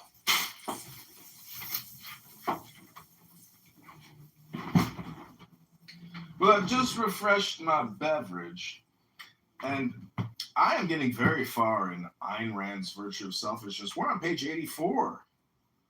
And it turns out that this book proves my theory about Clown World and R-word syndrome. And until people on this app decide, you know what, I'm going to shut the fuck up and stop automatically talking all the time and responding in gibberish, basically. And maybe I'll try to read a book for 15 minutes a day on this app. Oh my God. nervous. I would come to your room and listen to you reading a book. I would come to your room and listen to you reading a book. So could you imagine being John, but not having medical benefits? So nervous. Like I would be a nervous wreck on a daily basis, not being medicated. Ooh. Medical insurance. I see why you like to get the medical insurance. Okay, Barth. Here we go again. Yeah. Another exciting I wonder if episode. anyone in his life knows what he's doing. Yeah. Like sitting at a desk with like 15 cell phones pointed at himself, broadcasting into the ether. I mean, no one's listening. Nobody. I mean, unless this is just traveling. He has. Nobody's listening. Like I'm cutting down all these trees and there's nobody here. Strike a distant civilization that he'll be a success. I mean, that's about how low the probability is that he will be successful or whatever it is that he's doing. Hello? But as far as his medication, yeah, if you were medicated, I think he would have a better chance. And I think this explains why he's as nervous as he is. And I think this explains why he doesn't have that sort of medical Projection alert system detected. Let's look how many viewers. Projection alert. Copies. Alright. I'm gonna. Oh my God, the guy is just so mentally ill. John, live streaming a black screen. It's not even, there's nothing, no noise. It says John Kitover, Chicago mayoral candidate, 2027 podcast, news, philosophy, psychology, politics, culture, yoga. It has one viewer. I'm the only person viewing it. And it has links to his personality as the mayor. And it has links to the mayor that was like convicted, was alleged of fucking election fraud publicly. And by the way, let me pin that link up there. So you just type his name in. It's a doozy! Degrees tomorrow. 90.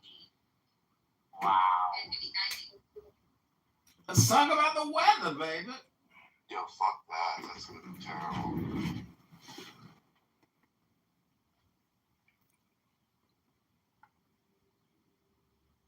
Alright, this is a document that pretty much shows that John was involved in election fraud. And where there's smoke, there is certainly fire.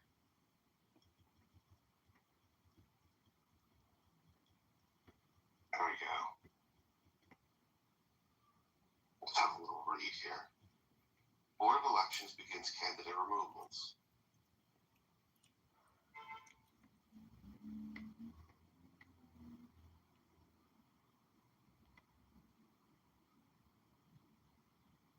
Congressman Darren LaHood.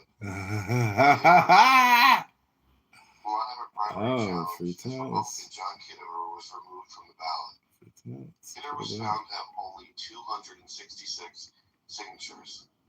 It was alleged the candidate committed widespread fraud. Let's get a bite of the drinks. State's attorney. So, John, I think that maybe you should be spending your time in a better way than committing election fraud and just smearing shit on your reputation, reputationally. So reputationally, it's like literally smearing human shit on your face. On your face. Oh boy, projection Election system. And you're only able to get 266 fucking ballot signatures. It's not good, John.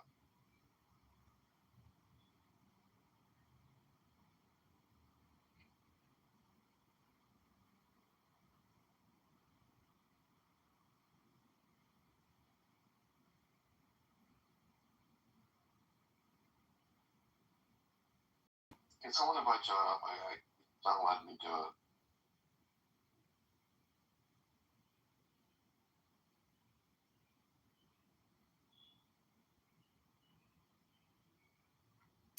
Yeah, I just want to say that Illinois.com is not a credible news blurb by a big fat turd with a huge herpes sore right in the middle of his lip. That is who published this. It's all a lie. The lawyer who represented Darren LaHood is a punk who wore a Bears hat to the trial.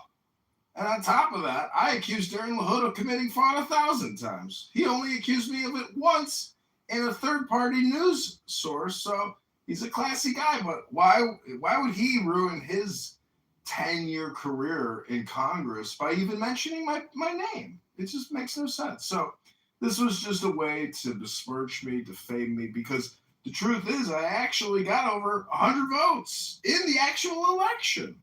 People hate my opponent, Darren LaHood. He has created $20 trillion in debt in 10 years. Because every year we create $2 trillion in debt. He's been there 10 years. That's over $20 trillion in debt. He lied to everybody about the COVID-19 vaccinations. He took millions of dollars from Pfizer Big Pharma. He owns law firms throughout the country with his father. They're worth hundreds of millions of dollars. And, it's just politics. And until you actually enter the fray and put your name on a ballot or a petition, you will have no idea what you are talking about, sir. It is a game. I committed no fraud. My soul is crystal clear as Jesus' heart. Amen. David John, when you type in into Google, it's on there. So the bottom line is that people are going to get the wrong impression if this is a type of libel, and you can have it removed easily. So the question now remains, why aren't you having it removed? Well, I requested Google remove it from the search results. They said no. I haven't contacted the publisher. He's reporting. No, you don't understand where the actual news source came from. It came from Darren LaHood's attorney, who gave a speech at the Election Commission, and he was quoting my website, quoting my YouTube.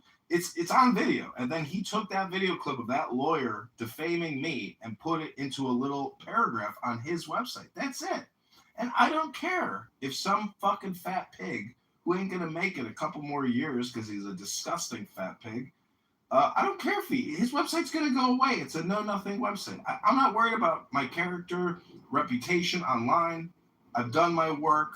I've played my games. And I am complete and I'm satisfied. I'm happy with what I've done.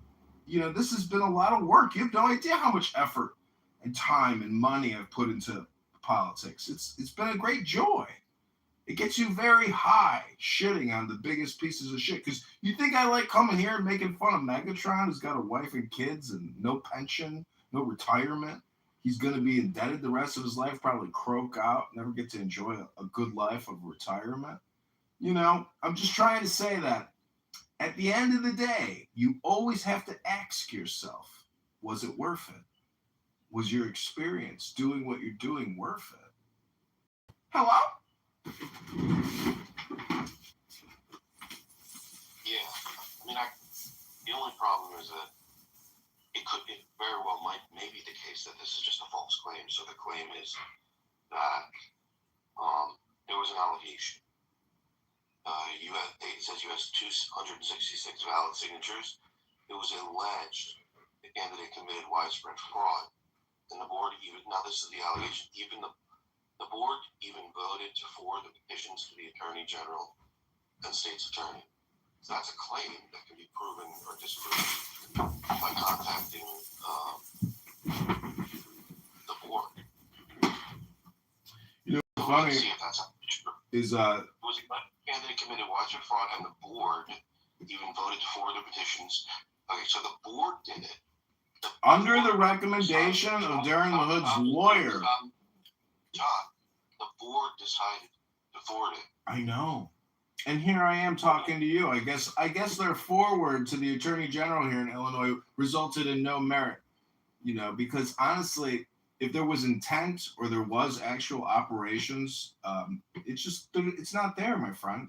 I didn't commit any election fraud. And the irony is, the people who are accusing me of this, they just recently accused a governor candidate of the same bullshit. It's just politics, bro. They put this shit in the news to try to defame you, to prevent voters from flipping on the pre-elected politicians.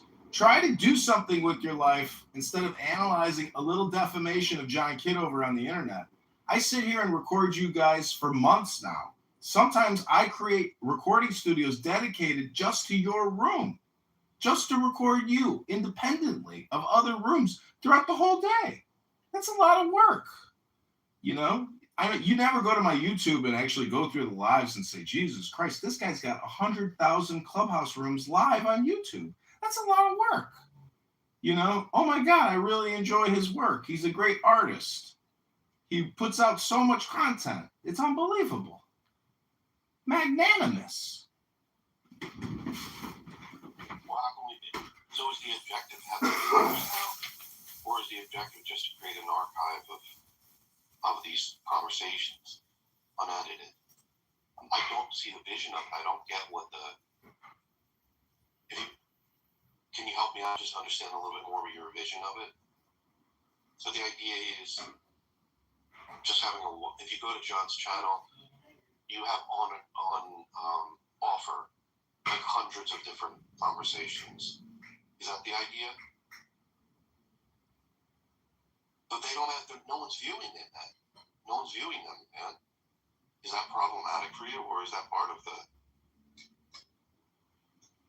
I presume you want people viewing it, John.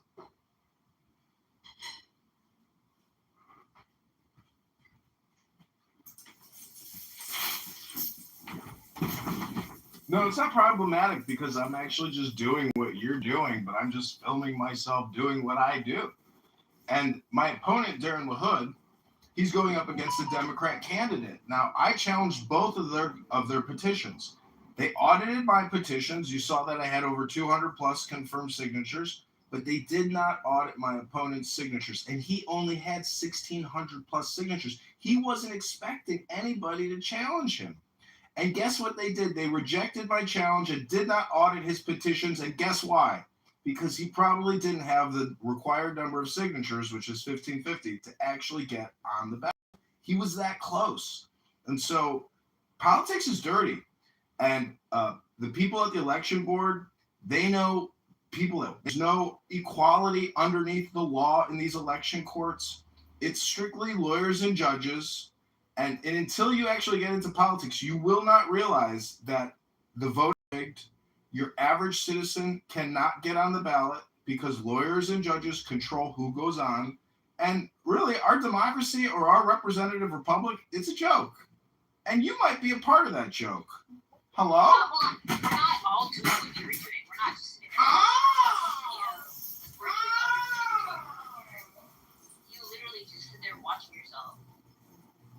So you're claiming that you're doing what we're doing. No, like I have a whole life. What are you talking about? I'm like cooking and working out and doing my chores. I'm addressing emails. I'm not just sitting there fucking watching myself. What a fucking loser. Do you know anyone in here? Honestly. And also, John, so 266 of them were valid. How many did you submit?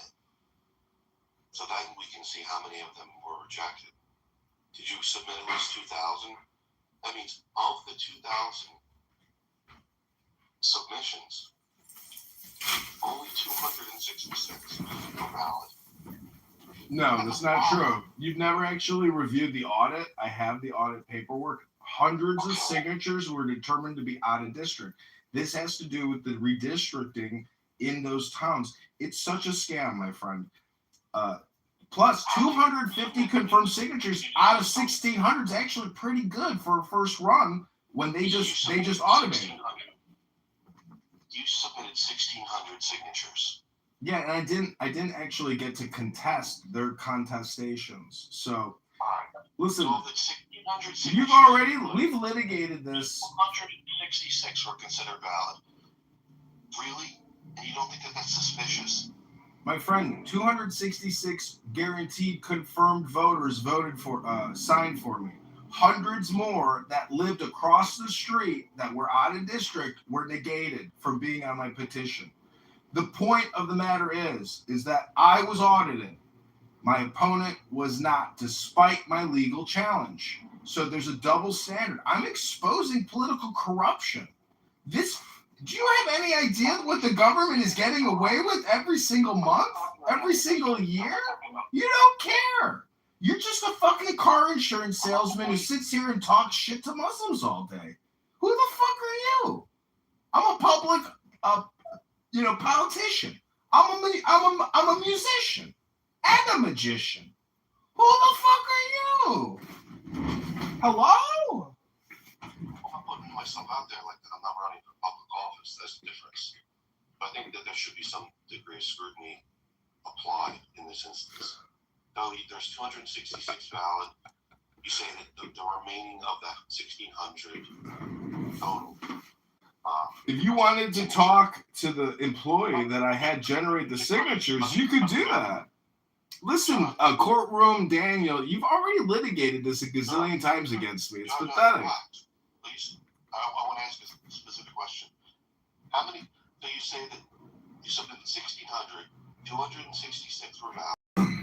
How many of them were not out of district? They were just fake signatures. It just weren't, there was no person attached to them. Well, I didn't generate any of these signatures, so that question is a great question. But you'd actually have to look at the secondary sheet, which is what you're challenging specifically on that petition. So I have the audit sheet. It's like 300 pages long. Do you want to see it? And you can actually review what they put together in the audit. Is that how you want to take this? Is that how interested you are? In the audit, how many signatures were fake? It doesn't state that. You'd have to review the paperwork and actually see what was challenged. Why is it that 1,400 were rejected? Every single signature was individually scrutinized against the database. It couldn't all be out of district. What were the other reasons why these signatures were rejected? Well, you've never actually challenged a petition. You probably don't even sign petitions, so you wouldn't know. That's why you have to ask a subject matter expert like Politician John. We pay college students to collect signatures. I know exactly what we do. All right, well then great. I'm happy you know. So happy you know.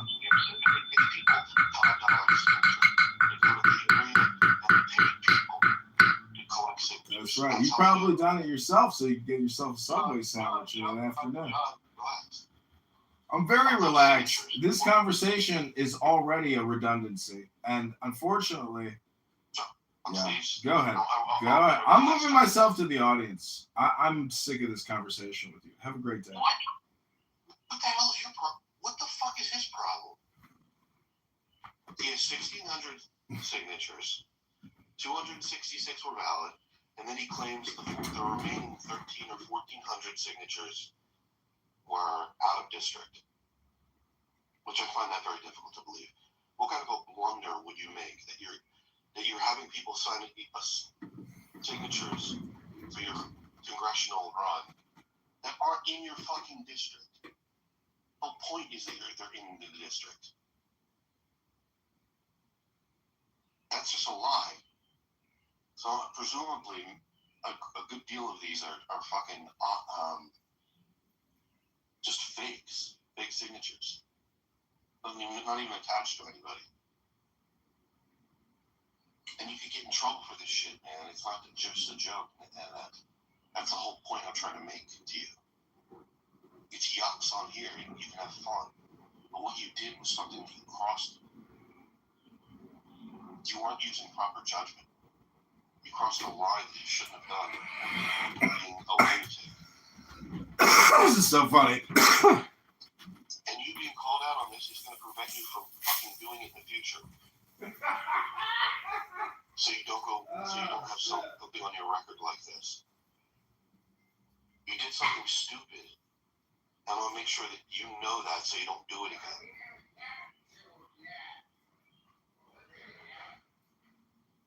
It's It's not just a joke, dude. What you did wasn't just a joke. Like, you fucked up.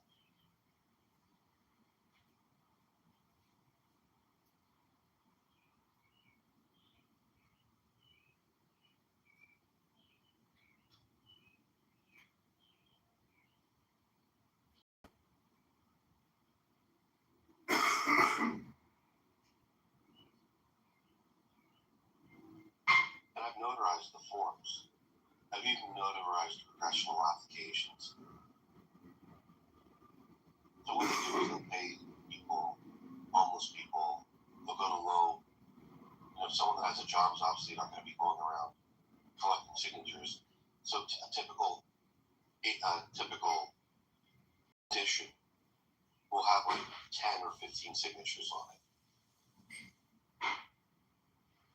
It's not just one at a time.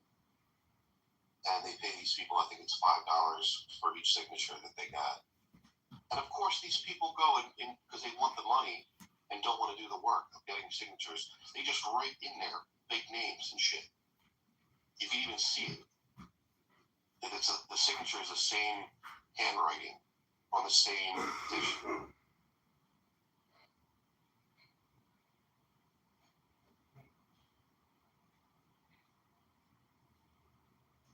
And there's a lot of money involved in this, and that's why when John was fucking around in there, that's why they actually took action against him. Because it cost them a ton of money to get these signatures.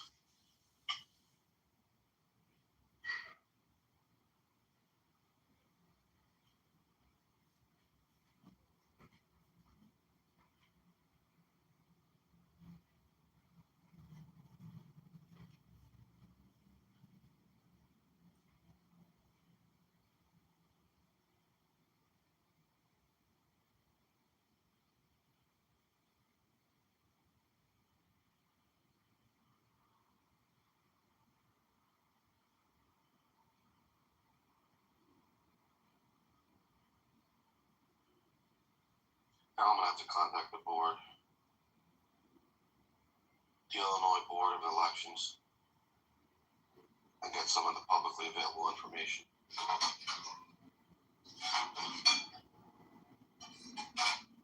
Let me see if I can find it.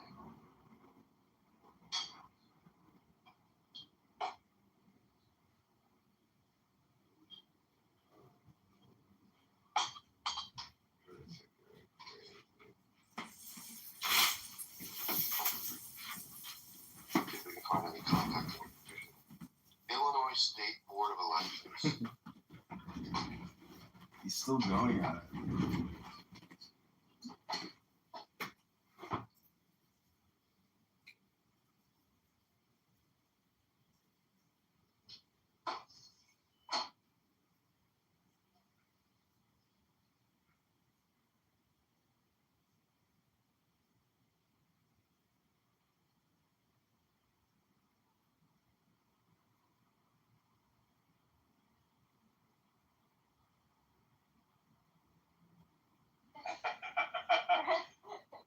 I'm just in here testing club deck. Whatever. Oh, that's it. Oh, is it? Okay. Yeah, but he's just testing on iCloud deck. I've never used it. I should try it. You'd have a lot better, it would definitely work better for what you try to do. Do you like it, Joe? I mean, I don't know. Like is subjective. Do you? Isn't it crazy though? It's not a Clubhouse product. It's like what? That is weird. Y'all know the YouTube clips. Well, how did you play it before? What was playing? Oh, that was just on the soundboard. Yeah, they just have those built in. Yeah.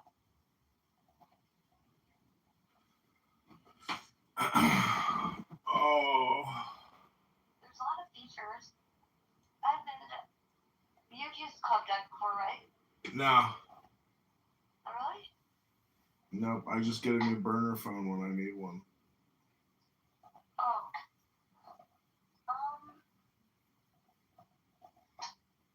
Gosh, I only used it like a few times for my laptop. Let me ask AI.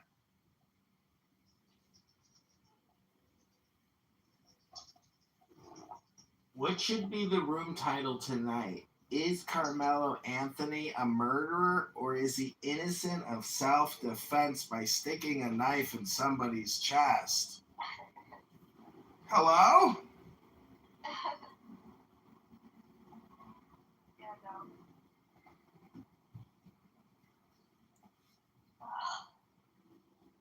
Did you get a new job, or are you still looking for a job, Ann? Yeah, I'm still looking. Damn, you'll be ready to retire by the time you start working. What'd you say? You'll be ready to retire by the time you start working. Shut up. You're telling me. You're telling me, sir.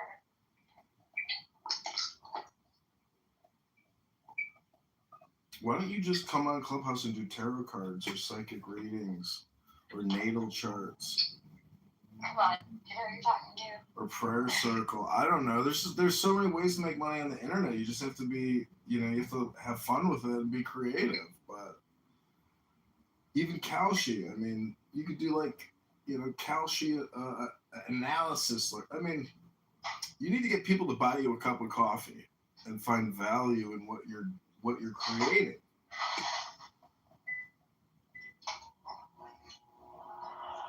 Yeah, people. Do you know how much money people make on TikTok? I mean, on all platforms. Like, you could be a fucking Facebook publisher. There's just people out there that are really good with aggregating content. Yeah. But there's so much competition. I mean, the thing is, like, if you want to get into the mortgage industry or financial services, you should have an Instagram about it at least, to show you're interested in it, because there's industry news. There's state organizations, there's in Illinois, there's the Illinois State Bankers Association, and they have a periodical, so it's you should be creating content about your industry.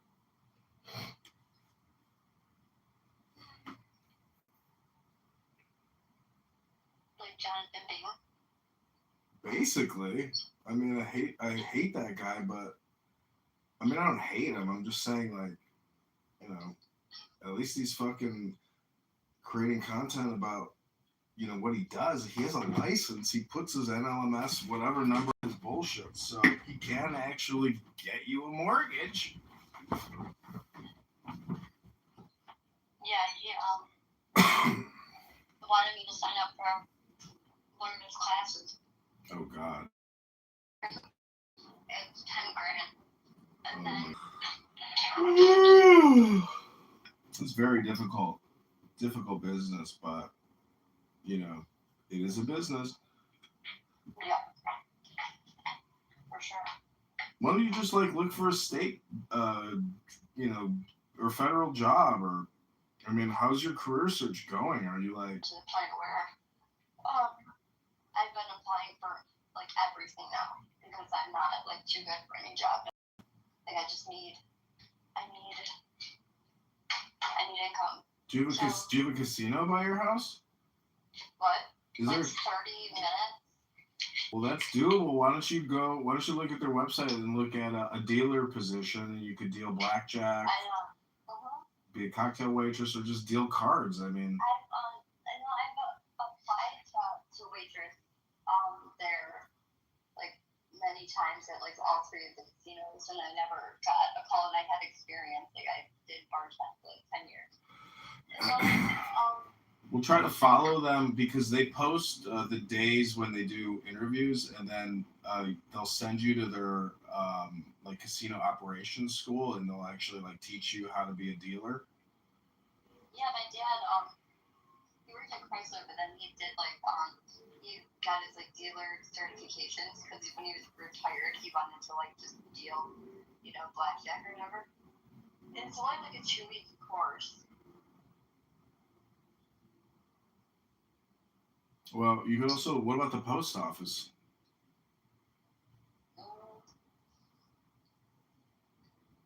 Yeah, I can try that. It's really hard to get in there, but I can try. It doesn't hurt to try. Yeah, I interviewed with the Social Security Administration once, and as I was leaving Los Angeles to my mom's house in Colorado, they called me. They're like, "We got you the position." I was like, I'm moving. I'm in the process. I am not coming back, but I thank you for the offer." And it was a federal position, which is like they're never, unless there's a riff, it's not going away, or you can come back. But those federal positions are like gravy because those positions just never end. Right. My friend works for the postal service. Like, she is the one that delivers mail and stuff. Yeah, my mom did it 30 years. It's hard work. That's what I say. If you were smart, you could find a way on your cell phone and do it in your PJs at home. But you gotta offer real value, I literally just applied to go on the district, the district of where my daughter's school district, to see if there's any job openings, and I just applied to be a bus driver. You have to get your chauffeur's license. I'm like, anything. But yeah, the postal office, I should look into that.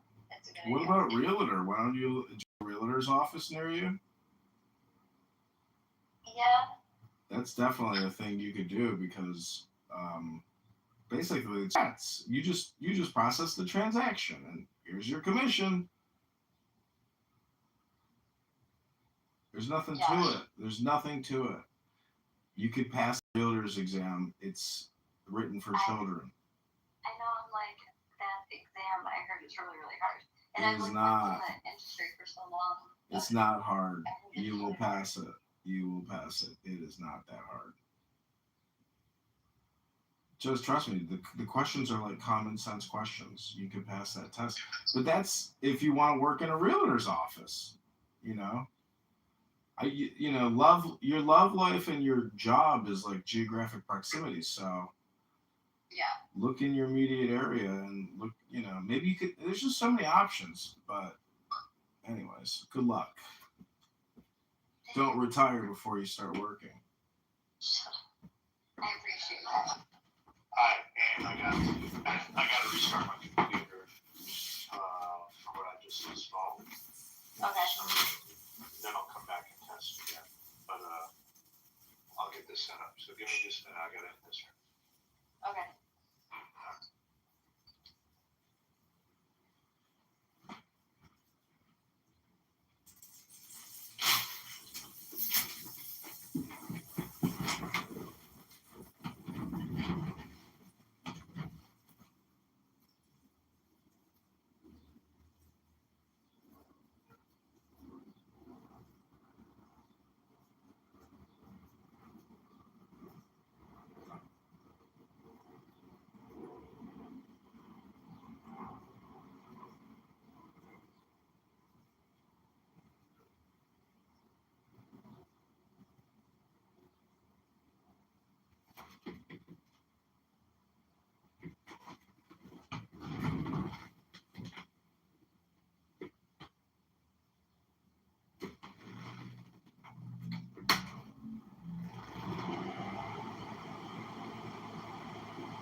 Good evening, Dr. Heronstone.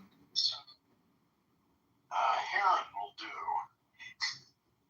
Is it Heron or Heron?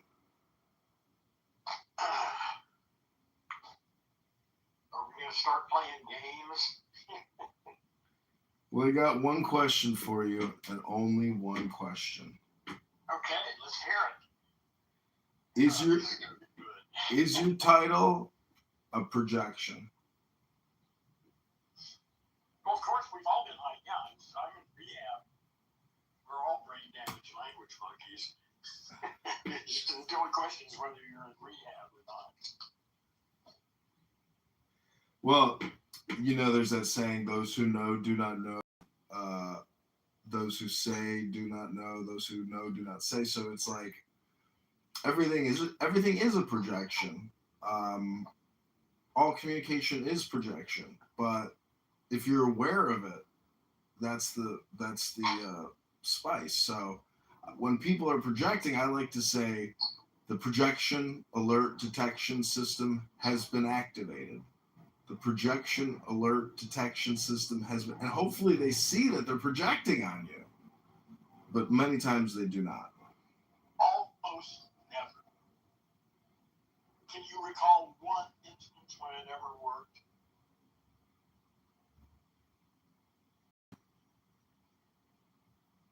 Yeah, I mean, I guess with myself, but not with other people. Yeah, it does work with yourself. It works great with yourself. It's just so obvious, though. I mean, that's why Alan Watts and other books, they say a sage never criticizes anyone. Because if a sage is going around pretending to be a sage and he starts ad hominem other people and criticizing people, well, that just won't work. You can't be a sage. It's not about criticizing people, but you sure as hell can criticize their behavior. Yes and no. I mean, Ayn Rand and objective ethics would say, yes, make moral pronouncements, but a sage flying in the sky isn't going to bother criticizing this or that.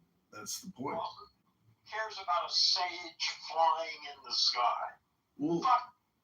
Well, I mean, Alan Watts and D.T. Suzuki, they say enlightenment is just like ordinary life, except 2 inches off the ground. And so, well, you got these retards that say they're doing yogic flying. And maybe they're right. Maybe they really are. Well, the thing is, I just don't understand why you spend so much of your energy and intellectual on issues like this. Who cares? It's not issues like this. It all has to do with your room title. Because what you're doing is, it seems to me like you're unaware of what you're even doing. Is that what it seems like to you? Yeah, it seems to me like you're projecting that your own brain is fucked up onto other people, and you're unaware of that. Is that projection about your projection or my projection?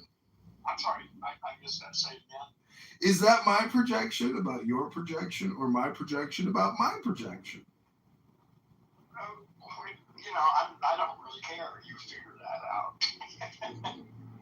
Well, it's not up to me to figure out. It's up to the viewers, the listeners, because I'm gonna jump in a. Listeners here. It's just you and me and a robot. We talking about you're live on 30 different YouTubes. 300 people are watching this conversation right now, all across the world. We got little. Because you're on that right now. That's it. So you brought me into your thing. So now a bunch of people are listening to me. Yeah, I mean, it's one huge network. And so you're saying there are other people on here live right now listening to this? On multiple platforms, on multiple how accounts. Many people would you imagine are actually listening? Wait, let me total it up. 1, 2, 3, 4. What is 0 plus 0 plus 0 plus 0 plus 0 plus 0? How many zeros till you get past the 0? Oh, we got a 1. We got one. Listen, you and I are here. That's enough. This is a joke, because Of course it'll shut down. It's just a matter of when. Yeah, exactly. But I went to the town hall, and they had a town hall here 2 days ago, and the people running this app are just so clueless. Listen, I don't want to even hear about it. I know that. I've been here for, I don't know, 5, 6 years, whatever. I've been around since the beginning. I don't want to hear about how lame they are. I know they are. I'm disconnected from that bullshit. I come here and start my. There's just other replacements out there for what you're doing. Well, I haven't found a better one yet, but You're not using X Spaces? I've heard about it and I've gone there and I haven't seen exactly. This satisfies me for now. No, if I have to, that's certainly one place I'll check out. What other thing I wanted to tell you was on Amazon I bought a memory foam meditation cushion, which is ergonomic, memory foam. So it supports your legs and your sacral and all that. It supports it perfectly, ergonomically with the memory foam. So that is exciting, because the sleeping leg syndrome and the pain of sitting, now you can ergonomically sit into memory foam and offer a much better experience. You're talking about for meditation? Yeah. What posture do you use? I mean, are you sitting with a full lotus or half lotus or just cross-legged? Just cross-legged. Just cross-legged. Oh, okay. Well, that's why you need special stuff. That doesn't work very well. Well, I have other meditation cushions that if I sit there, I've been getting a You little. don't need a cushion if you know how to sit. I know, but it's like a ritual practice of using a specific tool to, Listen, I'm not going to criticize this. I don't even do any, real meditation anymore. I mean, where I sit and do it properly. It's been ages. Well, I have found that the best meditation is just chanting books, like Lao Tzu's Tao Te Ching or Bhagavad Gita or Dhammapada. Yeah, the best for you. What works for you. That's good. Yeah. Well, what I don't think people are aware of is that, the concept of meditation is just focused attention. So when you chant a book, you have to focus your attention to do that. So it puts you in a very focused state of mind, unlike, these casual conversation state of minds. It's very unique.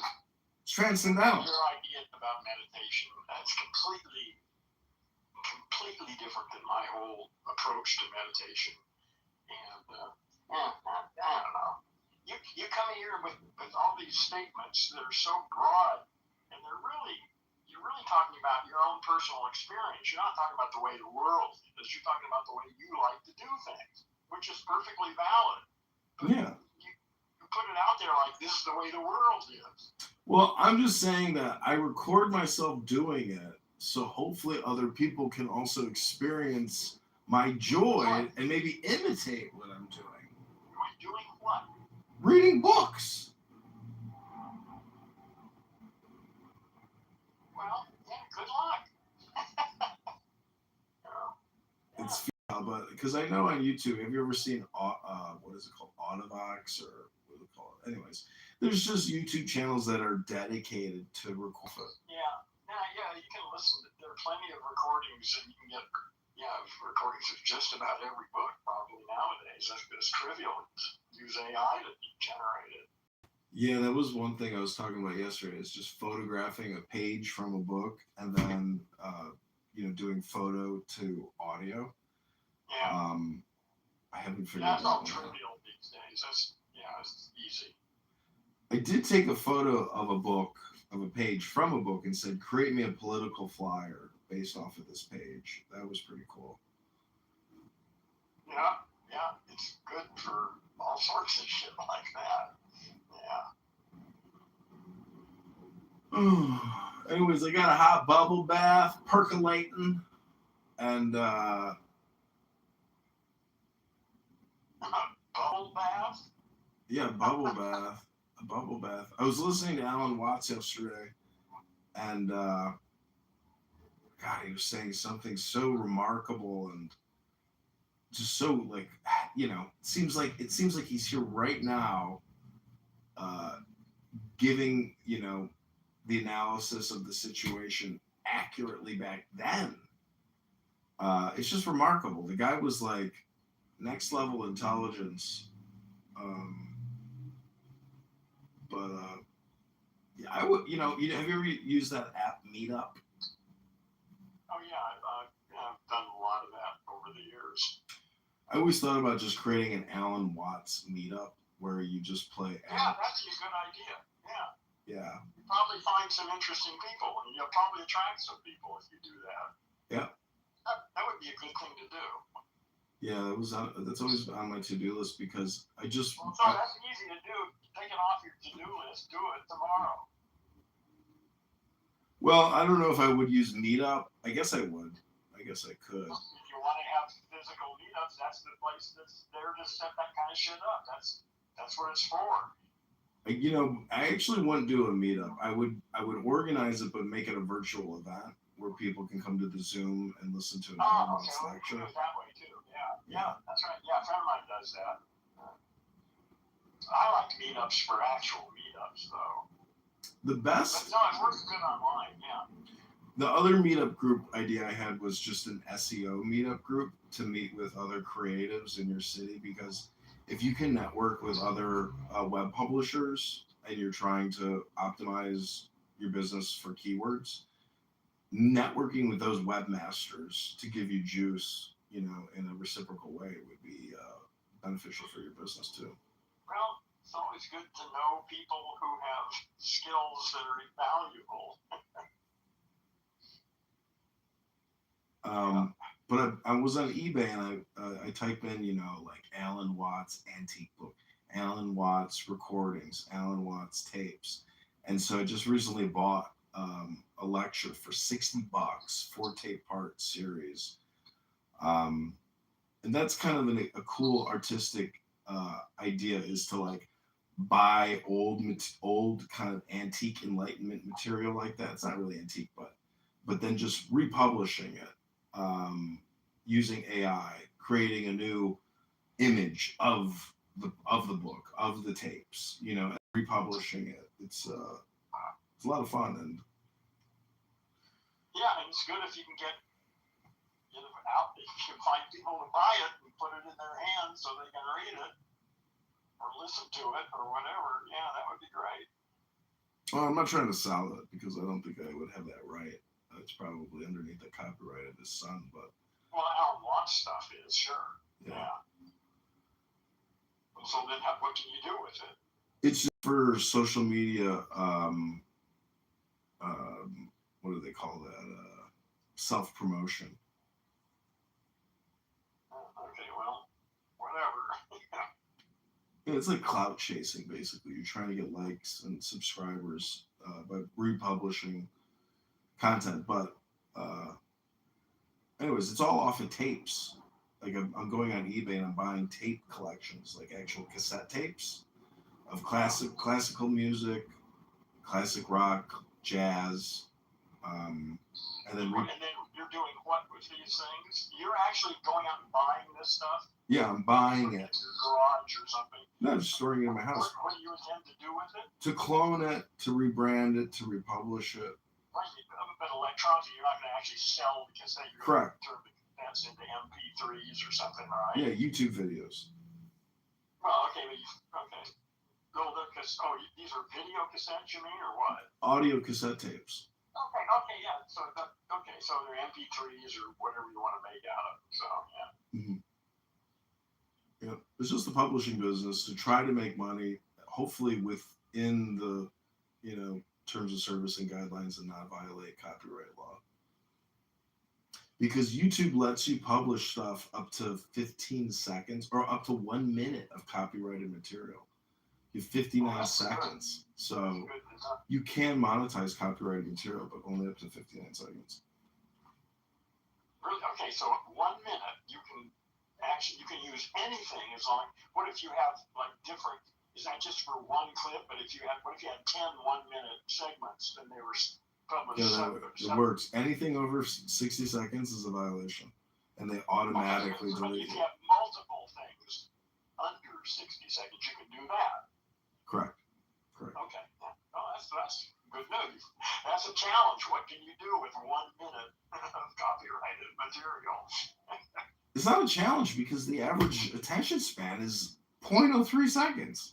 Well, nobody gives a shit about the average attention span? They're not worth talking to. Fuck them. No, it's not about talking to them. It's really called, I have a book on film and picture theory. And so I've published over 100,000 videos on YouTube. And so the game is, how do I create content that the algorithm and thus users are hypnotized by and don't click away? And then the algorithm keeps showing it more and more because it's looking at the data and saying, okay, this is engaging content. So really, it's just the theory of how to create engagement. Well, I'm more interested in how to wake people up. But it's the same. That's helpful. That's for sure. It's just that most people don't have enough attention that it's worth getting it. Well, like, Jordan Gruber on here, he owns enlightenment.com. There's nothing on that website. And why waste it? Like, read the Dhammapada by the Buddha and just publish that. Like, at least give people something. He's too busy talking about his lower pain. So write him a message. I told him the other day, I was like, part of your problem. Well, no, he agreed with me. I said the solution is to just read a book for 15 minutes on this stupid app and stop engaging with people. Because it's basically they're hypnotizing you, and then your emotional response system is being activated by the conversation, and it gives you more inflammation.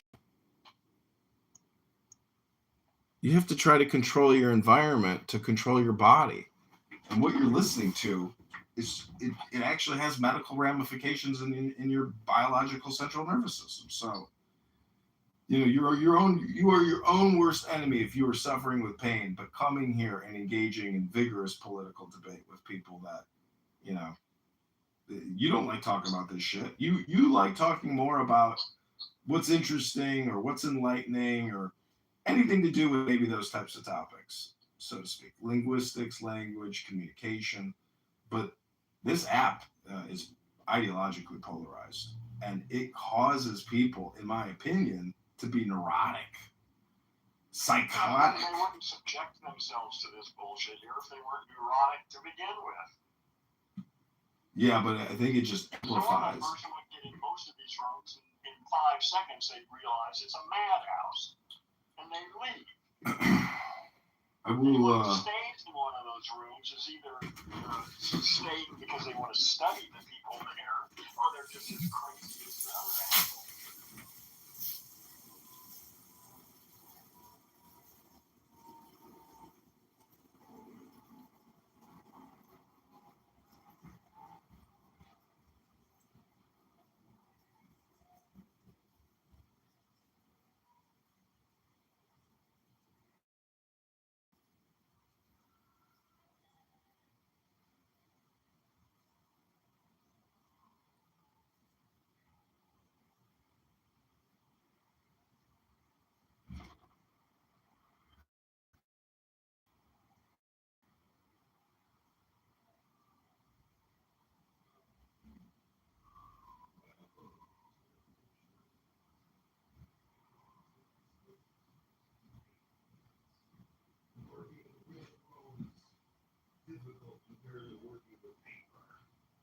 So I'm wondering, what businesses have you found to be rewarding and not taxing?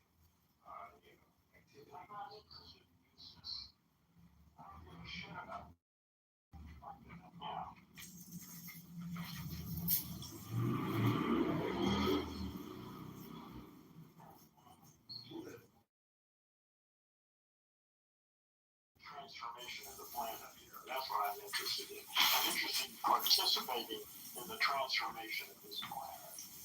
Well, you might not call it business, but it is still. Look.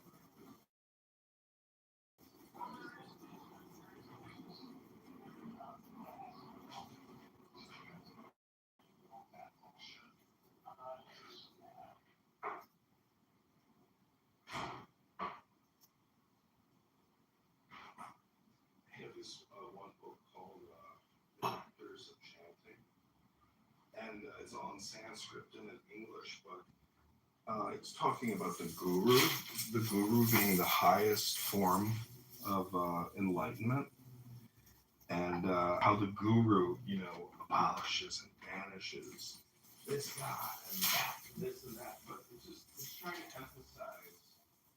So when you say it's not business, and I say it is a business because it's a publishing. It's not business, and I say it is a business because it's a publishing industry dedicated to waking people. How do you get people to pay you to wake them up? It's marketing, It's also, I think, that we're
much like Derrida when he did his famous speech at the Johns Hopkins conference in, I believe it was 73 or 76 in signatory event context, very important. I said, much like Derrida, they published proceedings from the conference. That's wonderful.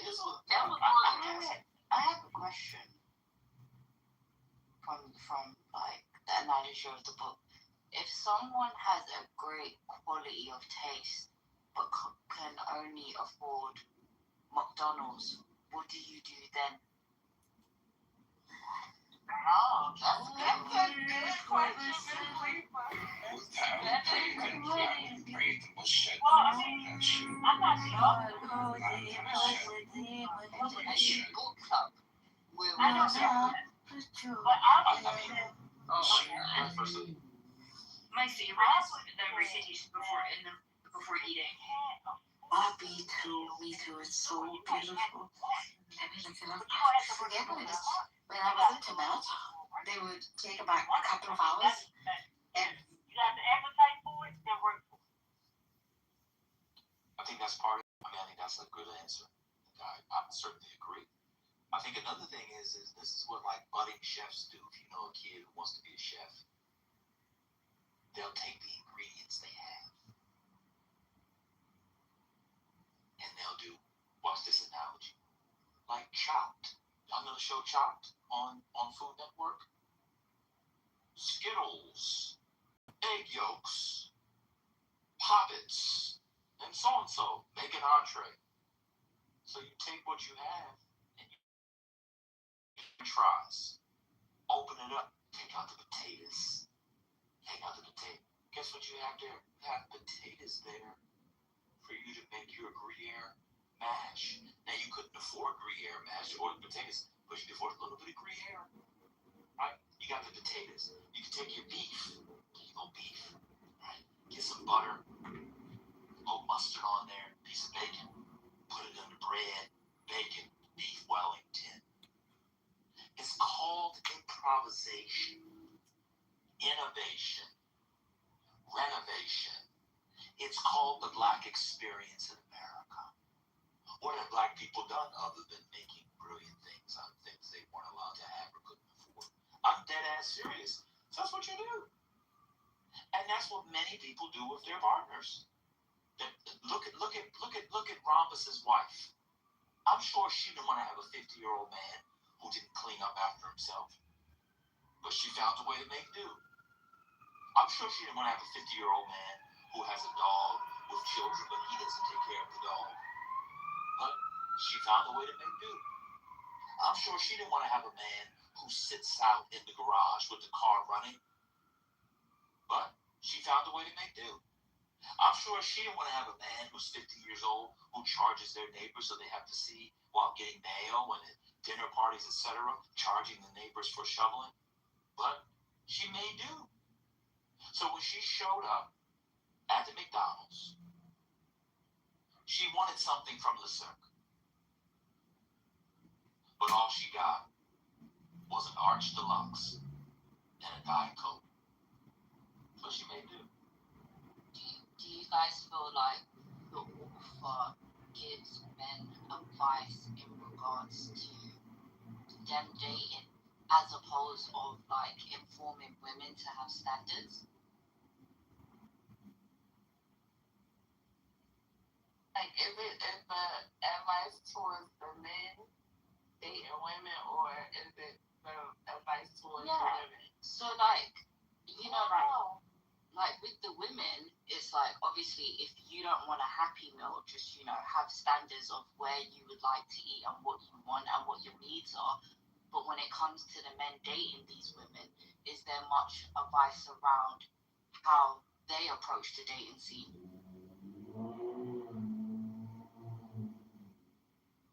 I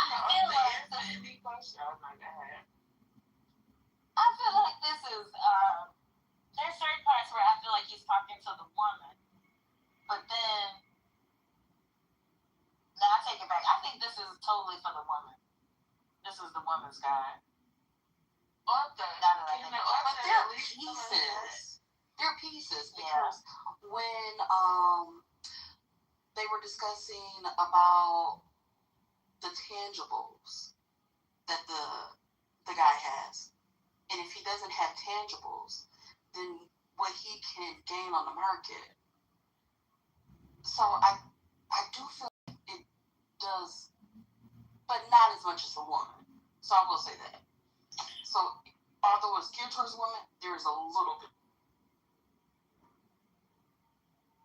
I would say, I would imagine that, I'm not a man, but I imagine that a man would be able to glean a lot from this book about dating, because it's also pinpointing the type of woman that he's dealing with.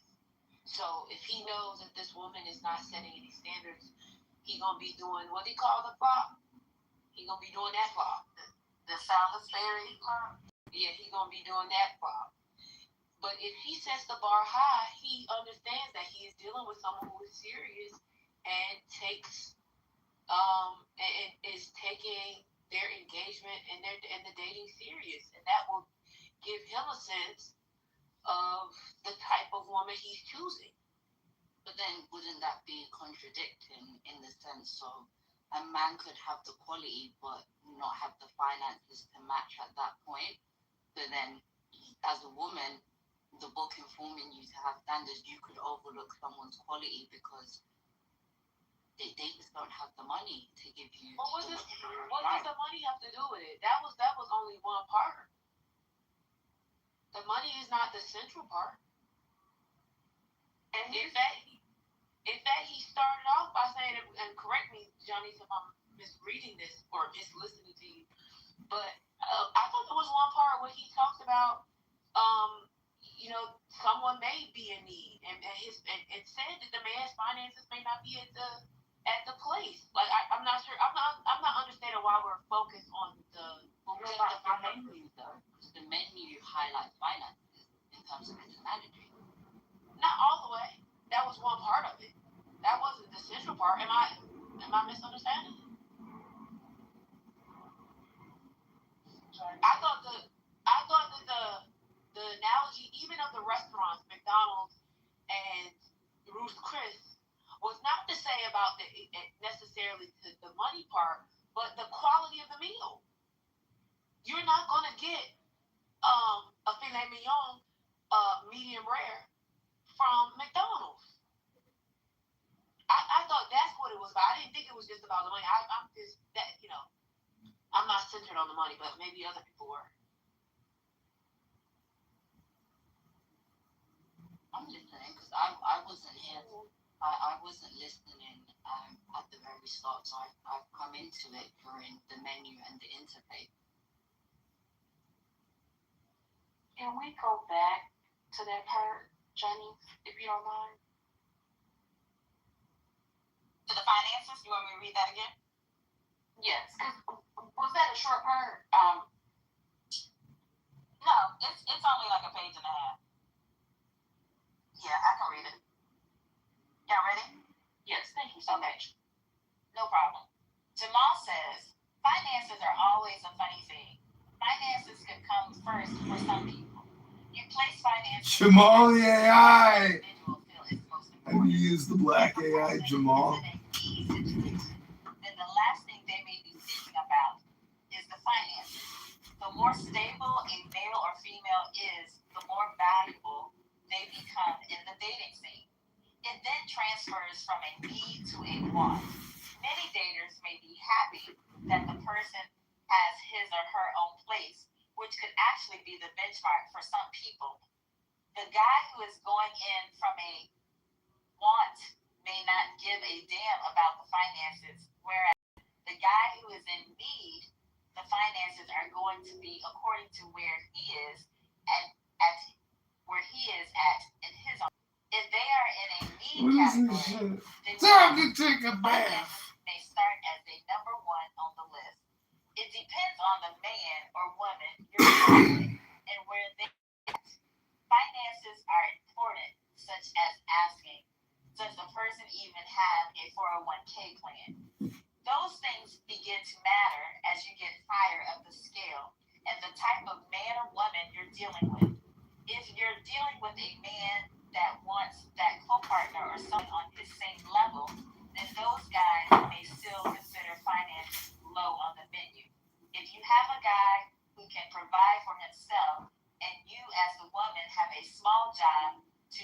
contribute, then he really is not going to trip about that. Sometimes when the man has money, there are women who feel like a job is not necessary for them because he is bringing in the money. She feels like her only job is to give him a blow job. If the man is able to handle the finances, then that's just what it is. So in case such as this, finances just become less of an issue. That rich guy really wouldn't care about whether or not that chick has a PhD or making 70 grand a year. He has loot. Now the average man will be the one that wants someone on his level. But even the average guy will decide that the pussy is more important to him. If you make him chase the pussy, then he wants you. If he wants you and he is an engineer, then ladies, your financial situation really doesn't matter as much. That's it. So what I gathered is financial stability in a relationship is transactional. Am I wrong in understanding that? It might say that. I don't know. This is the hardest for me to get because I'm not a woman. And notwithstanding my food stamps and being unemployed and a slave, I don't really think about it for various reasons. But I think I disagree. Was that Jamal or Asia at the end? Janice, who were you reading at the end, Jamal or Asia? About the finances? About the rich guy. Yeah, that was Jamal. Yeah, so this I think this is wrong, actually. So I actually think this is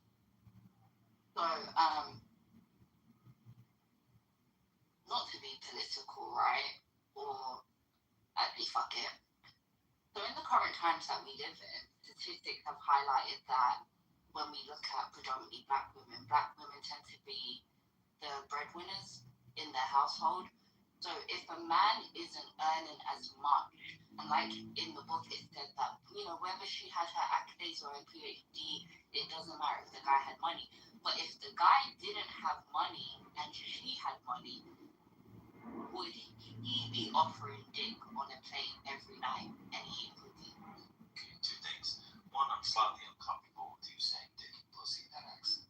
I'm just going to be honest with you. It makes me very uncomfortable, and I'm going to ask you to refrain from using those words in that accent. Don't worry, man. I'm about to be in the middle of a sentence right now. I literally just threw my phone across the room. This is insane. Believe it, man. It's crazy. It's crazy. This is insane. It's pretty about gay. Oh my God. Hold on. I don't know. What I was trying to think. I really want to think about this because even though I think she's here, Kimberly Foster used to talk about this. I think she is in here. Just so people know.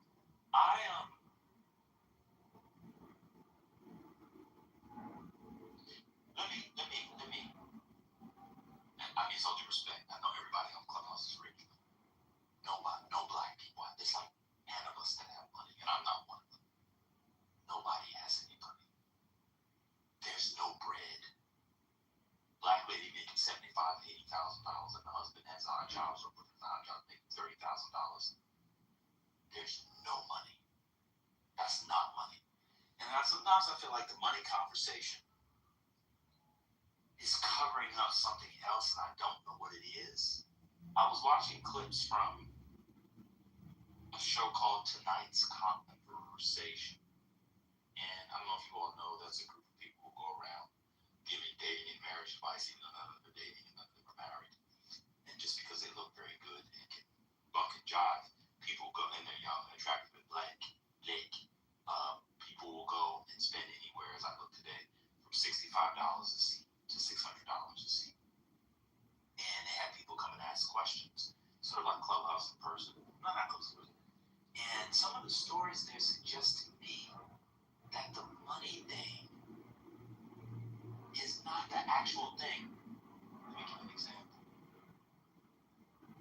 terminating the movie, and I just watched it today. There was a woman who said that, I've seen this on the show, this is anecdotes, but this is dating, so. There's a woman who said and I've seen this at least 7 times, watching these clips in the past couple of weeks. Their husband pays for everything. They don't know how much the bill costs. They don't know how much the rent or mortgage costs. They don't know where the Wi-Fi. They don't know anything. And it's not enough. It's not enough. One lady said her husband pays for everything and she makes more money than he does. And it's not enough. And so sometimes I feel like the conversation around finance is a pretext or a screen for something else. And I have ideas about what it is. I can go there. But that's why I want to say why I disagree with Jamal. Not Jamal here, but Jamal. Wealthy men, unless they're psychopaths like Elon Musk, they're not looking for a woman to match them financially. And I think a lot of times sociologically, when people think class, they think finance. That's not what class is. It's about a set of shared beliefs, creeds, sentiments, etc. So you may be worth, I know somebody that's very, very, very rich. You know who his wife is? She was a concert pianist. That has all kinds of meanings culturally, socially, educationally. And that's where I disagree with the author. They want educated women, smart women. This whole thing about men not caring, like high achieving men not caring about the woman they marry, is not true. This is not true. That was what I was saying. It's not true. Anyway, you guys can hear that. So, but if financial stability is transactional, would it still be the same for a woman that is a high earner then? I don't know what you mean. What do you mean? In that, like, financial stability is transactional. He was talking, I could be wrong in how I'm paraphrasing, I'll put that out there, but it was nothing about, if he was earning a lot, then her only thing would be to give a blowjob, right? That's what was stated. So if she was the one that was earning and had the financial stability for both of them, would he be the one that's eating? In the author's analogy. Oh, I think I kind of know what you mean. Probably so, but that's where I disagree with the author. I don't think that if the man has the financial wherewithal, her only job is the blowjob. I think maybe when they're young, that's probably true for like athletes, but that's very small. That's the kind of selection bias. It's a very small subset.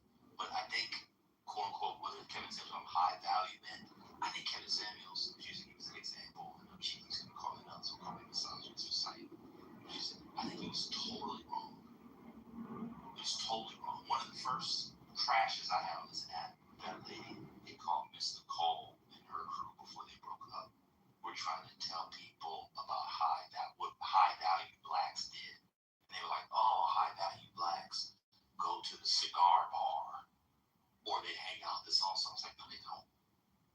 They don't hang out to high value blacks don't hang out to a fucking cigar bar. Are you insane? Then I started mentioning places on the Outer Banks. I mentioned places in the Hamptons. I mentioned places that she hadn't heard of any of them. And so I think when people project, especially blacks, when they project, I say, what schools did they go to? What organizations did they go to? She had no idea. It's because they project on, because their idea of a rich person or high value person is like an athlete or an actor. Those guys are birds. They're dumb. Respectfully, not all of them, but they're generally dumb birds. They want ass. They want racially ambiguous, fat but not too fat, ass, titty, thighs. Some we're finding out want dick, balls, and vagina. After all that, some do want that. That's a different discussion, right? So that's why I think it's wrong, because it's not just a blowjob. Imagine being a 15-year-old, imagine being a 43-year-old man want a woman to raise your children, and all she could do is give sloppy top. Well, you know that's not the case, because where do most high-value men and black and otherwise meet their spouses? In graduate school, in college, in residency. One of my brothers met his wife. They had several kids now. Met her in residency. So they're fucking her in the weight room. They got the ding. They got married a year and a half later. They was smashing on breaks in between rounds. Can I get enough? Just don't understand. And no one will guess what he did. So, well-respected surgeon. She's an anesthesiologist, and they make millions of dollars. So that's where I disagree with the author on it. I like the book, but I disagree with the author. It's not just giving the blowjob. And that's why the whole transactional thing. I'm talking a lot that I've been in here. I also will say that I think working class women want respect and calm from the chaos of the world. If the man makes a little bit less, if the man makes a little bit more, I think it's true for working class Negroes as well. I think all this discourse around finances and we can get K Dusty in here. Well, actually, the man makes $53,000 a year and the woman makes $51,000 a year. So he actually makes more. So I think all that is online stuff for the birds. I've talked way too much. I am now, at this point, avoiding the work I'm trying to do, which is not an expert work. It's a slave work. Do we feel like the author had a target audience in mind when writing it? Yeah, niggas.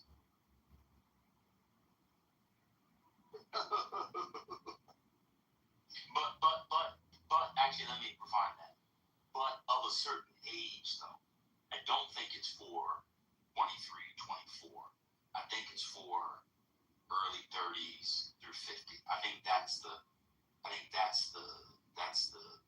main demographic. Like older single men that are online dating. Yeah. Or maybe for the first time. Yeah. That's what I think. I think yeah, that's what I think.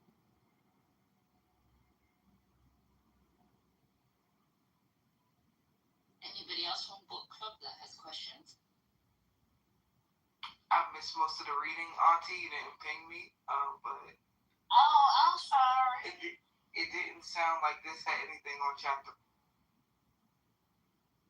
I mean, you know, but I missed we the read math, the four so. categories. You did miss the math. We did do the categories, but I think what was one of the most appealing parts of tonight's reading was his analogy in the love menu section.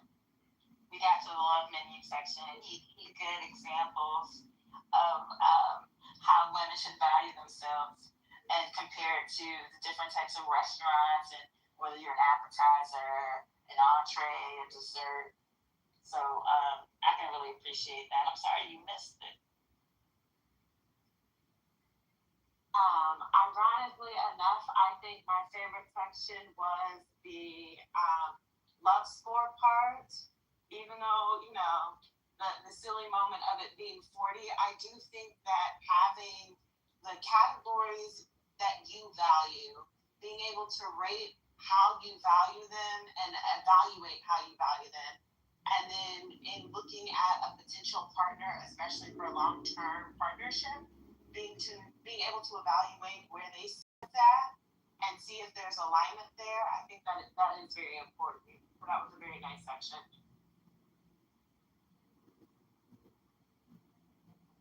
You know, like halfway into listening, I wondered if the author ended up finding love.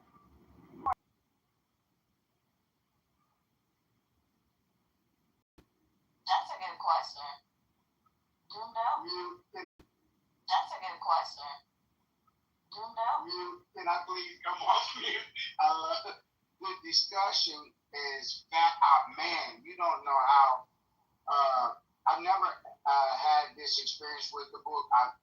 It was published 2018, and I've never had a group read the book like this.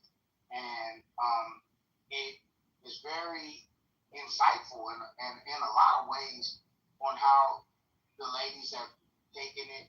It is for women. It's for black women.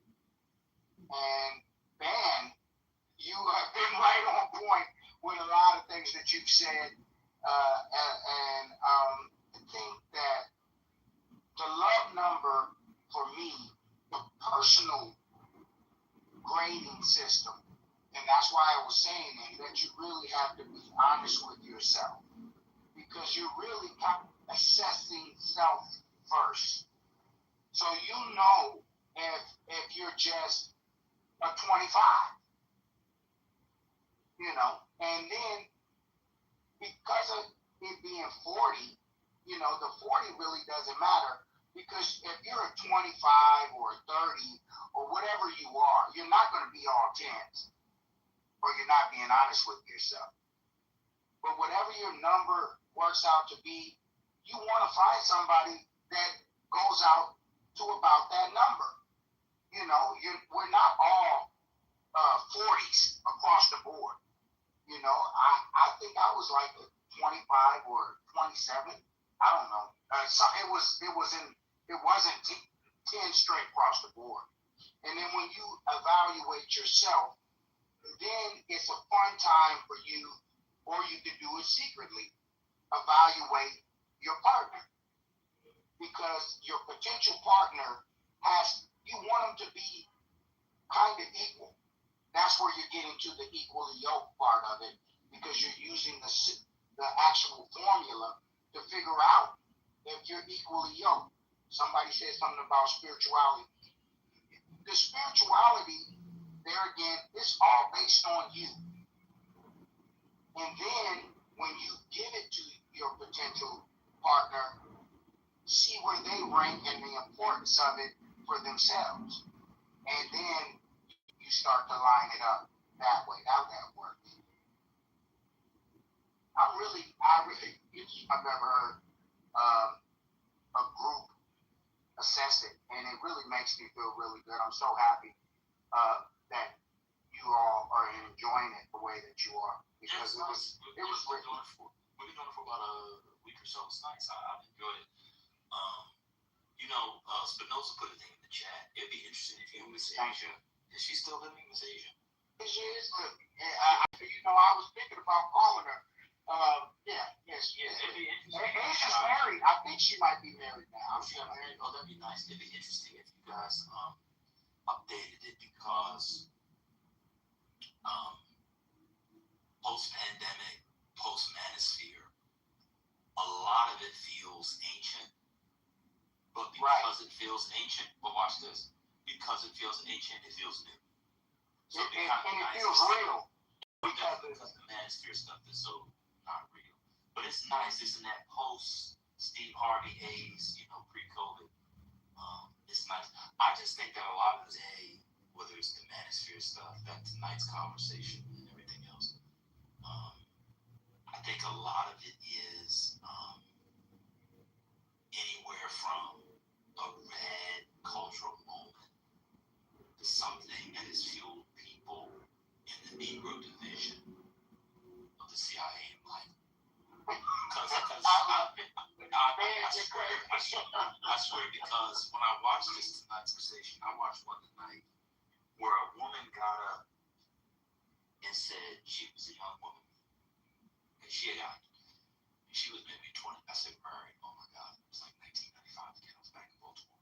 She got married, and she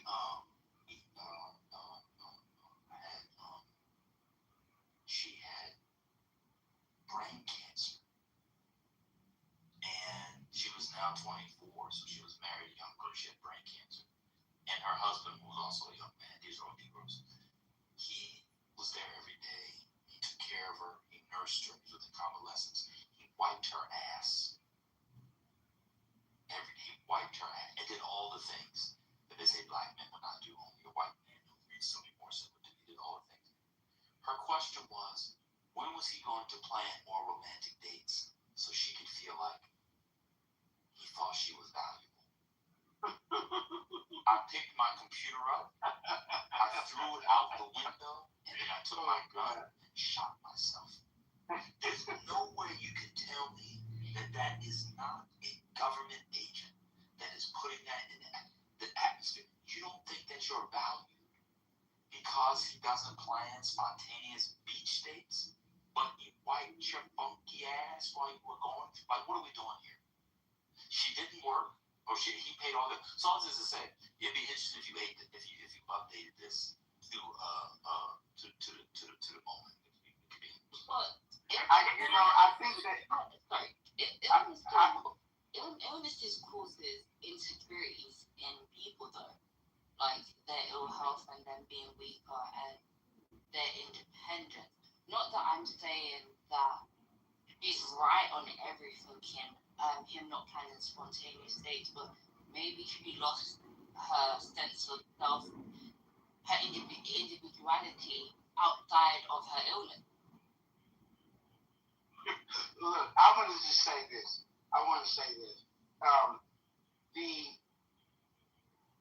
The mindset of the book in 2018, I think the times have actually caught up with where the mindset was, and the feeling of it being a little bit old is actually good because it does validate it. This is not AI generated. This is not something that someone just created from AI.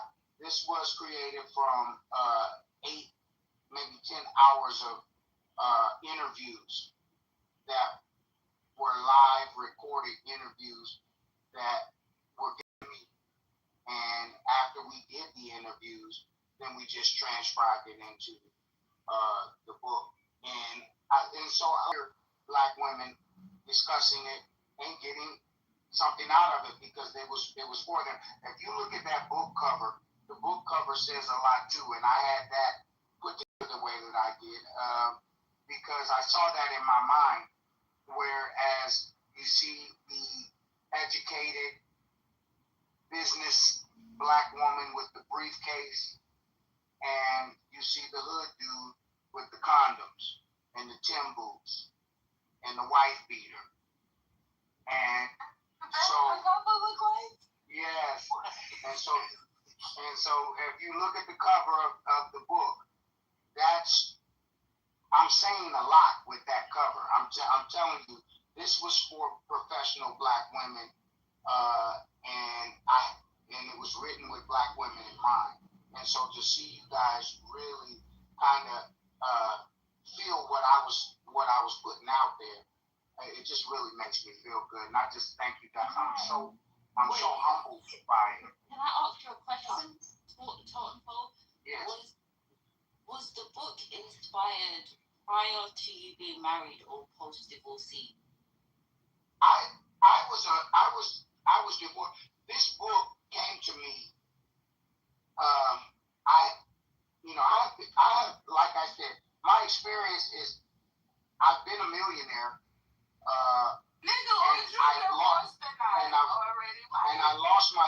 I've lost money, and because I've taken a Can I have the right to explain where all this came from? Yeah, we're talking to the author, Brooklyn, not Jamal. Yeah. Okay. Thank you, Brooklyn, and I love you. But the reason why I wrote the book, I'm homeless, and I had just lost my business, and I was sleeping in my and I started to get on the internet, and I said to myself, I gotta find a woman because I'm in a tight spot. So I was in that need.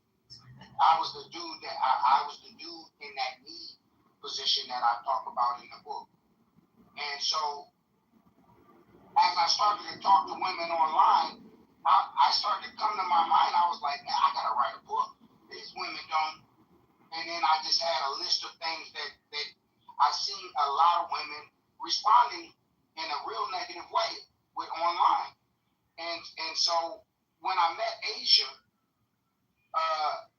me and her, she was talking about stuff that she was having problems with because she was making, Asia's a PhD, so she was making a lot of money. And she didn't have nobody that she could go out of the country with, nobody she could travel. She had her own list of things that she wasn't happy with the dating. And I said, we should write a book. And so that came from that. So I was single when I wrote this book, and I was homeless when I wrote this book. I was divorced. I've had 2 wives, and I was divorced. This didn't come from a result of being divorced. This came from a result of me losing a lot of money, and I was in a desperate place in my life, and I was blessed with the idea to do this. And when it came to me, we worked and we got it done, and it was just something that I just manifested into my life. And so once I manifested it, I've got other stuff working as far as this book is concerned, and that's why I can't share it all with you right now. But the truck driving, all that is based around this book. I've been driving this truck 2 years. I haven't been home, and my house is still where it's at. My car, I haven't even driven my car or nothing. I'm just it's all there, and I'm just paying my bills and stacking my money and working on what I'm doing next with this book. And I'm really excited to share it with you guys, but I'm not, I'm not there yet. About 12 weeks, and I'll be done, and I'll reveal the next piece to the book, and it's all based around Black women. And so, it's just a really exciting experience, but it had nothing to do with me being married at all. Sorry, your mama, go for it. Cause I No, know it's okay. Go ahead. No, I'll go after you. Please go.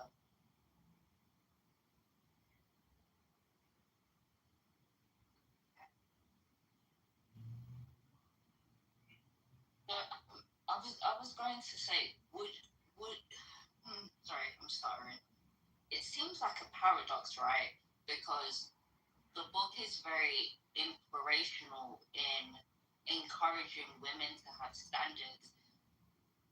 But when, men are not in a place and having it all, where does that leave them in the dating world? Well, the woman, I think a lot of women don't understand that they are the actual barometer for the way men act. And that's why I think the book was so important, because it's important for when you set your value. And that's where you keep seeing that trend all throughout the book about value. Understanding your value, value in your vagina, value in your pussy. This is all throughout the book. And the reason why it's like that is because women can make men do right. And because a man is like driven off of, that men are driven off of this vagina, this pussy. They're driven off of it. And now you get guys in here to lie. They might say, "Oh no, I'm a player." I mean, you hear them in here on Clubhouse all the time. But the truth is, when you start to place a higher value on the vagina, men will act right. You can force them to act right. But the problem right now in this day and age is women have basically taken the bar. And you don't even have the Salisbury flop anymore, like in the book. You're not meant to jump at all. There's no jump. It's just lay down. You know what I mean? And so that value, if you place, I'm sorry. I don't understand what that means. Can you explain the lay down part, please? Yeah, they just lay down. When I say lay down, I'm just saying there's no obstacle there. If you've ever seen the Olympics, are you saying the men are easy or the women easy? Which one? The women are easy. Okay. And there's no obstacle there. And if you don't put an obstacle, like think about in the Olympics, you see how they do the high jump and they run and they jump as high as they can without touching the bar and try to get onto the other side, right? And that should be the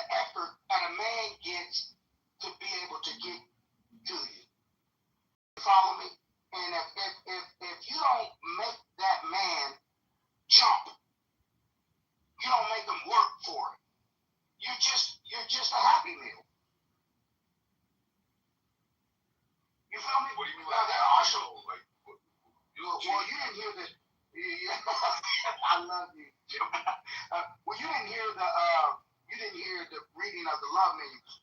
They understand what I'm saying, but you didn't hear it in the book. But it's talking about the love menu, and so you're just it's really cheap. It's real easy. You can you might just be a entree. I mean, not an entree, but a appetizer. You follow me? And so you want to see yourself on the menu as a full course meal, right? That's where you ideally want to. And you just don't get a full course meal for midnight. You follow me? But don't people have 3 full course meals or multiple full course meals a day?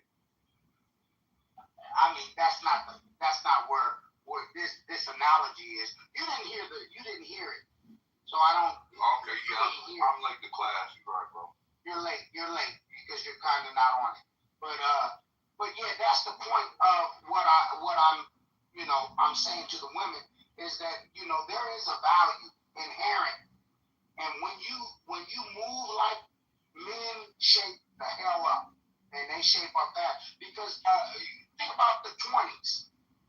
Men was wearing suits, 3-piece suits. Why do you think men were dressed like that? And why do you think they had those Daffy Duck shoes and those 3-piece suits that they would wear every day with a top hat?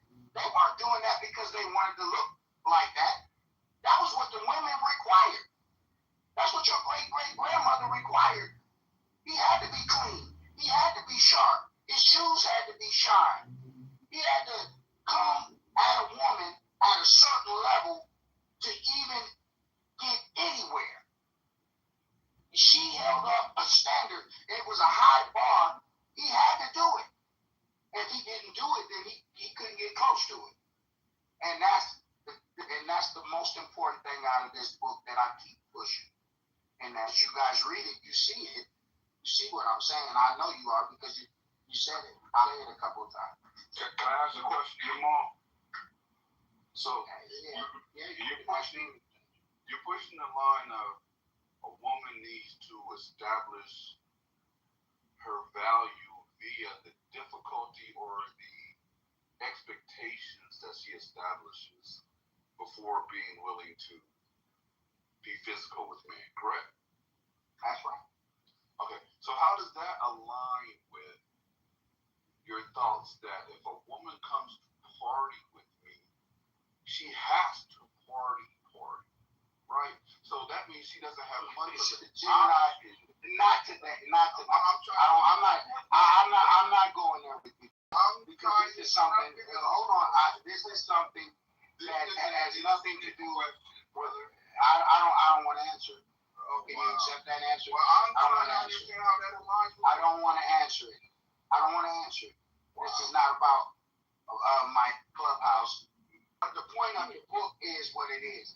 And I think the women are getting it. I think they're getting the gist of it. So can I just interject one thing? To the room?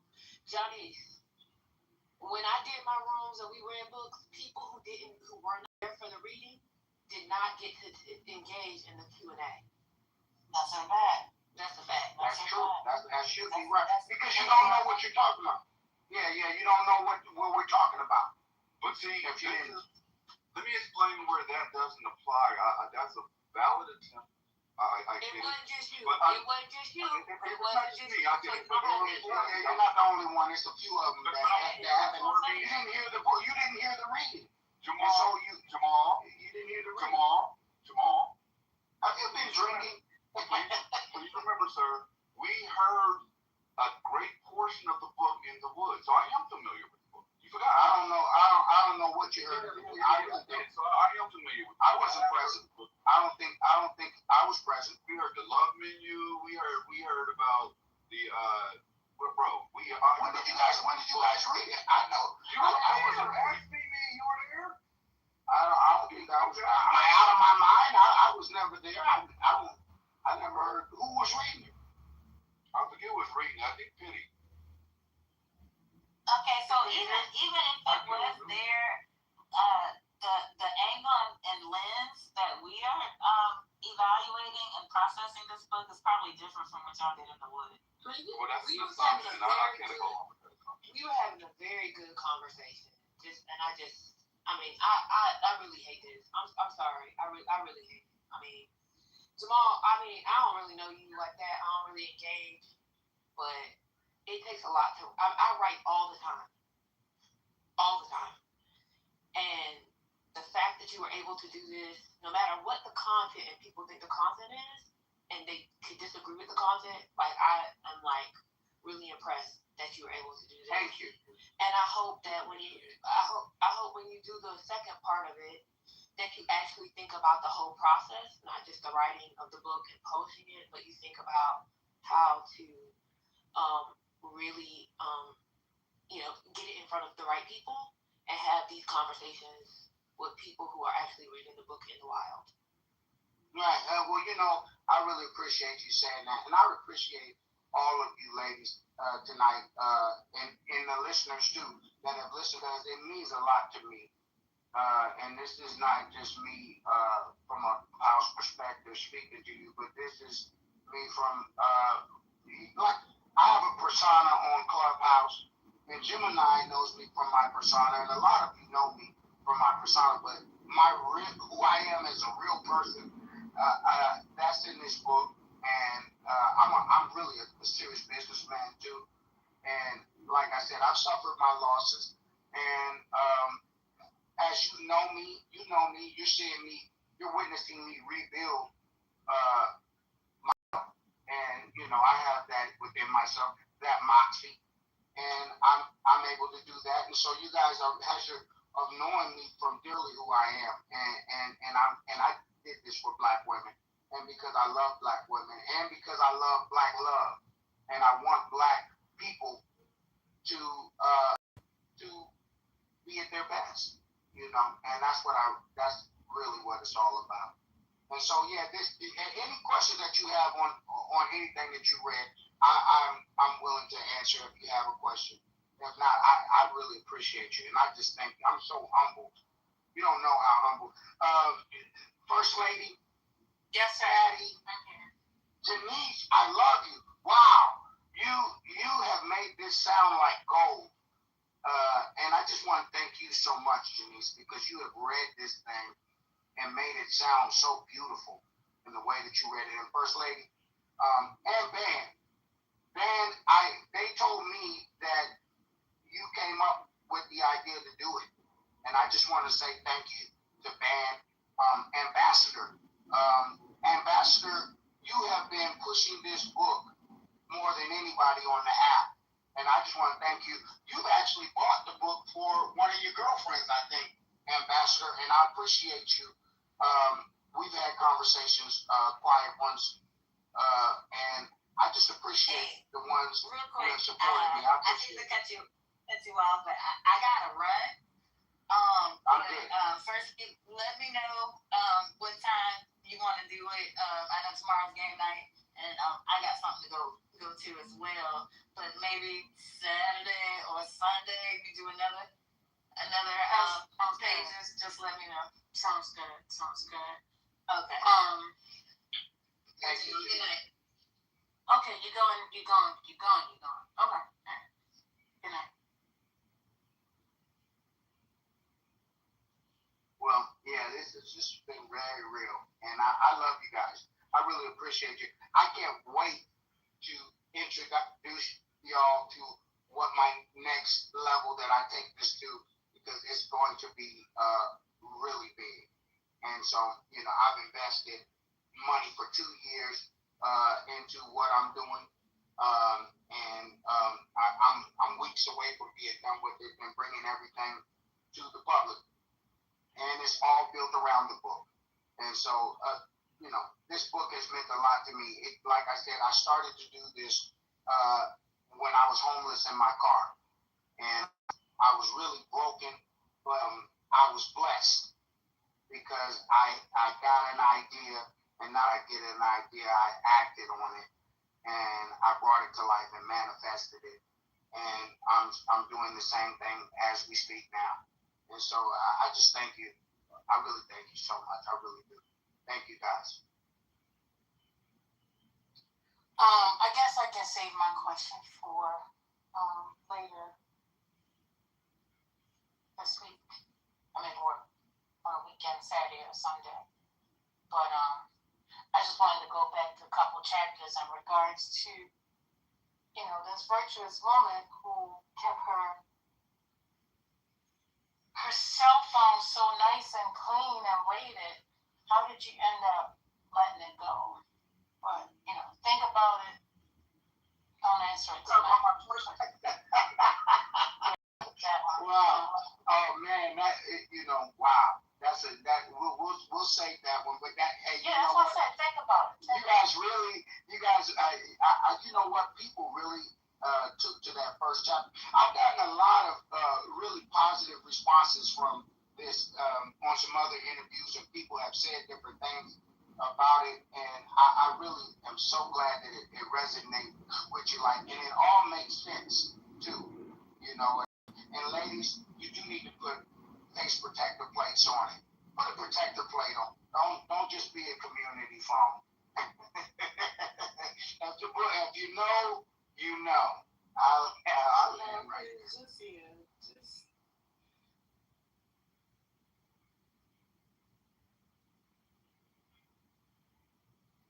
Is the book club over?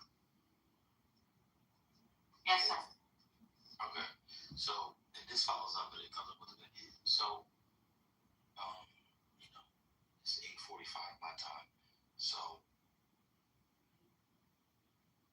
really think something is afoot with this dating stuff, because I watch these videos and I see Manosphere and I see the Blackistan people, what are those people called? The divestors. Something, it feels coordinated somewhere.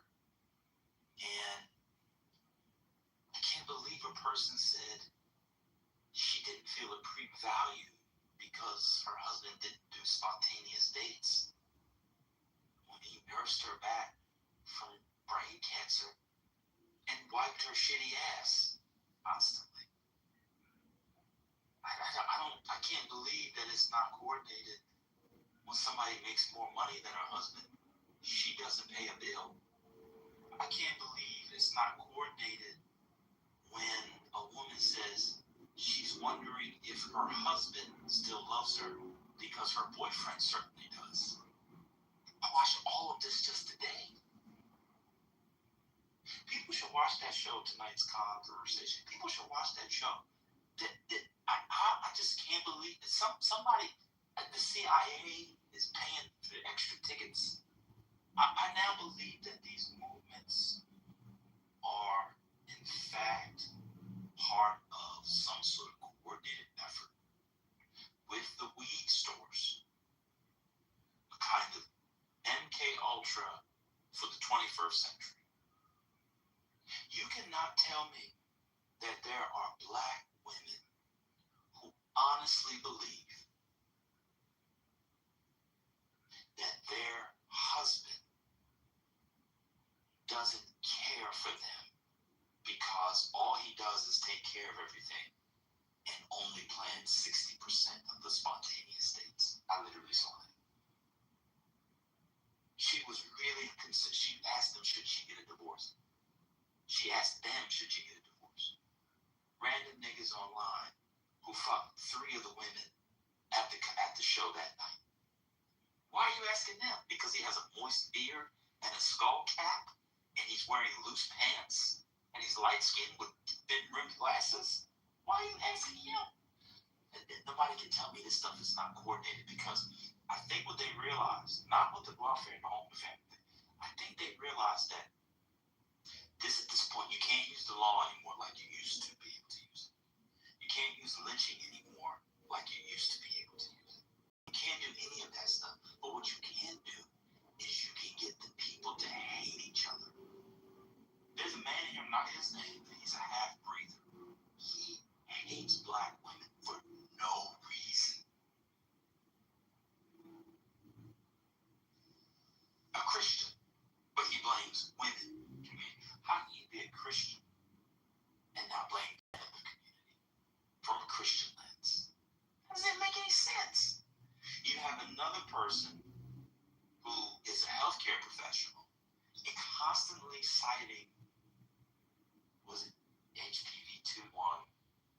herpes simplex, but black women have higher, the highest herpes rate, but never deals with the physiology and biology of herpes transmission. What is getting in his mind? It's got to be the government. It's got to be the government first. That's what I think. When I go back and watch the old Donahues and the stuff in the 80s, they didn't talk like that. In verses of that, obviously the rhetoric, the diction will be different. They didn't talk like that.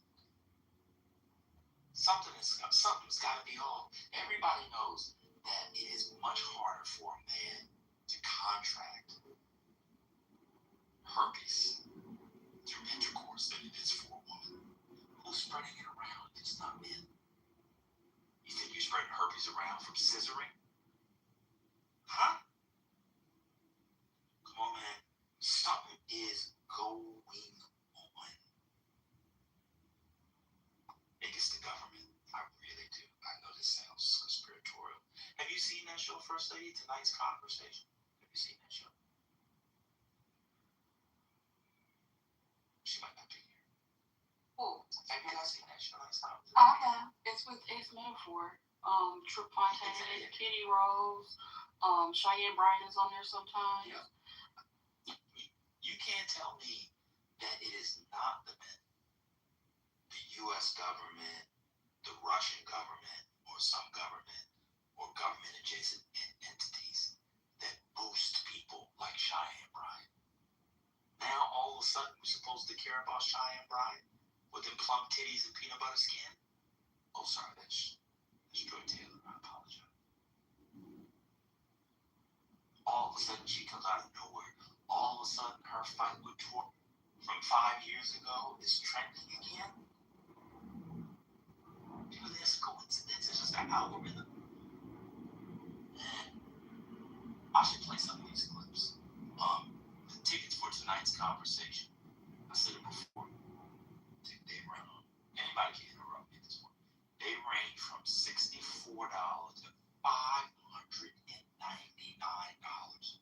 Who is paying $600 to listen to a bunch of single, attracted blacks give advice to people who've been married for 10 years?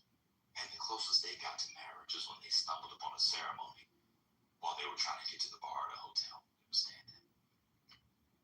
It is so funny to me that Dan is mentioning this and asking this question, because I remember when my aunt asked me about that program because there were tickets and she wanted to go and asked me if I wanted to go because she found that very tall young man with the glasses attractive and so smart. And she asked me if I wanted to go, and I said, oh no, madam. But that was before they had that big breakup where Kita was telling all their business and talking about how two of the panelists dating each other, even though one of the panelists were married, and that was something. But to your point, the clips come across my feed, and every time I listen to the clips, it's just,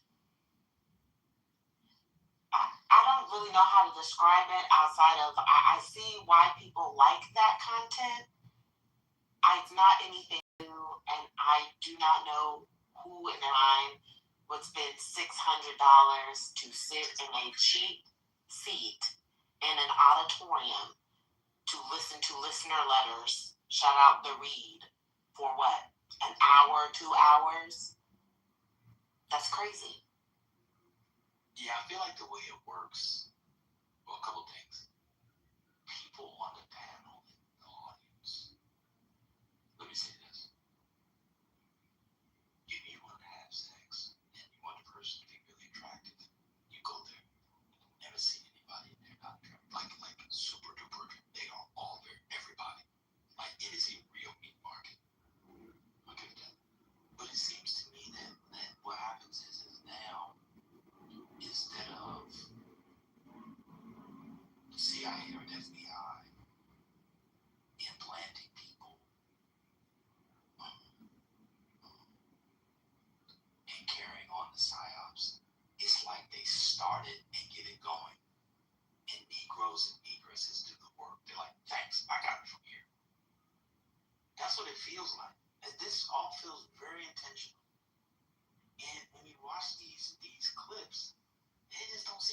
like, you're telling me there are women out there who are basing their value on spontaneous things, and you just had brain cancer.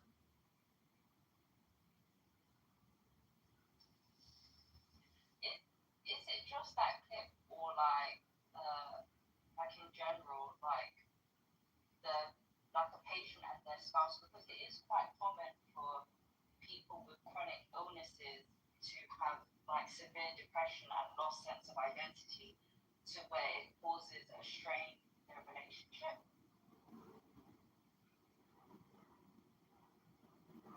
No, all the clips are crazy. Even the ones that involve men. There was one where the guy had literally cheated on the girl like a bunch of times, and he was like, she was the perfect woman, she had a great career, this and that, blah blah blah, da da da da da. So then they said, well, is she here? She was like, they were like, yeah.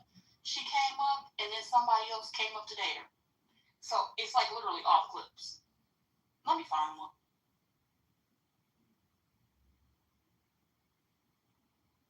Sorry, I missed a lot of that.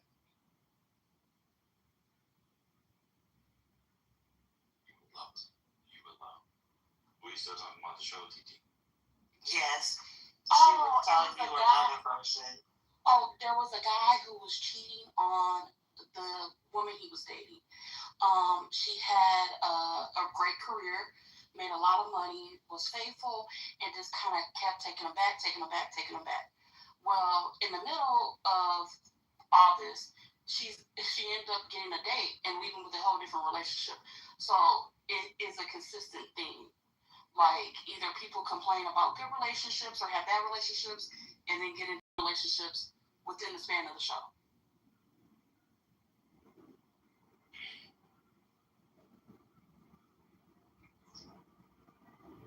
Maybe that's the point of the tickets being so they going to meet people. Hey, we can't go to the club. You mean to tell me that our third spaces are now tonight's conversation and not the club? Brooklyn, if you had said that our third spaces were now the strip club, I would grimace. But you know what? Sometimes they have good wings. They might have all right pasta. You know, they might have a drink special, the music hidden. Depending on what market you're in, you might hear like new music as it breaks before it gets national. But tonight's conversation, imagine that $600 being your VIP. Does that get you like a drink ticket or something? Yeah, I think do you get a high touch? I think where you get to meet the cast and take pictures and stuff as well? You do. I think that's what you do with the No, you know what? It really is like a meet and greet, and sometimes they have like multiple shows a day. Yeah. Like it's crazy. Okay, I found a clip of a woman who's hold on, before you go to the clip, TT, real quick, just so you guys know, Lance Bass is now doing it with them. You mean Goss? Lance Goss? Black actor? Lance Goss. Sorry. He's now doing it with them. Next week, they'll be in Phoenix. They'll be in this weekend, they're in Fort Worth. And they'll be in Austin. I'm sorry. This week, they're in they're in the West Coast. Phoenix, LA, Las Vegas next week. But I wanted to say, I went to the website, watched it. You can buy tickets with Afterpay. For interest-free installments.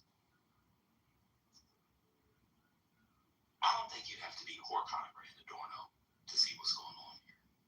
Like, before you play the clip, like, the comments on these dating boards, core boards, Reddit boards, underneath also, are fake AI-generated, Russian, whatever comments.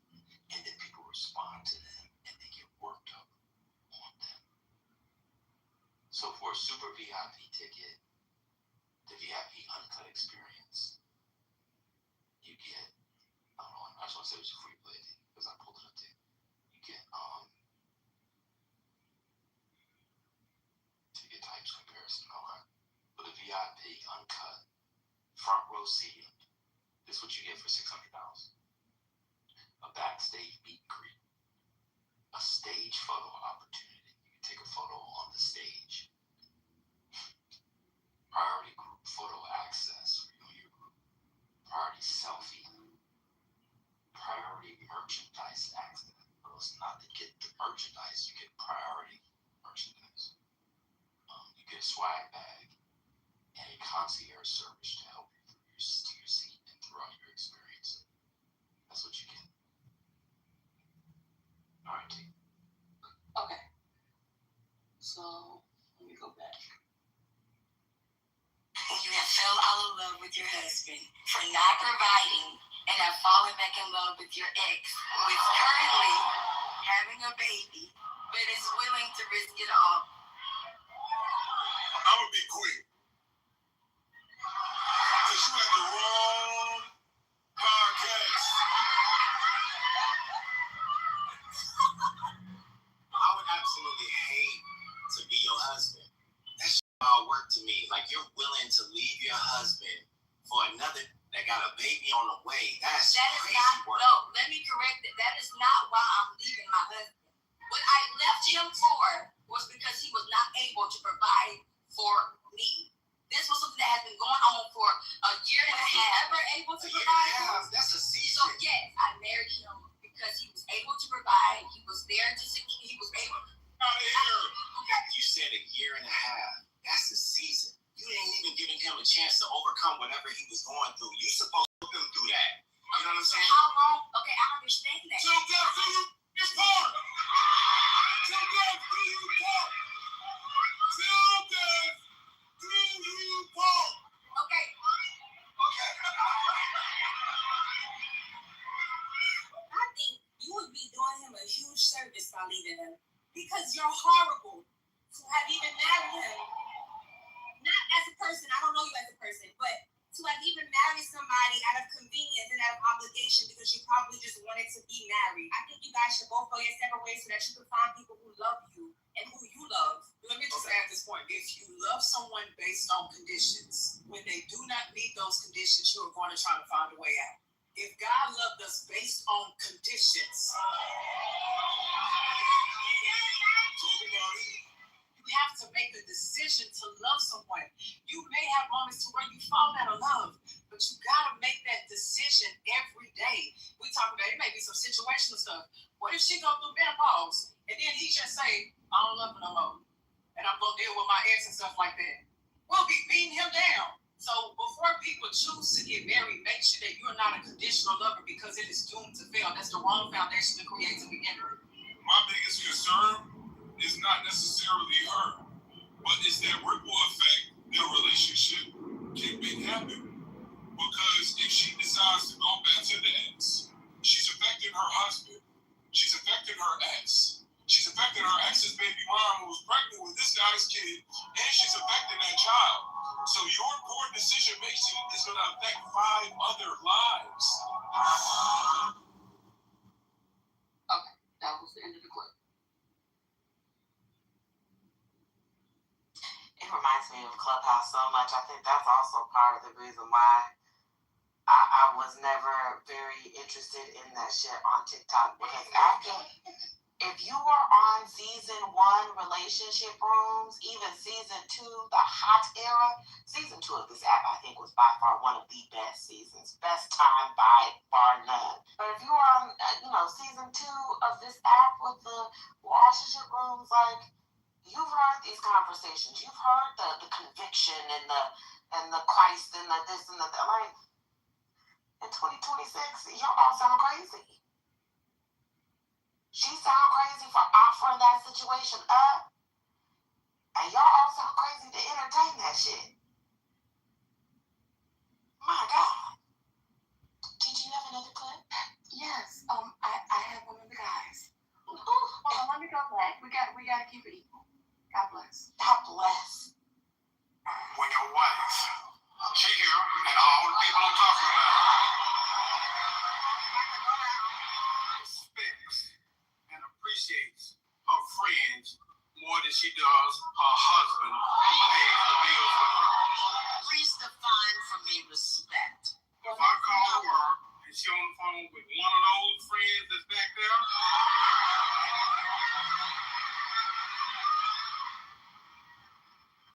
You know, things where you like, my point is, she don't respect my energy and effort.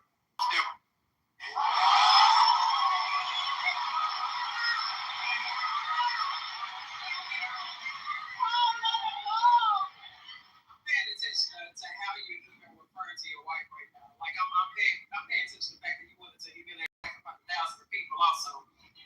So what is it that you do inside of the house that will make it to where she can actually respect you? Because just because you pay bills and things like that doesn't mean that you will be able to afford that level of respect. Hold on. Because if you say you pay bills, but if I'm coming to you about a concern, if I'm coming to you about something I'm grieving, something you hurt me on, something that I feel abandoned on, will you give me the safety to be able to talk about it? Can I trust you emotionally? Can I trust you spiritually? Can I trust you financially? Can I trust you in all of these aspects to prove that you give me a level of emotional security? Do we actually have a partnership? Because just because you're married does not mean that you have entered into an actual partnership. Are we truly aligned? Because I hear you and I understand that a wife is supposed to respect you, but a husband is supposed to love a wife as well. So how are you loving your wife? Because a lot of times her lack of respect of you is a reflection of your lack of love for her, your broken love. So that's my question to you. What are you actually doing that will allow her to come up to that level to where she can respect you as the head of household? And this is to the men in the room. We gotta stop reducing ourselves to a paycheck and paying a bill. You added that as if that replaces you being a person. She pays most of the bills. I manage the bills.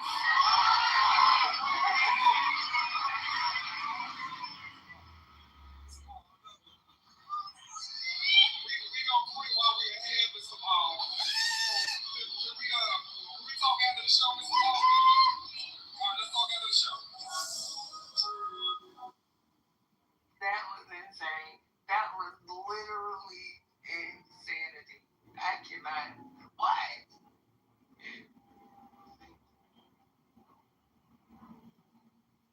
Y'all can't tell me that as a font or wellspring of rhetoric and discourse, and then it unfolds and evolves. You can't tell me that this is not a coordinated. That man says she makes the money, he manages it out. Mr. Paul, sound like he was 50 years old. Y'all can't tell me that's not the government. Almost crashed, man. It's absolutely insane. Why is a young man's head doing that? She be on there? Yeah, she does the panel from time to time. That's how much money they make. They probably pay her 5 feet. She probably does 2 or 3, every quarter or whatever. They probably pay her $20,000 every night. She probably should give her $5,000 or $10,000. They make serious money on that thing. They're making serious money. Nobody can tell me, huh? I was gonna say, this is an example of how people are learning how to do relationships. They're basing their relationships, not everybody, of course, but a lot of people, especially people in the single market, they are really taking this advice and operating from the standpoint of the people that are giving this advice. It's crazy. It's crazy. It is, but then why do smart people? I'm going to continue placing blame. Why are smart people then jumping on the bandwagon who say they're in for the community, but there's a money grab? But I'm gonna go ahead and say his name and his wife, Mark Lamont Hill and his wife. Have y'all seen that show before? No. Are they on YouTube? Maybe on his channel. It's a mess. What are you talking about? It's an absolute mess. They're doing their version of relationship content. Talking about their relationship. They're old. Relationship they have content. PhDs. They have money. You can't use them as a model. She's like, I heard it the other day, she's like, it was a little different for me. I didn't start my PhD till my mid to late 30s. Hey, cash apps just rolling in. I think their audience though is me, right? Like my age group. That's their audience, I think, for that. I hope so. Which is different, I think, than maybe what we just heard. It's But I'm not sure. They audience is us too. Yeah, mama. They like the tonight's conversation. That's an older crowd. That's not young people. I'm talking about Mark Lamont Hill and his wife. That's what I'm you. talking. They're like, I think they're looking for a very specific person, and it's like it's so I don't know if you know Jeff Johnson, but he did a similar. He went on a similar kick for a while. He's bald now. Yeah, he's bald. It's crazy because he had them lovely looking locks. But yeah, he went through a similar click one time, and he might be. I don't think he's MAGA because I saw him at an event like about a year ago. But he used to be on a similar kick when he first got married. So I don't know if it's like, these black men who were kind of out there, professional black men who were kind of like known in their like circles, who then found someone who want to like share. They figured it might be a grift, but they figure out a way that they could spotlight how they did it. But he stopped it. I think relatively soon. But that's how I feel with Mark Lamont Hill because he started doing that thing like a long time ago when he left Black News Network.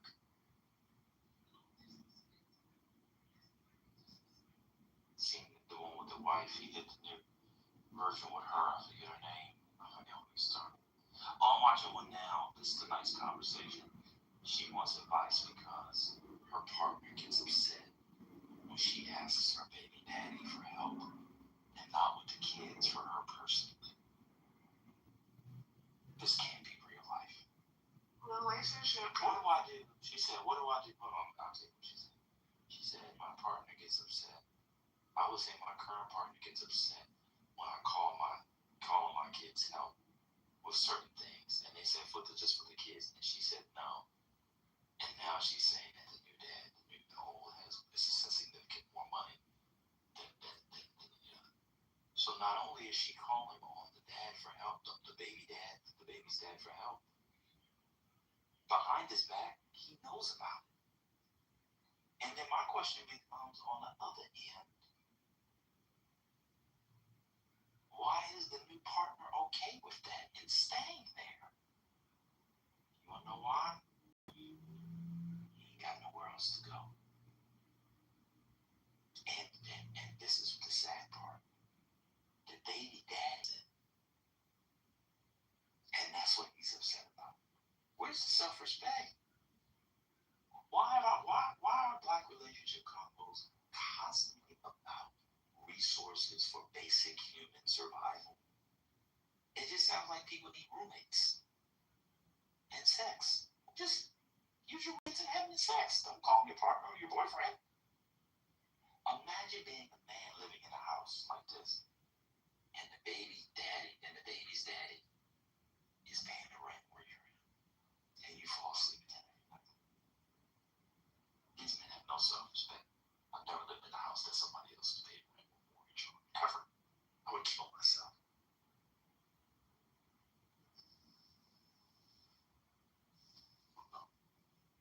Hurricane message the other day. I'm gonna tell y'all the message on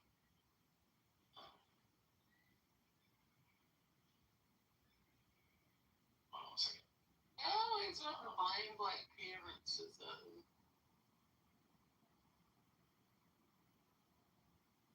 hurricane sent me this the other day. This is his PTR. I don't know if this is what he sent me the other day. This man. Oh, with the high waters.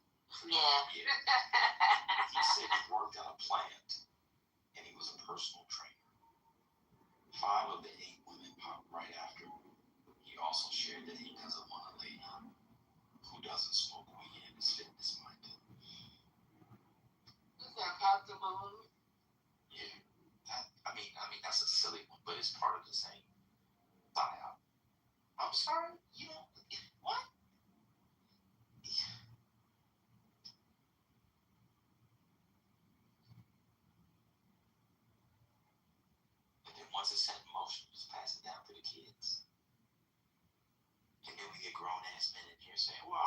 care of my kids because I didn't see that growing up, so I don't know what to do. You don't know you're supposed to take care of your kids. You need to see a model of parenting to be a parent. I'll never understand that. You haven't seen a movie, read a book, you don't know what. Or do the opposite. If you had bad parenting, you would know good parenting is the opposite of what your daddy and mommy did. I can talk about this shit forever. Like, this is some real. Between this and the weed, I'm convinced this is going.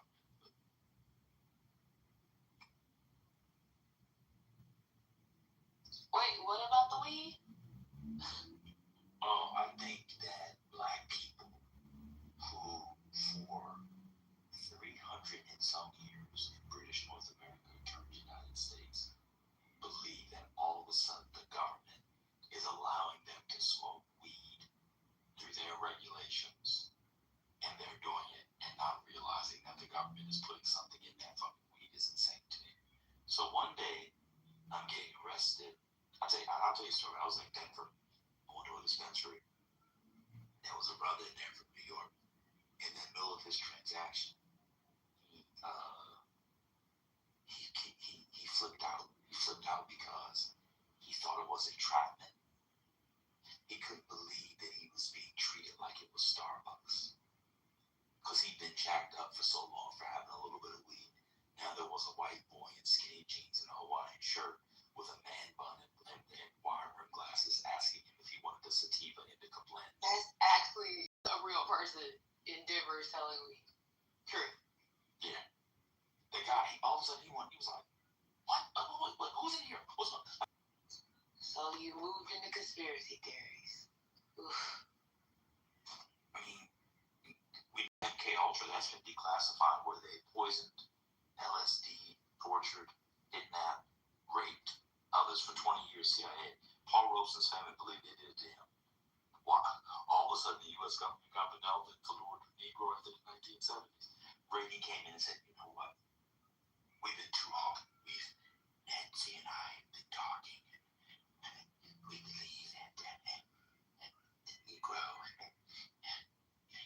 Negro's been treated poorly. And Nancy and I believe in fairness. And even though we're going to have Ben Vereen do a minstrel show for my second inaugural, we'll treat the Negroes well. Oh, that's right. He actually had them put crack in the communities.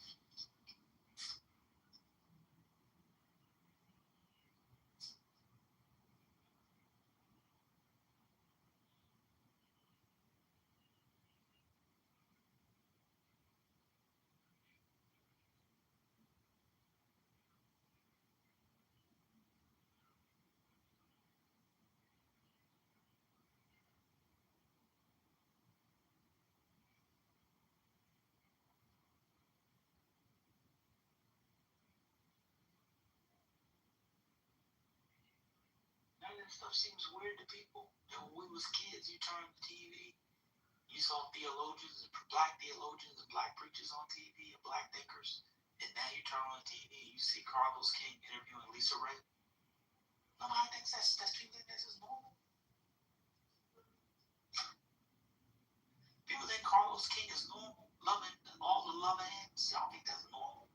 Just the natural evolution and development of black entertainment, black popular culture.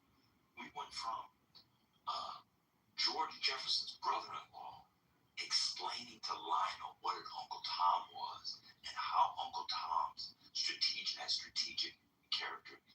figures made it possible for revolutionaries. We went from that popular culture to baddies.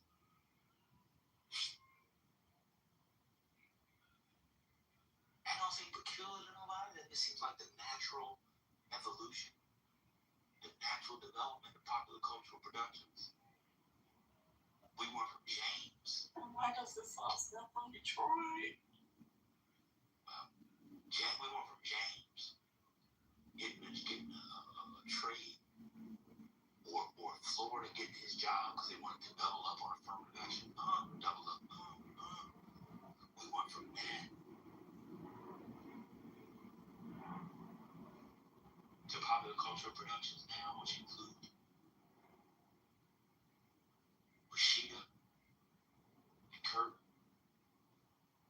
mid-50s on a reality show. Although he dressed like he's 22, but looked like he's ready to get Social Security. That seemed normal to people. I mean, I think it was a progression in how we got here. Break it down. I'm just saying, I mean, you have all these acceptance of,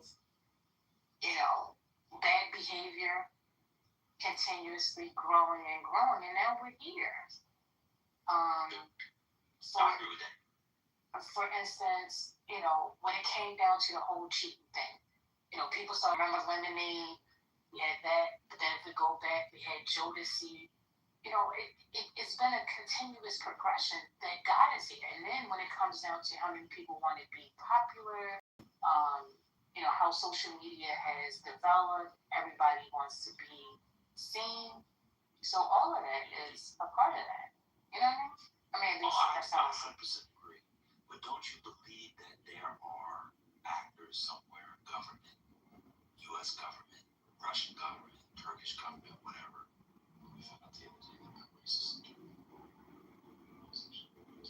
wherever,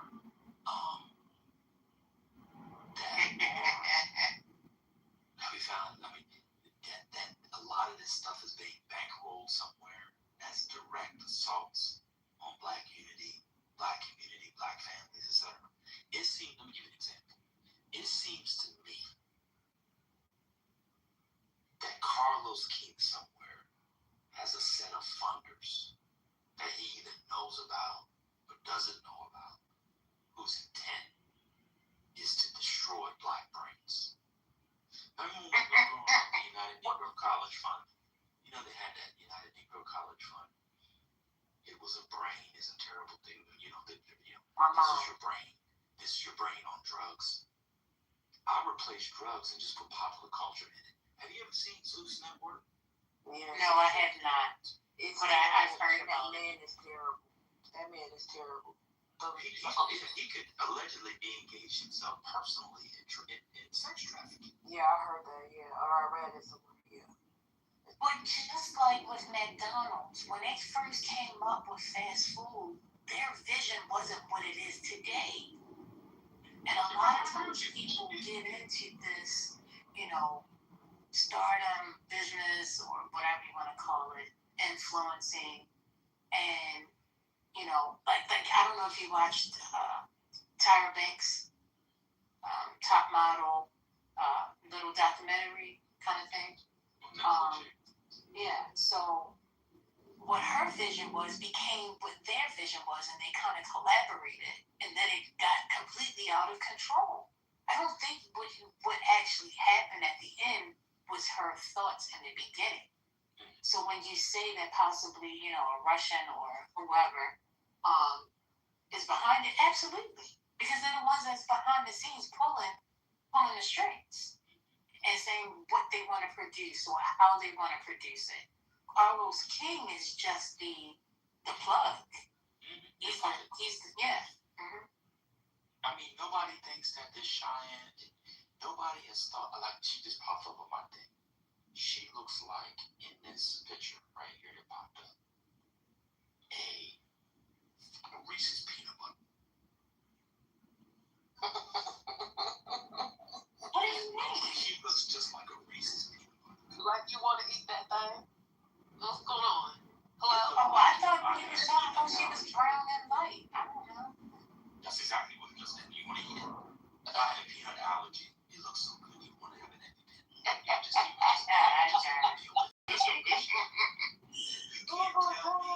You can't tell me that there's not somebody, and it's not just the magic. I see what Mr. saying, Mr. I'm not saying like it was better than it was. What I'm saying was there were more options. And what I'm saying was you had a bigger panoply, or even in the silly stuff, it was meaningful from time to time.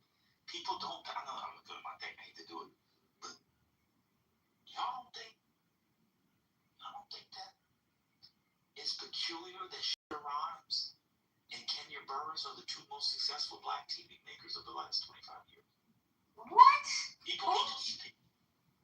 Shonda Rhimes Shonda and Kenya Burns. Scandal and Blackish First Lady. So I only think that because they, okay. Good. I'm sorry. Go ahead, your mama, come back off mute. No, I on you. I think it's a reason why they are not. Yeah, it's. But let's talk about it. No, I haven't thought deeply about it. Let's talk about it. I really don't know. It was really her Willie Boy impression, and I appreciate it. Thank you, First Lady. Willie Boy. But I would like to. You've never heard of Willie Boy? Over here? Yeah, that's his catchphrase. Let's talk about it. Oh, I don't. Let's see. It's in my brain. But nobody can tell me that those television makers, I'm not saying they did it themselves. Nobody can tell me that there was not powerful forces behind them, which made them the most popular television makers of the last 25 years. I just can't believe it. Wait a minute. So you were just focusing on the women. Is Tyler Perry isn't up there? No, Kenya Burns is a man. Oh. Blackish and Mixed Dish, so it's a man. He got a massive. He did Top Model too. He got a massive Netflix deal in his one. What I shot out 2 days ago was more interesting than anything he's produced. That's insane. Have y'all seen his work on Netflix? No, not. Maybe I have. I don't know. You said Blackish and what else? He did Blackish, Mixed Dish, I Black never AF. watched any of those. You've seen Black AF? Never. Also, none of His it. stuff, I actually find his to be, in a way, almost. To be fair to Shonda Rhimes, she doesn't really do that. She's just like love stories with great men who just all happen to be white. Just coincidence. It's just coincidence. All the black men are terrible. It's just coincidence, which is fine. But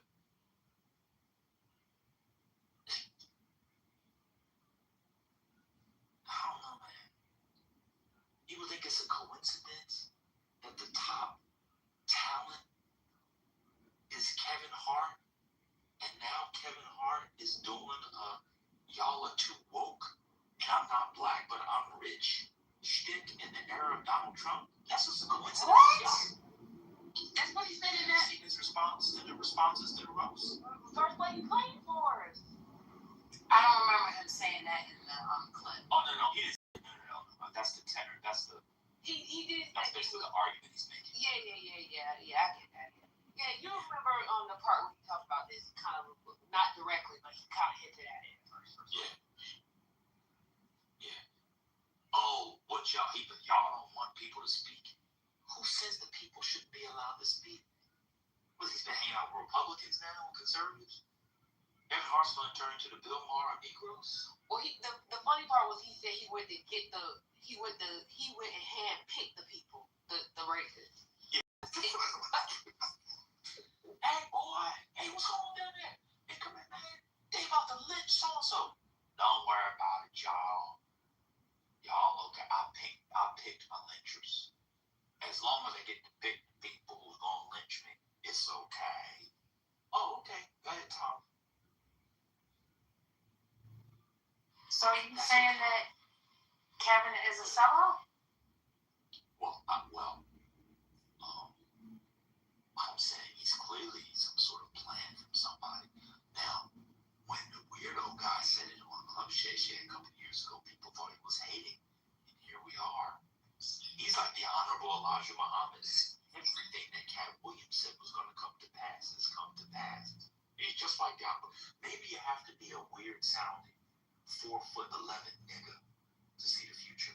Because that's the same thing that happened with Honorable Elijah Muhammad and the same thing that happened with Cat Williams. Kevin Hart was so gentle in his treatment of Cat Williams in that interview. Like, he wouldn't even rock the boat with him. Almost like he was scared of the prophet. Yeah.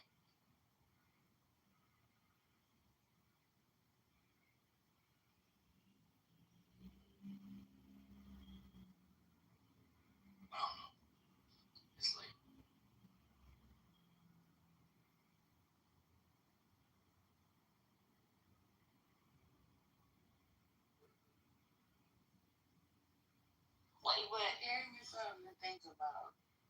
I have a question about Carlos King. So what else does he do? Because I already know him from like the Huntsville. You know, what's that show? Look. He does a lot of marriage Huntsville. He also Yes. does Detroit. And I knew he was on the original producing staff for the Real Housewives of Atlanta. But okay, so Huntsville, Atlanta, what else? Yeah, he's got a few cities, but he also does like just like content. That one didn't last that long. Oh, okay. I didn't know who did that.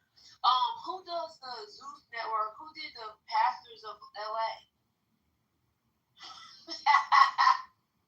Well, the Zeus Network is Lemmy. Yeah, but who produced that show? Do you know? The Pastors of LA. You know, with Noel Jones and you know, and the dude that had the It came back. What was his name? The one with the fro. Yeah. I know exactly who you're talking about too. Yeah, because they were doing the whole marriage thing. Because Noel Jones, they dragged him because he wasn't married. Remember? And what's his name? The singer. Start with a D. In the hair. Yeah, Dietrich Haddon. Yeah, remember they used to dog him and Noel because Bishop Jones because I don't know that man, so I don't know why I said Noel.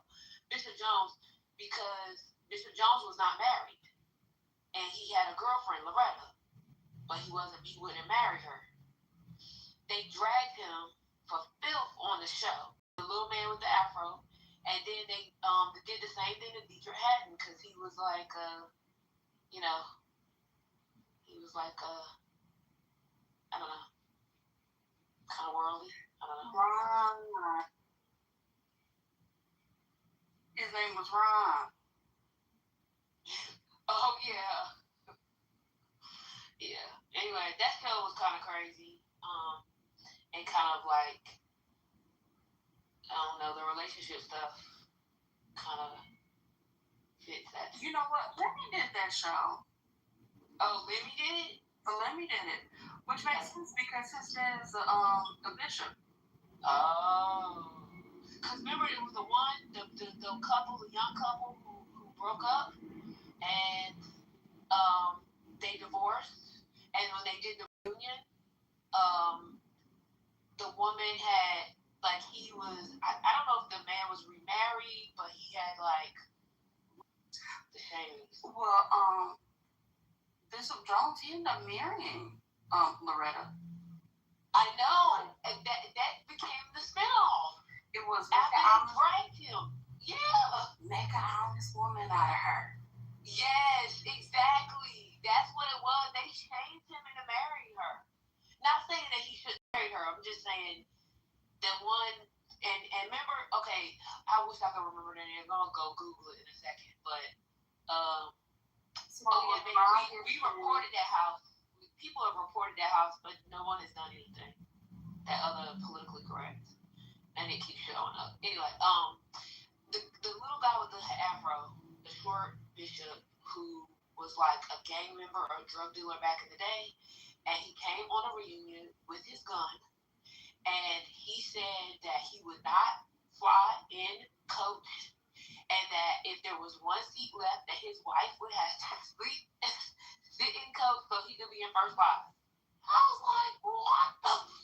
That's who they had on there. So maybe that's all. Maybe I'm right about that dude from Zeus. What's his name? Lemuel? What's his name? Yeah. Lemmy? Yeah. Okay. They call him Lemmy Pepper. But they might be onto something because both Lemmy and Carlos King are from Detroit. They are? Yeah. Oh my God.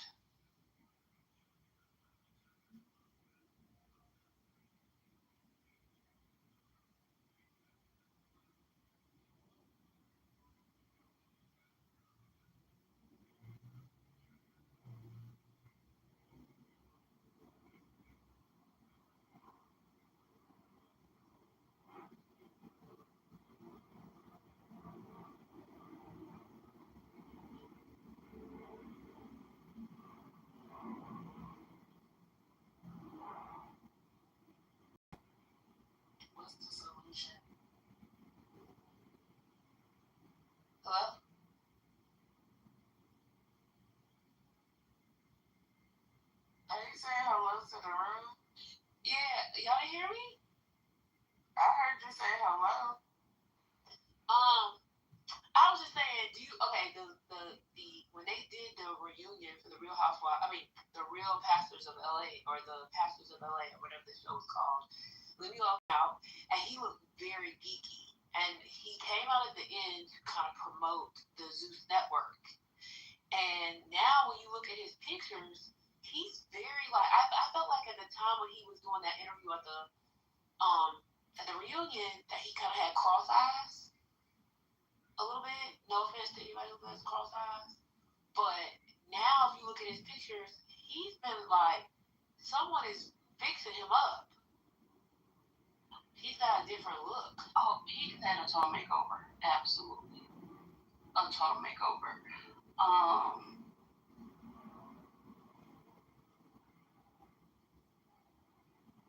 Maybe a few surgeries, truth be told. Yeah, I was about to say, money is fixing them up.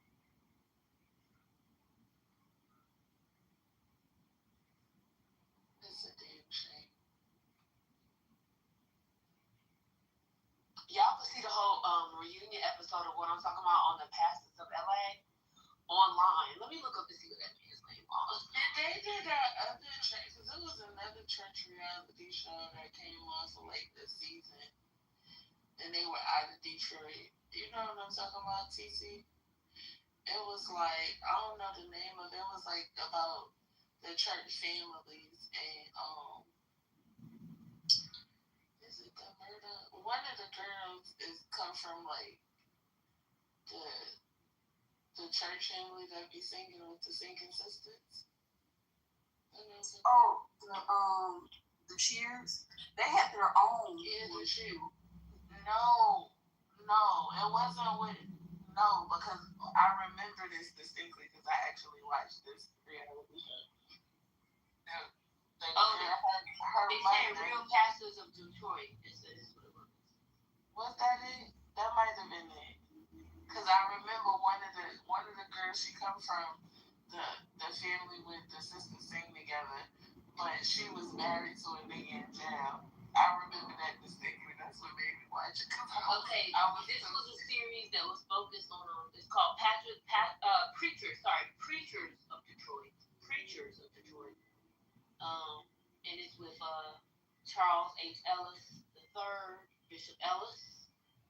Y'all know him. That's where what's her name funeral was. Rosa Parks' funeral was at his church, I think. Oh no, but it wasn't about the actual people, the actual like pastors. It was about the kids. Oh, Rita funeral was there too. He had got Oh, caught. that's what I thought. Yeah. Because remember how he touched Ariana's breast in the church? But he just got caught up in an incident not too long ago. Bishop Ellis? Yes. Oh my God, girl. Oh, it was real bad, and he had to admit it. At first, people were like, "Oh no," they didn't believe it. But then when he admitted it, it was like, "Oh." Let me see what I can find on the internet. Mr. Rosette, That's did you interesting. hear about that? Yeah, I see it. I see. So that's when it was like, oh, maybe there's the truth to what she's saying here. Oh, I remember. So when you Google it, right, it also talks about the Ariana Grande, or what's her name? Ariana Grande? What's her name? Grande? What is it? Ariana? Yeah, Ariana Grande. Yeah, okay. So it's a picture of, it's an article in NBC News that I found, and the picture is of him holding her, and Bill Clinton is behind him with his mouth wide open. That first was short. I was like, oh my God, Ariana did that. They did. And he had her wrapped up, like with his arm right around her breast, like you said. But yeah, it's true. The other story, I see it. Oh my God, I see it. Yeah, and he actually, his uncle had some issues out of Chicago. Ugh. Yeah. he had a lot going on. But Mr. Resilience, I actually went to high school with the music director.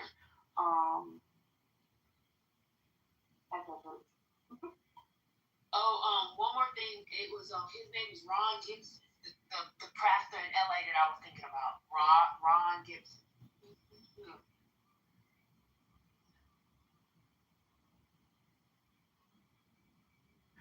But Kiki is the Kiki who Brickman. I thought you were talking about Kiki. That was one of Dorinda's daughters, who you were talking about. No, so I'm thinking because it was like the show. It was based around just the kids and the pastors and the gospel singers, and it was like this one flamboyant boy that was somebody at one of the preacher's kids. He used to wear his hair like blonde and shit. He dressed real, crazy or whatever. And then it was another girl who, her dad, they had like a tumultuous relationship. It was crazy, and all of this was playing out on the show. And then I distinctly remember that the specific girl that I'm talking about, she came from like a famous like gospel singing family with all the sisters. I don't know if this is the Clark sisters or something like that. I don't know. Yeah. So those are the Clark sisters. So Dorinda Clark Cole. So I thought right. So her daughter, one of her daughters, was married to a man that was in jail. And it was all on the show. Like, he was in jail while she was on the show. She was like the outcast of the family. But she was living back with her mom. It was crazy. But I remember that show. It was good. It was good and juicy. But it was like one season.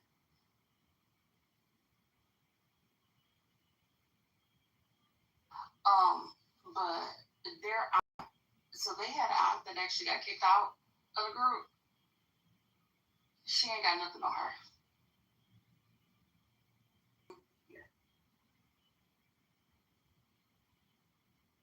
I wonder who produced that show. Did Lenny produce that show too? The Detroit people? Let me see.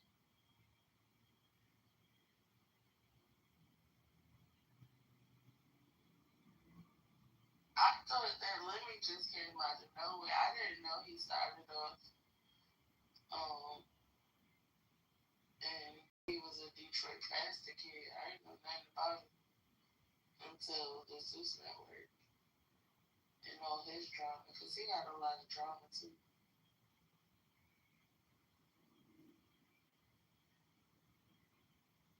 So they basically gave his dad like the title of Bishop of Israel. It really makes no sense. I don't understand it, but that's his dad's title. Bishop of Israel? Yes, but within Church of God in Christ. That's interesting. Well, Lisa, what did you learn tonight about through the book? Lisa Wife, whichever one of y'all is on the phone. No, wait, but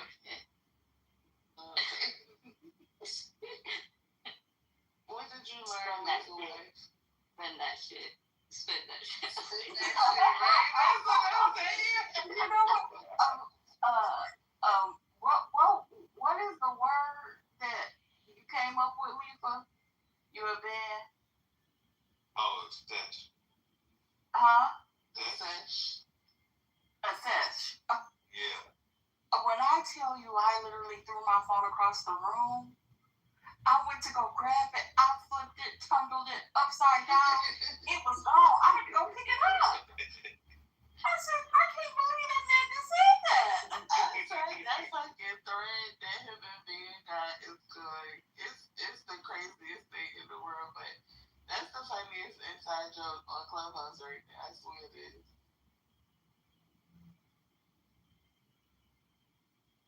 Kiki, I just pinged you in a 420. You can move. Oh. I'm just playing.